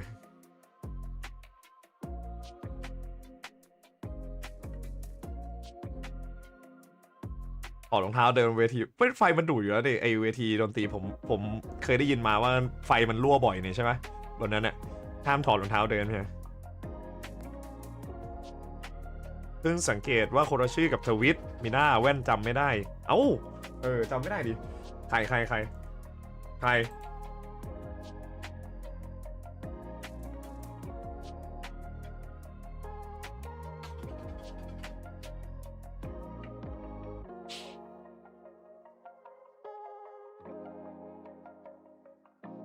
ใช้ร่างกายคุ้มเกินมีลองกองแต่เอาน้อยๆหน่อยพี่เอาน้อยๆจำไม่ได้ว่าเล่นเสร็จตอนไหนรู้สึกตัวอีกทีอยู่บนรถจะหลุดที่ลองกองกำลังใช้ชีวิตเหมือนพวกไอ้ทรงพวกยุคแก๊งเดอะบิทเทิลว่าที่คนส่วนใหญ่เขาเสียชีวิตกันตอน50อย่าให้เป็นอย่างนั้นด้วยพี่รู้ป่ะผมไม่อยากไปในทวิตมันเอาชื่อจริงขึ้นจอเฉยเอาใช่หรอสตรีมคิดไง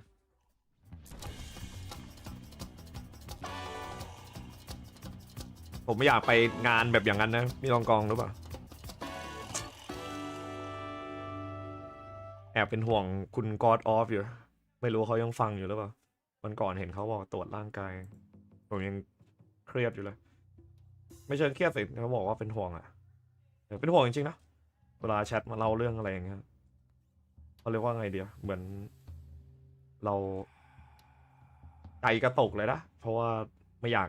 เอาตรงไม่อยากจากใครไปนึกออกใช่ไหมเป็นคนที่ไม่ชอบการสูญเสียเนี่ยดังนั้นดูแลสุขภาพนะพี่ลองกองเอาตรงเห็นไหมจะได้อยู่กันไปนานๆนะเห็นปะวอชก้าครับขโมยครอกมาแบนปักคู่เลสเซกแบน2 ตัวแล้วขโมยมา1นะรอบนี้ขโมยปักอัลคูมิสแบนปักอัลคูมิสแซนคิงส่วน Xtreme แบนนาคาปักหน้า SD ไดโนเสาร์ปักหน้าไดโนเสาร์นี่มอสเลยต้องไปให้หมดโอ้เข้าใจแล้วคุณนรงค์ศักดิ์ Beastmaster แล้วทำไมพี่เขารีบหยิบ Beastmaster จังวะ Xtreme เขาเป็นอะไรหรือเปล่าแชทการรีบหยิบ Beastmaster นี่เสียสล็อตแบนเยอะมากเลยนะก็คุณเป็นใครอะทำไมคุณหยิบ Beastmaster ตัวแรกได้อะไม่มีใครเขาหยิบกันนะ Beastmaster ตัวแรกอะแบนฟิดิกคนจีนออกเมื่อกี้โดนฟิดิกซับ5ลุยเลยแบน SF ไปด้วย Xtreme และแบนไจโรถ้ามองถึงตัวเคาน์เตอร์ Beastmaster ไจโรจะเป็นหนึ่งในตัวที่เคาน์เตอร์เรียน Beastmaster ดีมากๆไม่ลิควิดมันปล่อยมันเถอะหรืออะไรมันเก่งหมายถึงเก่งตัวเดียวเวลาดูลิควิดดูไม่ยากประกอบไปด้วย2เงื่อนไข1เลยถ้าเกิดมันได้หยิบ Beastmaster กับ Enigma เนี่ยโอกาสชนะจะเยอะหน่อยแต่ถ้าเกิดตัดเงื่อนไขนั้นออกเนี่ยลิควิดจะชนะอยู่ที่ราวๆสัก30-40% ได้เพราะว่าต้องไปวัดว่าซิลเวอร์ไลท์จะหลอนแค่ไหนอ้าวดีไงคนเชียร์ตายยากนะแอนนะชีวิตยืนยาวนะไม่ได้พูดถึงลิควิดแล้วมันโผล่มาไปแบนเมดูครับหยิบกระจงเพราะว่ากันโดนเลนกระจงซับ5เขาเปิดครอกมาแล้วขโมยกระจงนะแบนเมดูออกเมดูช่วงนี้กำลังมา แล้วปล่อยไว้เลยตอนนี้พอหยิบบีสมาเนี่ยฝั่งวอชคาจะเล่นมอร์ฟิงไม่ได้บีบให้เล่นพวกเชโรแทนไอ้หยิบมอร์ฟิงมาโดนตบเลนระเบิดทำไมแบนเอสเอฟกไม่เล่นสายเวทแล้วไม่มันโหดอยากได้ไอ้ที่นวดหัวอย่างเงี้ยชัดที่เป็นอย่างเงี้ยนึกออกปะชัดไอ้ที่มันวืดแบบวืดอย่างเงี้ยนึกออกไหมนึกไม่ออกหรอ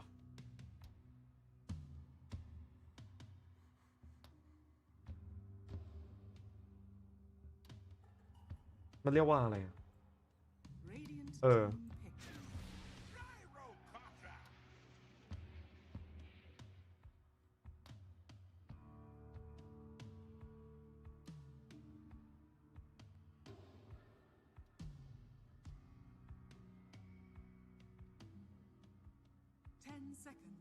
ไจโรคอปเตอร์ครับ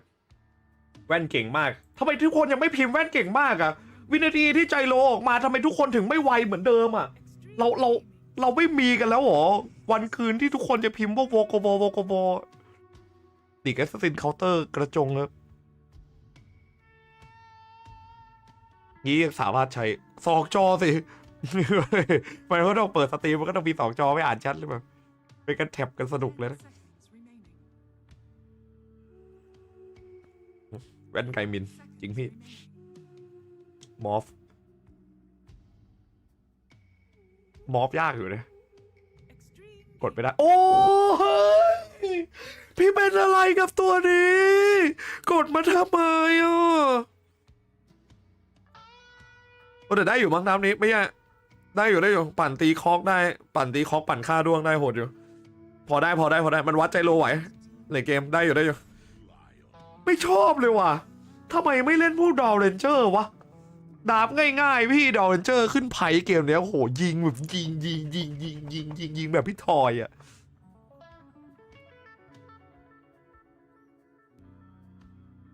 พี่ลูน่ามีไม่เล่นพี่เล่นจักดาวเรนเจอร์อะไรเงี้ยแต่ได้อยู่จักดาบนี้โหดมันเคาน์เตอร์3 ตัวฝั่งซ้ายเลยบอกฮะสู้ได้มันเคาน์เตอร์3 ตัวฝั่งซ้ายเอาเดี๋ยวเคาน์เตอร์จริงนะเว้ยใครเล่นด้วงบ่อยๆจะรู้ว่าด้วงโคตรเกลียดจักอะ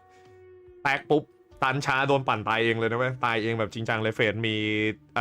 ชาร์ดอะอัลกอริทึมชาร์ดปั่นแล้วสโลปั่นตัวแตกหมดเลยคอกับด้วงไงโคตรสู้จักไม่ได้เพราะว่าจักเดี๋ยวนี้มันปั่นแล้วมันมีรางตันเวลาปั่นหมดมันเลยทำให้ด้วงกับคอมันตันตอนก่อนปั่นหมดไม่ได้นึกภาพบอกไหมคือส่วนใหญ่ตัวที่แบบกดแบ็คคิงหรือว่ามีการเวทแบบรีเพลอะไรเงี้ยพอก่อนมันหมดเซียววีเพราะมันตันซ้ำพอหมดปุ๊บแล้วมันจะติดตันไลออนน่าจะเป็นพีพิกตัดตัวผิวกลาง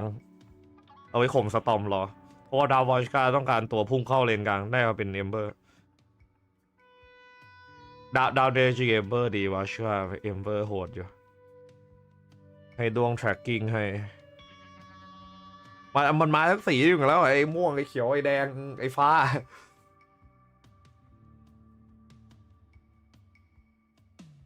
เคาน์เตอร์ตรงไหนไม่เห็นถือใช่เหรอเคาน์เตอร์ต้องถือเทคไนหรอแต่จริงนะรู้ว่าปืนถูกปืนถูกยิงหัวเทคไนเสกมากี่วินแล้วปืนโกงเทคไนเมื่อไหร่จะเนิร์ฟเทคไนวะอยากเห็นปืนเพิ่มในเคาน์เตอร์อยากเห็นปืนพกเพิ่มเอาปืนพกปืนอื่นได้ไหมลูกโม่มันบีมเกินเราเอาอะไรใส่มาในเคาน์เตอร์เนี่ยปืนพกรัวก็มีแล้วเอาลูกซองแบบแทนปืนพกที่ยิงได้นัดเดียวแทนได้ไหมแทงโกครับแพนโกเฟกกลางออฟเลือกแพนโกใส่บีทเพราะว่าแคลรี่ของฝั่งXtremeเป็นจักก็ได้อยู่นะจังหวะสตาร์ทรถมาโม่ซัวโดนโฮกแล้วโดดที่เกิดเลยได้ไหมนั่งไม่สบายเหรอคะหาหนุ่มๆไปทำเก้าอี้นั่งแต่คนไม่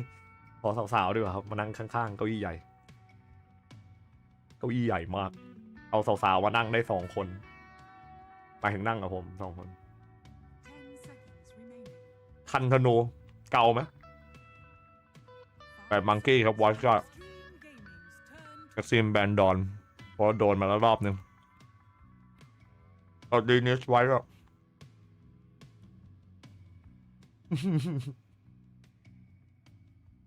เอาเผานั่งเก้าอี้มันรับน้ำหนักได้150ผมน้ำหนักประมาณ60 เอาสาวนั่งตรงกลางได้แล้วก็พากไปแล้วเราก็กอดสาวไปแล้วก็พากไปชาวแชทก็จะอกแตกตายแต่ทำไม่ได้เพราะเป็นไอดอล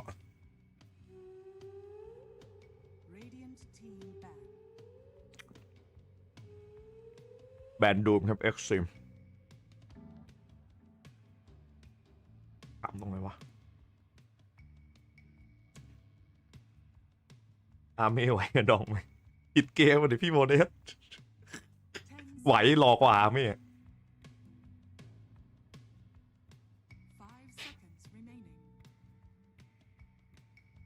Xtremeได้ลาสพิกนะบอกไว้ก่อนวาสกาต้องโชว์เลนก่อนแบนซัสกาลิงหยิบสักสีหนึ่งเข้ากลางอะแบน2 ตัวเนี่ยถ้ามาตรฐานก็เอมเบอร์ใจโลแพงโกโหดหยิบมาเลยเอาโหดจริงคอมโบแล้วก็ทีที่ข้อดาเมจฟันแทงตีรันฟันแทงกดมาดามาก็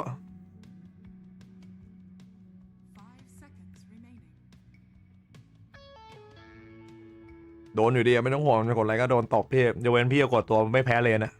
ซึ่งถ้ากดตัวไม่แพ้เลนมาโดนไลออนแน่โอ้ยกดตัวไม่แพ้เลนไม่กดดีพีโอ้ยหน้าด้านมากอ่ะต้องบอกงี้เลยอ่ะพี่กลัวแพ้เลนเกินพี่กดตัวอย่างนี้มาโอ้ยก้าตาผมจะบอดโอ้ใครจะไปเดาถูกว่าฮีโร่อย่างงี้เดนเฟดยังไม่ใช่นะมันบัฟล่าสุดมาบัฟไอตัวผีเพิ่มขึ้นโดนไลออนดักสียิ้มเลยเอ็กซ์ตรีมเอาอะไรก็ได้เข้ามาตัวยิงไกลๆตัวตีไกลเข้ามาตบใหม่ตบได้หมดเลย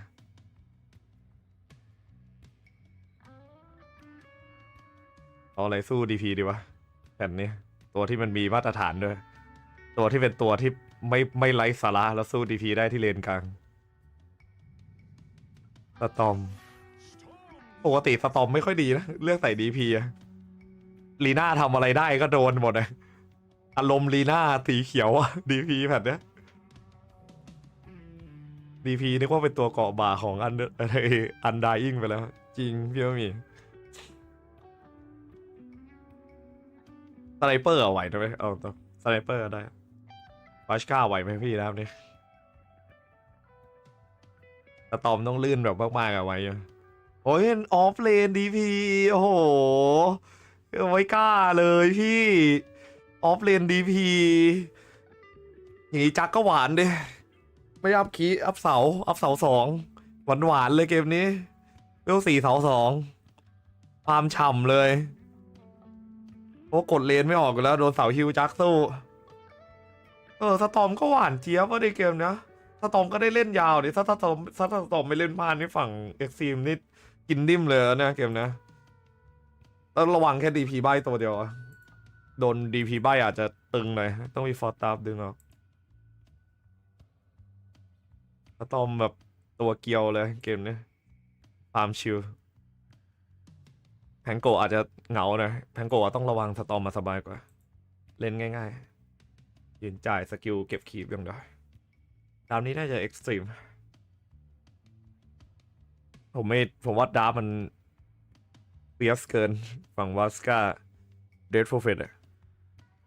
มันเป็นตัวที่บังคับชนะเลนมันเลือกว่าใส่เลนจักด้วยตึงจัดจักมีเสาฮิวกดไม่ลงมีเสาฮิวปักโซนอยู่แล้วยกเว้นนาเมมันจะเล่นอะไรบ้าๆบอๆในเลนแบบอัพเสาฮิวแค่พอยเดียวหรือไม่อัพไม่นักวันที่ทิปไปแล้วโอ้เห็นแล้ว100 บาทอ่านแล้วด้วย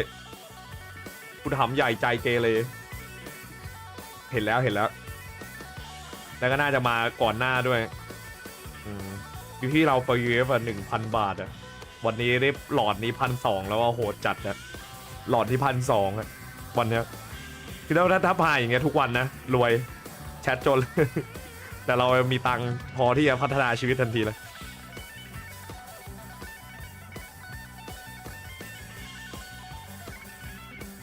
อยากได้หมอลำเลยม่วนเลย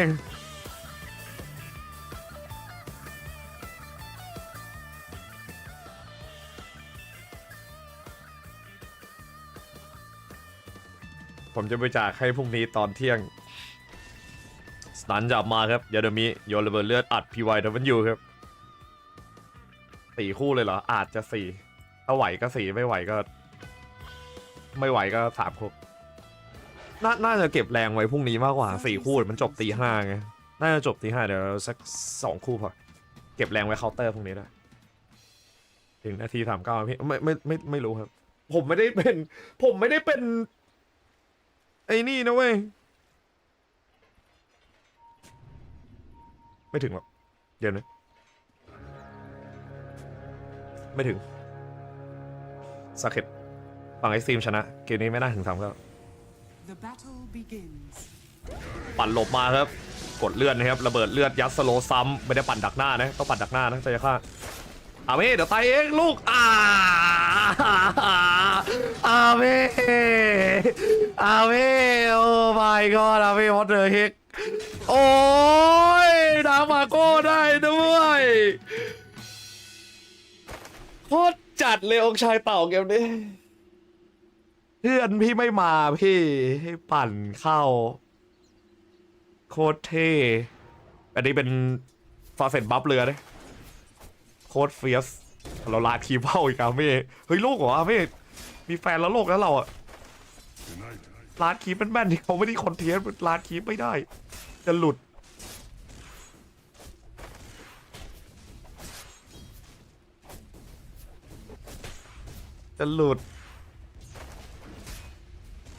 โดนคิกขวารัวๆคิกขวาเลนนี่เป็นเลนดับเบิลฮิลเดี๋ยวเทียนหมิงอัพฮิลได้ฮิล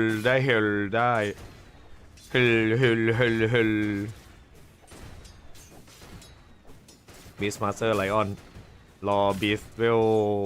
3เลนนี้ได้จะได้ค่ายาโดบีเลยรอกันรอไอ้เกตแป๊บ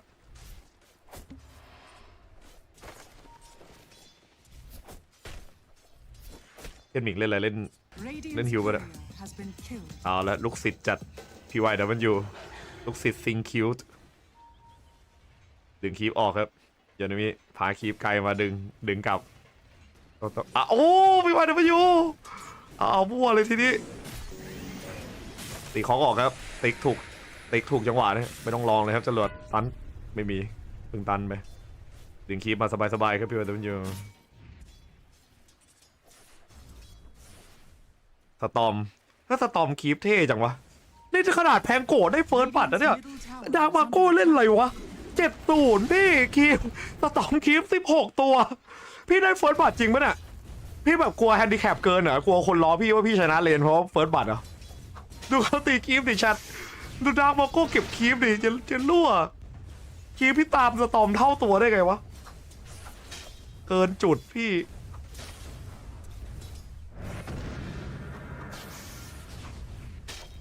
ได้เฟิร์สบัตรมาได้ขวดได้สติ๊กไวแต่สตอมต้องจุงหน่อยนะเลนกลางแล้วเขาได้เฟิร์สบัตรมาแบบจ่ายเป็นสกิลเดียวด้วยตีธรรมดาเก็บเฟียสจัด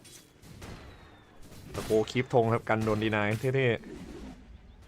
ๆเกมนี้อัพหมูลำบากหน่อยต้องอัพขวานเจอโร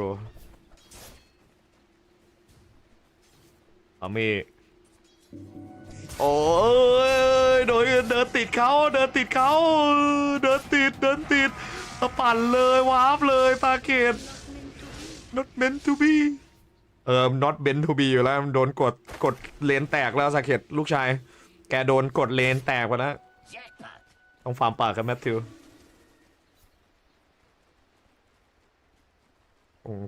มันจะแล้วพี่จะสปอยทำไมมัน5 นาทีดีเลยพี่เก็บใจไว้บ้างเถอะพี่เป็นนักลงทุนให้เกียรติช่องผมนิดนึงถ้าพี่ดู5 นาทีมาก่อนพี่ทำไปเพื่ออะไรวะ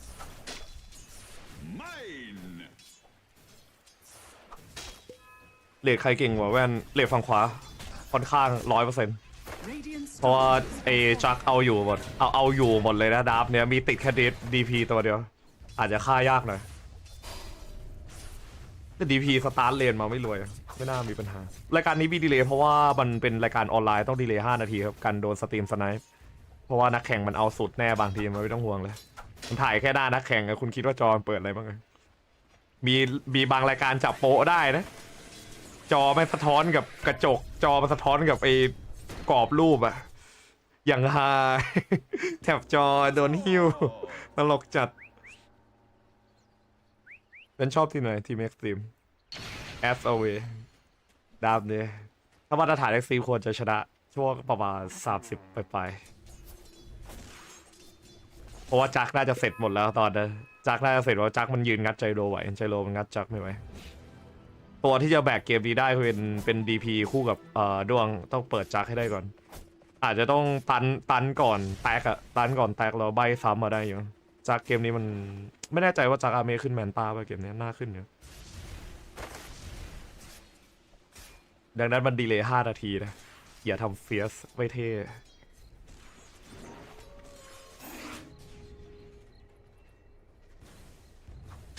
XM เก็บขวดเติมไปครับเอาดิบล็อกคีปรอเข้าป้อมคราวนี้ไปไหนครับแว่นไปโดนเตะไม่รู้เหมือนกัน เขาบอกว่าทะเลาะกันเราไม่รู้เว้ยพูดยากเลยของเงี้ยไม่รู้ว่าต้องทำไงไม่รู้ว่าจะเอาใครมาเพิ่มถ้าไวหน่อยก็โอริไอไฟล์ก็ว่างอยู่ถ้าไฟล์ไม่ได้ออกนาวแบบมีสังกัดมาต้อนรับนะก็มีไฟล์กับโอริขาเก่าน่าจะพอได้ลุ้นอยู่เขาไป6เรียบร้อยครับรอนะรอสตอมจะฆ่าตอบไม่เอากดไฟรี่รอเลยครับกันโดนดูดตันไป6 นาทีครับยาโดมิ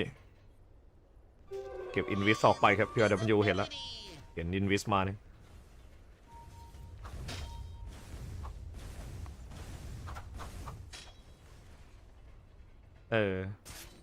ตามทรงเว้นว่าใครจะได้ถ้าตามฟอร์มเหรอจะตามฟอร์มตามดราก็ควรจะเป็น Xtreme ไม่ได้โหดขนาดนั้น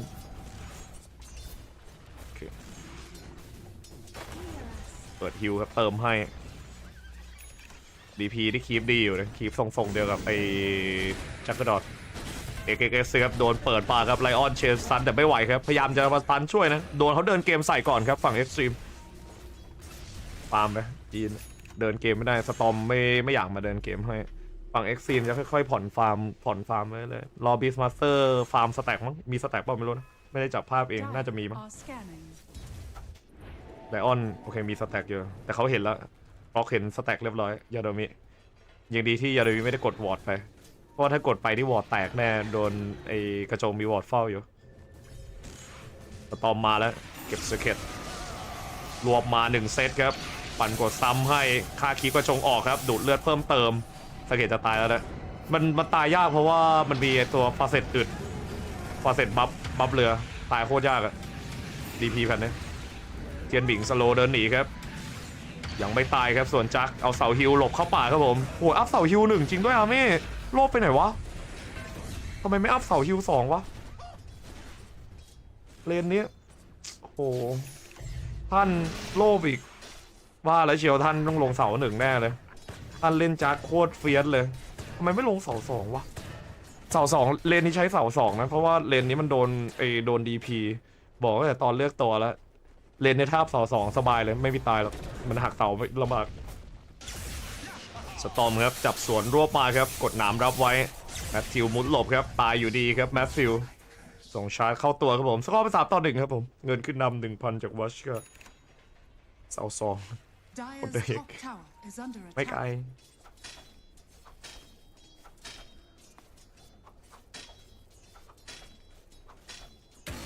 ให้เพื่อนสแต็กให้พยายามแฟร์เช็คสแต็กเลยมีสแต็กก็3 เหลี่ยมจุดเล็กไม่รู้มีสแต็กหรือเปล่า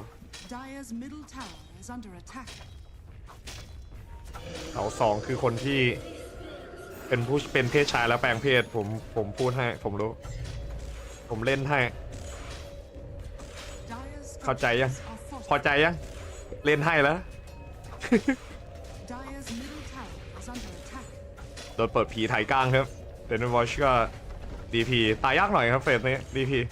ที่ค่า DP อาจจะต้องใช้ตัวแบบใช้ตัวดาเมจแบบมีตัดฮิลหน่อยอ่ะโอ้สกาดิรอสกาดิชิว่าเลยมั้งเนี่ยถึงจะฆ่า DP ง่ายเพราะว่ามาลองแล้วดาเมจมันไม่พอ เดเวนมันช้าเกิน XS ต้องรีบเคลียร์เลยครับเขามาแล้ว TP ช่วยเถอะจริงโคตรคุ้มมาช็อตนะถ้า TP มาช่วยถ้าจะโดนป่วนนะถ้ามันจะเข้ามาป่วนนะโดนโถมเข้าสแต็กสามเหลี่ยมนะครับเขารู้ว่าบีสกำลังเคลียร์สแต็กอยู่ XS มาป่วนไม่ให้บีสได้ฟาร์มเงิน1,000ฟรีเพราะว่าจำเป็นมากสำหรับไอ้บีสมาสเตอร์ตารางส่งมาโดนเดินใส่เดินไล่ครับเอาหมูเดินกักไว้ไม่ยอมให้สแต็กครับยาโดมิโดนจรวดไจโรครับกดหัวซ้ำเข้ามาช่วยนะครับมีกันละไม่มาช่วยพอดาวทิ้งเลยครับอาเม่ตีคอกเตรียมเข้าจับใครไม่ได้เลยครับผมเห็นจัดเสียสแต็กตัวเล็กครับผมเอกจับได้แพงโกก็ยังดีครับสตอมกิ้งล้ำซ้ำเข้ามาครับรวบไว้โดนสตันจับมาได้ไพบอลรอจับกดซ้ำไปครับแต่ได้แมทธิวออกไปได้ครับแลกแพงโกตัวเดียวเดอะคอ 4-2 ครับค่อยๆดึงคืนกลับไปให้ได้การเกิดใจโลโคตรดีอะ5,600ดีแบบดีมากๆอย่างว่าแหละกดบีฟมาแบบมั่นใจเกินไม่ยอมแบนใจโลรู้อยู่แล้วว่าต้องโดนท่านี้แต่มันมั่นใจไว้ว่ากดใจโลมันจะเอาจักสวนเพราะว่าจักมันสู้ใจโลได้ยืนวัดใจโลไหวตอนช่วง20ใจโลมันยิงเบาจักมันฟันแรงมันผมไม่ชอบจักอะจริงเอาตรงนะไม่จักมันเป็นฮีโร่กองแก่งอะแต่เกมนี้มันแบกได้จริงไม่จักอะรอมันนิดนึงอะรอมันนิดนึงให้เวลามันนิดนึงต้องทำคอสายฟ้าใหญ่ก่อนแต่ต้องปั่นเข้าไปดีๆไม่เดี๋ยวตายแน่กิงออกมาครับ Xtreme เลสู้ได้โอ้แล้วเก่าจัดกิ้งตัดรูนก่อนด้วยจะสวนฆ่าไหมไม่สวนนะครับกิ้งแค่ตัดจรวดออกหลบฮุกรอดตัวไปครับแต่ได้วัชกาเดินมั่วให้ครับมาเดินเยอะมากพยายามเน้นต้นเกมนะเพราะว่าไม่อยากให้บีเซอร์เข้าอากานิมไว้บีฟาเตอร์จนหนักมาก DP มันจะจืดๆแบบนี้แหละมันจะได้ต้นเกมอยู่สักพักมันจะจืดด้วยเพราะตัวมันถ้าโถมไม่ติดอะจะเอื่อยมากมันเป็นตัวที่ต้องโถมบ้านไว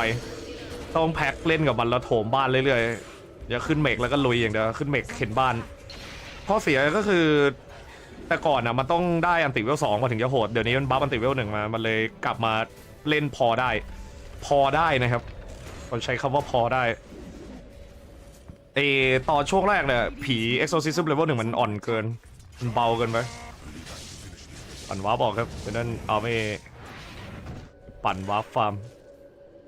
โดนเข็นป้อมต่อเนื่องครับจากเทนนันทีมวอชก็ถ้าเกิดไม่ได้เล่นต้นเกมฝั่งXtremeก็รอไปยาวรอไปสักครึ่งชั่วโมงอะเกมนี้มีสตอมแต่ไม่ได้เล่น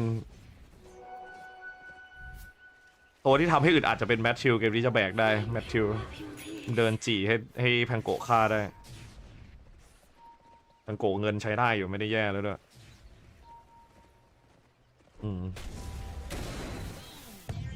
ออกครับเปิดฮิวเดินออกอุ้ยโอ้แล้วแทงว่าวดิมาโก้เอ้าแล้วฮุกติดเพื่อนอีกโอ้โหแต่ไม่เป็นไรได้อยู่มากันเยอะมายันใจโรโดนดีนายคลิปทงเลยแม็กซิมร้อนจัดโดนเนี้ยกลุ่นหัวจัดเลยแข่งฟาร์มไปครับแต่นั้นฝั่งจีนจนกว่าบีสมาสเตอร์จะมีอาการรอไปรอยาวๆดูเดี๋ยว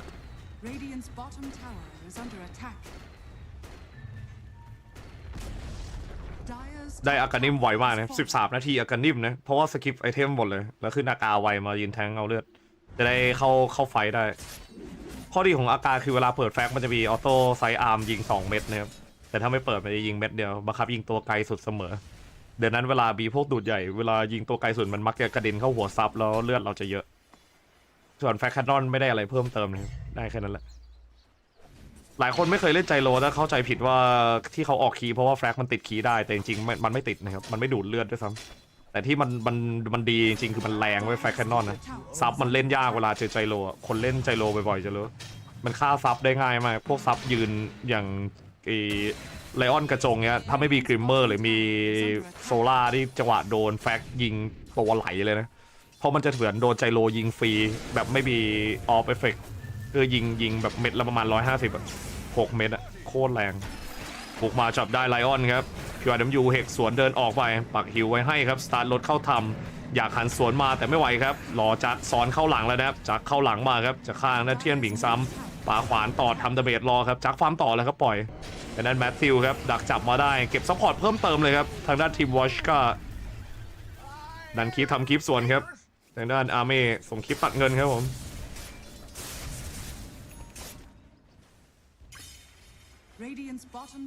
Xtreme จะเป็นภาพเดิมไหมนั่นแหละปัญหาเพราะว่าบีสมันยังฟาร์มไม่เสร็จทีบีสมาสเตอร์มันใช้พื้นที่การฟาร์มเยอะจักมันขาดสามเหลี่ยมตัวเองบีสมาสเตอร์มันใช้สามเหลี่ยมเยอะเกินถ้าจะไล่ล่างฆ่าจักต้องเอาด้วงมาซึ่งตรงนี้แหละจะเป็นช่วงเวลาที่จักจะต้องฟาร์มไปเรื่อยๆให้ได้แล้วฝั่งวอสคาต้องห้ามเล่นพลาดถ้าพลาดต่อได้จักคือแพ้เลยครับจักมันจะเงินกระโดดทันทีงั้นต้องระวังจักเป็นฮีโร่ที่requirement ของมันเยอะแต่เลดเกมจะแบกได้ถ้าฝั่งเราไม่โยนเลยฝั่งมันมั่วๆหน่อยผมเลยเกลียดจักมากเวลาคุณกดมาในแพทนี้โดยที่คิดว่ามันฮีโร่มันดีในห้องพับเว้ยแต่มันไม่มีทางดีในห้องแข่งแน่นอนดาบเนี้ยโอเคอยู่นะจักดาบเนี้ยโอเคมันเป็นrequirementที่ผมมองว่าจักเล่นง่ายมากเว้นแต่อย่างเดียวคือโดนคล็อกคุกอะตอนจังหวะปั่นวาร์ปจะอึดอัดหน่อยจะทำคลิปลำบากหน่อยต้องรอคล็อกโผล่เอามาเพิ่มจะเก็บจักครับพันตายแล้วไงปั่นทันวับเลยโอเคโดนฮุกอยู่ดีเรียบร้อยเนี่ยแหละปัญหาจักแรกนี้ต้องดันทางอื่นส่วนหนักจัดท่านโชคดีท่านที่เกรดตกมากเลยนะท่านอาร์เมโดนใจโลเรื่อยใช่ต้องเสามันต้องคูลดาวน์ไว้แต่ก่อนเสามันคูลดาวน์ครึ่งนาทีใช้มานาอย่างน้อยอะแพทนั้นนะไม่มีวันแพ้เลนกดเสาทั้งวันกดเสาคายอยู่งั้นโดนสกิลสวนไปเดินถอยมาแกะไปกินแทงโก้กดเสาเลือดเต็มแล้วแต่ก่อนเล่นโอ้โหออกโซลิงกดเสายังได้เลยจากโคตรเถื่อนอากามาครับ XM ออกขิดพร้อมกันมาดูว่าจะได้จับก่อนไหมครับ XXS เพราะว่าเพื่อนจนเราได้ค่าด้วงก่อนได้ค่าพันกดได้ค่าด้วงก่อนสบายแล้วลองตัวนี้พอ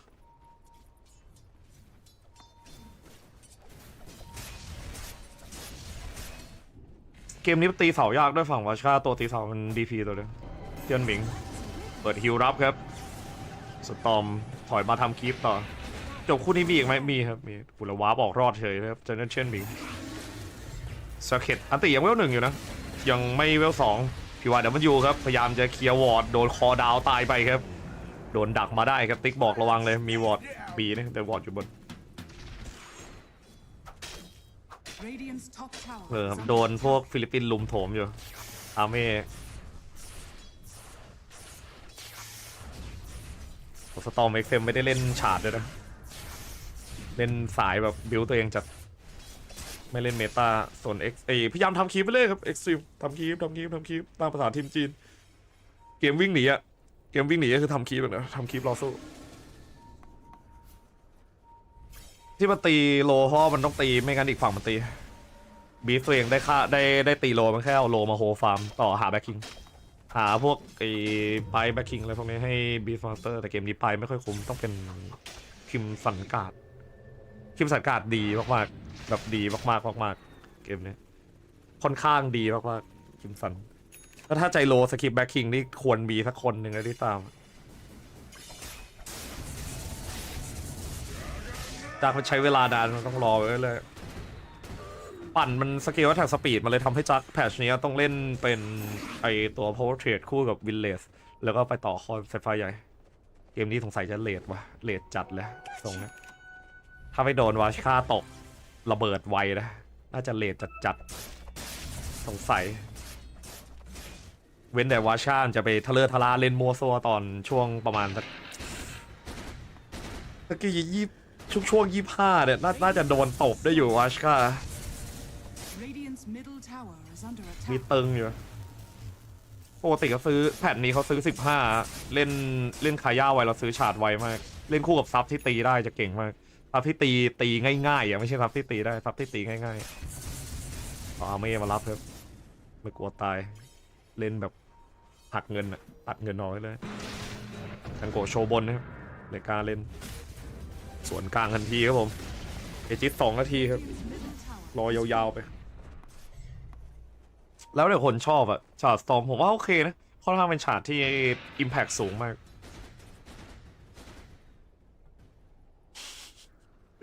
เทคไนก็มา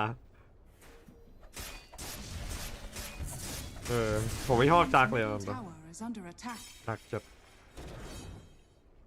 ไม่ถูกต้อง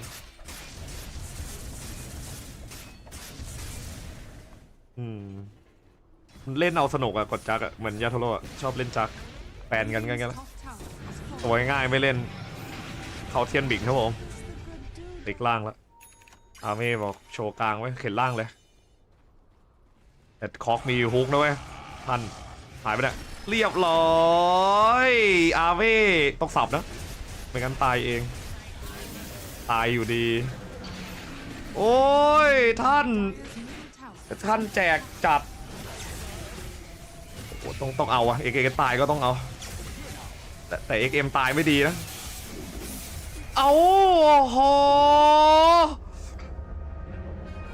ก็นั่นแรกสตอมเพื่ออะไรแล้วพี่โอ้ยเอจิตมันหมดอยู่แล้วไงมันต้องใช้อย่างนี้แต่สตอมมาเพื่ออะไรพี่กิ้งดีพี่กิ้งดีเล็มแนนแล้วกิ้งดิพี่เขาขโมยลูกบากสวนนะอย่างเงี้ยต้องสู้แล้วลูกบากนี้ปล่อยไม่ได้นะลูกบากนี้ปล่อยเอ็กซ์ตรีมแพ้เลยเพราะว่ามันโถมเข้าลูกบากแล้วมันจะเอาเงินจากลูกบาก2 ลูกจำไว้มันจะโถมลูกบากสู้ปักเซนรอแล้วรู้ว่าเขาจะสู้เหมือนกันควรสู้นะสตอมเกิดทันเปิดผีคมเลยจะเอาทั้งป้อมทั้งลูกบากอะดิอย่างเงี้ยหวงอะดิทันเดินออกจากบ้านแล้วอะทันบอกใครทำอะไรทำเลยเดี๋ยวค่อยวาร์ปนะปล่อยว่ะโอ้โหเขาเปิดเอ็กซ์โซซิซึมแล้วกลัวอะไรกลัวผีอะดิโอ้ my god โอ้ที่ไปโถมลูกบาศก์เขาไม่มีประโยชน์แล้วถ้าทำงั้นกลับมาตีของตัวเองก็ได้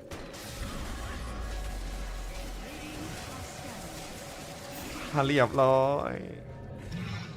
ไลออนเขาหน้ารอแบบฉีดลูกบาศก์ตัวเองทิ้งนะหน้ารอฟิงเกอร์ลูกบาศก์ตัวเองนะเล็งไม่ยากนะฟิงเกอร์จังหวะทีมตีมันไม่สกิลล้านลูกบาศก์หรอกฮะแย่แล้วเอ็กซ์ตรีมนิกแท็กเจออีก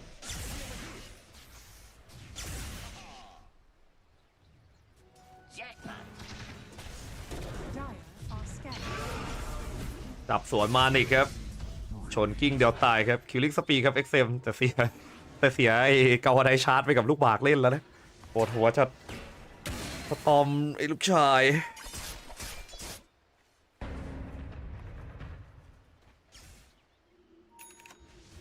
รอไปเดี๋ยวเห็นมันเบื้องเกินตัวมันช้าก็ไปฟาร์มไปเอาแม่เดี๋ยว18แบกได้โอ้เล่น SY ซะด้วย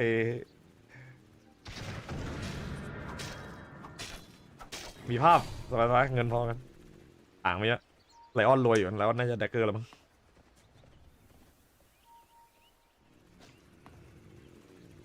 โอ้แล้วมันสกิปแบ็คคิงจริงเลยเปียกโคตรข้าวอ่ะเจอโดนไลออนกระจงไม่ออกแบ็คคิงจริงวะเปียก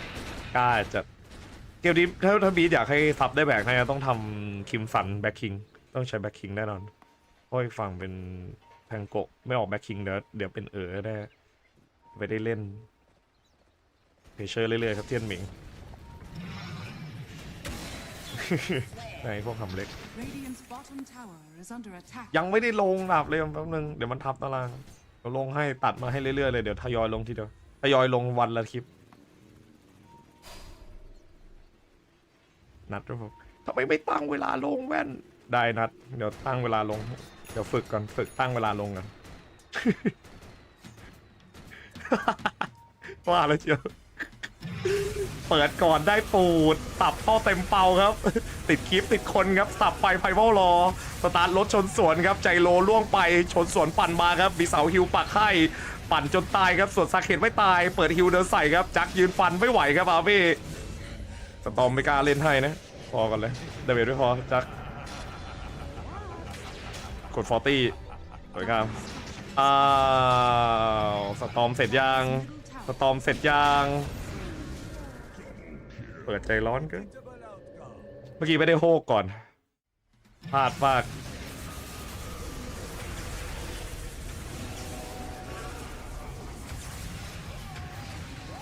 ไม่มีแบ็คคิงบีดมีอะไรบ้างวะตะก้องอยากเห็นของบีสฟาสเตอร์จังเลย รอเทียนหมิงเดี๋ยวเทียนหมิงแบกก็เกมนะรอแป๊บถ้าสักเห็นไปทำแบ็คคิงโดนหอกกระโจงตายแล้วเกมนะบอกให้ใบให้เอะ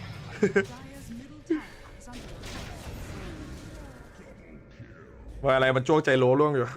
ทรงยังดีสตอมไม่ตายได้ใจโลทรงยังดีอยู่ตราบใดที่สตอมเข้าไฟแล้วยังไม่ตายแล้วใจโลตายแรกจักได้ฆ่าก่อนไม่แย่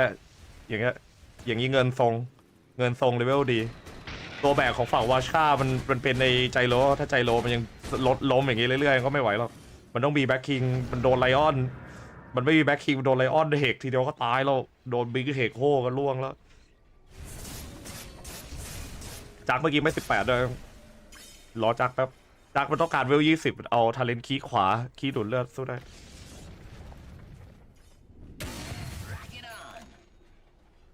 ไหวใช่ไหมตัวซอฟครับเอาไว้แปะให้ใจโลต้องกัดฟันโฮกแล้วแต่โดดไม่ได้แล้วโดดไปตายหมู่แล้วโดดไปใจโลโดดใส่ใจโลใจโลกด3แล้วใจโลโดดกลับนี่วู่ล่วงทั้งทีมแน่นอนแบบร่วงกราวอ่ะบอกให้เฉลยเลย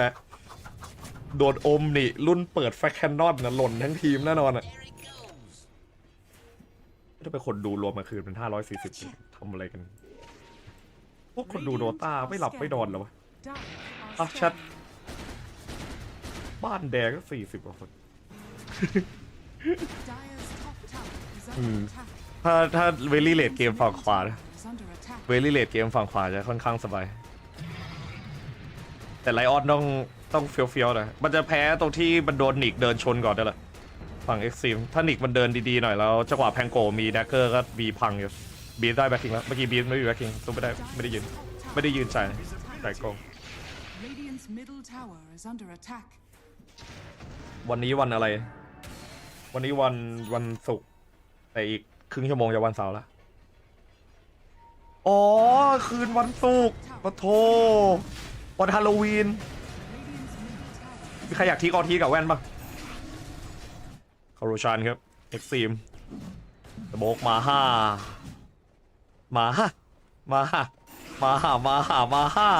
ขอดาวจับเลยครับเห็นเลือดโรเรียบร้อยตัดสวยอยู่นะเฮ้ยสต็อปเฮ้ยได้นะโอ้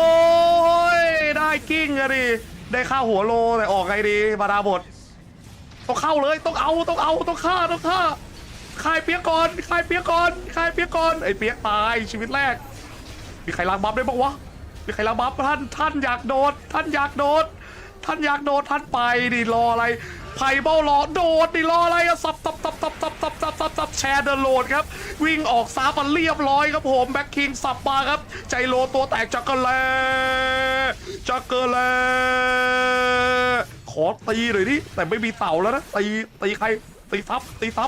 บโดนที่ตามเรียบร้อยโดนลัคกี้ช็อตเมกะคิวอย่าลืมนะนี่บีเอจิตนะเผื่อไม่รู้แล้วสตอมไม่ได้เล่นนะไฟดิบุดออกครับพีวายเดวิวแทงเกือบหายครับเมื่อกี้โหแว่นทักไม่หลับไม่นอนผมตื่นแล้วโอเคขอโทษอยู่ด้วยกันก่อนอย่าเพิ่งไปไหนอยู่ด้วยกันเนี่ยแหละไม่ต้องไปอยู่ไปใช่เป็นวิจิตโดนตบแน่ผมบอกแล้วผมบอกเลยนะใจโลเสียเปรียบจักนะเวเลดเกมตัวเป็นแครี่ยืนมันแพ้จักมันรัดไว้จักจะสู้ไม่ได้ถ้าอีกทีเป็นฮาร์ดแครี่แบบจัดจักเนี่ยเป็นแครี่ที่แบบผมไม่รู้ว่าจะเรียกมันว่าเซมิแครี่หรือฮาร์ดแครี่ดีนะเพราะตัวมันดูแบบแปลกๆมากเลยมันเลดเกมมันก็แบกไม่ได้ถ้ายังฝั่งแรงเมื่อกี้มันแชร์โดดหาด้วงแล้วมันเอาด้วงลากออกซ้ายใจโลเลยตายช้าหน่อยไม่กันนะโหบอกเลยนะถ้าดวงพี่ดีๆเลยแสดงว่าไม่ต้องกด A ลงพื้นด้านขวารัวๆได้เลยคุณรู้บอกมันบั๊กจริงๆด้วยคนเล่นจักบ่อยๆมันเป็นด้วย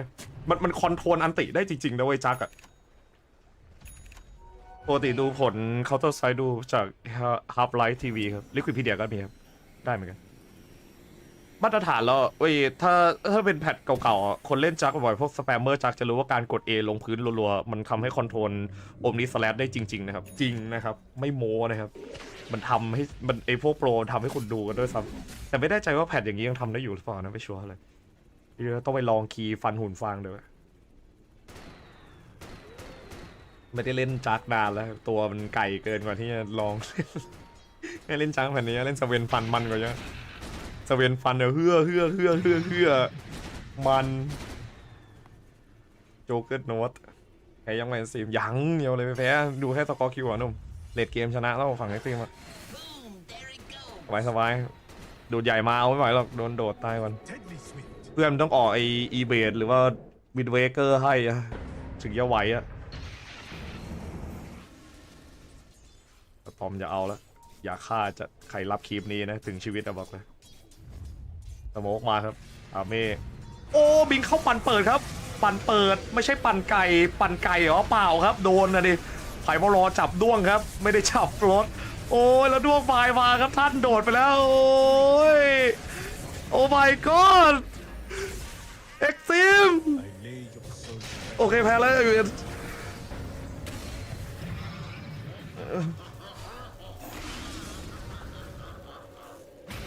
ปล่อยต่อครับพี่ออยทุกโยบิงปุ๊บเฮ้ยตันอะไรกันแท้พี่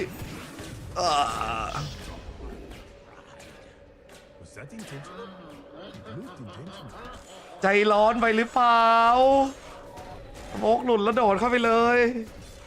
ข้อเสียคือจักมันปิดปั่นเองไม่ได้เว้ยมันเลยอ่อนเว้ยจักอะพอถึงเวลาที่ต้องโดดจริงมันโดดช้าไม่ได้ไงต้องสับเลยแต่อันนี้ไม่ได้มีภาพแล้วแต่อันนี้ภาพวูบแล้วกระโดดเข้าไปดัวเขาแบบไม่มีบอร์ดไม่มีอะไรเลยXtremeตับโดนรถด่วนชนตายหมดไม่ได้เล่นโดนรถด่วนเลยโดนดาร์กมาโกกิ้งชนจักมันโปกจักมันอ่อนเกินบอกยากว่ะถ้าได้เปิดก่อนเนี่ยยังได้อยู่เรารอวัชกาอาจจะต้องให้วัชกามั่วให้แล้วเพราะว่าเมื่อกี้Xtremeมันมั่วมากเลยมันโดดเข้าไป1-4เลยดิแล้วเพื่อนโดนตัดหลังหมดเลยไม่ได้เล่นเลยเพื่อนโดนแพงโกคนเดียวคอนโทรลหมดทั้งทีมอะเพราะว่าไม่ได้เปิดตัวสำคัญก่อนจักไปมั่วซั่วให้มหาเทพอาร์เม่ของเรา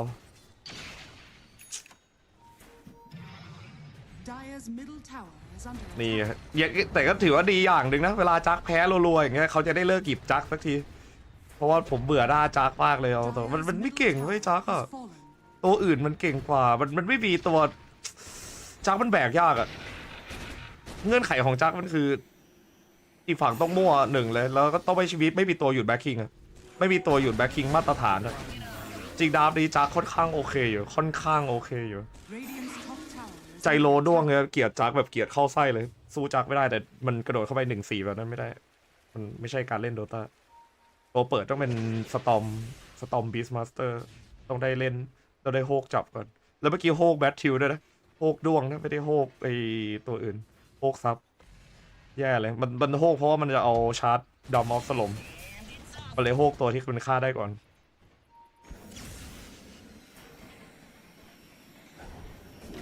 คนจีนดาร์ฟเมตาพิเรนจริงๆพิเรนแค่ตัวเดียวเลยพิเรนแค่แครี่ตัวเดียวไม่มีอะไรเลยโอ้ยของทำสกาดิเราคอกรวยด้วยดิคอกจะได้คิมสันแล้ว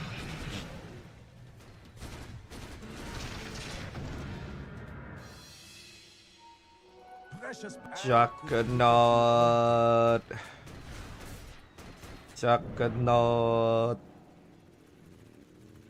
โดนแพงโกแล้วเกตแพงโกแล้ว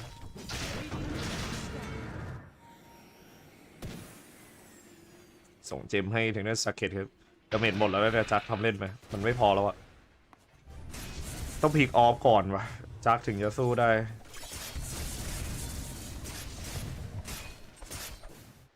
สแตทมันไก่เกินกว่าที่จะเล่นได้โดนเขาขึ้นบ้านดื้อๆเลยครับเอจิตไม่มีด้วยนะแต่ขึ้นเลย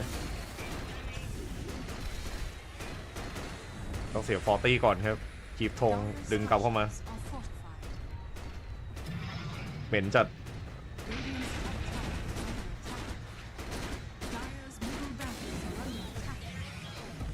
ปัญหาคือมันติดธงมาจักโดดไม่ได้แล้วเนี่ยอุ้ยไอ้แกมโอ้แบ็คคิงลั่นเลยว่ะโอ้ยังดีที่สตอมไอ้นี่ไม่โดนทีเดียวตาย จะฆ่าเลยครับแต่ดาเมจไม่พอพาวิโลตัสล้างใบครับไลออนล้ำหน้าครับตายไปก่อน1ตัวน่าจะจีแล้วเอ็กซ์ตรีมโดนจริงวะโหแล้วโดนฝั่งวอชค่าตบ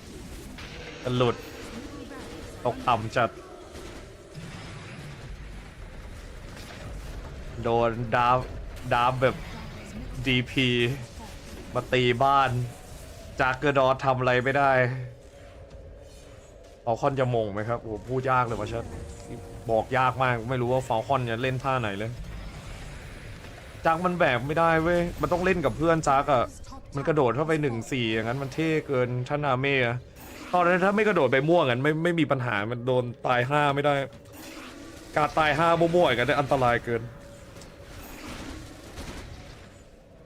ตอนนี้เลยเข้าช่วงเลยเข้าแก๊ปเลยตีคลิปมาอดแบกจริงดูสกอร์เลย4-7-1อ่ะไม่สกาดีอยู่ในนกอะอาเม่รอไปกันอย่างแรกเลยท่านเลิกเล่นจากก่อนนะเดี๋ยวดีขึ้นเองไงกดน้ำจับมาครับโรชานเกิดเรียบร้อยครับผมบีฟโคสเพียกแต่ตอนนี้เป็นวอชก้าแล้ววอสก้าเป็นปิดบาร์สุดท้ายครับผมจะกระโดดพร้อมโดดสกาดีมาแล้วน้องๆมาแน่ท่านพร้อมแบกท่านพร้อมแบกมาดูว่าสับตายกี่ตัวผมว่าไม่มีใครตายเลยโดนกอพิมสันแล้วต้องแค่จงล้างบัฟออกซึ่งมันก็โดดสุ่มอยู่ดิ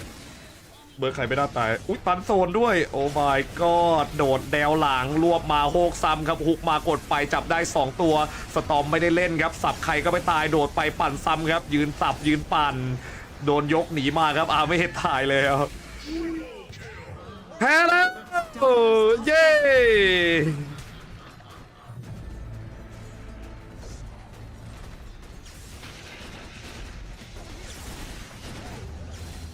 สต็อปพิกจักพีสแฮชแท็กโนจักรดอทดอนพิกจักมอพิริกของปลอมพิริกมันไม่ใช่ของแท้เลยเปิดผีถูแล้วครับแล้วสเก็ตถูเทีย4ต่อด้วยยิงกระจายถู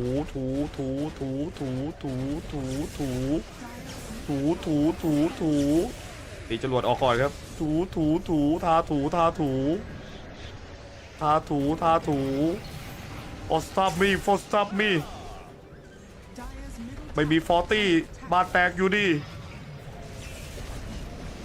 จะสู้ไปกดซื้อเหรอบิสจะสู้ไปกดซื้อบ้านแตกก่อนนะ XM ครับกิงออกมาหลบตันไปได้ครับ XM 5 วิครับ5 วิครับเพื่อนแต่ GG แล้วครับบ้านบึ้มแล้ว GG คอจ้าพี่วายดับเบิลยู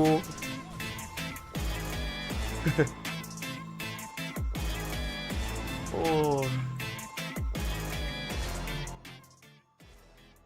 กลับมาเห็นภาพโดต้าแล้วเหี่ยใจกลับมาภาคคู่แรก Xtreme กดจักไป2 เกมแพ้2 เกม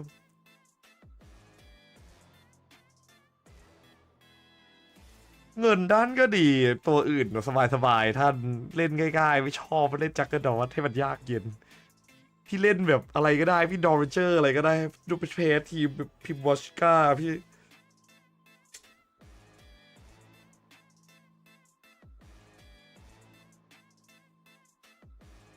เลิกหยิบจักเดี๋ยวนี้เลยนะไม่งั้นก็ไม่ต้องแข่งตามแฟนไปแฟนไม่แข่งแล้วแต่แฟนเขาได้แชมป์มา2 สมัยแล้วไงทำได้ไงไม่มันเข้ามั่วเว้ยจังหวะสุดท้ายโซดหลุดแล้วมันบิงเข้าอย่างนั้นไม่ได้มันบิงเฟียสเกินบิงแบบผมไหวพี่มันบิงเข้าไป1-4ตัวมันข้างเกินจัก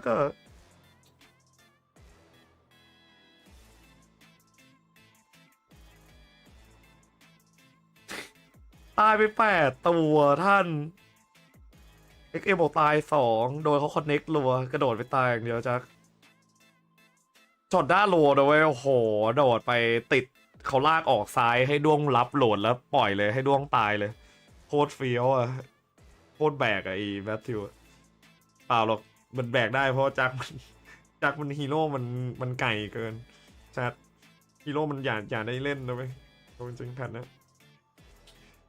ถ้าไม่ใช่จักนะมันถือเงินเนี่ยมันแบกไม่ได้เว้ยเน็ตเวิร์ดมัน20,000แต่มันแบบซีโร่อิมแพคเกิน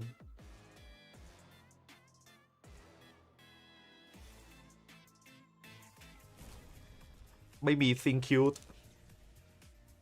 no ซิงคิวได้ช็อตเนี้ยเต็มเวอร์จัดอะชัดมานาครึ่งหลอดคือมันไอ้บีสอะมันหม่งอยู่แล้วไว้ยังไงมันก็ต้องหม่งไว้บีสมาสเตอร์แต่สตอมคือแบบอะไรก่อน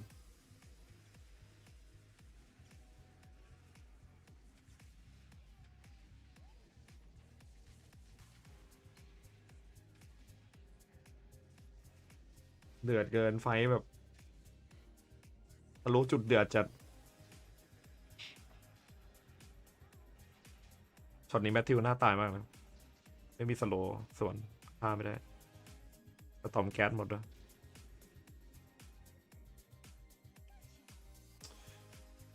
มันถ้ามันได้ไฟล่างมันก็ได้เหมือนกันเว้ยแต่มันนั่นแหละมันเข้าไปบ้วยกันไม่ได้ไลออนกับบีสมันไม่ได้เล่นเนี่ยเล่นอย่างนั้นนะ XM นี่ก็เข้าไปแบบสุ่มเป็ดสุ่มไก่จัดไฟโลเลยเสียหายเลยสตอมไม่ได้เล่นเลยมานาหมดกดแบ็คกิ้งเข้าไปหวังเอาโอโรชันเข้าใจได้นะอย่างหนึ่งมันเก็บเอจิชาด้วย XM มันกิ้งเข้าไปแล้วมันเข้าใจว่าโลยังไม่ตายซึ่งมันก็ไม่ตายนะหมูมันเห็นแล้วมันกิ้งไปมันได้ล้านโลแล้วสตอมแต่มันหยิบเอจิไม่ติดมือปะโอ้ยใจโลได้เอจิเฉยเลย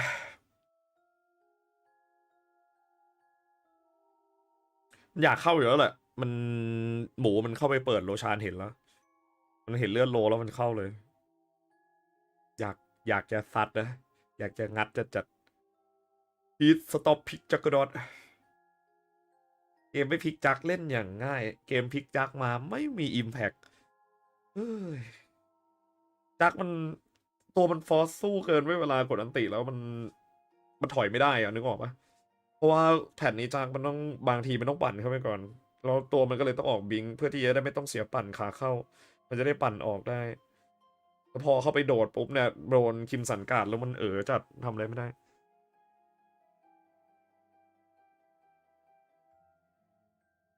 บิ๊ก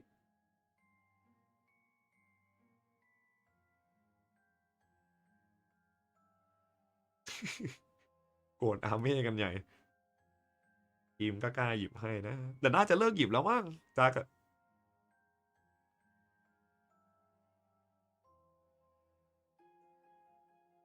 ไม่ได้มันฟาร์มช้ามันต้องออกไอโยเนียก่อนโยเนียมันเร่งดาเมจเยอะเวลาแปะให้ตัวเองหรือแปะให้บีสมาสเตอร์จังหวะยืนอ่ะมันมีโอกาสได้เล่นเยอะบีสไฟตรงที่ได้ใจโลมันขาดเงินนิดเดียวจะได้แบ็คคิงแล้วขาดไม่เยอะแล้วขาดติดเดียวแต่มันอยากสู้ก่อนอยากจะสู้มากๆก็เลยสู้ไปเลยแล้วก็โดนไปเลย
ทักกันเลย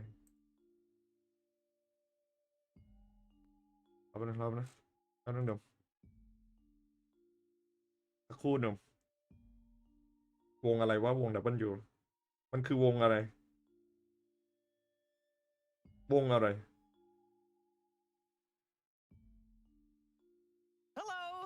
How are you doing this afternoon? Hola Secret, ¿cómo estás? ¿Cómo estás en esta tarde? Hola, ¿qué tal? Estoy bien, estamos contentos por haber ganado. Solo eso. Hi, hello, we're good. Hi, we're hello. happy to have won the game. Thank you. Yeah, congratulations Hello. on that. I want to know เป็น about การล the ง Death ทุนที่ดี Prophet. Who called for ถ้า it? นิกมาเข้า How มาถึงรอบ confident were นี้ you ได้ with ผ the มให้ hero นิกมาเต็ง going แชมป์ into เลย it? นะมองถึงแชม And ป์ what was the inspiration for it? ตลุด Dice นิ que กมา felicidades, quieren saber โอ sobre เค la แป๊บ Death Prophet, quién pidió el héroe, ¿estabas de acuerdo con eso? ¿Estabas inspirado? ¿Estabas listo para jugar? ¿De dónde vino la inspiración de jugar Death Prophet? Bueno, en realidad yo pedí el héroe porque como la Nyx no es un héroe tan fuerte en línea, solo pensábamos como que la Nyx fue en medio y como la ADP aguanta muy bien contra el Jagger y un Enchantress, por eso lo picamos, ¿no? Porque es muy fuerte y porque se puede aguantar solo en la línea, nada más. Okay, he said that he asks for Death Prophet because Nyx is not a strong hero on lane, so Death Prophet can hold himself good against a Juggernaut and an Enchantress, so he asked for the hero. Yeah, it worked out fantastically. ทำโพสต์อยู่ I ใช่ mean, it was a great เดี๋ยว series. คุยด้วย Game 3 was superb, but I do have to ask about Game 2 because there was a little bit of it seemed like sometimes there was a little bit of miscommunication ล for งแล้ว our spears ลงให้แล้วนะ not hitting when they maybe should have. So can you talk No to me Nick about Ma, that? no Game 2 November. went for you and what you have to say about that. จริงครับ Dice que el Death Prophet estuvo muy buena, juega muy bien, pero que le tiene que preguntar sobre el juego número 2. Dice que en el momento de la coordinación de las Spears del Mars parecía que no se estaban comunicando de la mejor manera. ¿Les puedes contar qué pasó en el segundo juego? Bueno, en realidad nos outrostearon en el segundo juego y literal jugamos muy mal las líneas y luego como que entramos en pánico supuestamente porque tratábamos de smokear pero salía todo mal, ¿no? O sea, uno entraba, el otro ขอ también ภาษา entraba y ขอภาษาบ้านนี่มีล่ามแปลให้ jugamos horrible pero para el tercer juego reiniciamos y ครับพี่ขอบคุณครับ Okay, he said that they basically were outdrafted on game 2. They also didn't perform good on lanes. There were not good lanes for them. They basically just panic smoked, and every time they did, everything went horrible. แว่นโนนัทโนเวมเบอร์ไหมไม่ After the other, and they weren't just. จริงๆเราควรตอบว่าไม่รู้ครับมากกว่าแต่ผมแมนผมจะตอบเลยว่าผมไม่มันคืออะไรเหรอครับห้ามกินถั่วเหรอเดือนอิสทุสิกาห้ามกินถั่ว Last time we saw you guys was for Wallachia, and there seems to be a very big difference between then and now. Can you tell me about the lessons you've learned to become the team you are right now? Become your team Dice right now. que en esta primera fase de grupos los han visto que están jugando muy bien, están en verdad haciendo la situación en esta fase de grupos, pero que la primera vez que los vieron fue en un torneo anterior y la diferencia de en ese momento con ahora es bastante grande y quiere saber qué es lo que ha pasado para que cambien tanto y que les vaya mucho mejor ahora que anteriormente. ¿Qué fue lo que cambió? Bueno, lo que cambió fue que estábamos con otro carry jugando en ese momento y literal, o sea, pusimos de nuestra parte pero no nos comprendíamos muy bien con el que jugábamos. Luego entró Pike, comenzamos a practicar, o sea, al comienzo no nos iba muy bien pero agarrando más screens, agarramos más forma y ahora como que siento que estamos jugando un poco mejor y obviamente nos falta un poco más de práctica pero sí podemos llegar algo lejos en este torneo si seguimos jugando así. Okay, he says that the main change is that they were playing with another carry, and even though they tried really hard, they really couldn't connect in terms of communication with the former carry. Right now, they are playing with Pike, and even though it was a little difficult at the beginning, with scrims and with practice, they have managed to have a team synergy that works for them right now. And he thinks that they still have ways to go, but with more practice and more scrims, he believes that they're going to go far on this. นิโกะประทัดสร้อยวูห้องดีแวนเชียร์ใครครับเฮียนิโกะครับเท่ปะหรือว่าเราต้องตอบว่าเราเชียร์สู้ดิ as I'm not really familiar with what the state of it is right now with him and Kotaro. Ok, pregunta por Pike, pregunta si es que es solamente un préstamo o lo están probando. Bueno, es un préstamo por ahora, ¿no? Porque él creo que tiene contrato en todo eso con el otro equipo y bueno, vamos a ver cómo va con todo eso, ¿no? Así que por ahora es un préstamo también.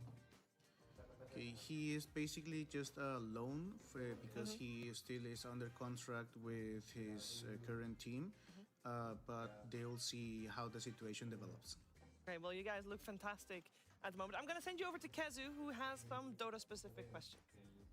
Hold on, Sacred. I have a couple questions. First off, you guys are looking really strong, so it's similar to Shiva's question, but what do you feel like you guys are doing better than other teams that you're beating here at DreamLeague? Okay, dice que una vez más están jugando muy bien, felicidades, y quiere preguntarte específicamente qué es lo que tú crees que están haciendo ustedes mejor que otros equipos en el mundo. Bueno, lo que yo creo simplemente es que estamos ไม่โหดที่ลูกพี่อะมันเปลี่ยนออฟมามันเก่งแหละแต่ไม่ได้โหดแบบว่าสุดอะไม่ได้เทียบกับยุคเตอร์ทีไม่ได้นะเพราะว่ายุคเตอร์ทีเนี่ยเตอร์ทีมันเก่งเกินในขณะที่พอเปลี่ยนมาเป็นซิลเวอร์ไลท์มันหลอนบ่อยนั่นแหละคือปัญหา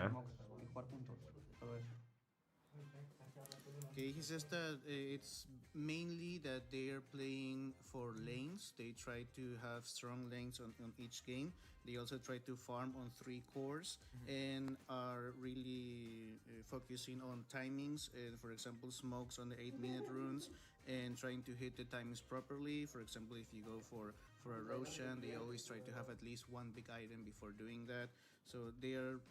mainly focusing on lanes and on hitting the timings properly. That makes a lot of sense. And I feel like South America is really owning, like in the last couple months and in this year specifically. Is there a specific change that happened within the region? Is it like new carry players like Pike and Parker that are owning, or what is it? Dice que Sudamérica ahorita está dando la hora, está yéndole muy bien a la región, y él pregunta qué es lo que crees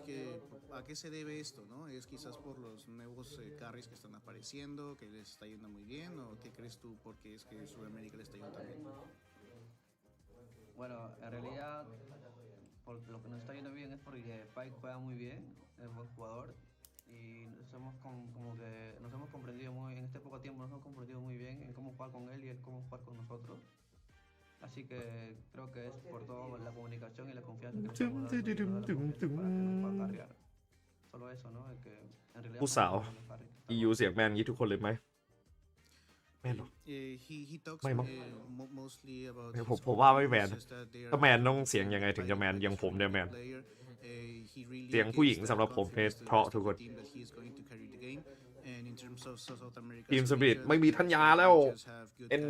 สตาร์นิกแทนแล้วทีมระเบิดเพราะว่าออฟเลนไปพักซับ4รีไทร์แครี่รีไทร์ตอนนี้คือใช้สตาร์นิกยาวแล้วก็ซับ4เปลี่ยนเป็นรูอี้เล่นได้อยู่ปัญหาคือออฟเลนรอออฟเลนกลับมาถ้าออฟเลนยังไม่กลับมาก็ไม่ไหวออฟเลนต้องกลับมา Bueno, en realidad cambiaría el Alchemist, porque siempre que queremos jugar Mars no nos preocupa una Medusa, y en ese juego sí baneamos Medusa, y eso fue lo que fue un error grande, ¿no? Parte del draft y de todo, ¿no? Por no estar atentos con eso, así que solo cambiaría el Alchemist por una Medusa nada más. ภาค Brawl Star หน่อยครับมีคนดูเหรอ It says that he would basically just change the alchemist for a Dusa, and that's it. Okay, well, thank you very much. I'll send you back to Shiver. Yeah, thank you. Thank you, Sacred, for taking the time to talk to us. Good luck in your match tomorrow against Paravision. Looking forward to seeing more of your games. Thank you, gracias, and also thank you very much for the translation, as I do truly appreciate. I also appreciate the cat tree that we see behind you. That's very good stuff. So thank you until next time. Bye. Dice que muchas gracias, Leo. We can check in right now with the มันไม่เห็นชื่อโพสต์วะแปลกๆ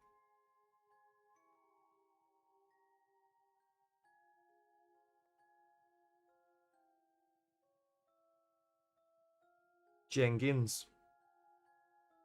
คือว่า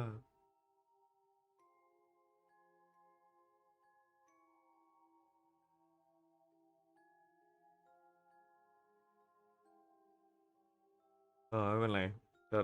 เราชมผู้หญิงที่มีผัวแล้วน่ารักไม่ได้เหรอได้สิอัดน้ำมันไม่ผิดนะรู้ป่ะ Happy Halloween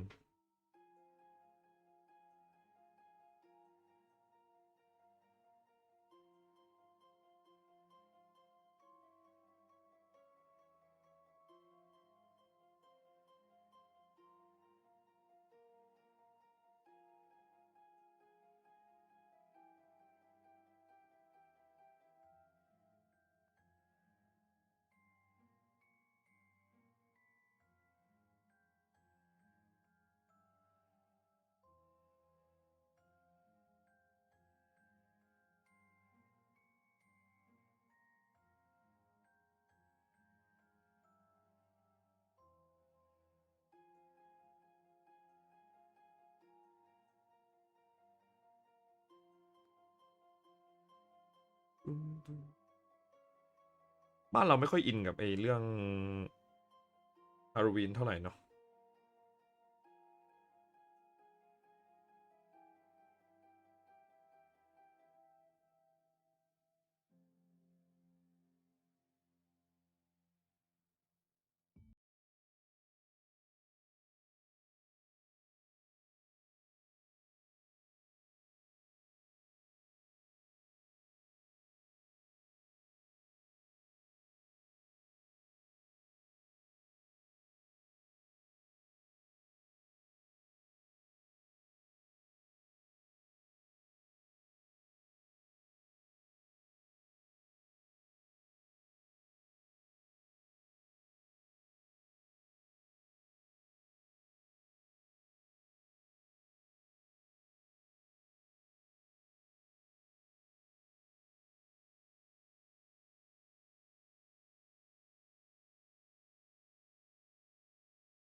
ตุ้มยังไม่หมด31ดีแต่งร้านคริสต์มาสกันแล้วอ้าวเขาทันเทรนอันนี้มันต้องมาก่อนหรือเปล่าคุณบ๊วยต้องมาก่อนนะของอย่างเงี้ยมาช้าไม่ได้นะครับมาก่อนเจิดไปครับ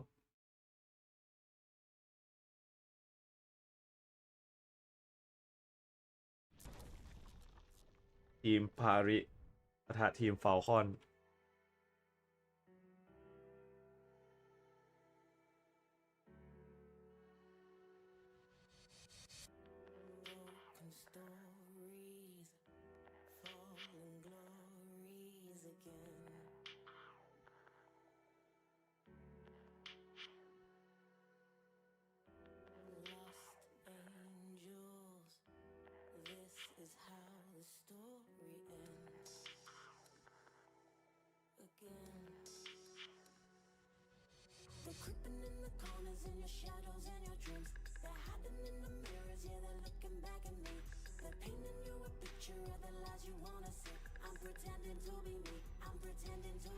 มันไม่รีบขึ้นมันดึงเกมยาวไปฟาลคอนจบช้าไป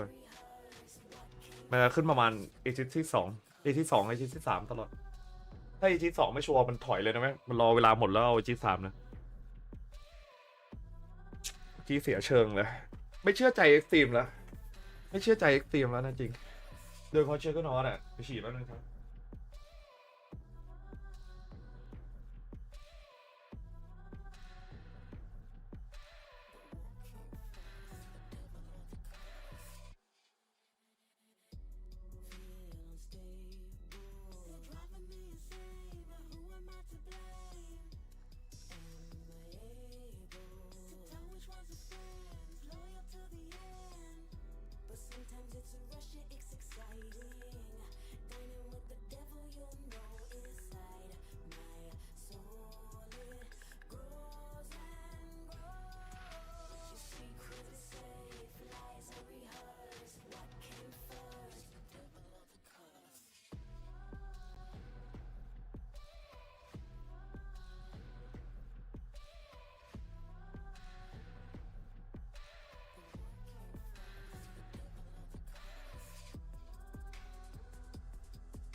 อุ๊ยจ้า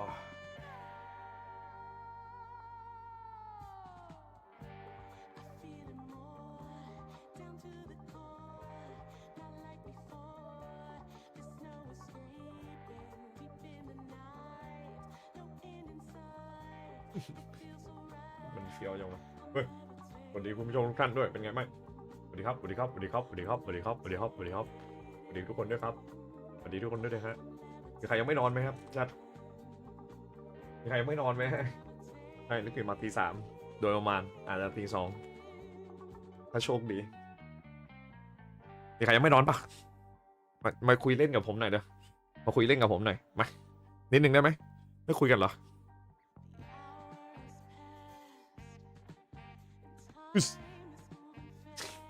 ทำไมต้องกดติดตามใหม่ฮะยามาโมโต้ทีเอชทำไมไม่ได้เป็นชื่อมันเปลี่ยนหรือเปล่าวะยามาโมโต้ทีเอชไม่นอนหรอ ตอบ2ที่พร้อมกันนะเท่จังเลยพี่ว่ามีเห็นชื่อหรือเปล่าเห็นวันนี้เห็นอยู่วันนี้หรือเมื่อวานยามาโมโตะทีเชขอไปดูพรทับเดี๋ยวเดือนนี้มันเดือนโนนัทโนเวมเบอร์ไม่ใช่ทำไมต้องดูพรทับอ่ะใช่หรอชื่อเหมือนกันหรอมันมีความหมายอะไรหรือเปล่าทำไมมีคนชื่อเหมือนกันเลยแบบชื่อเหมือนเลยสะกดเหมือนกันเลยแต่ไม่มีอันเดอร์สกอร์ตื่นตอนแม่พูดจริงไหมเนี่ยหลับอยู่เหรอโน้ตแพดจริงโอ้โหเดี๋ยวถ้าลงรูปให้ดูเลยยังได้อะมียามาโมโตะทีเฮดกดอยู่แล้ววันนี้คนกดติดตามเยอะด้วยดิ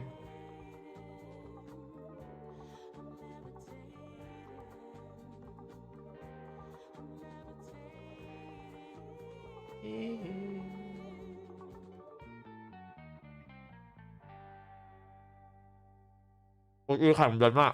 ว่าวันนี้วันที่10หน่อยจะมีคัดโซน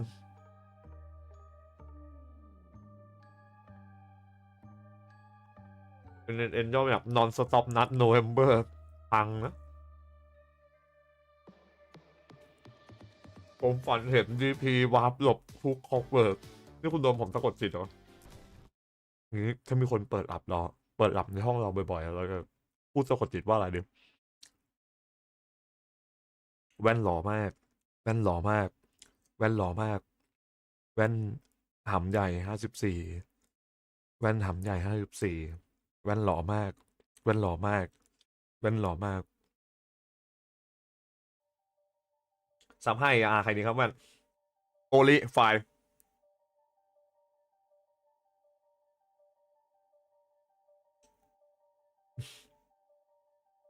ไม่ได้เหรอผมว่าได้อยู่นะ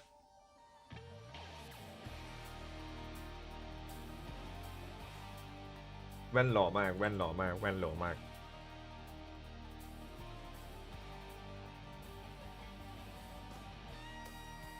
Are you lying bro I'm not lying bro This for real bro True story bro True story bro แอบกินขนมปังก่อน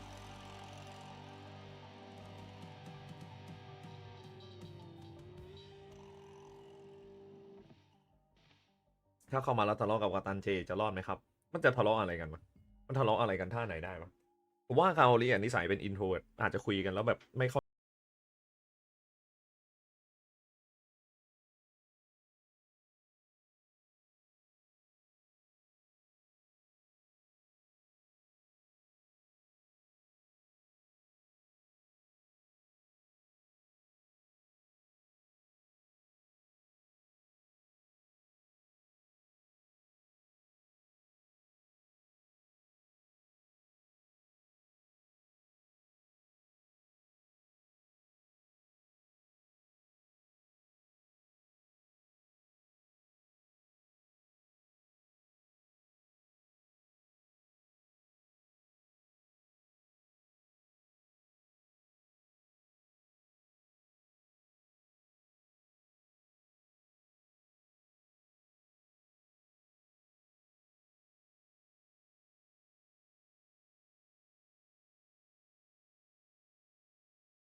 ต้องเอาของกระโดดไหมครับเราติดผ้าเคาน์เตอร์อยู่ตัวเคาน์เตอร์วันนี้อย่างนี้เลยโคตรมันอะสนุกจัดไม่ป้อนหรอกเป็นผู้ชายไม่ป้อนผู้หญิง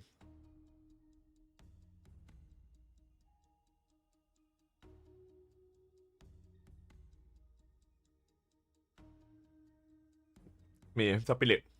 ได้แฮมเซีย2 สมัย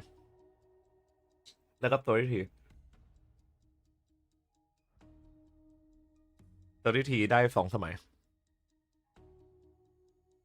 ถ้านับสังกัดก็ลิควิดได้2 สมัยถ้าเป็นนับเฉพาะสังกัดนะ เคยได้สมัยมิราเคิลแล้วก็เป็นสมัยอินโซเนีย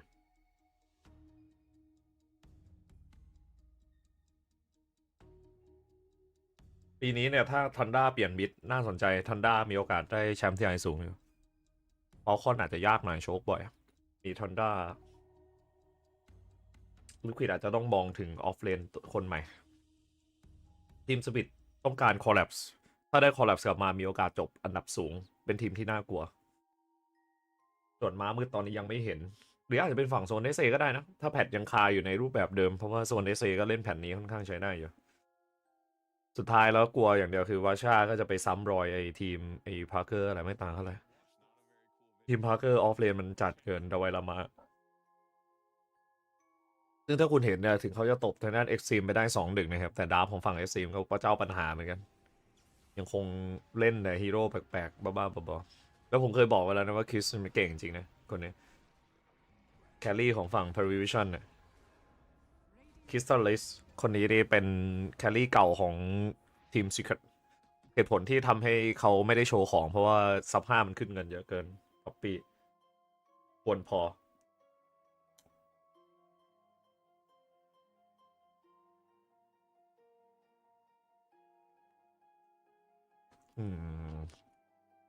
ต้องรอดูเยอะๆฟอลคอน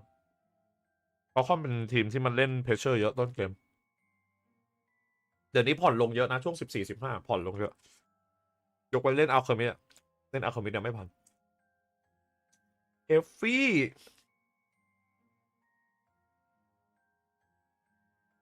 เซฟเอฟฟี่ขอบคุณครับ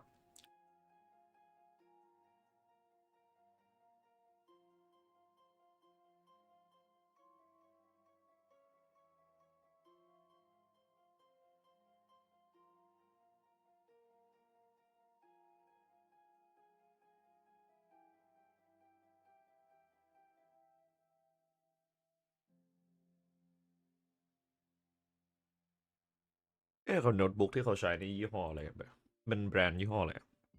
9POG ในรูปไม่มี8มีแต่เพื่อนรักเรียกคนแปลกไหมครับ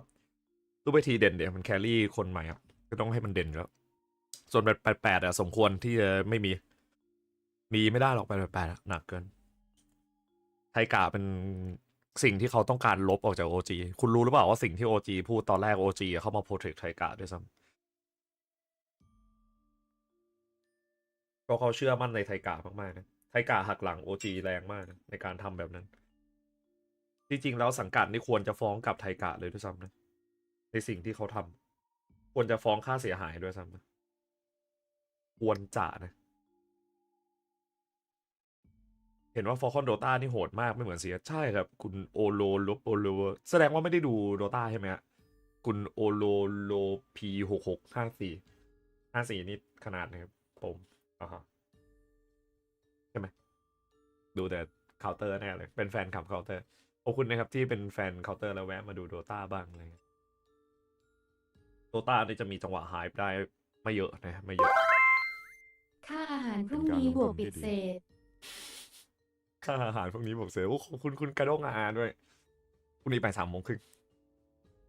พรุ่งนี้กินอะไรดีเนี่ยมีคนโดเนทมา371 บาทสั่งพิซซ่าได้แล้วเนี่ยยงขับมาดูเพื่อนโอ้ยขอบคุณครับน่ารักจังเลยปากหวานแฟนรักแฟนหลงแน่เลยหนุ่มชัวร์เลย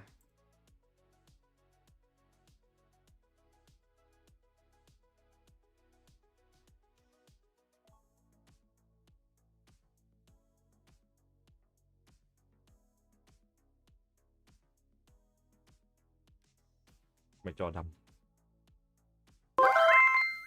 ลืม10 บาทลืม10 บาทลงทุนที่ดี10 บาทมาต่อให้ขอบคุณครับครบเลยยอด1,600วันนี้ได้1,600เลยถ้าไปโดนอย่างงี้โดนอย่างงี้ทุกวันนะอยู่ได้สบายเลยวันละ1,000นะทำมา30 วันเลยได้วันละ1,000สัญญาแล้วมีเก็บตังค์ไว้ทำอะไรดิเก็บไว้งั้นซื้อทองไหมทองในสมัยก่อนเนี่ยราคาเวอร์มากเลยราคาแบบว่าเวอร์อะไรเนี่ยโอ้ยสมัยผมเกิดทันทอง 8,000 บาทนะ 8,000 ช่วยออกค่าส่งครับแว่น 1,500ช่วยออกค่าส่งครับแว่น 1,500ใช่ไหมโอ้ยไม่ใช่1,500 15,000 18,000ตอนนี้45,000แล้วทองประมาณ45,000ราคาเวอร์มาก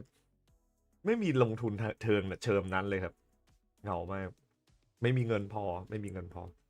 Acer Gaming Notebook สวัสดีครับสวัสดีจบตัวนี้มีต่อ Open Qualify ใช่ไหมใช่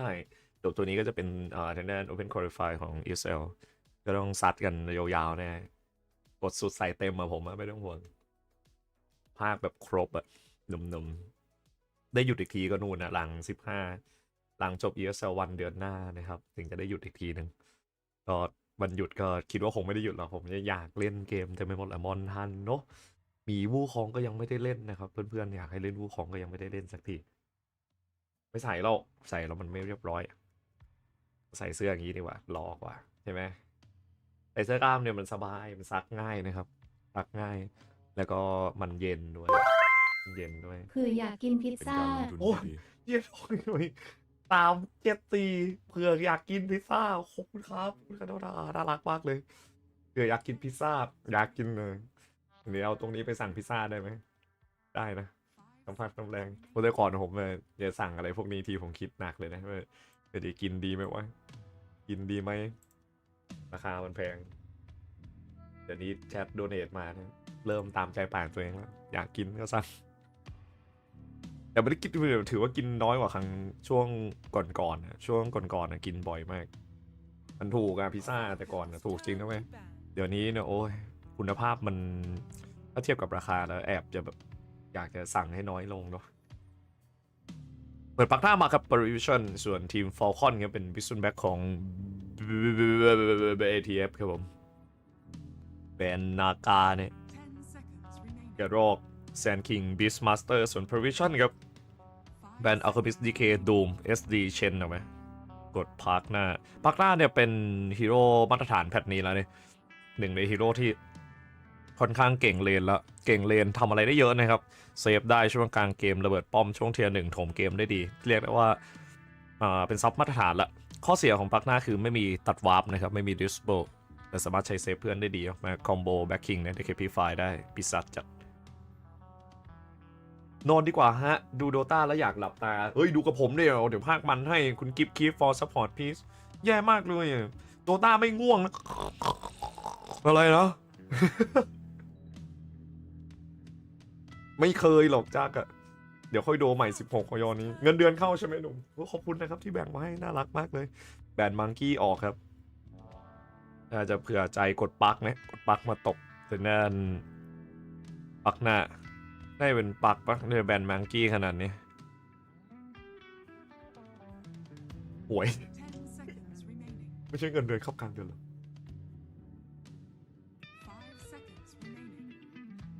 แบนลิงให้ขนาดนี้ผมว่า Falcon เหนือกว่า Parivision หน่อยหนึ่งแต่ไม่ได้ถึงขนาด 2-0 นะครับ Parivision เก่งนะครับบอกไว้ก่อนกูดวิ่งครับตัวเก่งของคริสดูกันว่าจะเป็นยังไงครับ Parivision ยังได้เปรียบอยู่เพราะได้ปิดเฟส 2นะครับได้ปิดเฟส 2 First Pick เนี่ยเล่นง่ายมากเพราะได้พิกก่อนแล้วได้ปิดเฟส 2มันได้สตาร์ทแผนตัวเองแบบเต็มๆครับแค่ต้องวางแลนแผนตัวเองให้ดีๆหน่อยแล้วก็ยังได้พิกก่อนในเฟสสุดท้ายด้วยหลายคนจะมองว่า last pick เนี่ยได้เปรียบในความเป็นจริงแล้วถ้าเราทำพิกสุดท้ายในเฟส 2ได้ดีนะครับบวกกับคอมโบแผนแล้วรัดกุมการแบนได้เนี่ยส่วนมากแล้วใน first pick ยังไงเงี้ยก็ยังได้เปรียบอยู่ดีครับแว่นครับผมเป็นไข้ไม่ได้นอนกับฟรีแลนซ์มา3วันแล้วครับมานอนกับแว่นไหมฮะไม่พอลูชั่นนี่เก่งจริงๆนะครับไม่มีมนะครับทีมนี้โนวันนะครับนายคาร์ดโนวันนะครับมันไม่ตลกแน่นอนทีมนี้เก่งนะฮะเก่งเฟี้ยวแบบเลี้ยวได้มาซี่ครับอุ้ยกูโหลดมาซี่แต่เดี๋ยวปกติมาซี่ซับ5เนี่ยเล่นคู่กับพวกไอเรเซอร์โหดมากแองโกผมว่ามีสิทธิ์อยู่โยกพักหน้ามาซี่ใส่เล่นคู่เลนเรเซอร์คอมโบ SF มาซี่แพงโกก็โหดนะครับ SF ดาร์ฟนี้ไม่แย่ ดุอยู่ Prevision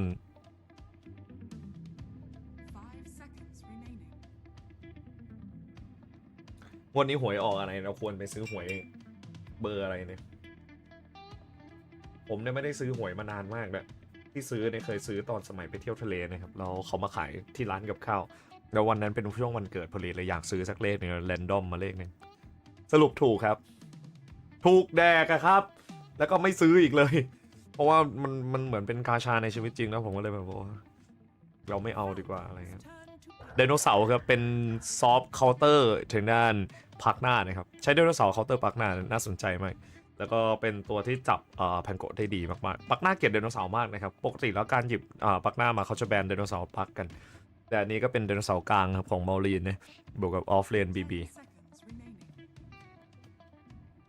แค่ชื่อนายคาร์ดนวันก็รู้แล้วครับฝีมือให้5ปากกล้าให้10จริงครับพี่หนมจีบเอาไป10เลย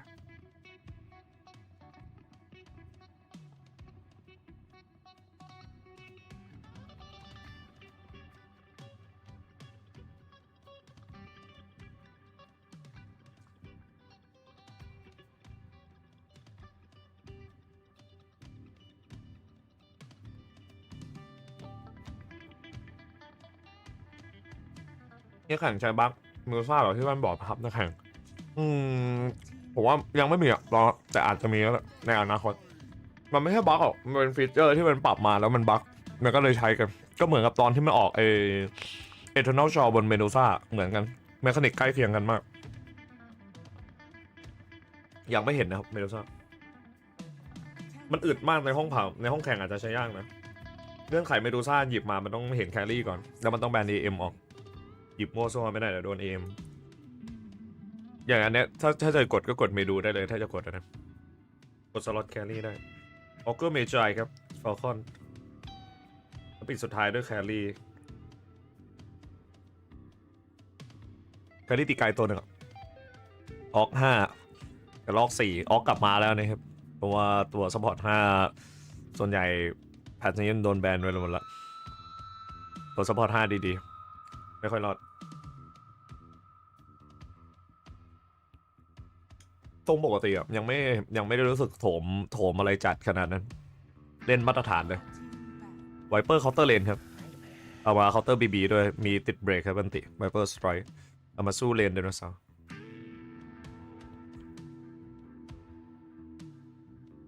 แชมป์กลุ่มเจอกันอาจจะตึงนะ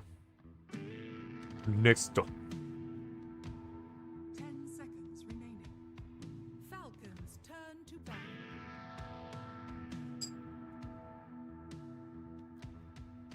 เขาแบนสไนเปอร์เขากลัวบีเข้ากลางแล้วเดินเสาไปออก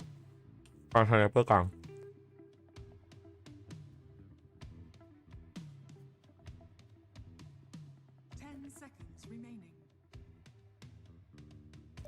มอรินต้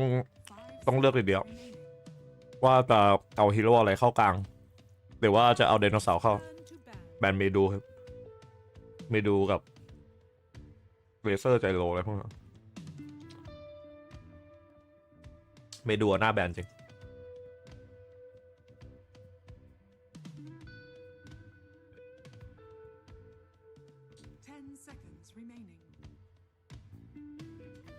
ไม่แบนเมดูไม่ได้เดี๋ยวโดนเขาลักไก่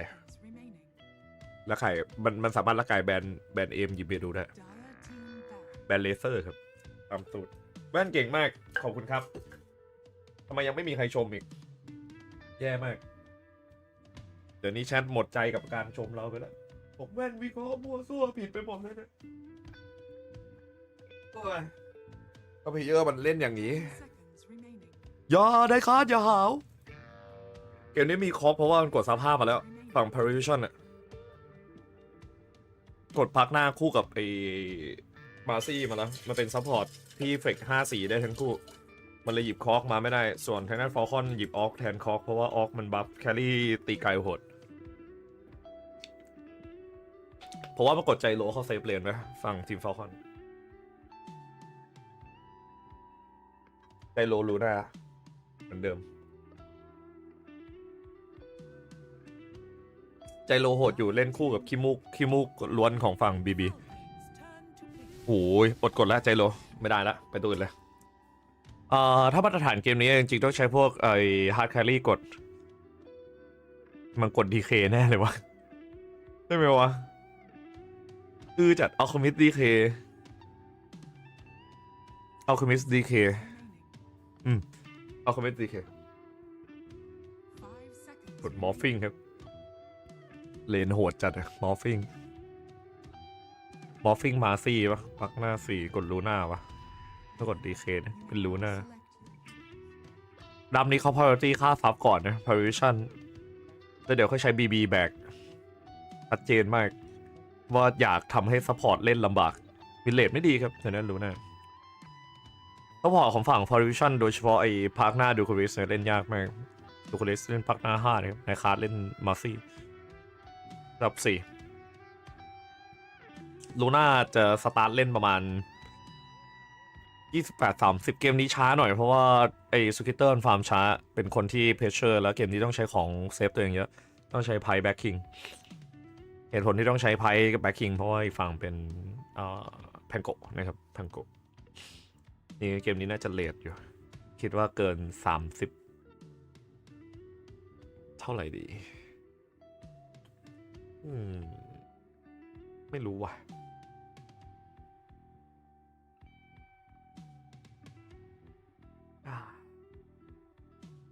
ได้โอเคบีเคแบบใช่เหรอแบมหรอเบอร์จัด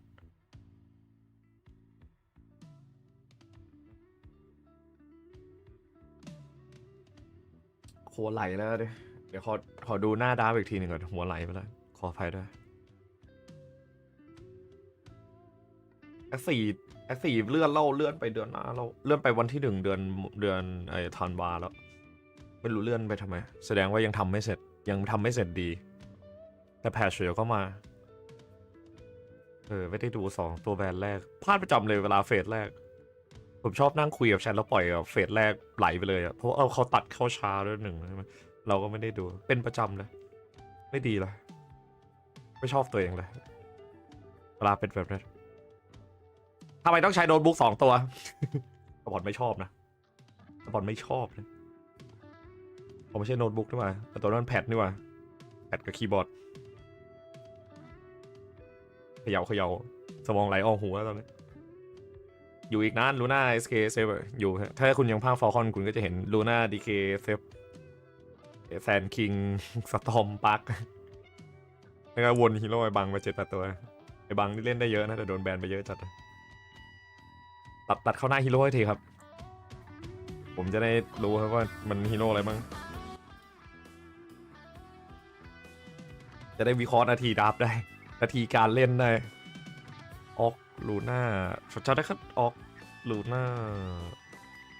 ไดโนเสาร์บีกระลอกมันไม่เห็นหน้าฮีโร่แล้วมันมองภาพไม่ออกอะเวลาภาคโดต้าผมเป็นประจำนะต้องเห็นหน้าฮีโร่ถึงจะจินตนาการดับออก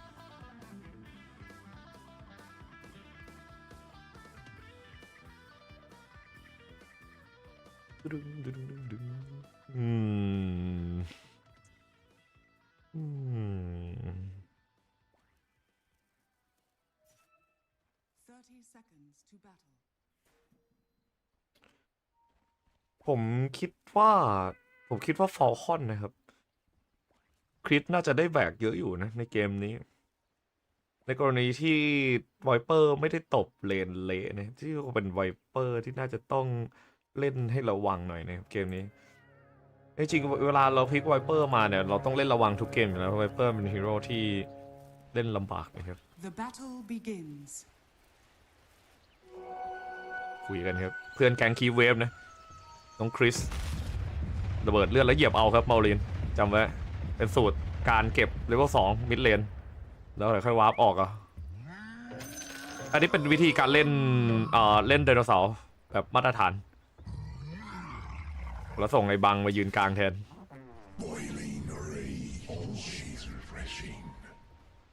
ส่งไอ้บังมายืนกลางแทนให้เมาลีเล่นไดโนเสาร์ออฟเลนซื้อรองเท้าโคตรเท่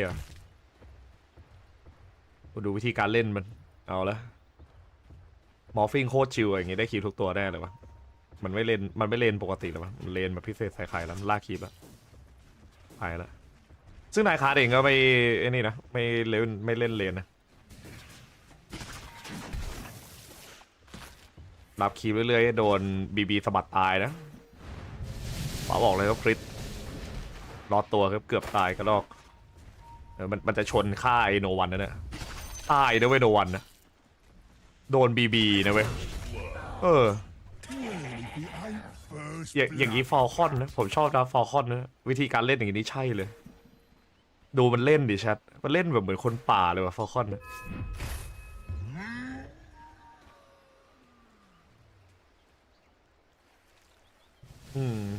ไม่ต้องห่วงเลยบางเล่นได้3เลนผมมาตั้งจำไว้นะ1อย่างที่เกิดขึ้นประจำก็คือฟอลคอนเนี่ยชอบเอา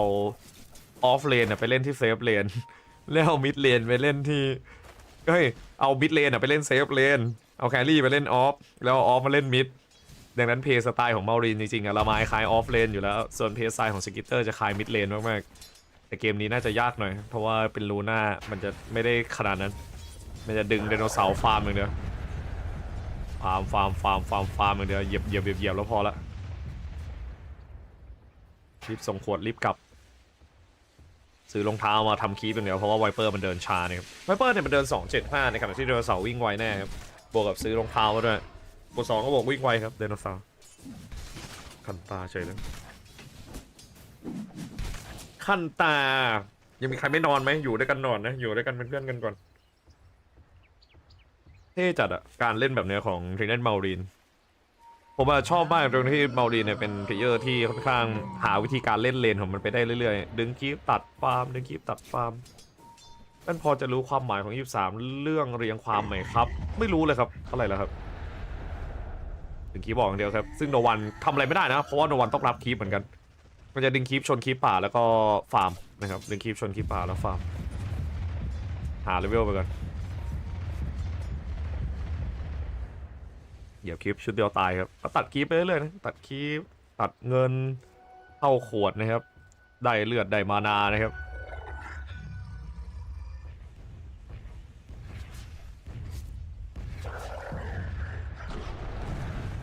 วิ่งชนลากคลิปอย่างเดียวตัวโนวันเองมาไล่ไม่ได้ครับจนกว่าทางด้านโนวันจะมีรองเท้าเนี่ยเพื่อโดนเขาดึงคลิปเข้าคลิปป่าแล้วก็ทรัมเพิลเหยียบยับครับเหยียบยาวไปลากคลิปเข้าคลิปป่าแล้วก็เหยียบครับตามสุดฟาร์มมันจัดครับดูแล้วก็ฟาร์มตัวใหญ่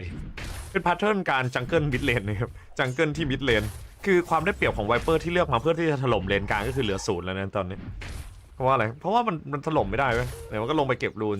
40แล้วก็กลับมาเก็บคีปดึงเข้าโนวันก็ทำได้แค่นี้ยืนรับคีปฟาร์มไปไดโนเสาร์จะรวยกว่านะเพราะว่าการที่ไดโนเสาร์เล่นแบบนี้จะได้ทั้งคีปเลนแล้วก็คีปป่าพร้อมกันชนไม่โดนครับเกือบยกขึ้นเขาครับนะครับซื้อกรงเล็บมาก่อนนะเร่งดาเมจจะได้ตีแรงครับเหยียบแรงโดนในบังแบบไอ้บังเบิร์นหัวจะจัดเกมนี้ไอ้บังอย่างเกียนปล่อยไวเปอร์ไปเลยครับเลนกลางอยากทำอะไรทำครับเลเวลเท่ากับไดโนเสาร์นะครับเท่ากันนะครับเท่ากันนะตอนนี้เงินเท่ากันเลเวลเท่ากันนะไม่มีประโยชน์เลยครับการวอร์ดแบบนี้กลายเป็นเขาชอบเลยแล้วเวลามีสแต็กก็ต้องระวังด้วยครับไดโนเสาร์สโมกมาเหยียบหายหมดเลยครับเดี๋ยวเหยียบ10 วิหายหมดเลยตีสวนทางด้านนายคาสครับสตันมาไดโนเสาร์ตีพื้นพุ่งใส่ครับ DM ตายไปครับโดนเหยียบโดนดวดครับแทงออกไม่รอดครับโดนดวดเหยียบพังครับเดินเกมเลเวลไวครับต่อยเก็บงานไปครับมารีนกดขวดแทงต่อครับไปแล้วมารีนครับดูมันเล่นครับดูมันเล่นเนี่ยแหละครับคือวิธีการเล่นโดตาของมารีนซึ่งไม่ได้เห็นบ่อยๆแน่คนที่จะทำในเทอมนี้ในเชิงอย่างเงี้ยมีท็อปสันนะครับที่ทำแต่ก็ตอนนี้ก็แกก็ไปแล้วครับไปดีแล้วพี่ท็อปแพทใหม่เลื่อนครับเลื่อนท็อปสันที่ผมเคยเห็นวิ่งเดินเกมไวสุดตอนเลเวล3ครับคือเบลตี้รูนแรกออกคือเอาเลยอะเดินไปเก็บรูนแล้วก็ทุบตัวแตกอะทุบแบบระเบิดอะแต่ฆ่าเพื่อนเก่าครับน้องคิสแกงคีฟเวฟนะคิสเป็นแกงคีฟเวฟคนเดียวที่ไม่ถูกพูดถึงนะครับไม่ถูกพูดถึง ราะว่าแกงคีเวฟส่วนใหญ่จะได้ดีนะครับในขณะที่ตอนนี้เนี่ยบางคนก็เริ่มไม่ไหวแล้วมนุษย์ป่าแกงคีเวฟเนื้อหาดีนะครับแกงคีเวฟเนี่ยเริ่มต้นมาจากการที่แรมซีครับแรมซีนี่เป็นผู้ก่อตั้งคีเวฟนะครับเผื่อใครไม่รู้คนบอกแว่นมัวเปล่าไอ้บังไม่ใช่เหรอไอ้บังก่อตั้งคีเวฟไม่ใช่เหรอไม่จริงนะครับคนก่อตั้งคีเวฟจริงๆคือแรมซี่ถ้าไม่มีแรมซี่จะไม่มีแกงคีเวฟณเวลานี้จนถึงตอนนี้จำไว้สตันมาจับได้ครับบีมซ้ำไล่ตี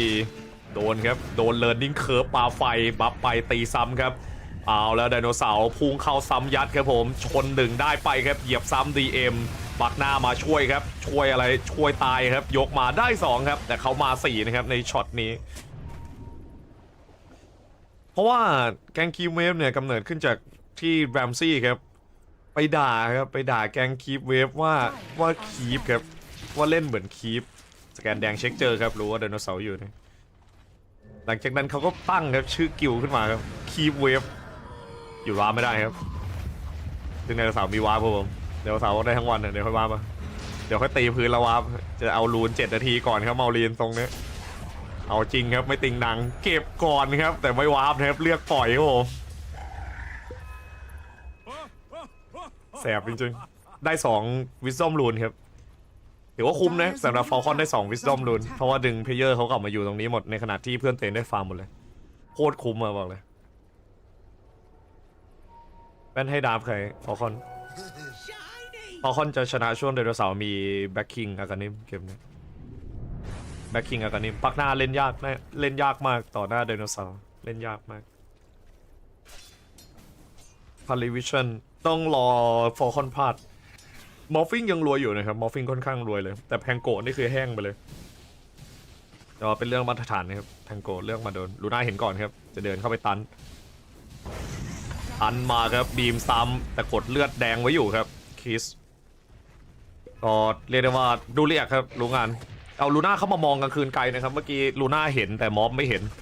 เลยใช้ออกสตันจากฟอเข้ามาฆ่าจังหวะเลือด400เลือด300 400แต่เขามอฟทันทุกอย่างก็เลยจบเพราะว่าลูน่าจะเข้ามาบีมเปิดแล้วออกมันเข้ามาโบทันโบซ้ำเป็นเรื่องที่ยากทามมิ่งมันลำบากได้ก็ได้อะครับไนท์สไตร์ถ้าไม่ได้ก็แค่ตีป้อมต่อเนื่องเพราะว่าไล่มอฟฟิงออกเลนแล้วทำไมออกถึงฮิตช่วงนี้มันบูสต์แครี่ดีครับพวกซัพพอร์ตมาตรฐานเนี่ยส่วนใหญ่แล้วมันไม่เขาเรียกว่าไงอะถ้าคุณเล่นออกอะแล้วคุณเล่นเลนโหดเลเวล 1นะครับเล่นเลนแบบเป็นงานตอนเลเวล 1อะตอนเข้าเลเวล 2ออกมันจะตบเลนโหดมากครับเพราะว่าอีกไนท์มันแรงตอนนี้มันกลับมาด้วยวิธีการเล่น learning curve บวกกับซัพพอร์ต5มาตรฐานตัวที่ใกล้ตอนนี้มันโดนแบนกันเยอะเขาก็เลยสรรหาตัวใหม่มาแล้วพอไปเจอออกมันก็เหมือนเข้ากันกับแคลรี่แพชนี้ครับเข้ากันกับแคลรี่แพชนี้นี่เป็นแคลรี่ตีไกคิกขวานะครับตีไกคิกขวาซึ่งมันใช้บัฟออกคุ้มมากๆครับง่ายๆเลยมันเป็นเรื่องของเมตาชิฟที่ผมมองว่าไอ้พวกคร็อกมันโดนแบนบ่อยครับเขาก็เลยหาตัวอื่นแทนคอกทักมันโดนแบนบ่อยพักก็อาจจะโดนแบนน้อยหน่อยแต่คอกได้ไปรัวๆเลยครับคอกส่วนใหญ่ไม่ค่อยหยิบไม่ค่อยรอดไม่ใช่ไม่ค่อยหยิบไม่ค่อยรอดดูดเลเวลครับเจนเนนไนคลาสไม่ยอมให้มอลลีนเข้าเลเวล7มอลลีนรู้นะว่าถูกดูดเพราะว่าปกติเลเวลน่าจะขึ้น7แล้วไม่จริงครับแว่นแค่นี้แผ่นนี้ต้องจักเอามิดิฮาร์ดไปเลยจักรนอตเลยมิดิฮาร์ดไปเลยฮอฟพอเลยนะจักอะ3 เกมชนะ1แพ้2พอได้แล้วนะอาร์เม่เลิกเถอะนะจักอะเงินดีแต่แบกไม่ได้นะไม่ใช่เองเพราะว่าเองบิงเข้าไปนะบีมกดลัดซ้ำครับจับมาง้าง1ครับผมเข้าเวล6ไวครับโดนออกสตันซ้ำ DM ไม่รอดครับบีมเก็บงานไปเรียกได้ว่ายอมครับเพราะว่าได้วิซอมรูนรัวๆครับทางด้านฝั่งฟอลคอนซับก็เลยเข้าเลเวล6ก่อน10 นาทีนั่นเองครับมันสับแล้วมันติดคิมสันกาดครับมันอ่อนจ้าฟันไวจริงครับฟันไวจริงฟาร์มไวจริงเลนพอได้แต่นั่นแหละมันไม่พอมันอ่อนกว่าพวกแครี่แพชนี้ที่ถือเงินเท่ากันทามมิ่งเท่ากันแล้วมันแบกได้ไงจากมันต้องให้เพื่อนแบกอะต้องให้เพื่อนช่วยไวเวอร์ไซต์ตัดหลังครับผมไม่ไหวไม่รอดครับโดนติดเบรกครับผมอัพติดไวเปอร์ครับไวเปอร์ไซต์มีเบรกด้วยนะฮะเดินไม่ออกตีไม่ได้หนืดจัด จักกับ PL ตัวไหนอ่อนกว่ากันครับ PL ถ้าถามผม PL แบกยากจักยังพอได้ลุ้นมีสกิลเข้าไฟ PL นี่คือรออาการิม 4,200 อะแล้วก็เข้ามาเคลื่องของในไฟอย่างเดียว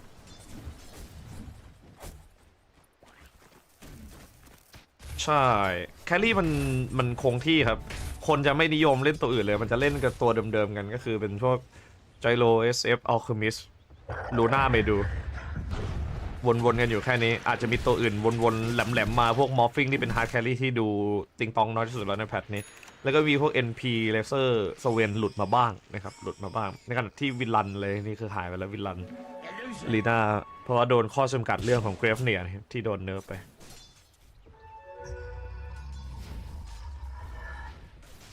ไม่คุยมุกนั้นซ้ายขวาเลดฝั่งไหนโหดกว่ากันครับซ้ายโหดกว่าครับมีตัวจับทางด้านไวเปอร์ดีอยู่มีเบรกของไดโนเสาร์เบรกส่วนไวเปอร์บางปักหน้าเล่นยากฝั่งฟอลคอนครับเกมนี้ทำไมดอยถึงใช้แผน3ซับมันเลนมันแตกครับผมแพงโกะการเงินตัวคอดีมากนะยกเว้นแพงโกะตัวเดียวที่เงินแบบระเบิดไปแล้ว12นาทีเงิน 3,400 ก็ถือว่าต่ำมากโอ้โหเก็บเฮดซูนออกมาครับพุ่งหนีขึ้นเนินวาร์ปออกรอดตัวครับสวยงามจัดเต็มโนวันติปให้ทางด้านมารีนเลยป่วนจริงครับมารีนแล้วขึ้นบิงชิ้นแรกครับมารีนโหเก่าจัดเลยออกบิงแบ็คคิงกันนะได้เฮดซูนบิงมาด้วยไม่ได้กดเฮดด้วยนะแต่รอดเฟี้ยวจัดแบบนี้ได้ค่า1ตัวแน่เดลเสาออกบิงนี่น่ากลัวมากไม่อัพรอได้อัพ1-2ไว้ฟาร์มเหมือนเดิมไปแล้วไวเปอร์มันเอาแน่แต่ต้องฆ่าดูคารินนะถ้าจะฆ่า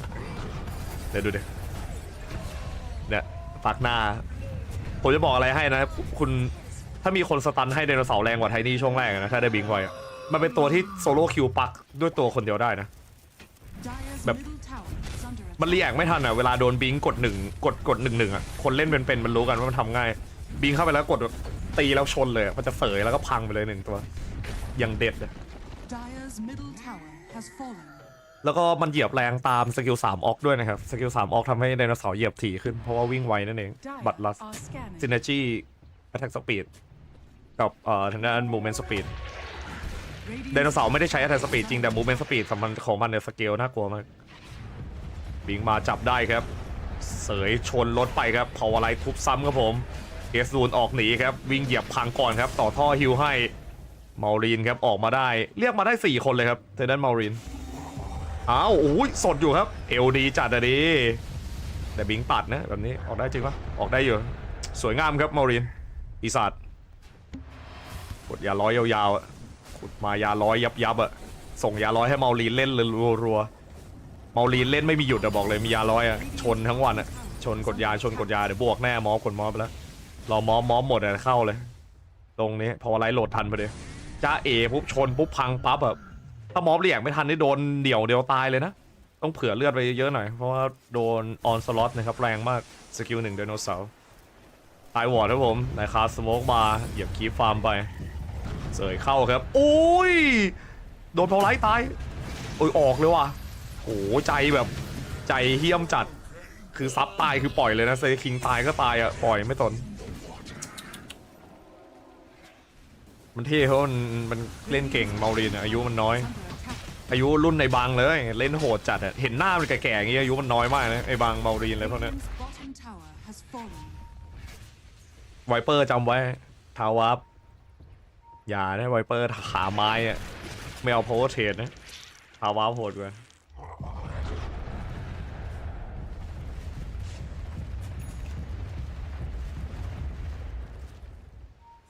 ไม่จริงครับแว่น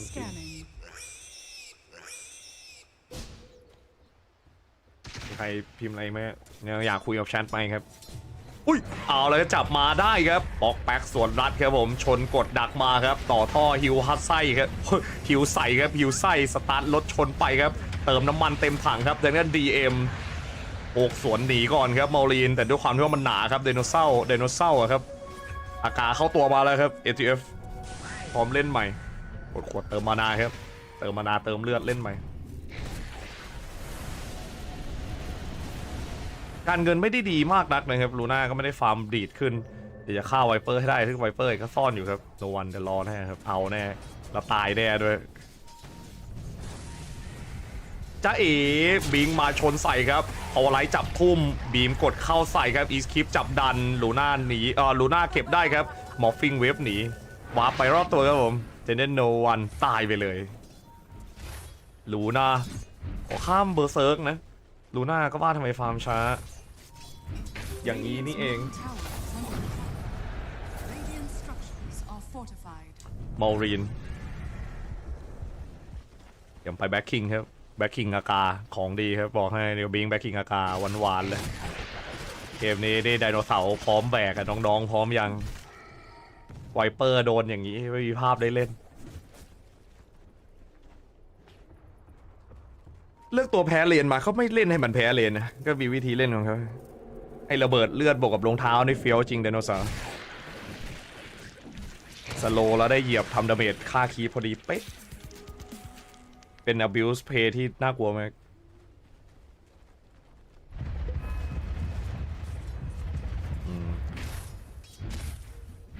ตีโคตรไวไดโนเสาร์แล้วไดโนเสาร์เป็นตัวที่ตีป้อมโหดมากนะคุณรู้หรือเปล่าว่าไดโนเสาร์อินเนตของมันคืออะไรเดี๋ยวคนไม่ค่อยเล่นจะจำไม่ได้อินเนตของไดโนเสาร์เนี่ยคือการโจมตีทาวเวอร์แรงขึ้น 40% อินเนตมันทีเพี้ยนมากเลย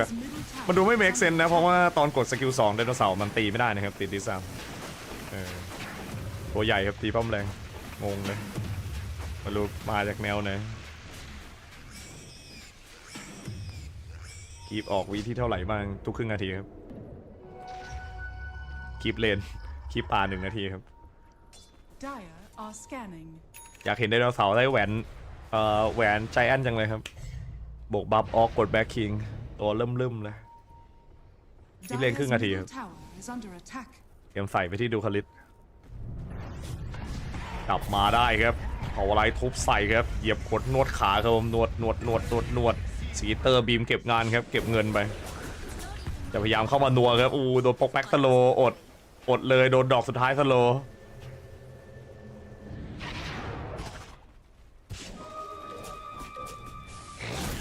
โยนขี้มูกครับโยนขี้มูกแกงสกปรกไปดูใน YouTube คอมโบกับไอโออินวอล์กเกอร์ครับรีโหลดที่บ้านสรุปแล้วเล่นเคาน์เตอร์หน้าเด็กเล่นโดตาหน้าแก่สินะครับไม่ใช่ครับคุณเล่นเกมอะไรก็ตามทีถ้าคุณจริงจังกับมันมากเกินไปหน้าแก่ทุกคนนะไม่เชื่อดูไอ้บังได้แล้วก็ดูพวกนักแข่งเคาน์เตอร์ได้ครับหน้าแก่ทุกคนประมาณช่วง20ต้นๆนี่หน้ายังกับ30เยกินด้าหน้าจุ่มจอรู้จักป่ะวอน8-5ครับ18 นาทีฟาร์มตัดอย่างเดียวครับจะไม่ต้องทำอะไรครับใครแหลมมาครึ่งแบบก็ฆ่าครับเดี๋ยวเสาพร้อมใส่วิ่งเข้าโรชานแล้วมีบีครับผมอีโมก4แล้วก็ไปเลยครับเอาแตก4แล้วก็ลุมกันตี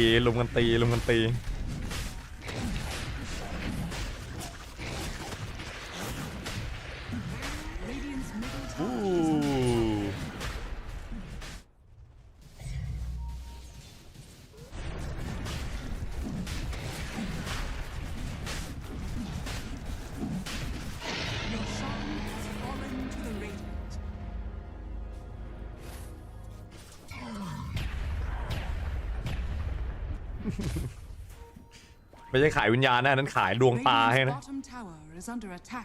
เห็นผมนิ่งจริงๆผมแสบตาเราใส่ต้องหยอดตาแล้วจบเกมนี้ฝากเตือนนะแว่นหยอดตาแดกเกอร์มาครับช้อนหลังจะฆ่าเดนคริสสบายรอจังหวะเดินเปิดครับผมช่วง20 นาทีถามไม่ของเขาครับเพราะว่ามอฟฟิงยังไม่ได้แบ็คคิงเข้าไฟลำบากมากครับคริสต้องถอยอย่างเดียวเซตวอร์ดครับเตรียมถอยส่วนไอ้บังเตรียมใส่ครับลูกบากเขาอย่าไปขโมยครับเด็กขี้ขโมย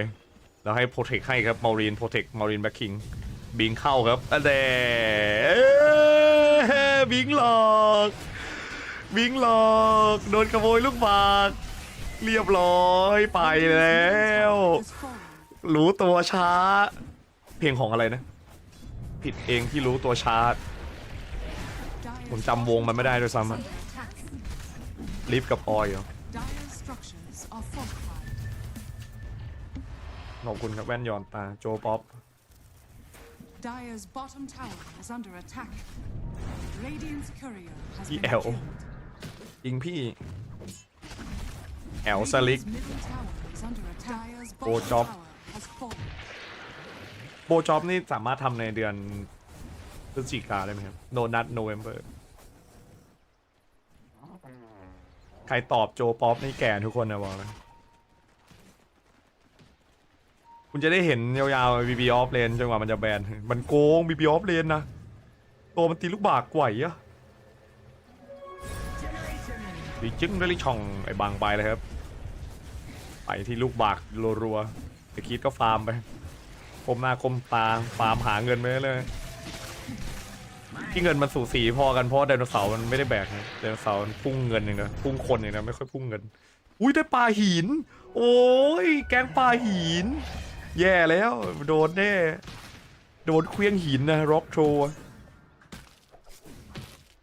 ตอนนี้ให้แว่นให้กี่เปอร์เซ็นต์105%ประมาณสัก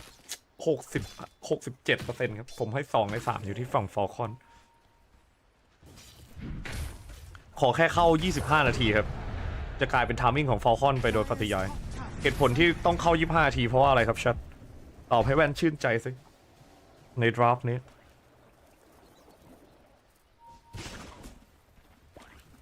ได้ครับ68ก็ได้แถมให้อีกเปิด67มันคือเปิดแบบ2 ให้ 3ไม่หนุ่มจะตอบ70มันก็ดูมั่นใจถูกต้องครับเพราะว่าลูน่าครับกลางคืนลูน่าไม่รู้ใจครับ25ว่าไหร่เดี๋ยวรู้กันส่วนใหญ่25 ทีเดี๋ยวลูน่าจะสามารถคอมแบบฟาร์มสบายแล้วนะครับเพราะว่ามันมองกลางคืนไกลกลางคืนลูน่าแมนต้าส่งเปิดแมปรัวๆอีซี่เกมอีซี่ไลฟ์อีซี่ไปอีซี่จัดปอกแป๊กรอจังหวะง้างแม่นๆครับยิงไม่โดนครับแต่เปิดแมปเจอขี้มูกตาเรียบร้อยไปเกิดไม่ต้องดินโอ้ยไอ้บังลัดทำไมวะไอ้บังทำไมไม่ให้เรียวแครี่วะบังไปชิว่านั่นเกมนี้มารีนไม่ได้ไปอากาอย่างที่คาดค่าตัวปอมมอร์ฟิงเอาเงินเอาเวลไปไม่ยอมนะครับตัวปอมให้เวลให้เงินคูณ2ของเลเวลเนี่ยให้3-4มอร์เวล17สกิตตู้เลเวลไม่ดีแต่เงินดีคอนเน็กรัวมีเพื่อนตัดฟาร์มเพื่อนพยายามฟาร์มโหดอยู่ของเต็มครับมึงโยนบราเกนเนตทิ้งสกิตเตอร์ลือแพทใหม่นี่มีอะไรบ้างเป็นฮีโร่ใหม่ครับนกมาครับนกเบิร์สซามูไรเคสแล้วก็พวก X4 นะครับ X3 ยังเล่นไม่จบเลยครับดีเขายืดไปให้เราอีกเดือนเลยให้ผมมีโอกาสได้นั่งสัมผัส X3 กับเขาสักทีนึงมีไปกดอันแรงให้ชื่มปอดครับแล้วให้ต่อได้แรงสักวันนึงแล้วก็ลบทิ้งครับโอ้ไม่ได้พากอยู่ครับห้ามลบเลยเมาลีนไอจิตรีเคมครับไอบางฟาร์มโคตรสนุกไอบางฟาร์มแบบมีความสุขจัดๆเลยต่อ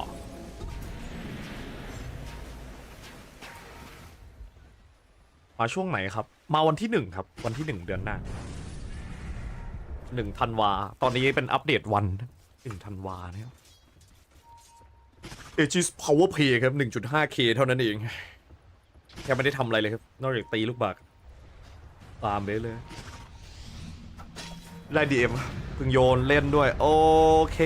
รอดอยู่จับไม่ทันครับโดนฟาร์มเดือดอยู่ครับไวเปอร์ไอ้บังมีแบ็คคิงแล้วเดี๋ยวไอ้บังซื้อไอ้เขียวอีกอันสบายแล้วกันไวเปอร์ยิงเวลาโดนไม่ได้กดเขียวเดินออกมาได้จ่าเอครับเห็นลูกดอกบัวพอดีเป๊ะครับบูมแมลงคอมโบครับผมวาร์ปออกโดนตันครับง้างสุดตัวแตกบูมแมลงคอมโบโดนสเปลดาเมจแรงเลยครับไอ้บังถอยเลยบังโมอะไรวะมีโบกไม้โบกมือซะด้วยแบ็คคิงบาร์ครับวาร์ปครับตายครับโดนลุมตีครับนะครับติปคริสครับ ไอ้คริสติปแล้วโนวันติปนายคาร์ดไม่รู้ติปทำไมครับนายคาร์ดข้าวครับโดนฆ่าติปเขาทำให้เขาร้อนคิวแรกของคนนั้นโฟคอนครับผมอยากจะเท่มากๆครับนายคาร์ดรอตีครับจะเก็บลูนล่างโอ้โหลูนเกาะล่างครับสวยเช็ดครับผมออลีนคงต้องพอครับรอตีได้ทีหนึ่งครับมีเสื้อโกสเซอร์เคียบสไปเดอร์เซนเสื้อแมงมุมนี่ไงตีฝอโดนตีไปทีตีฝอได้ค่ะหายเท่เลยหายเท่เลยไปตีเขาหลังค่ายบังโดนจัดหน้าป้อมโอ้ยอย่าทำผมพี่อันทิวเตอร์เบิลทีมอะฟอลคอนอะติ๊บเขาก็จัดให้เลยวาร์ปลงปุ๊บโดนปั๊บเลยมั่นใจมาแน่ยืนดักรอฆ่าเลยไอ้คิดบอกเดี๋ยวมาแน่วาร์ปลงปุ๊บตายปั๊บชุดใหญ่ไฟกระพริบนี่ก็ล็อกให้ดีครับบองล็อกฟอร์สตาร์จำไว้ถอยเล็กน้อยครับผมสแกนมาไม่เจอใครครับจับได้ออกเจ้าออกตายครับเจ้าออกซับผ้าอันลีฆ่าออกได้ค่าดูโอ้โหอันลีฆ่าซับแม่นครับเพื่อนผมใช้ทีมดิสคอร์ดเป็นทีมสว่างมันไลฟ์จอยให้ผมดูอารมณ์เหมือนโดนแฟลชเคาน์เตอร์สไตล์เลยครับใช่ครับพวกเล่นจอสว่างเล่นไปได้ไงผมใช้โหมดกลางคืนในทุกโปรแกรมนะครับที่มันมีทุกโปรแกรมนะครับทวิชโคมดิสคอร์ดFacebook YouTube คือถ้าสามารถเข้าห้องน้ำโหมดกลางคืนได้ผมก็เข้าครับนะกินข้าวมีโหมดกลางคืนไหมฮะอ๋อแบบจานข้าวโหมดกลางคืนได้ไหมไม่มีเลยฮะไม่มีเลยครับจานข้าวโหมดกลางคืน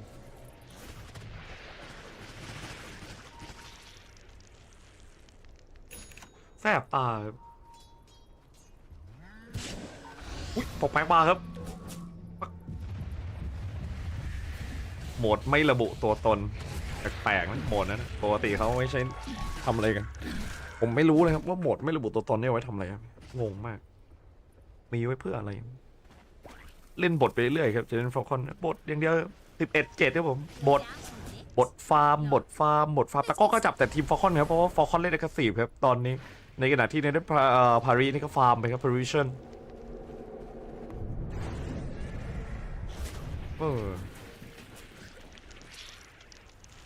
Dire's top tower is under attack. ปิงอะไรครับสโมกมาจากด้านพาริชันครับปั๊บมาใส่ไปครับบังคิโมกโยนโซนให้1 เซตจัดไปชุดเต็มกดโค้ดเดินออกปาหินถามไว้ครับยัดเข้าหน้าไปครับแต่ด้านมอฟฟิงแบ็คคิงหมูกดแบ็คคิงสวนครับพาวไลท์ทุบจับครับได้ฆ่ามอฟฟิงตายเลยครับไม่มีกระนิ่มฉาดวงแตกจับปักหน้ามาครับไปก่อนครับแต่ด้านดูคาริสพุ่งใส่ครับไวเปอร์ตายไปโดนเจ้าออกสตันหน้ามาลินติปใส่ครับนี่ไงทำเป็นติปไอ้ไดคาร์ดเหรอมาลินบอกทำเป็นติปแอสซิสนะทำเป็นติปนายคาร์ดตอนนายคาร์ดติปหรอมาลินบอกคนจริงกูติปตรงติปใส่ตรงไอ้หนุ่มจะออกบัตรให้ออกบัตรตรงโดนจับก่อนได้เปิดครับแต่ดันแพงโกสตาร์ทรถออกได้จริงครับแต่เหลี่ยมรถไม่ค่อยดีเท่าไหร่ครับกว่าจะได้ชนก็เพื่อนพังไปแล้วครับโดยเฉพาะทางด้านมอฟฟิงครับโดนบิงเข้าตีพื้นครับ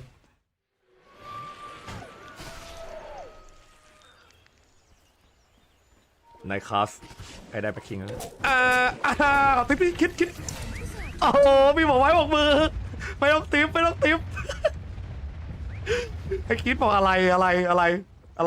ใครติ๊บอะไรนะแต่เมื่อกี้ไม่หวานเท่าไหร่นะคิดหรือเปล่าเวลาปอกแป๊กโดนปุ๊บต้องไปเลยนะเมื่อกี้รัดโดนปุ๊บต้องเตะต้องมาแล้วนะได้โจทย์นะเก็บโจทย์นะนี่จริงๆตีโลจังหวะไอจิตหล่นมาแล้วต้องไปแล้วนะ5 ติ๊บใส่ไดคาร์ดนะ1 เซตใหญ่อะโชว์ไปทีนึงอะใ ให้เขารู้ว่าเรามาดี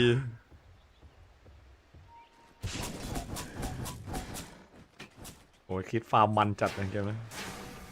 ไปแล้วลูน่า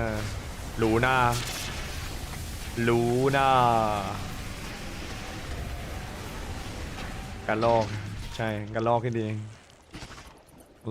คือการลอกที่คิดเล่น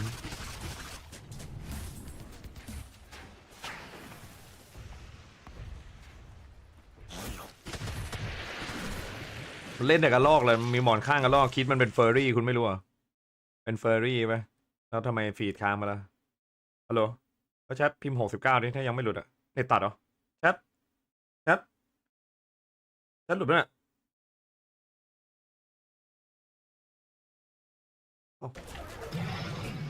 49 54ครับไอเทมหลักๆอะลอกนี่คือบ้องจับแล้วไปเกฟเนี่ยหรืออะไรไปบ้องจับแล้วไปฟอร์ตาร์ครับโพดก่อนเดี๋ยวแป๊บนึง What happened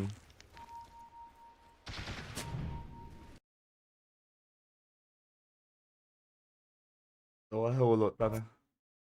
ฟีดมันดับมาแล้ว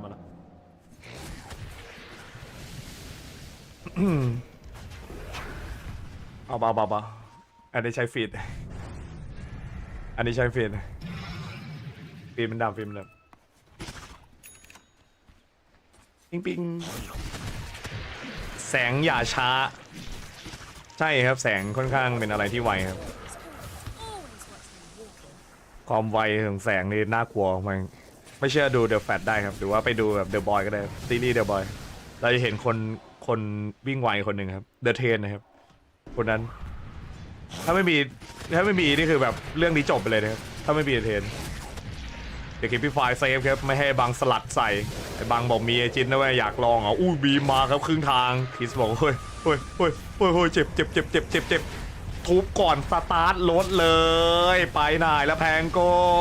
ลูน่ายืนตีครับเรียบร้อยครับลูน่าพอสตาร์ฟออกหนีครับเสาปักหน้าช็อตใส่เลือดขึ้นกันไปเดินเสาโซนให้บีไล่ตีไล่ทุบกันไปครับโดนปาหินดักหน้าครับเรียบร้อยไวเปอร์ไม่รอดครับแบบนี้แมนต้าดอทออกครับล้างบัฟออกไว้ลูน่าแล้วว่าไงลูน่าไม่มีใครรักนอกจาก2ซับครับเขารักไปแต่2คอตรงนั้นครับงัดไปที่คิสครับคิสบอกเอ้ยช่วยด้วยอุ้ยโอ้โหแล้วไอ้บังติดเพื่อนเก่าติดเข้าแรงจัดไอ้บังนั่นเพื่อนเก่าไอ้บังนั่นเพื่อนเก่าส่วนนี้ฆ่าได้ไม่เป็นไรบังบอกมันนี่ดีโดนเกาะติดลบอ่ะมาดิเดี๋ยวแรมเพจโชว์ใบไอ้บังโอ้ยวางเสื้ออินใส่ซะด้วยวางเสื้ออินใส่นายคาดซะด้วยทีหนึ่ง เกมไม่จบว่าโดนดรอปอินก่อนอ่ะโดนดรอปเสื้ออินใส่ก่อนอ่ะ1 ทีไปทะลึ่งอะไรฮะไปทะลึ่งอะไรไปตรงไปติ๊บไปบางไปติ๊บไอ้คริสไอ้บางก็ใส่คืนนะดิไอ้บางบอกจัดให้อ่ะไฟกระพริบอ่ะตับเขาให้1 ดอกอ่ะลั่นเลยแล้วขยี้จัดตะกล้องบอกขออนุญาตขยี้ซ้ำนะครับที่เสื้ออินปอดโซนครับเปิดใส่ครับขี้มูกใส่ไดคาร์ดเก็บโจทย์ครับเก็บโจทย์อยากเก็บโจทย์จัดอยากฆ่าไดคาร์ดสุดๆครับยกมาแล้วไงแบ็คคิงมีอยู่ครับต่อยหมัดชุดมาโดนออกทันตายครับสตันสะบัดกันหลังแบ็คคิงไอ้บ้าโทษไอ้บ้าฆ่าร้อนไดคาร์ดโอ้ยร้อนโอ้ยผมร้อนมากเลยพี่อากาศร้อนอาก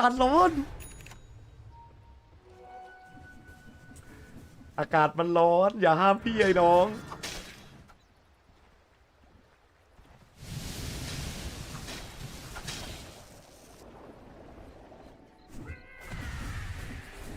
ไม่จริงคุณวิกตอเรียสถ้าผมมีพลังผมจะไม่ทำแบบนั้นเชื่อผมเป็นคนที่น่ารักมากเป็นไอดอล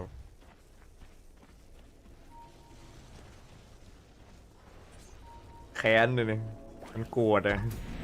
ธนายค้านจัดนะเดี๋ยวก็โดนต่อยในงานเกมไม่ได้โดนมันโดนแค่โดนกอดคอบายบังซูนิโกะเขากอดคอเฉยดิพอคอนไม่รีบ คุณเฟิร์สเขาใจเย็นๆฟาคอนเนี่ยค่อยๆเป็นค่อยๆไปทีมนี้เขาไปด้วยกันค่อยๆปงค่อยๆเป็นค่อยๆใจเย็นๆกอดแรงไปหน่อยได้กอดเดือดไปเบรกกี้โค้ดครับกันในบังสลัดตาย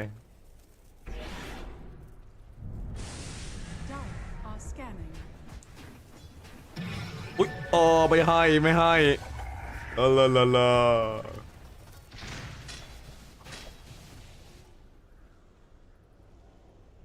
เก็บใส่ขวดโนวัน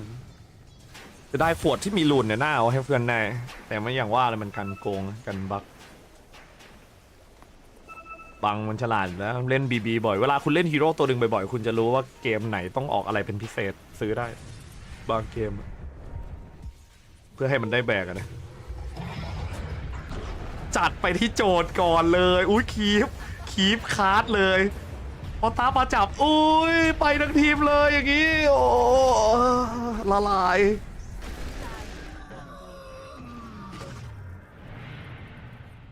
โดนขึ้นบ้านซะแล้วซื้อเกิดกลับมาครับกด40เวลายังไม่อยากโดนเอ็นครับถอยกันมาก่อนแต่ด้านฟาลคอนครับอยากเอ็นแล้วตอนนี้เพราะเหมือนไม่อยากเล่นนานเลยครับถึงเวลาเอ็นก็ต้องเอ็นครับโรชานจะสุ่มอีกนาทีครึ่งมาดูว่าเขาจะตี1ทางแล้วจะไปตีโลหรือว่าจะโดน GG เลยครับเพราะเขาบายแบ็กมาแล้วกันลอกคลิปไปก่อนเลยครับ75วิสตาร์ทรถมาแบบดุดันครับมั่นใจครับมาชนไวเปอร์ไซต์ตัดจับครับป่าหินกดดันไว้ครับแล้วพุ่งมาโดนหิน2 เม็ดครับแต่ด้านเมาลีนโยนแม่นจัดเมื่อกี้เห็นเปลวไฟลอยไปไหมครับมาจากสกิลไฟออกนะครับเฟรมการ์ดครับผมไม่ใช่ครับมันเป็นไฟชิลครับเวลาตีปุ๊บมันจะสะท้อนดาเมจคล้ายๆกับดาเมจสตันนะครับแต่มันไม่ติดตันนะครับแล้วคุณรู้หรือเปล่าว่าสกิลเนี่ยใช้ดีนายคนได้ถ้าเพื่อนคุณโดนดีนายได้เนี่ยแล้วคนที่ดีนายบัฟออกที่ถือบัฟไฟชิลอยู่จะโดนสะท้อนด้วยนะครับแล้วมันจะขึ้นว่าออกดีนายโคตรเกรียนคือมันแอคทีฟแม้กระทั่งเพื่อนตีไอ้บางมีแบ็คคิงครับโดนใบสวนดึงมาครับไอ้บางกระโดดใส่ครับมาสโตนดูดเลือดให้แล้วไอ้บางไม่กดแบ็คคิงวะบาง เมื่อกี้กดแบ็คคิงเก็บ4แล้วบางอะโหลไอ้บางเก็บโนวันนะดูดีแล้วอุ้ยเด้งมาเอ็นเกมเลยเดี๋ยวไอ้บางโกรธแล้วไอ้บางบอกไปเอ็นเลยไปไอ้บางบอกเกมไวเกมรีบเกมบีบเกมดันไม่รู้เด้งมาไหมแต่เด้งมาแล้วอารีฟอร์มเป็นไงบ้างฟอร์มมาตรฐานครับไม่ได้แย่แต่ฟอลคอนเก่งเกินวิธีการเล่นมันบ้าไปอย่างเงี้ยตอนแรกผมไม่มั่นใจในเรื่องดาร์เพราะว่าผมไม่ชัวร์เท่าไหร่ว่าไวเปอร์มันจะตบเลนไดโนเสาร์ได้หรือเปล่าคือมันตบได้นะถ้าเลนปกติแต่ถ้าคุณได้ดูตอนช่วง3 นาทีแรกคุณก็จะเข้าใจว่าทำไมไวเปอร์ถึงตบไดโนเสาร์ไม่ได้ในเกมนี้เนี่ยจับแพงโกตัดมาครับโดนบีมกดซ้ำให้ครับแพงโกตายไปเลยครับแบ็คคิงดีครับนายคานคิดตายโอ้ยจีอย่างนี้จีเลยครับ39 นาทีเท่านั้นเองครับในด้านฟอลคอนจี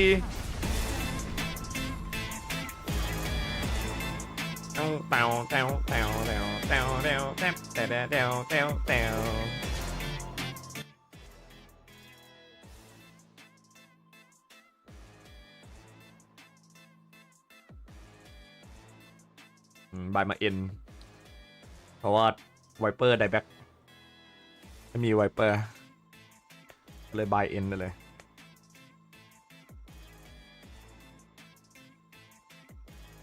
2-0ที่เธอ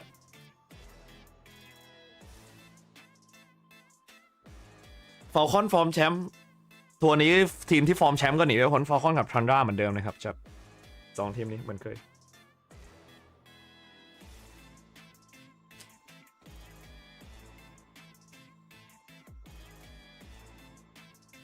เพอร์เฟกต์เกินเพอร์เฟกต์เกมไหมเวลาเล่นรอบอย่างเงี้ยแหละฟอลคอนประจำเดี๋ยวรอเจอพวกทีมโหดๆนะเจอทันดราโหดอยู่แต่เกมแบบนี้จะหลับเอาพรุ่งนี้ตื่น6 โมงอีกไม่น่าอยู่วาวไว้นอนไหมครับคุณอิมกูเจโน่ไม่ว่ากันนะครับเปิดทิ้งไว้ก็ดีครับไม่เปิดทิ้งไว้ก็ได้ครับตัดแว่นระเบิดครับ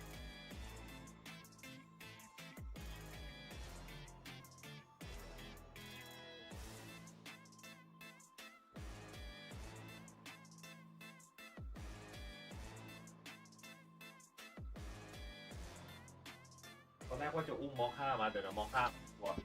จะอุ้มนะมอค่าเวลามันกลัวแล้วมันวิ่งหนีเป็นอาทิตย์เลยมันชอบตกใจเวลาอุ้มเข้าห้องอะ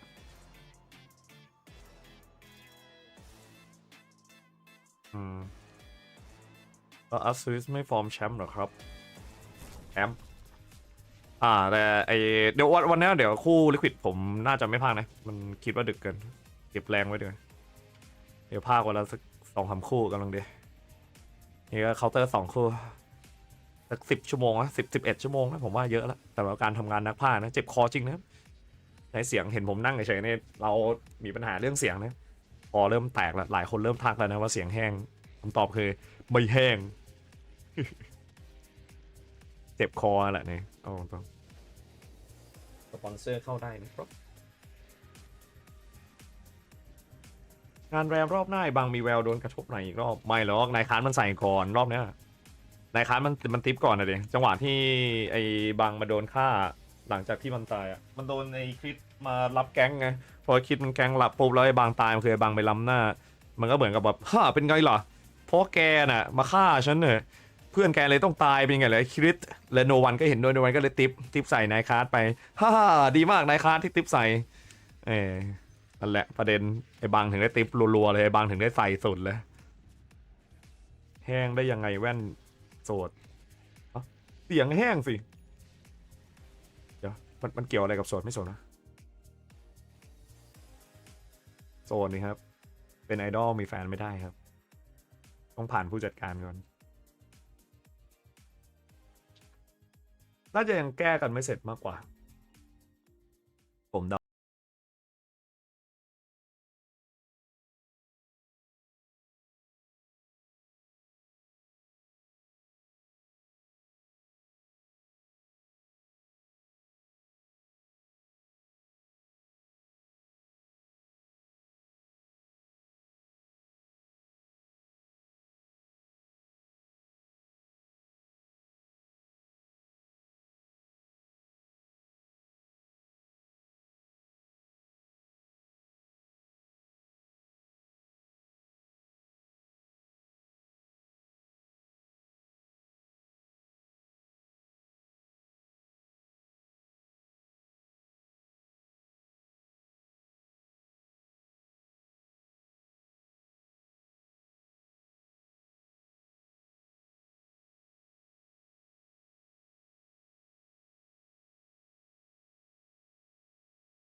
กดตัวอะไรการันตีไปมา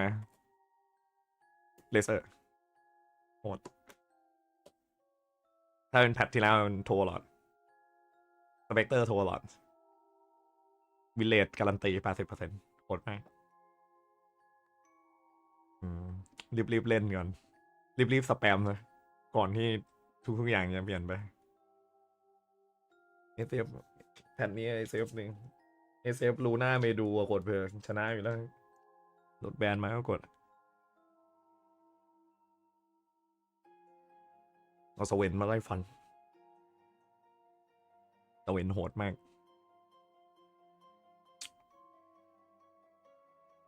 ขึ้นอีบง่ายแบบเดิม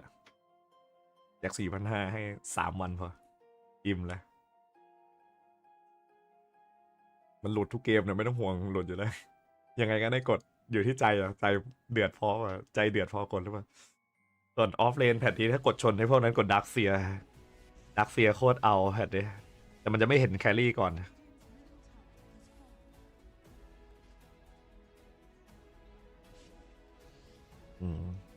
ผมไม่ค่อยชอบไปพวกแครี่นะตัวที่ผมเล่นในแครี่พวกนั้นคือผมเล่นลูน่าตัวเดียวลูน่าผมชอบมากเมดูไม่ชอบมันเอื่อยเกินเซฟไม่ค่อยเล่นลูน่าบ่อยลูน่าผมชอบแบบดาบทองมากโนเต็มอะโนบิงอะใช้เฮลิเคนไพพุ่งเข้าแล้วดาบทองนะตายง่ายๆหน่อยแต่จริงบิงกับเฟี้ยวกว่าเยอะบิงมันประหยัดเวลาบิงมันเข้าไปมันไม่ต้องรีบกดแบ็คคิง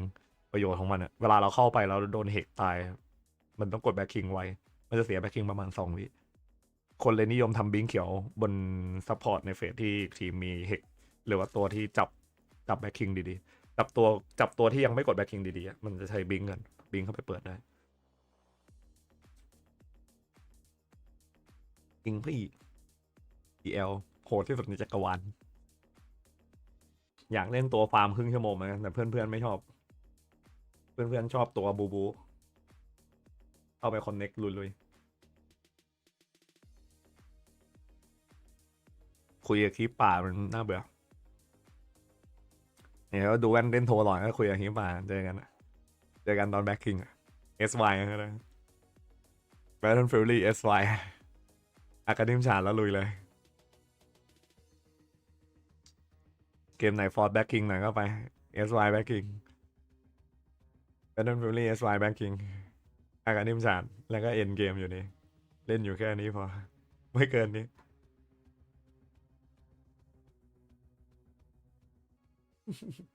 ไม่จริงโอ้โหผมตัวบูผมโหดมาก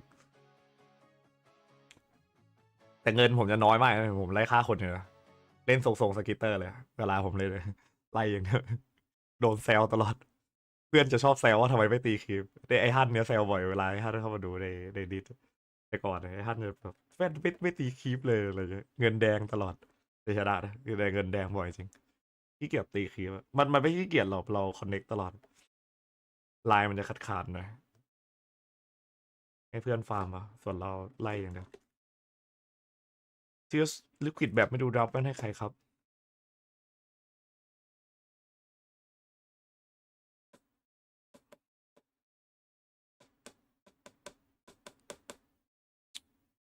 ลิควิด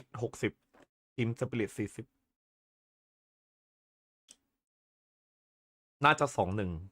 อาจจะ2-1ลิควิดหรือมั้งแต่มันสูสีมากเลยนะลิควิดทีมสปิริต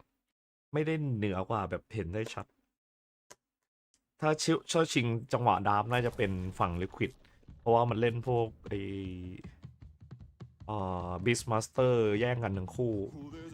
บิสมาสเตอร์วีเซกอะไรพวกนี้ออฟเลนมันคือกัน2ทีมนะมิดเลนของฝั่งลิควิดจะเหนือกว่าส่วนแครี่ไม่ต้องพูดแครี่นี่คงไม่ต้องบอกนะระหว่างมิเก้กับสตานิกว่าใครเฟี้ยวกว่ากันนะนม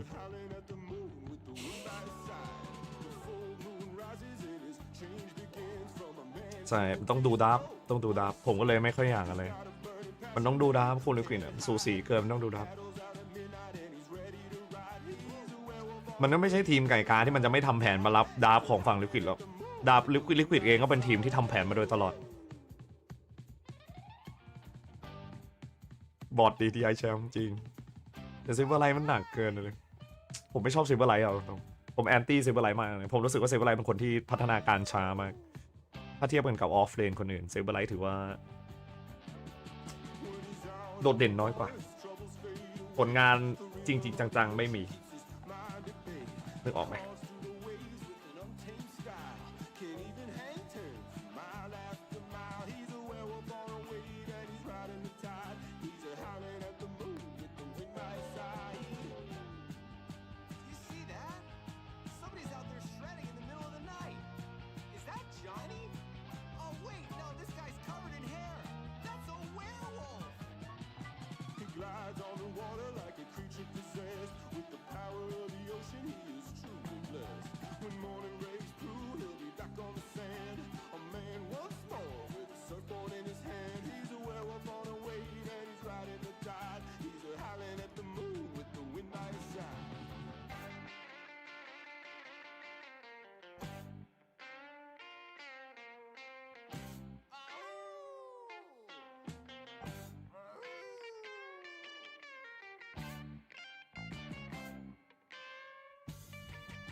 alright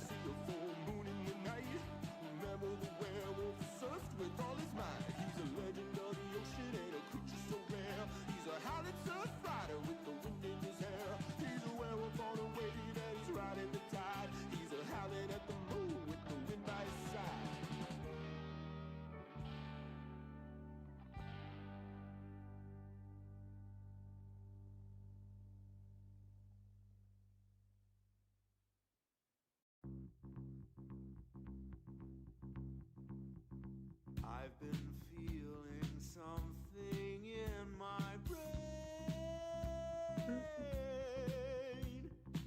Something that might mean I'm not quite sane. Suddenly I feel เพลงเพราะจัดเลยวะเพลงอะไรวะชอบจังเลยทุกวันนี้นี่คลิป YouTube โดนลิขสิทธิ์ทุกวันไม่รอด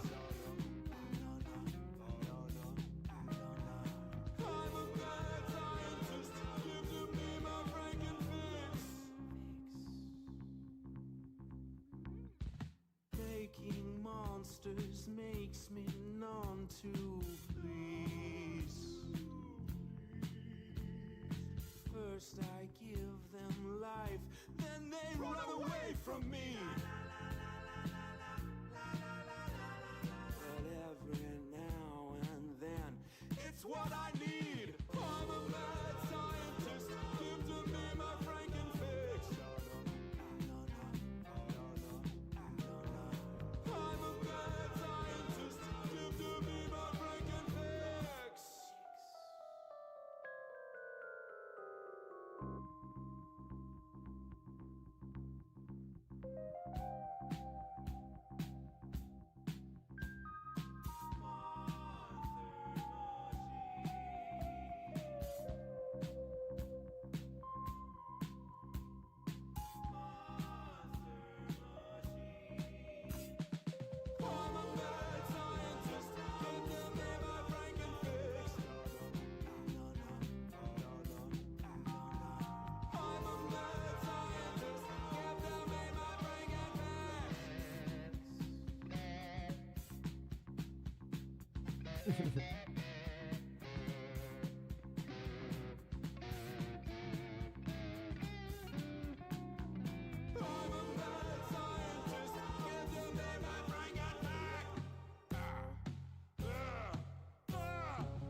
It's alive แมสแซนมีชื่อเพลงมาด้วยเหรอเพลงมันดังเหรอ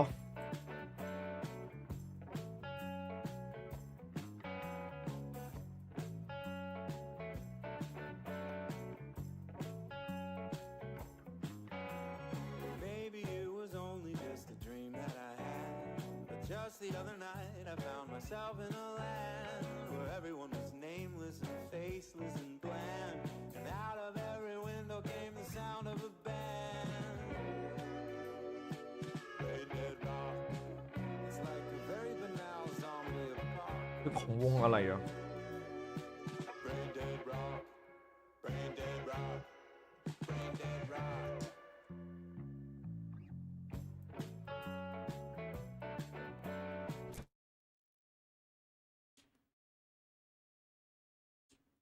เต้นอยู่เลย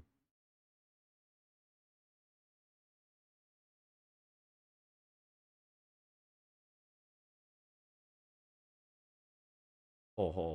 อารุโฮโตอย่างนี้นี่เอง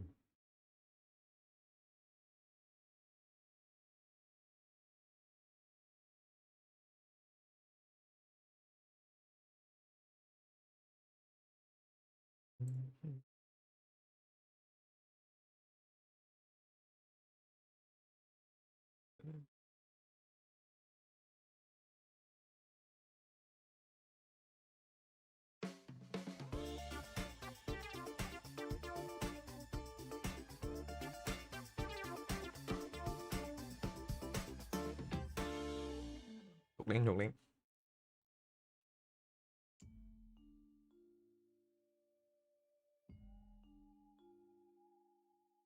เรามาเชียร์ฟอลคอนให้ฟอลคอนชนะ 2-0 กันดีกว่าฮะแจ็ค สวัสดีครับผมเพิ่งตื่นเลยพอแพทวันนี้ไม่มีหรอครับไม่มีครับมีแต่เอฟฟี่ครับ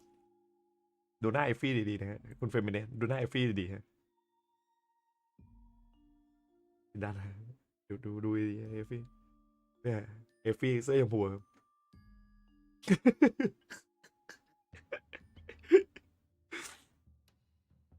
เอาเข้าหน้าดับครับฟอลคอน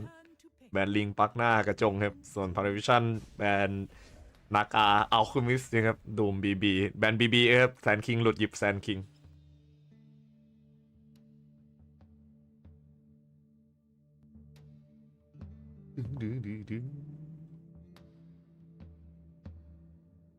ออกแพดไม่มีเลยมีแต่ท็อปพอร์ตเลยเรเซอร์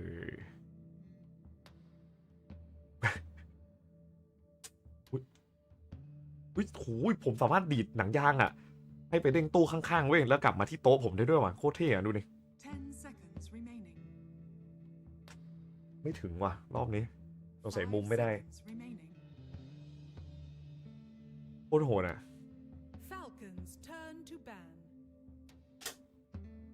ไม่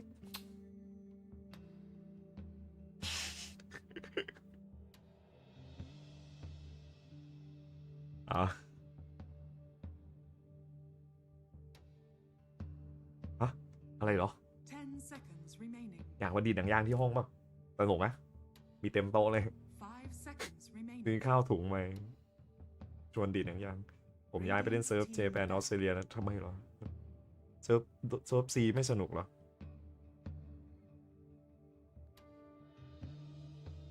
at no one dota 2 get freight แว่นส่องแล้วเอาไปดับอะไรนะแบนครอกเบิร์กเอาไปครับครอกเบิร์ก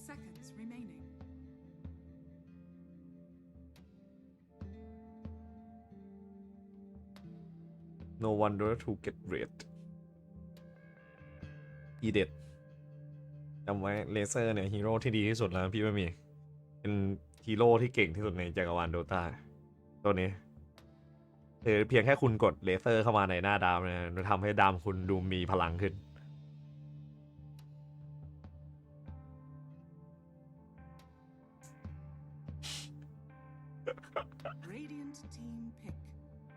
อันที่นายโยนเพราะว่ามิดเลนตีขึ้นเนินแล้วมิด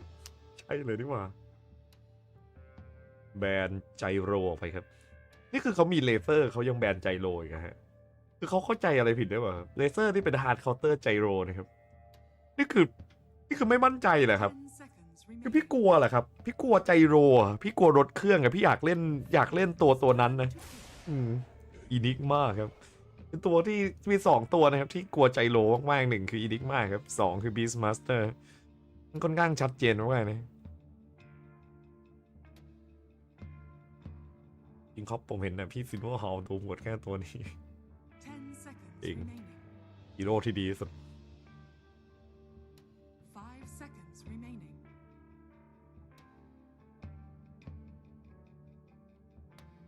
เด็กๆมีรอยแผลตรงแขนอะที่เป็นรอยพาดไปไม่หายเลยนะตอนเด็กๆซนเนี่ยตอนนั้นน่ะเอาหนังยางอยากจำได้ว่าเอาหนังยางมารัดแขนเยอะๆแล้วมันก็เป็นแผลเป็นไม่หายเลยไม่รู้ว่าทำไมเช่นครับไม่เข้าใจเหมือนกันว่าทำไมต้องเป็นแผลด้วยออกคอนเกมไว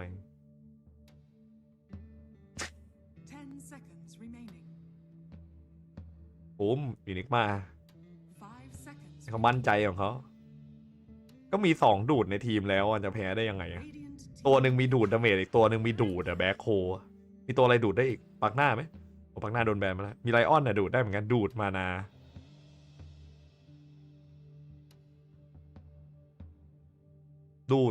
ไหมไลออน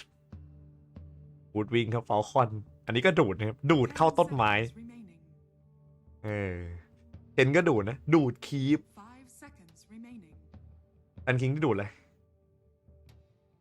ดูดทรายส่วนนะคะตัวอะไรก็ได้เพราะอะไรรู้ป่ะเพราะว่าดูดตีนแฮ่ ไม่ขำหรอตั้งใจเล่นมุกตอนตี 3 ครึ่งแชทเงียบหลับกันหมดแล้วตัวอะไรไฮเคาน์เตอร์ลูน่าครับแว่นเวกเตอร์ลากเทียออกเลนดิกแอสซินเอามาล่าคีฟเชนนายคาชอบส่วนDMบอกเชี่ยแล้วพี่กดตัวอย่างนี้มาใส่อินิกมาผมก็จืดเลนดิพี่คิดบอกสายหน้าแล้วชิบหายแล้วออฟเลนกลายเป็นโซโล่เลนแล้วตี 1 ครึ่งง่วงเฉยตอนโดต้า 1ชอบเล่นดาร์ฟคอนเซปต์แบบสเกลตันอะไรพวกนี้ครับตลกดีจริงๆเราก็เล่นแบบพีไปหุ้ยลิชโอ้นี่ก็ดูดครับลิชมีสกิลดูดเหมือนกันดูดแบบซินิสเกสดูดมานาแพ้อะไรกดลิชอะลิชออนแบบนี้ผมว่าผมตื่นมาเจอพี่ตอนนี้ผมจะนอนแล้วพี่ยังอยู่เลยได้น้องบอลพี่ถ้าถึงวันหนึ่งที่น้องบอลทำงานน้องบอลจะเข้าใจพอน้องบอลบวกไปเอง10 ปีแล้วน้องบอลก็จะหันมาหาตัวเองว่าน้องบอลแบบวัยเราถึงแบบนอนอย่างนี้นะเลยพอเราอายุเยอะสเวนครับ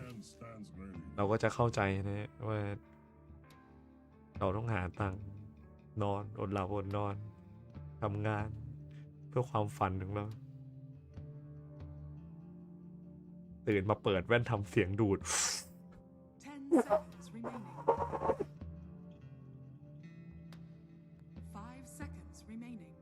ดูดปิดด้วยสเวนครับโอคอนแซนคิงยังไม่รู้เลนนะแต่สเวนนี่รู้เลยเอ้าทำไมฮะไหวดิครับกดสเวนใส่เลเซอร์ก็ฟันเลเซอร์ก่อนเดี๋ยวมันคงจัดการเลเซอร์ให้น่าจะเป็นมาสเวนแซนคิงโหดเลยเกมนี้ฟาลคอนไอ้บังถ้าไม่มาก็แพงโกะมั้งไม่ได้บังเล่นบีสมาสเตอร์แน่เลยว่ะกลัวเลยว่ะแชทแบนมาบีสมาสเตอร์อ่ะมันน่าจะแบนแมงมุมมั้งใช่ไหมผมว่าบีสมาสเตอร์ไหมเกมเนี่ยไอ้บังอ่ะโหดจะได้อินิกมาจะได้แบบเหนียมเลยผมชอบมากดาวฟาคอนโคตรมันนะดามแลมโบ้ดิโอ้โหแบนบีทมาสเตอร์อะไรวะฟาริวิชั่นกลัวอีกกลัวบีทมาสเตอร์ไอ้บังแพงโกอีกตัวไปใช่ปะใช่แหละคงไม่แบนบูดหรอกถ้ากดบูดมาไม่ดีบูดนี่บูดแย่สุดแล้วโนเลยเดนเสากดเข้าเลนลิสไม่ได้ไม่หวานเดนเสากดเข้าเลนลิสที่ร้อนเลย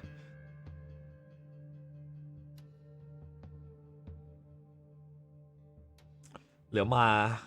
าเข้าเลนเลเซอร์ได้สู้ได้ดูดดาเมจไม่ได้มันหอกออกได้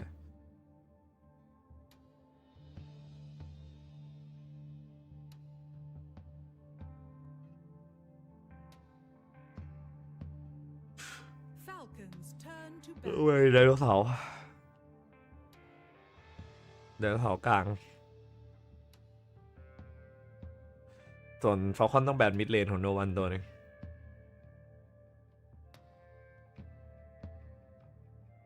โหดาบนี้ใครแบกวะเนี่ยพาราวิชั่นดิสเบิลไม่สวยเลยนี่หว่าโอเปิดเป็นมิดเลนชัวร์เพราะว่าอินิกมาเปิดไม่ได้อินิกมาต้องยืนซ้อนหลังต้องหาตัวทำจังหวะแรกเพื่อดาบนี้จะได้เล่นง่ายก็เป็นเอมเบอร์สตอม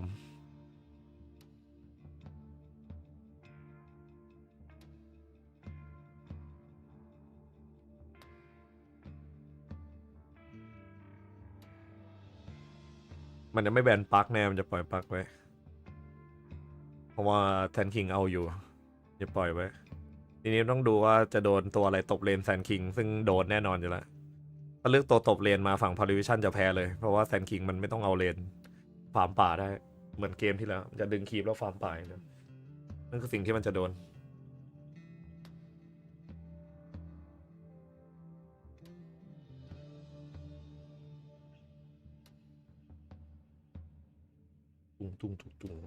ตุ้มสตอมดูดได้จริงสตอมดูดได้เขาอยู่นะสตอมดูดได้ดูดโหดอยู่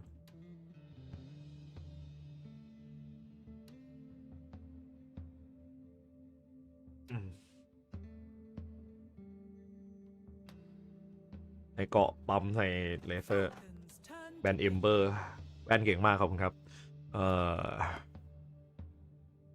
คงไม่กดปาร์คมั้งแต่เดี๋ยวจริงปาร์คเล่นได้นะเว้ยฟาคอนปาร์คก็ส่งแซนคิงแต่ไม่ต้องก็ได้เอาฮีโร่ออฟเลนดีกว่ามาแพนโกะ2 ตัววันแพนโกะน่าจะง่ายสุดแพนโกะดูติงตองน้อยสุดแพนโกะแล้วเอาแซนคิงเข้ากลางโอ้ดอนเบเกอร์ส่วนอีดิกมาวะส่วนนี้ไม่กดดอนเบเกอร์ใส่เลนอย่างเงี้ยวะไหวจริงเหรอวะไหวจริงเหรอวังดอนเบเกอร์ให้คิดเล่นพลาดนิดเดียวคือไปเลยนะเว้ยโดนดูดาเมจเกิดเลยนะถ้าเหวี่ยงคอนเข้าโดนดูดาเมจนี่หายเลยนะเว้ยต้องอาจจะจ่าย2ยากหน่อยเพราะว่าโดนแซติกลิงตายง่ายดอนเบเกอร์ฆ่าลิสได้แต่ไม่รู้ออกได้ป่ะโดนเลเซอร์หัวหน้าเนี่ย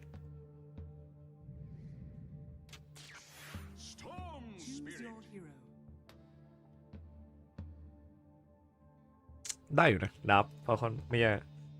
แซนคิงเฟดมีบิงก็ไล่ได้เหมือนเลยปกติทาริวิชั่นน่าจะโดน 2-0 นะดับเนี่ยก็นานาจิตตังตรงนี้แล้วแต่คนมองหลับกันหมดแล้วเหรอชัดหลับกันหมดแล้วเหรอชัดออโลแค่แว่นดำดูนะไปเลย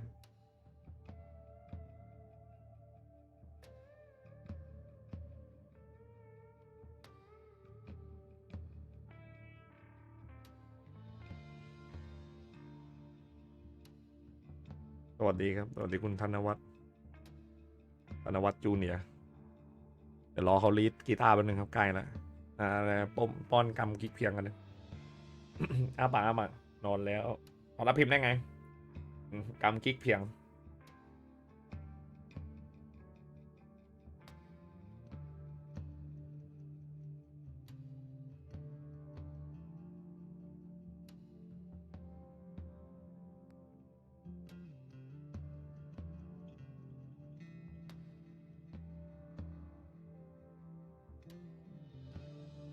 เขาไม่ใช่ธนวัฒน์จูเนียร์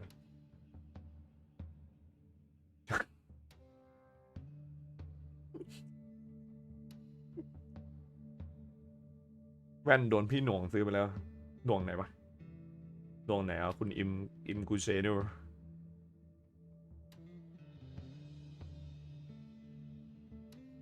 นี่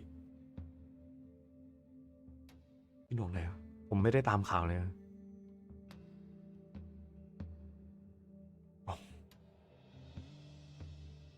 แต่ไอจอคอมด้านซ้ายเขาเปิดอะไรอยู่คนใส่มาคอดเต้นต้นแนวอะไร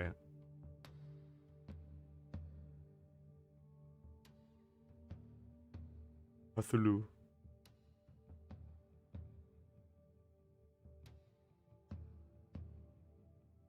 ฝุ่นแซนดอนหมุนคอนกระลอกเด้งสเวนฟันกระจายด้วงวิ่งเข้าไปมีสตันหมู่แล้วถ้าด้วงมันมาถึงแล้วโดนแซนคิงเสียบตายเลยแต่จริงๆแล้วด้วงเป็นตัวซอฟต์เคาน์เตอร์แซนคิงนะผมจะบอกฮะจริงๆแล้วมาตรฐานแล้วด้วงเป็นตัวซอฟต์เคาน์เตอร์แซนคิงโดยมาตรฐานแล้ว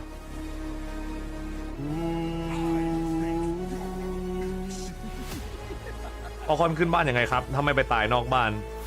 ก็ถูกแล้วนะครับถ้าเขาไม่ไปตายนอกบ้านเขากดคลิกขวาก็เดินขึ้นบ้านได้หรือว่ากดทีวีก็ได้ครับเข้าบ้านได้เหมือนกันมันไหวสเวนเชนมันปิดมันเล่นแผนเนี้ยดามนี้มันปิดทาวเวอร์เทียร์2ปิดทาวเวอร์เทียร์2แล้วฟาร์มมันไม่ต้องขึ้นไฮกราวมันฟาร์มขาดได้ฟาร์มตัดเรื่อยๆแล้วเดี๋ยวขึ้นพร้อมกับไล่ค่าสเวนมันเบิร์สแรงจังหวะค่าเลเซอร์หรือสตอมได้มันก็ขึ้นบ้านได้แล้ว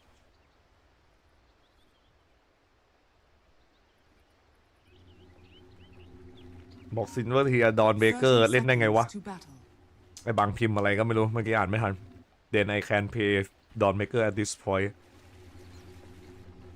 ถ้าให้เดาน่าจะผมตบใครบางคนมาแล้วผมก็เลยสามารถเล่นดอนเบเกอร์ได้ตอนนี้แซวเพื่อนกันแล้วเพื่อนกันแก๊งทีมเวฟอะอู้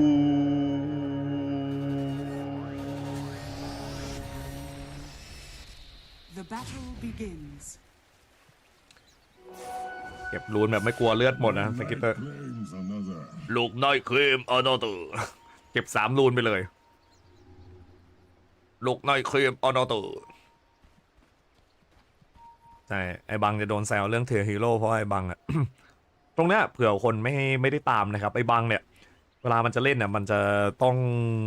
เมฟตัวนั้นมากๆมันถึงจะเอามาในแมตช์แข่งจำไม่ได้ว่าขั้นต่ำเท่าไหร่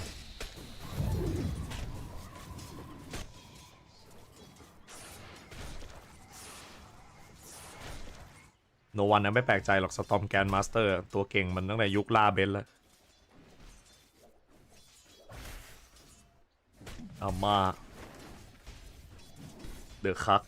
อย่าเข้าไปกัดไก่ครับนายคาส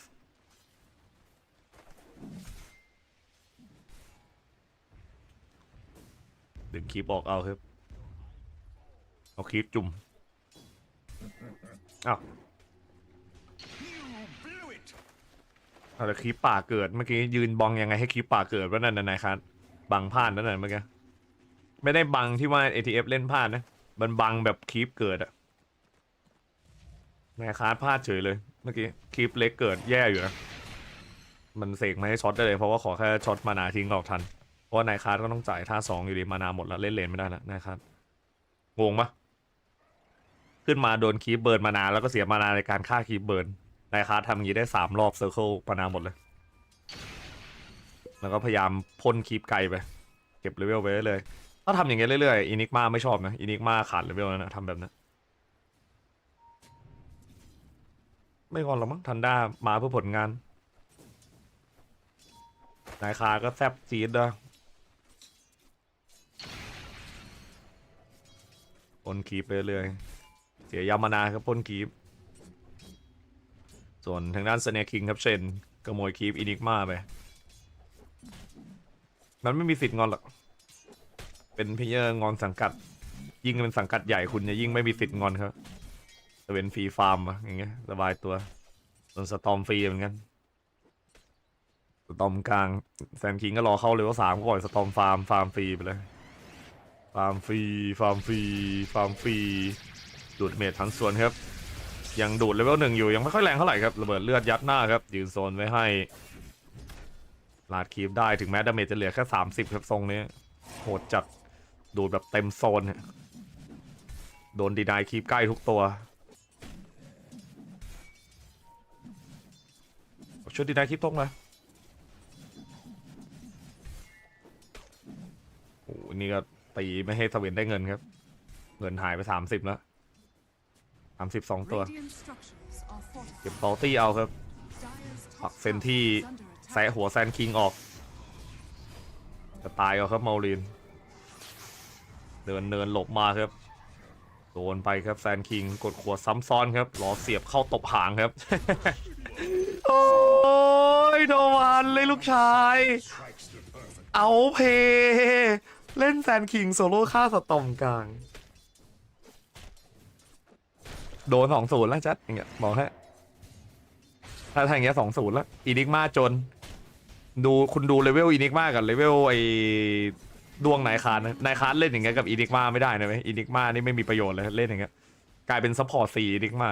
แล้วก็ได้ซัพพอร์ต4ดวงมาอีกตัวนึงบวกดวงไม่ได้แบ่งหรอกเกมนะ2-0แล้ว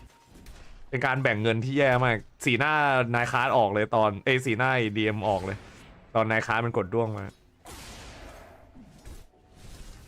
เพราะมันรู้ว่าเลนเนี้ยจะไม่สนุกแค่ไหนรัดสวนจับมาครับกระชากค้อนกดให้ดูดดาเมจมาครับแต่สุดท้ายโดนหมุนค้อนตายอยู่ดีดูดไปครับดูดไปดูดเคลียนดูดไปดูดไปดูดมาล่ากันลอกครับรีวอร์ดรัดไว้แซนคิงมาถึงครับแพสมาฟิลสวนให้แซนคิงเสียบขาครับผม จะลอกมาครับแต่เป็นทางด้าน ATF ครับค้อนเก็บตายไปแบบดื้อๆพอดื้อจริงครับจะมาสู้ครับไม่มีภาพถ้ามันเป็นลิดอะเอาตรงผมว่าลิดอะเลิกเล่นเถอะผมไม่ได้กลัวมาสานได้ไหมลิดในแมตช์แข่งพอๆกับจักพอได้แล้วตัวมันขายฝันเกินถ้าลิดจะเล่นได้ซับ4ต้องเป็นกริมโซกตัวเข้ากลางต้องเป็นตัวพุ่งๆเล่นคู่กับกริมโซกโหดวอยส์บิดหรือพวกเอมเบอร์เป็นต้นได้อยู่ถ้าอย่างนั้นได้แปะ2 เกาะแล้วพุ่งเข้ามา พุ่งตามมากดสกิลใส่หัวรัวๆได้อยู่เลนมันไม่เก่งลิดอะตะเวนฟรีเลนดีนายรัวๆกับอีดิกมาที่โดนดีนายไม่ว่าแล้วโดนหารเวลด้วยอีดิกมาที่ดีนายแค่2อะ ดูถึงคู่ไหนครับแว่นน่าจะดูถึงคู่นี้แหละแล้วก็พักแล้วเพราะว่าคอเริ่มไม่ค่อยดีแล้วคอเจ็บแต่สิคุณโอโลโปเบลโอโลลบอยากจะดูต่อทางแต่ต้องพักเพราะว่าพรุ่งนี้เดี๋ยวมีทำต่อพรุ่งนี้ได้ทำเคาน์เตอร์ควบ2 กะได้เพราะว่ายอดเคาน์เตอร์ดีกว่าต้อง priority เคาน์เตอร์ก่อนเดี๋ยวค่อยกลับมา priority Dota ตอนช่วงที่เคาน์เตอร์จบวันที่3ไม่ได้ทิ้ง Dota นะครับเพราะยังไงก็เป็นงานหลักของเราอยู่แล้วไม่มีทางทิ้งนะผมแค่ต้องเลือกสิ่งที่ดีที่สุดรัดไว้จากฟอกครับออกแบ็กเสียบเข้าตัวแตกไปเลยครับชาร์จตกหมดตัวเลยเดี๋ยวสตอมเละครับตบเละเขาต้องมาประมาณบ่าย3:30นะคอนโทรลลุนดูคาลิสไอแอมปั่นคอนโทรลลุนเป็นดูคาลิสผมทำยูเอาจัดนะโดนตบเละแล้วอย่างเงี้ยเลนแตกแล้วอีนิกมาเลนก็แตกผมบอกให้เลยนะดาร์ฟเนี่ยไอ้พาราวิชั่นดาร์ฟแย่มากผมใช้คำว่าแย่มากเลยนะครับต่อให้ได้สเวนตัวดีก็ไม่ได้เกมเปลี่ยนนะบูชิลมาครับยัดไว้ระเบิดเลือดสวนมาครับแต่นั้นสเวนเข้าป่าเข้าฟอกครับรอดด้วยมั้งเนี่ยโอ้โหยังตายอยู่ยังดีตันตายนะยังดีที่ยังตันตายเมื่อกี้ตันแล้วไม่ตายนี่สเวนไม่ตายด้วยนะที่มันได้ค่าเพราะว่านายค้านมีรูนนะรูนอาร์เคนลดคูลดาวน์เลยตันรอบ2 ทันไม่เคยโมโหครับคุณจะรู้ว่าช่องเราเคยโมโหเพียงแค่ไม่กี่ครั้งครับในปีนึงอันนี้แบบไม่ให้มีมนะครับถามได้ครับถามได้เดี๋ยวแชทจะช่วยตอบไปแล้วถ้าผมว่างตอบผมตอบไปแล้วถ้าไม่ได้ปั่นแบบปั่นสุดใจนี่กันละดูคาริสคอนโทรลลูนโดนยมครับมุสไซตีฝุ่นกดทรายไปครับกดน้ำรับให้ครับแล้วตันไม่โดนแบบนี้โนวันต้องถอยเลยครับส่วนเขาลากคีฟาร์มต่อ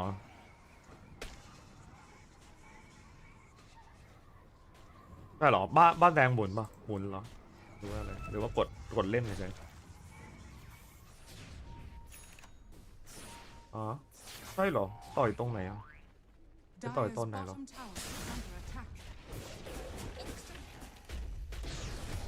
กลับมาครับคริส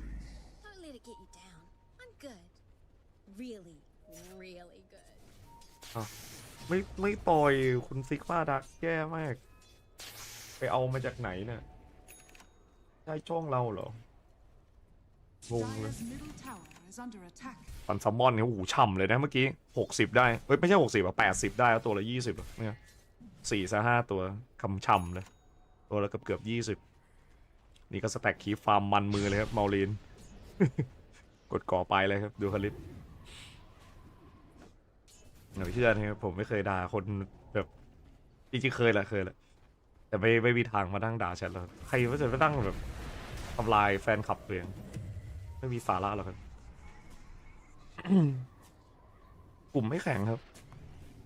ถ้าเทียบกันฟอลคอนไม่ใช่กลุ่มไม่แข็งหรอกฟอลคอนมันเก่งครับเสียบตายเลยนะโอ้ยยังดีแล้วกดทรายไม่ทันถ้ากดทรายทันเมื่อกี้ตายจริงนะเนี่ยโดนลิดดูดก่อนถ้าเสียบแล้วกดทรายเลยหรือเสือทรายก่อนเสียบเมื่อกี้ตายจริงมันเป็นแล้วแต่วิธีสตรีมของแต่ละคน ช่องเราสตรีมแบบนุ่มๆการเงินระเบิดจัดอะแตก3 เลนอะตอนนี้ยังดีที่ได้สเวนมาตัวนึงนะแต่ผลไม่ต่างเท่าไหร่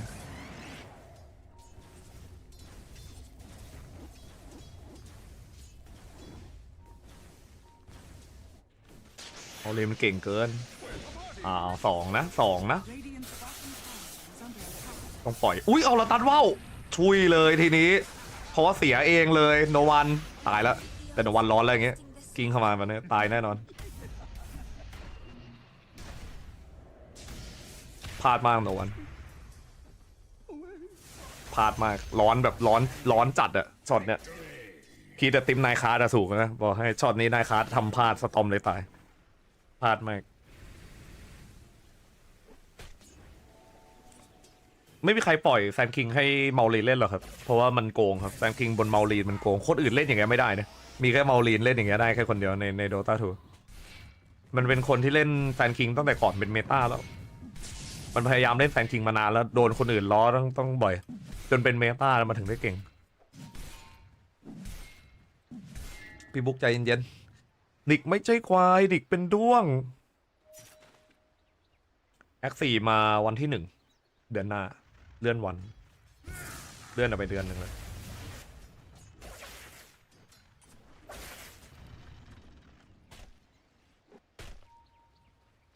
แปะวอร์ดออกครับนายค่ะ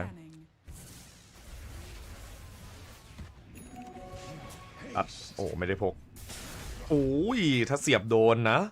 หวานเลยนะเฮสซูนครับกิงมาดูใส่ครับปล่อยเลยครับตัวไหลวาร์ปมาแบบเป็นเข่งครับยืนกัน4 คน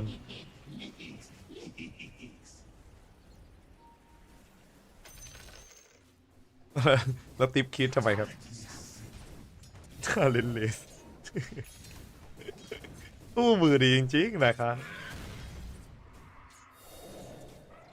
แว่นครับผมเถียงกับเพื่อนว่าบาวตี้คือหนูแว่นว่ามันคือหนูไหมตรงไหนเหรอครับมันเป็นหนูเนี่ยมันตรงไหนคุณต้องdefinition ของคำว่าหนูให้ผมฟังก่อนมีไหมครับมี definition ของคำว่าหนูให้ผมไหม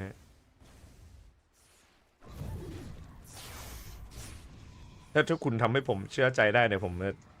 พูดให้ครับเดี๋ยวผมจะจูงใจเพื่อนคุณให้ว่ามันคือหนูแต่เราต้องเริ่มต้นจากการคุยกันก่อนครับว่าบาวตี้มันเป็นหนูได้ยังไง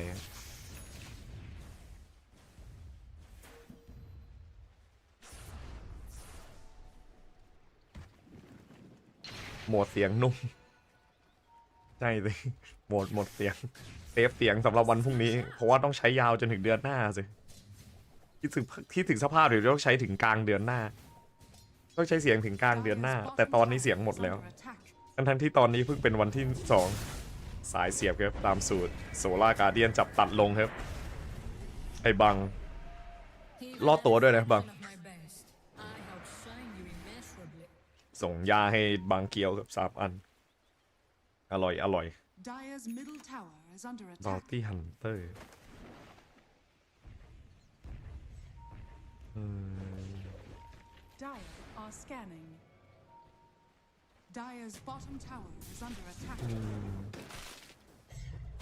เขาก็อัมเล็ตตายเองโดนติฟ โอ้ยโดนยิ้มใส่โอ้ยบิ๊กสไมลิ่งเฟสบายไอ้บังบอกทลายเลยแบ็คโฮจับยัดเลยครับจับอัดเต็มเป่ากดซ้ายอยู่ถ้าได้เสียบนะครับแบบนี้ไม่ตายครับเชนจะลงไปฮิวให้แต่ไม่ทันแล้วแบ็คโฮไปแล้วครับสกิเตอร์กอดเต็งฟันบ้านดื้อเลยดื้อเลยดึบจึบเลยจึบก็ดีแล้วนะภาคมันเกินนะสนุกเดียวเคาน์เตอร์เป็นเกมที่แบบเร้าอารมณ์ส่วนโดทูตรงนี้ก็เร้าอารมณ์เหมือนกัน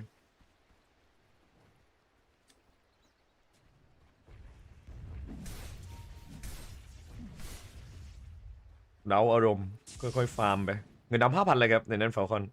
อันเงินดีมากๆซัพพอร์ตต่าง1,000เหลือเป็นตัวคอครับเงินช่ำTelevision Radiant's middle tower is under attack.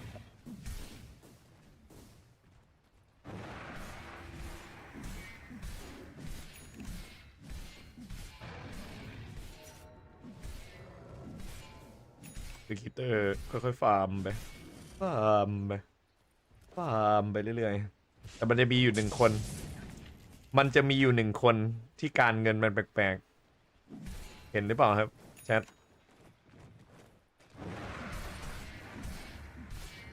เห็นหรือเปล่าครับแชทมันจะมี1 คนการเงินมันดีแปลกๆอยู่คนนั้นแหละออฟเลนดิฟ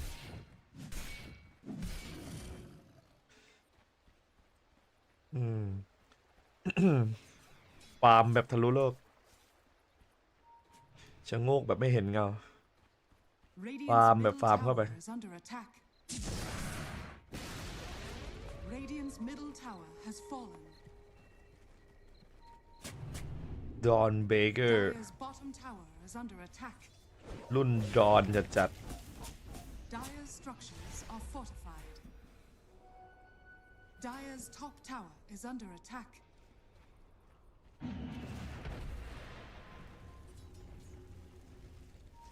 รวยแบบรวยหลุดเลยขึ้นอาร์มเล็ตมาฟาร์มอาร์มเล็ตมาหมุนคีบอะ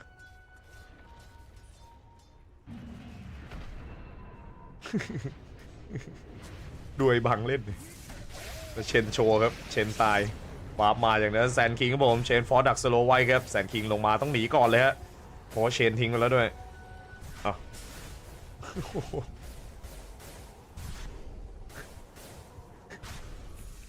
ชนเชนแบบมีความสุขจัดได้บ้างเบกมาแล้วนะเชน Dire's middle tower is under attack.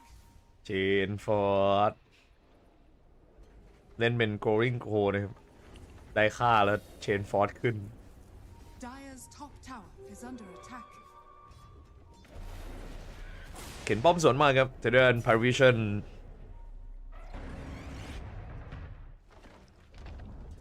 Dire's top tower has fallen. เอามาเตรียมเปิดหาเตรียมปิดครับจับกระรอกมาได้ครับสตันโดน1ไม่โดน2กดน้ำรับให้ครับผมจับกระรอกไปได้ต้องปล่อยป้อมแตกก่อนครับรับไม่ได้อันตรายเกินครับรับป้อมตอนนี้เพื่อนเพิ่งตายแบ็คคิงมาแล้วครับแต่ด้านเลเซอร์อยากสู้เลยนะเพราะว่าแบ็คคิงมาไวแน่นอนได้เห็นของเลเซอร์แล้วไม่สู้ละเสียเวลานะครับสู้เลเซอร์ตอนนี้เจ็บมือแน่นอนครับโดนเลเซอร์เก็บถ้าจะสู้เลเซอร์คือต้องให้แฟนคิงเปิดให้ได้ก่อนเปิดเลเซอร์แล้วตันซ้ำมันล่วงเลยอะตะเวนตันแล้วก๊อตเข้าไปโหดไม่เกิน3 ทีเปรตอย่างงี้แต่ก่อนอื่นใดตะเวนต้องหาแบ็คคิงให้ได้ก่อนเพราะเดี๋ยวไม่ได้หวด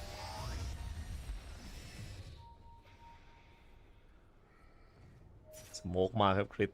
เดินเกมเปิดสวนคืนครับเดินวอร์ดขึ้นเจอนายคาสตัวนี้ชอบเลยครับตัวนี้ใช่ตัวนี้ใส่ครับตัวนี้ป๊อกแป๊กแล้วรัดจัดหนามมาครับซูมกดหัวเลยเต็ม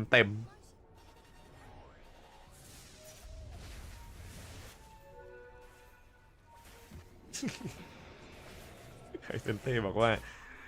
บอตี้ฮันเตอร์มาจากเผ่าพันธุ์ไม่ระบุชื่อแต่รูปลักษณ์ภายนอกอ้างอิงมาจากจิ้งจอกดังนั้นไม่ใช่หมูไม่ใช่หนูแน่นอนจบเลยครับในสเวนสตันก่อนเนี่ยเป็นเรื่องที่ยากมากเนี่ยรูน18ครับผมสเวนคอนตันไม่มีแล้วหูดวิงรอรัดครับให้แซนคิงเกมไปครับมารีนเดินเกมได้10 คิวแรกของไททันฟอลคอนครับผมสเวนขึ้นบิงครับอยากฆ่าจัดอยากบิงเข้าทำครับอยากบิงเข้าคอนเน็กดอนเบเกอร์จะได้แบกครับส่วนสเวนจะได้เป็นตัวเปิดมาดูของไอ้บังสิครับอาร์มเลดแบ็คคิงครับดอนเบเกอร์โคตรเท่เวลี่โคกดอาร์มเลดหมุนท่าทางมันหิวเลือดแรงนะเวลาหมุนโดนเยอะๆเลือดขึ้นเป็นข้อคีทีหัวแตกหัวตำหัวดำหัวพัง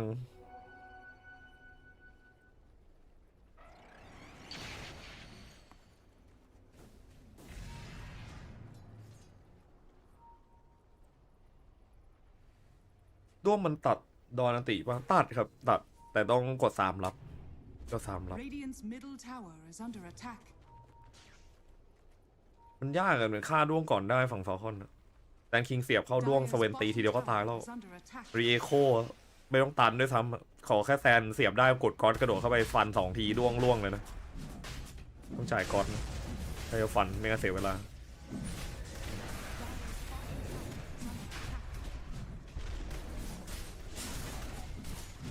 จะได้สู้โรชานไวๆหน่อยต้องใส่สุด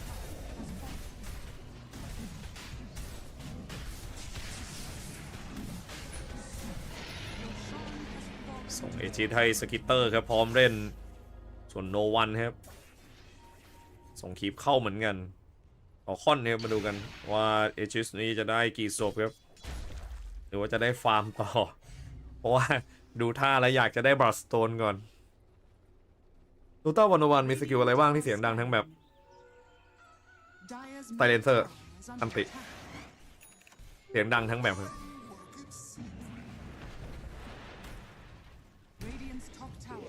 ตอนนี้ปัดไม่รู้กัดอะไรยังได้ยินหรือเปล่านะ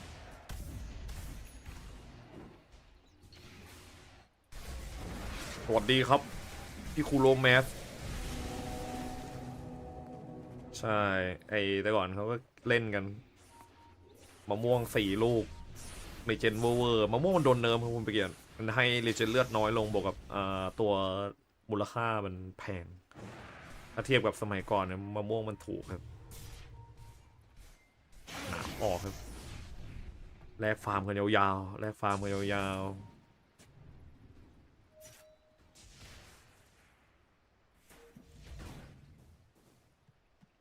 นี่ก็แบ่งฟาร์มหาบรอสโตนไปครับ DPS ไม่ค่อยดีเดี๋ยวก็ต้องตีครับต้องช่วยกันตีรวมด้วยช่วยกันตีเป็นฉาดด้วงครับซวยหน่อยต่อยติดเบรกครับประโยชน์ไม่ค่อยมี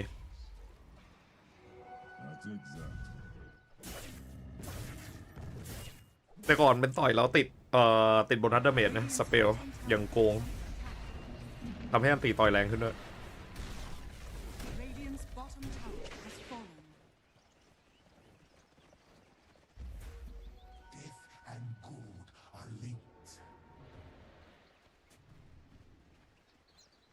เว้นครับในด้านสกิตเตอร์เปิดป้อมล่างนะเอามาเคาะ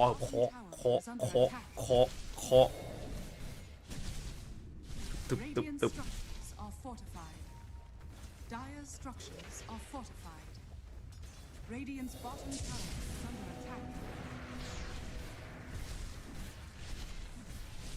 ขอบ้านแบบมีความสุขจัดๆครับในนั้นสวิน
มายังเนี่ยกลับมายังครับกลับมายังฮะแชทกลับมาแล้วพิมพ์หน่อยครับ99ก็ได้ครับอะไรกันนะฮะเน็ตตัดครับผมเดาว่าน่าจะกลับมาแล้วเนี่ยผมมา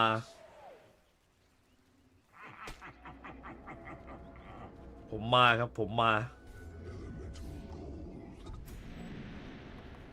เน็ตตัดนิดหน่อยครับแชทเน็ตตัดครับเน็ตตัดแต่มาอยู่ครับเดี๋ยวกลับมาอีกครั้งครับผมเอจิตเดี๋ยวเป็นนิกล่วงครับแต่เน็ตผมล่วงเหมือนกันเน็ตล่วงไปเลยลูกกินพวกมีเน็ตมาบ้านแดงตัวไหล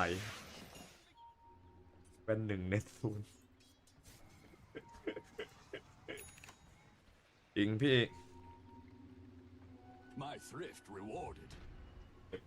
9 ช่วยได้บ้านแดงเสียงยังตรงอยู่ใช่ไหมเสียงยังตรงภาพไม่ตัดภาพไม่ดีเลยใช่ไหมเวลาเน็ตตัดเน็ตมันตัดเดี๋ยวมาแค่หนุ่มมาแล้วกลับมาอีกครั้งหายตัวมาต่อยไปครับจับเชนไว้เสียบหลบหนีแบ็คคิงเข้าซ้ำทำครับผม เชนตายไปพร้อมคีฟอสซับดึงแซนคิงออกครับบอสโตนสวนดูดเลือดโหลดบิดยุคนี้ไม่มีบิดให้โหลดแล้วมั้งเผลอๆน่ะเน็ตมันตัดน่ะ you know เน็ตตัด you know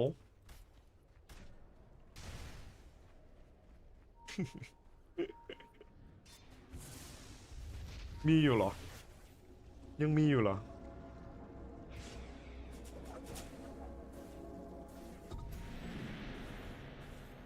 ฮะยังอยู่ปอกแป๊กนะ ATF เว้นแอบโหลดหนังเหรอเปล่าเน็ตมันตัดประจำตี 2 ตี 3ที่บ้านไม่รู้มันตัดทำไมมันบางวันก็ตัดบางวันก็ไม่ตัดงงเหมือนกันอาจจะต้องลงไปรีเน็ตบ้างเป็นครั้งคราวมั้งเพื่อไม่ให้มันตัด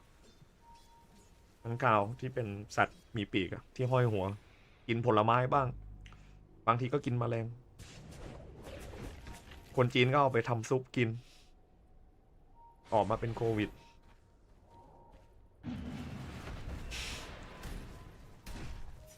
แย่เลยอันนั้นค้างคาว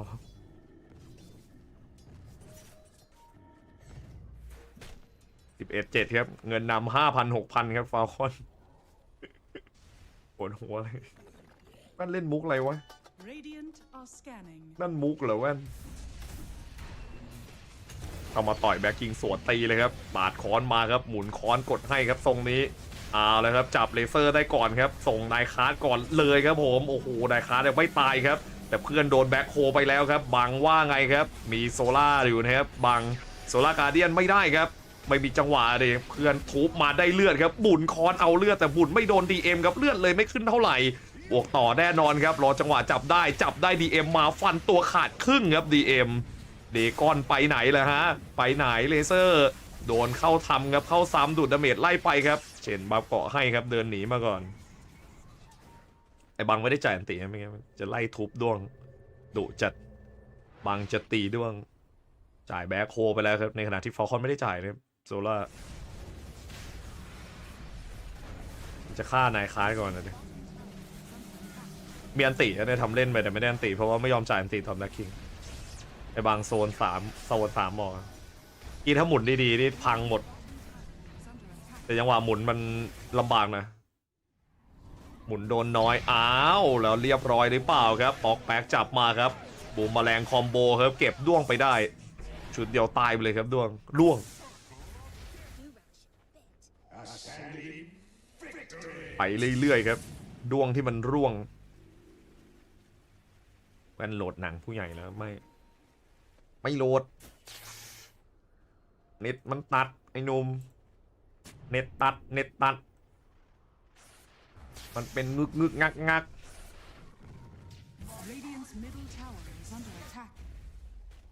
สเนคิก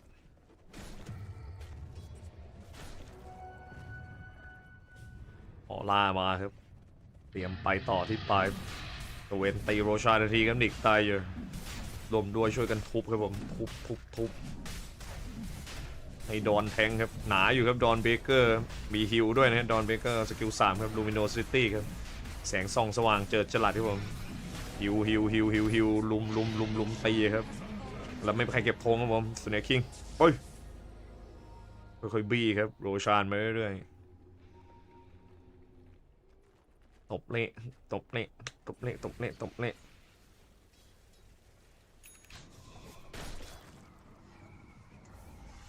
มารีนขึ้นของน่าสนใจอยู่นะเป็น Eternal Child ด้วยนะครับมารีนกันโดนนิกเบิร์สนะเข้าใจได้เป็นไอเทมกันนิกนะใช่ครับตอนนี้เกมมันนำที่มันเกมมันสบายตั้งแต่หน้าดาร์ฟแล้วนิกมันไม่ผมว่านิกมันไม่เข้ากันกับดาร์ฟของอีดิกมามันต้องการตัวซับที่เก่งเลนครับมันไม่ได้ต้องการนิกมาฟาร์มโซ่กดนิกมาคู่อีดิกมาคือมันเหมือนยอมเลนไปครึ่งตัวแล้วมันไม่สู้เลนหรอก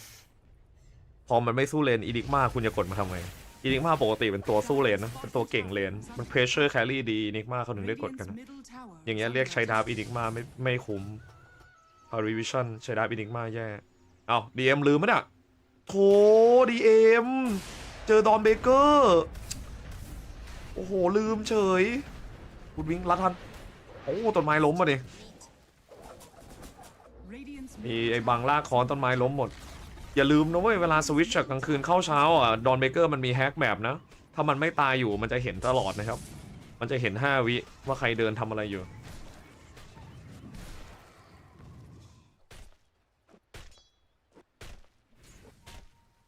แย่ฝั่ง Parivision นะดับแย่เกม2เกมแรกดับเฉยๆนะผมไม่ได้แย่เท่าไหร่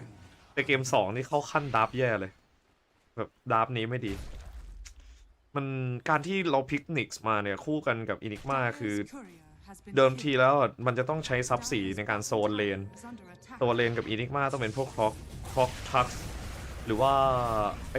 ไอประเภทมาซี่ก็ได้มันจะทำให้อินิกมาไม่จนเพราะมัน aggressive play ได้พยายามกอดบ้านครับสตอมกิ้งเข้าใส่โซล่าแฟร์ครับหิวให้ไวครับช่วยไปครับ1เซตแบกคิงมาซื้อเกิดเลยครับมีทางด้านแซนซอมมุดดูดเลือดอยู่ครับเสียบออกรีเซ็ตได้ครับอีนิกมาบายฟรีไปครับแต่นั่น DM เงินดิฟครับเงินดิฟหนักเลยทีนี้เอเมซิสเคิร์สครับนายคาสเอามาฟูลดาเมจแล้วครับเอามาต่อยครับต่อยแล้วช็อตโดนแรงไม่เป็นไรครับขอโดนใจก็แล้วกัน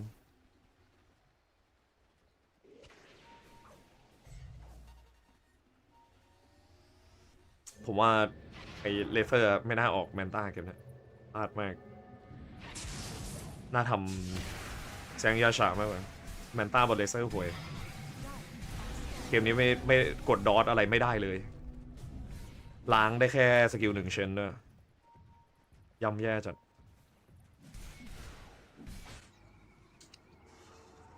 แว่นขอเสียมารยาทหน่อยนะครับเมื่อคืนตอนเริ่มเกมสุดแล้วให้น้ำเท่าแว่นคิดว่าทรายน้ำไม่ดี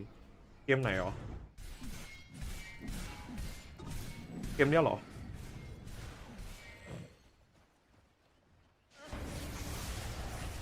ไม่รู้เลย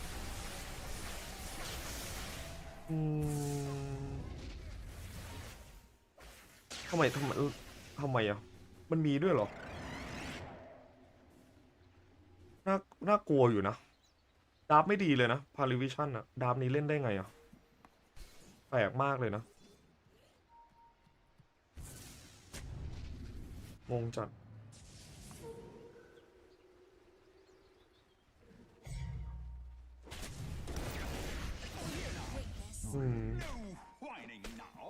ดาบนี้ไม่มีสิทธิ์ได้เล่นเลยนะบ้าดาบนี้เล่นได้ยังไงเนาะกดนิกมาคู่อีดิกมาเลนจัดไงสตอมทำคนเดียวดาบนี้ที่เขาให้เพราะว่ามันกดดอนเบเกอร์อินทูนิกหรือเปล่าเขาคิดแค่ดอนเบเกอร์อินทูนิกเหรอผมไม่ได้มองถึงตรงนั้นเลยนะเพราะว่าผมไม่คิดเลยว่าดอนในบังจะต้องแบบอันติเข้าไปเซฟด้วยซ้ำได้หน้าดาบเนี้ยเกมมันจบตั้งแต่เลนอีนิกมามันแตกแล้ว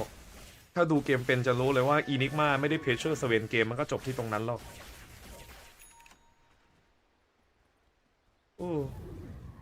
ทำไมเขาถึงมองว่าทีมระดับเดียวกันนะพาริวิชั่นเพราะว่าเป็นท็อปกลุ่มเหรอพวกนั้นดูเกมพลาดมากเลยนะที่บอกว่าพาริวิชั่นท็อปกลุ่มแล้วเท่ากันกับฟอลคอนก็เป็นไม่ได้อาจจะเป็นเรื่องของฟอลคอนมันชอบแจกแค่1 เกม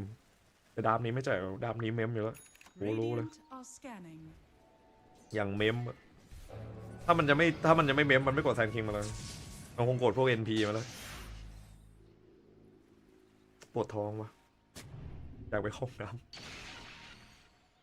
ำคงจะมีใครโถมหรือเปล่าอย่างนั้นตายคลาสแตกมากดาบไม่ดีเลยตอนหลุดมาเห็นอีกคู่เลนอีนิกมาผมก็แบบสายหน้าแล้วดาบซ้ายไม่ได้เล่นหรอก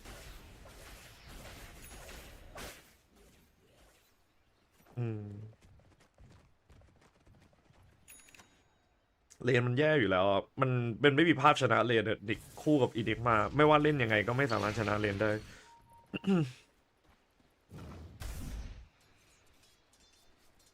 ผมรู้สึกสไตล์การภาคเหมาะกับ Counter Strike 2 เลยแฮะไม่อันนี้มันจอดแล้วโดต้ามันจอดมานานแล้วแพทมันค้างคุณอะตอมปกติผมภาคไฮตลอดโดต้า2 แต่อันนี้มันผมหมดไฟกับ Dota 2 มาประมาณเดือนหนึ่งแล้วแพทมันค้างนานเกินนักพากย์ส่วนใหญ่หมดกันหมดแล้วถ้าไม่หมดก็คือบางคนก็ดึงไฮป์ได้ในบางจังหวะผมก็ดึงไฮป์ได้บางจังหวะหรือไม่ก็เป็นแบบไอ้ไฟก็พักภาคผมรู้จักแว่นจาก Dota 2 อ๋อใช่มันสนุกเคาน์เตอร์อ่ะมันไฮป์มากคุณ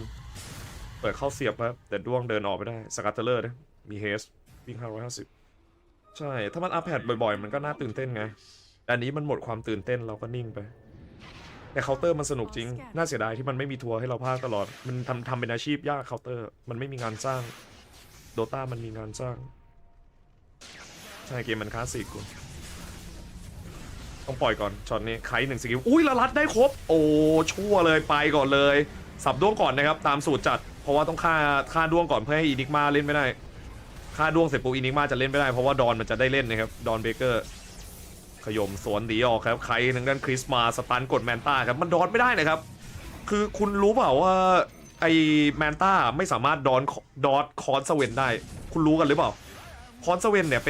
ป็นสกิลพิเศษมากนะมันใช้แมนต้าดอทไม่ได้นะคอนสเวนนะมีสตันอัลเคมิสกับคอนสเวนที่ใช้แมนต้าดอทยากมากเพราะมันเป็นสกิลกึ่งลงพื้นไว้คอนสเวนนะเวลาดอทไปมันยังติดตันอยู่บางทีมันจะหลบได้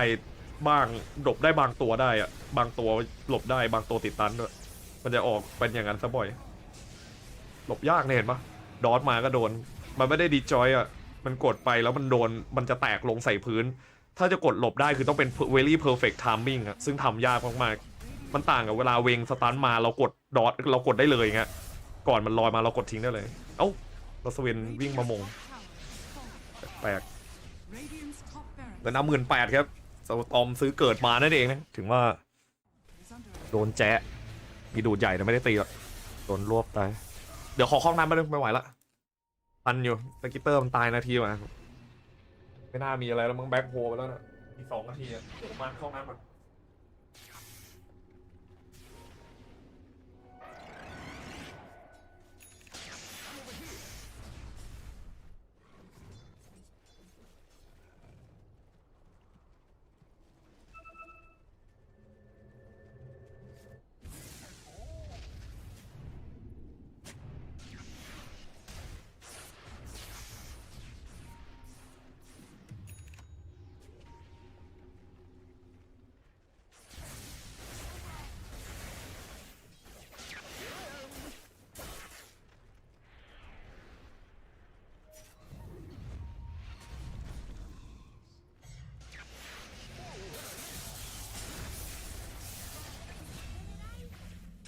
Storm was coming.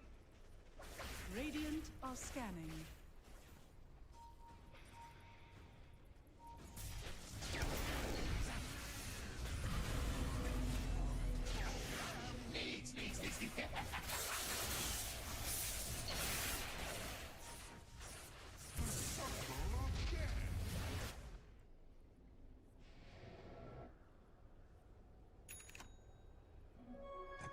Fades away.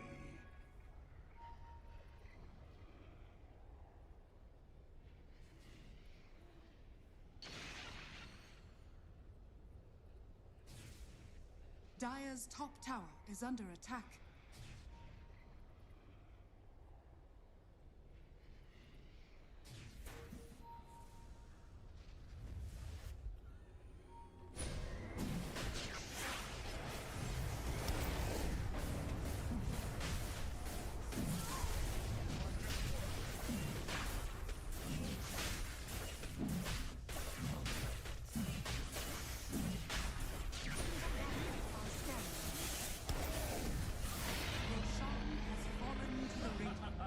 Immortality is mine! Where's the party?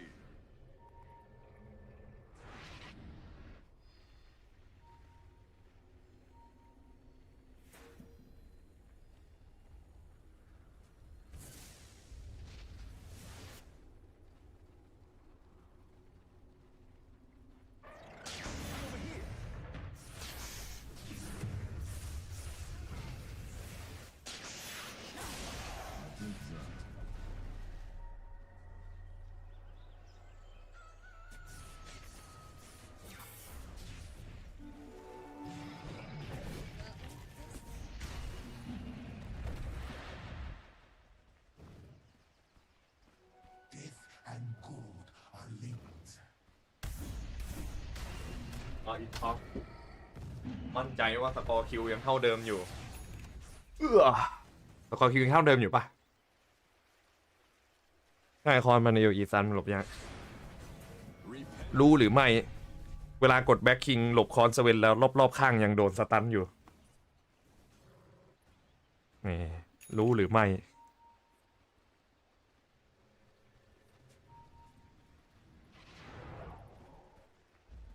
ตาเบเกอร์คูดาวรู้หรือไม่คอนเซเว่นแต่ก่อนเนี่ยเป็นสกิลที่สามารถปลดแบ็คคิงปลดลิงเคนในตอนแบ็คคิงได้ด้วยสมัยที่สกิลยังไม่ทะลุแบ็คคิงโคตรโกงแต่ก่อนเนี่ยถ้าเกิดเรามีลิงเคนกับแบ็คคิงนะแชทแล้วเราโดนอย่างสมมติโดนเวงฟูสตันเงี้ยลิงเคนไม่ตัดนะเว้ยถ้าเราออนแบ็คคิงอยู่แต่คอนเซเว่นไม่ใช่เวิร์กอย่างนั้นคอนเซเว่นไม่เวิร์กอย่างนั้น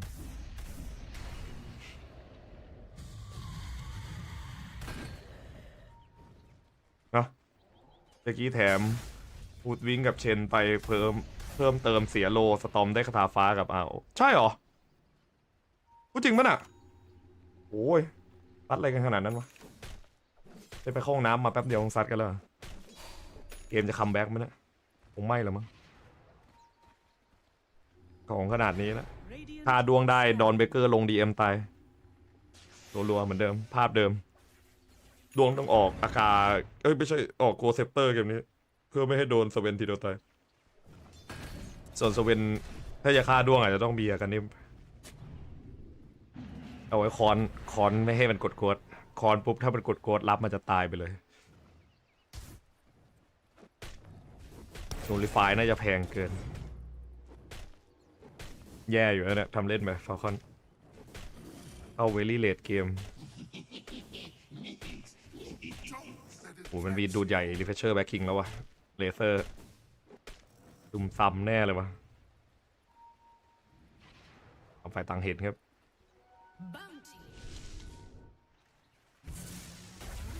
ไม่เป็นตากล้องสับอะไรเล่นๆตากล้อง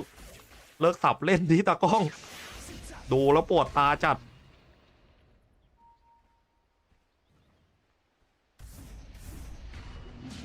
นาวทีมแตกหลังเขาลิ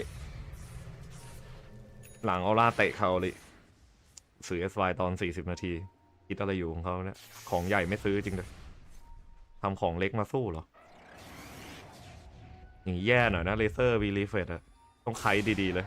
เพราะสตอมรวยจัดเลยใช่ป่ะสตอม25แล้วตอนเราไปเข้าห้องน้ำเกิดอะไรขึ้นฆ่ากันดุมาจัดเลยถ้าทำเล่นไป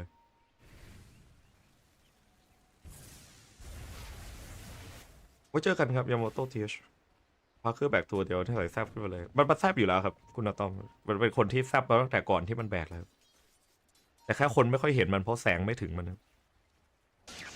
ตอมกิ้งมาครับเปิดหมอกสวนไวจับมาได้ดึงไปครับ1ฮูดวิ่งลัดซ้ำมา1 นาทีครับเอจิสส่วนมารีนครับขึ้นเขาไปครับผักวอร์ดออกไปได้ครับยืนมันหวาดไปครับแต่นั่นแซนคิงอันตรายครับโดนเสียบเดียวมีสะดุ้งครับ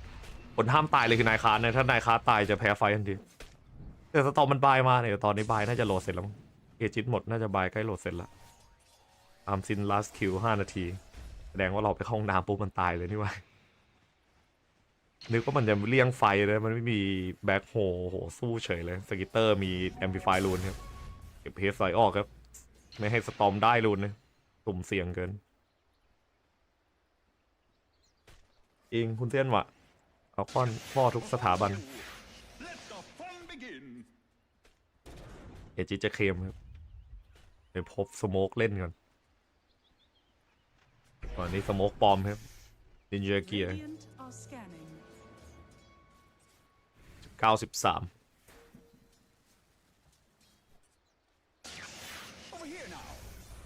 ตอนนี้แสงถึงเลยมันเห็นแล้วอะ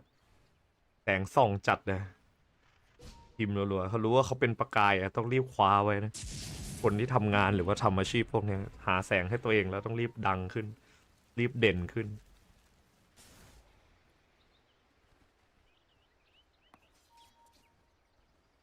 เกมนิ่มมากแว่นผมเริ่มไม่ไหวกับความง่วงใช่ง่วงพักก่อนเลยครับผมว่าเกมนี้ผมพอแล้วมั้งวัตถุ Wi-Fi คิดว่าใครจะมาแทนคาริได้ครับมีโอริกับไฟครับว่างอยู่ก็ต้องดูเอาเรือโอริกับไฟสัตว์วอร์ดออกไปครับดวงเลาะขอบอยู่ เห็นว่าทะเลาะกับเพื่อนในทีมนะครับไม่รู้ว่าจริงแค่ไหนไม่รู้ว่าจริงแท้แค่ไหนจริงเท็จแค่หนึ่งเรียกครับเมื่อกี้พูดวิ่งเรียกด้วยการกด3ไอ้นะคะเลยรู้ไม่เก็บทรงโดนเขากดทาเลนต์เลสใส่เลยซึ่งก็สมควรอยู่ดอกเนี่ยสมควรที่จะโดนกดทาเลนต์เลสอยู่ถ้าได้ไฟล์ก็ดีมีกัปตันในทีมแจ๊บจะได้เล่นง่ายช่วยกันคอก็ทะเลาะกันมันทะเลาะกันง่ายเวลาช่วยกันคอความเห็นไม่ตรงกันมันจะทะเลาะกันง่ายออล่าไม่ง้อเลยไม่ง้อทีมเนี้ยไม่เน้นตึงจัดกับฟอร์คอนค่อยๆเล่นรอโรชานตัวถัดไปเพราะว่าโพกสกิลลำบากแล้วต้องสู้ทีมไฟตัวหยุดอีนิกมาแบ็คคิงแบ็คโฮได้มีเพียงแค่ดอนเบเกอร์เนี่ยซึ่งดอนเบเกอร์เนี่ยมันดันโดนถึงด้านดิ่งแอสซัสซินเคาน์เตอร์อยู่ถ้าเกิดจะโซล่าคือต้องจ่ายแบ็คคิงลงอย่างเดียวดอนเบเกอร์ของไอ้บังต้องกดแบ็คคิงแล้วกดอันติถึงจะหยุดอีนิกมาแบ็คโฮได้ก็เลยเป็นภาพที่ลำบากหน่อยพาร์เกอร์ปะไม่มันออกตามไอ้บังได้จริงเว้ยแต่บางเกมมันออกไม่ได้นึกออกปะบางเกมมันห้ามออกอย่างนั้นบางเกมมันทำอย่างอื่นสบายกว่าที่มันออกตามไอ้บังได้เพราะไอ้บังมันเล่นในฐานะอะไรเล่นในฐานะกึ่งแครี่แล้วสกิตเตอร์มันเล่นในฐานะแครี่ที่เป็นเซมิแครี่แบบไม่ได้ฟูลฟาร์มมันแบ่งทรัพยากรกันได้ถ้าคุณจดไอ้บังคุณจะเล่นไม่ได้เหมือนไอ้บังเพราะว่าทีมคุณไม่เล่นเหมือนสกิตเตอร์มิดคุณไม่ได้เล่นเหมือนเมาลีน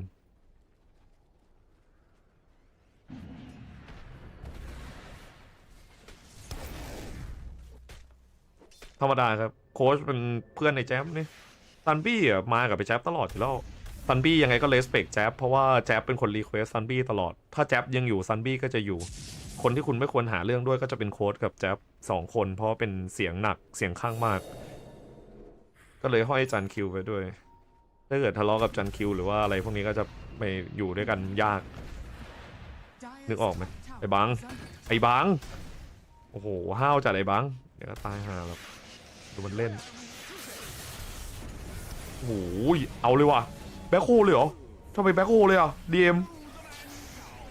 ทำไมยอมจ่ายแบ็คคิงแบ็คโฮค่ายบังตัวเดียวอ่ะ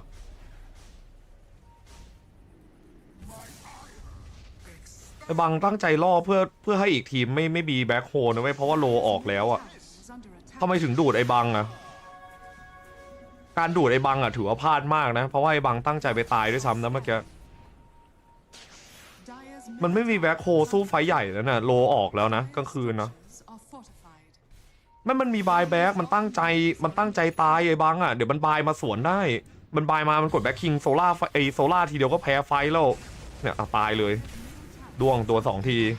ถ้าอย่างเงี้ยน่าโดนด่าไอ้บังอ่ะไอ้บังตั้งใจตายด้วยซ้ำนะเผื่อ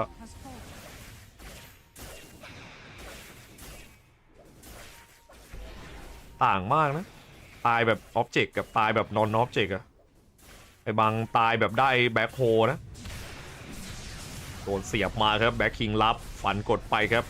จับมาไม่ทันการหันดูดสวนให้ครับดูดใหญ่กดเคียนฟอสซับออกไปแซนคิงโดนรีเฟรชครับผมพยายามดูดสวนคืนก่อนครับ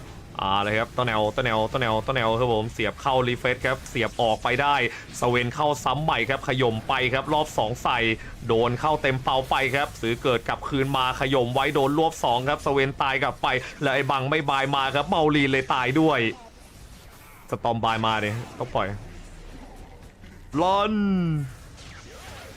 พยายามจะวิ่งออกครับคริสไม่รอดครับคริสการเงินกลับมา9,000 ครับต้องตีโลเลยนะฝั่ง Parivision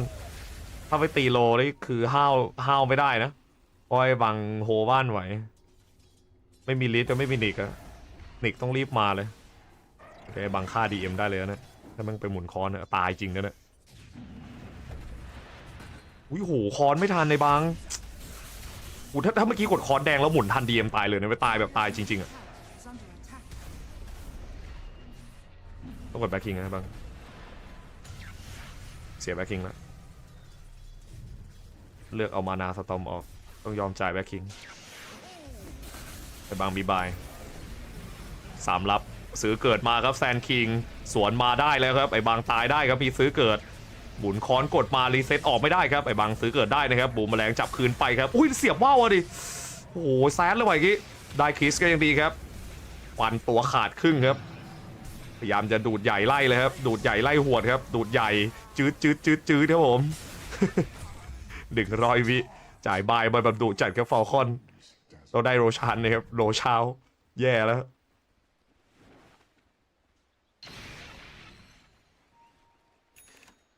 คราวนี้มันดูเป็นเขาเรียกว่าอะไรนะ introvert มากเด้งอะเด้งใส่อะสตอมเด้งเป็นคนเดียวไงมันเด้งมา3 ตัวเลยฝั่งฟอลคอนเงินกลับมาเท่าเลยเราได้ตีโลตัวเดียวเอาจัดโซโลคิวแย่เลยได้แบ็ก100 วินะได้เบียกนะ100 วินะ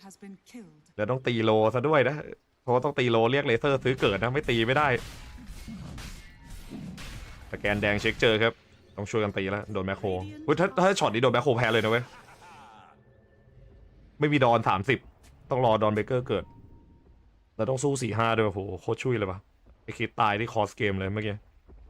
คอสเกมเลยเนี่ยมันมีรีเฟรชเชอร์ฟรีให้อีดิกมาคุณแพ้จริงว่ะฟอลคอนโอ้โหเหลือเชื่อจัดภาพเกม3มาเลยวะมาจริงแล้วน่ะ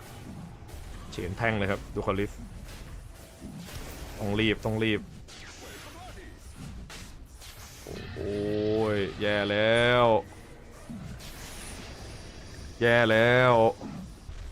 โยนเฉยเลยฟอลคอน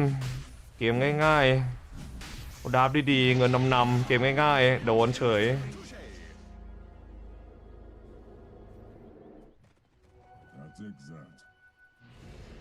โอ้โห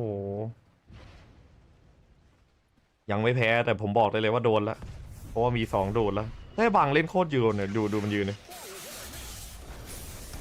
ยืนแบบแขนออฟกอดครับหันตีสวนที่นายคาร์ดกระชากคอนมาเก็บนายคาร์ดไปได้ครับอุ้ยแล้วรีเฟนเลยครับโนวันจะพยายามฆ่าได้ครับเชนมาถึงบัฟใส่ครับเชนฮิวให้ครับกดหมุนตัวตีสวนสตอมมาสตอมตายครับสตอมเอาไม่อยู่ครับจากนั้นโนวันโดนไฟตายป่ะตายเหรอจริงโอเคพูดให้อย่างเงี้ยโคตรคุ้มอะแบ็คโฮเลยป่ะซื้อเกิดได้นะซื้อเกิดเลยครับลงมาครับจับสวนไว้รีเฟรชเชอร์กดไปครับปล่อยหนีมุดใส่ตี DM ให้ครับ DM ยังมีมานาอยู่แต่ DM โดนโพกไล่แล้วมานาไม่พอเล่นแล้วครับ DM เพราะว่าไม่พอครับแบ็คโฮได้นะ DM ถ้าจะเอาอะแต่อะไรเพื่อนข้างหลังตายแล้วอะดิ100 วิแลกสเวนครับ2 นาทีเชนฟอร์ดดึงกดมาครับเห็นสเวนได้แบ็คต้องรีบซื้อเกิดมาแบ็คโฮบังไว้ครับโดน2 นาทีเหมือนกันครับแบบนี้ดอนเบเกอร์ไม่รอดครับบุญเอาเลือดไปตายเหมือนกันครับ2 นาทีโดนดิ่งกลางแล้วอย่างนี้โดนดิ่งนะจ๊ะ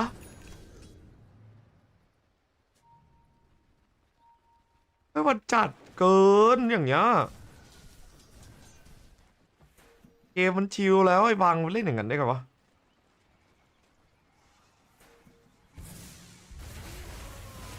ยืนแบบมันยืนเหมือนที่ฝั่งไม่มีดิกเหรอน่าเกลียดอะบัฟใส่แซนคิงครับฟูลโหลดแซนคิงบัฟมีเอออนอยู่ครับแซนคิงสายคุมตีพื้นที่ครับยื้อเวลากด40เสียบเข้ากดไปครับพยายามจะเอาเลเซอร์ออกให้ได้ครับโอ้โหบ้านไว้ต่อเนื่องครับมีคีปเชนกดลักไว้ครับแซนคิงจะแก้เกมยังไงดีครับโดนคีปธงครับดึงมาใส่ตีธงก็ไม่ได้ครับแซนคิงก็ปล่อยมาแหลกแตกไปก่อนทางนึงทำได้แค่นี้แหละ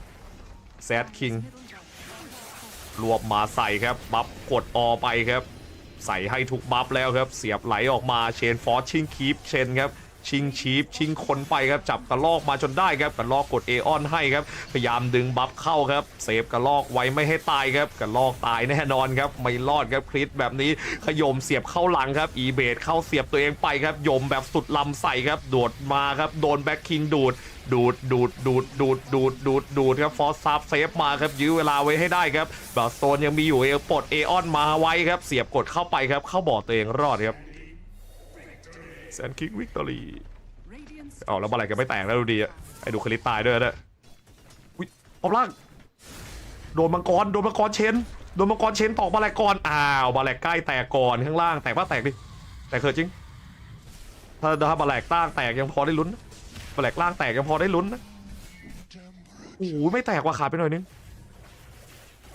2 ซับของพาริวิชั่นตายอีกแล้วโอ้แล้วจ่ายรีเฟชเชอร์ไปแล้วดิดิกมากแซนคิงมันเวอร์เกินเลยแซนคิงเขาอีซี่ทะเลาะกับไอ้บังมาเนี่ยมันโกรธกับไอ้บังมาเนี่ยมันโกรธกับไอ้บังมาเนี่ยมันหน้าสเตคิงคือเหมือนเป็นโกรธไอ้บังมากๆอะแต่สเตคิงนี่อึดมากๆแล้วเลือด 3,000 เกาะ 50%ตอนนี้เดินแบบออร่าแมนจัดๆเลยกดบัฟเกาะน้ำแข็งทุกบัฟใส่เมาลีนที่เดินไปรถถังแล้วตอนนี้เดินแบบไม่มีวันตายไม่มีวันตายไม่มีวันตายไม่มีวันตายไม่มีวันตายไม่มีวันตายส่งคลิปกองใหญ่เข้าเลยครับ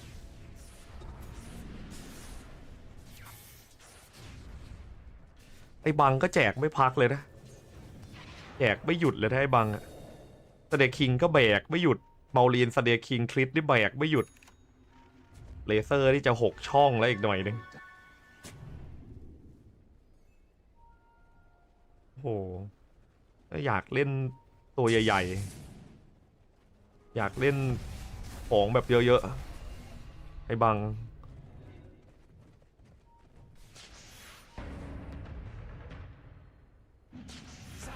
มันไปซื้อเอเทนอลชอลมาแก้ไอ้ดิกแอสตินนะในเฟสนี้นะโคตรที่โดนเล่าเล่นอย่างเงี้ยในแรงไอ้บัง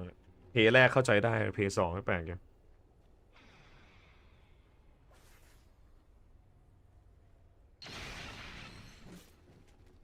เกือบแพ้เอาแซนคิงมีรีเฟสแล้วรีเฟสยมเหลืออากาแซนคิงรออากาฟรีอย่างเดียว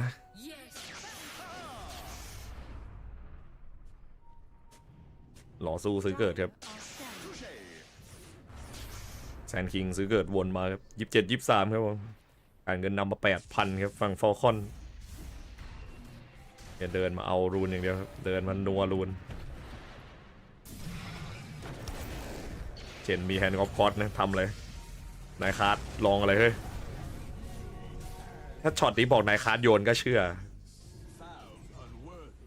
มันบายมาแล้วนี่ถ้าช็อตนี้บอกว่านายคาร์ดโยนผมก็เชื่อทำไปทำไมวะนายคาร์ดเขาเพิ่งตีลูกบาก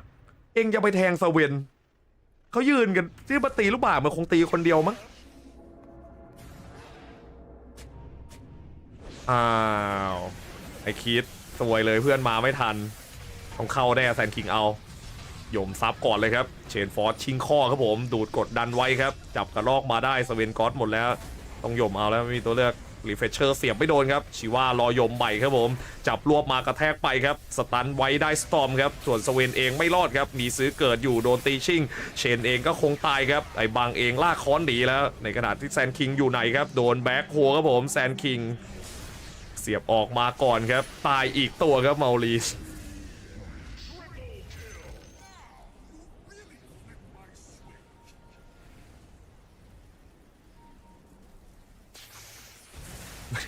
ไม่ได้สู้5ดิ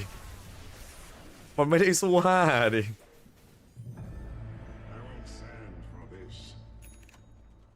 เอาแล้วรีเฟชเชอร์มาแล้วอีนิกมาเซอร์ไพรส์รีเฟชเชอร์โดนหลอกแล้วไอ้บังมีเหมือนกันไอ้บังอาการนิ่มเองอยู่ไหนเนี่ยไอ้บังอาการบังอาการอยู่ไหนบังอาการนิ่มเราบังฮัลโหล30แล้วอ่ะสตอมเวเวอร์จัดเกม60 นาทีแล้วนะได้เห็นของเทียร์5แน่นอนแล้วแผนนายค้านะโอเคใช่ก็ใช่แหละบอกว่าใช่ก็เชื่อวินาทีนี้เชื่อครับโอ้โหแตกจัด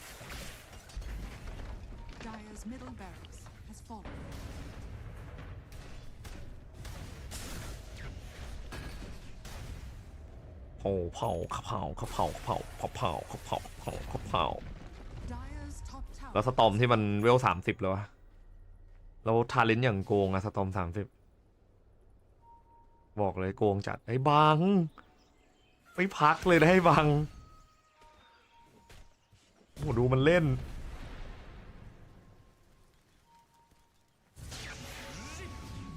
ซิปมาเลยครับโยนมือฟาร์มหายเทมเทียร์5ครับ มิเลอร์ชิลกันโดนเฮกก่อนเลยไอแอนลิงครับคริส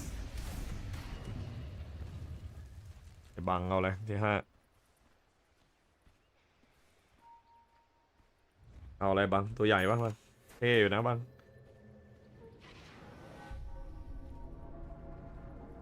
เอาเลยไปคิวไกลตัวใหญ่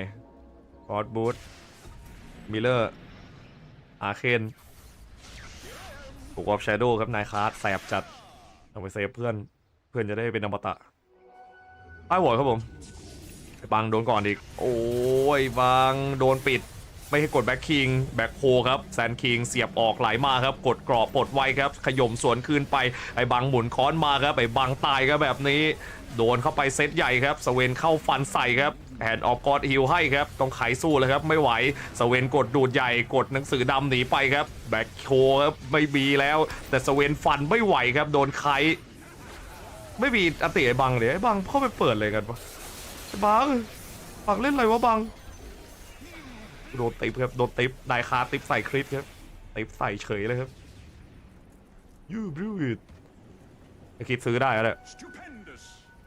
วิ่งไปเก็บบอลตี้ให้คิดจะซื้อได้เลย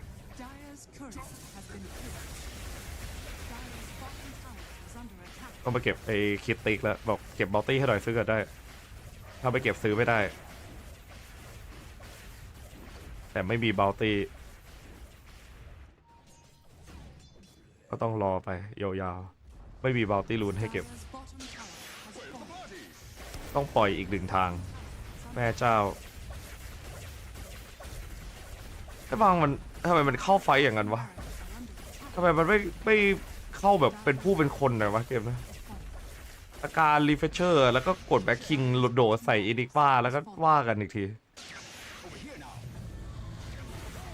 เด็กสวนกดมาครับบัฟก่อฮิวให้ครับแต่ด้านแซนคิงครับฟอร์ดบูทพร้อมใส่ครับหันมาครับฟอร์ดออกได้สามารถฟอร์ดบูทล้างบัฟได้นะมีเบสิกดิสเพลเจมตกครับคริสบายไปแล้วโอ้เสียบได้นะครับผมโดดิดิชั่น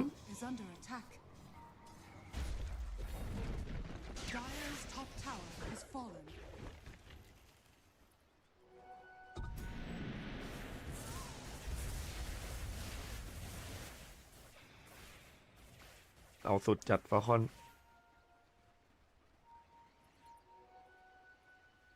ดวงของโลนจัด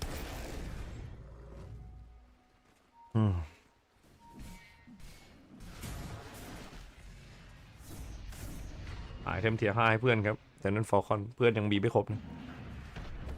ก็ได้บังเลือกเอเปกด้วยนะโอ้โหไอ้บังเพี้ยนจัดใช่เหรอบังเอเปกเกมนี้เนี่ยนะบางข้างไปว่าเนี่ยมันโอ้แล้วนิกเดินอย่างชิวนิกเดินแบบมันไม่มีเจมอะเราเปิดได้สเวนก่อนครับเฮกสวนคืนมาครับฟอร์ซาร์ดึงสเวนออกครับส่วนในบางมีรีเฟสครับกดเตรียมใส่ไอ้บางวาร์ปหนีเลยครับแบ็คคิงวาร์ปออกไปครับรอรีเซ็ตใหม่ให้ครับจับรวบมาได้ไหมครับสตอมแก๊สหมดนะครับต้องช่วยสเวนแล้วอย่างเงี้ยแต่บางปล่อยวะปันไม่ได้เลือดมีหนังสือมืด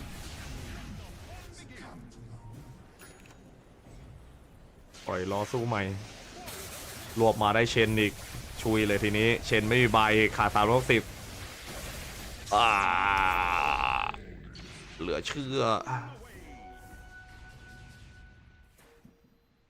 ไม่มีใครเล่นกับมันโดนใครอยู่แล้วแซนคิงไม่เล่นให้อะแซนคิงต้องเสียบให้แซนคิงกับไอ้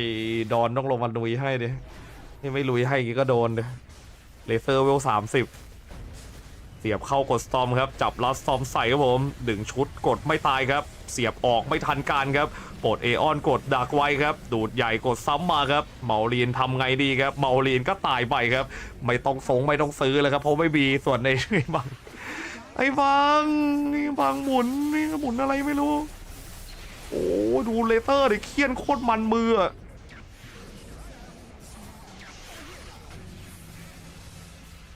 โอ้จีฟาลคอนโอ้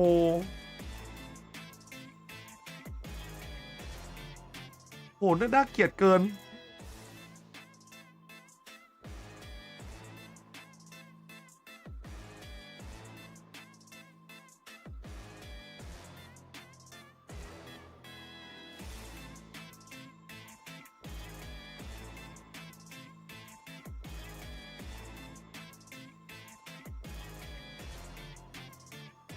ปะพักกันดีกว่าตี 3แล้ว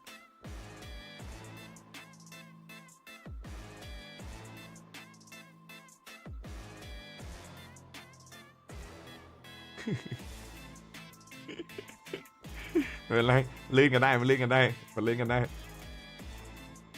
มันลื่นกันได้มันลื่นกันได้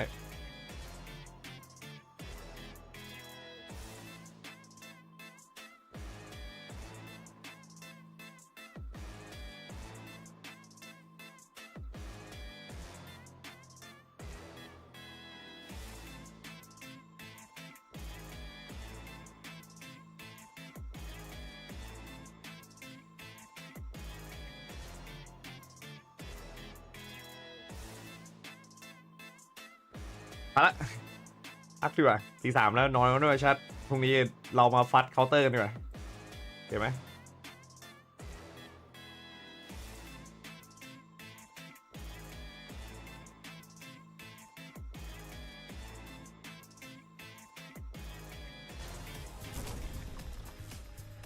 ไว้เจอกันวันพรุ่งนี้ชัดขอบคุณทุกคนมากๆนะครับที่รับชมในวันนี้คืนนี้ดึกเลยทีเดียว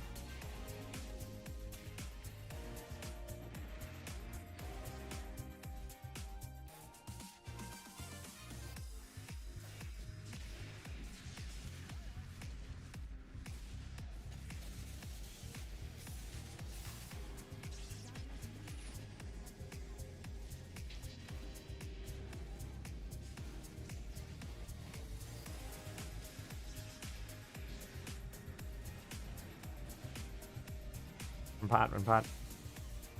ต้องคิดมาก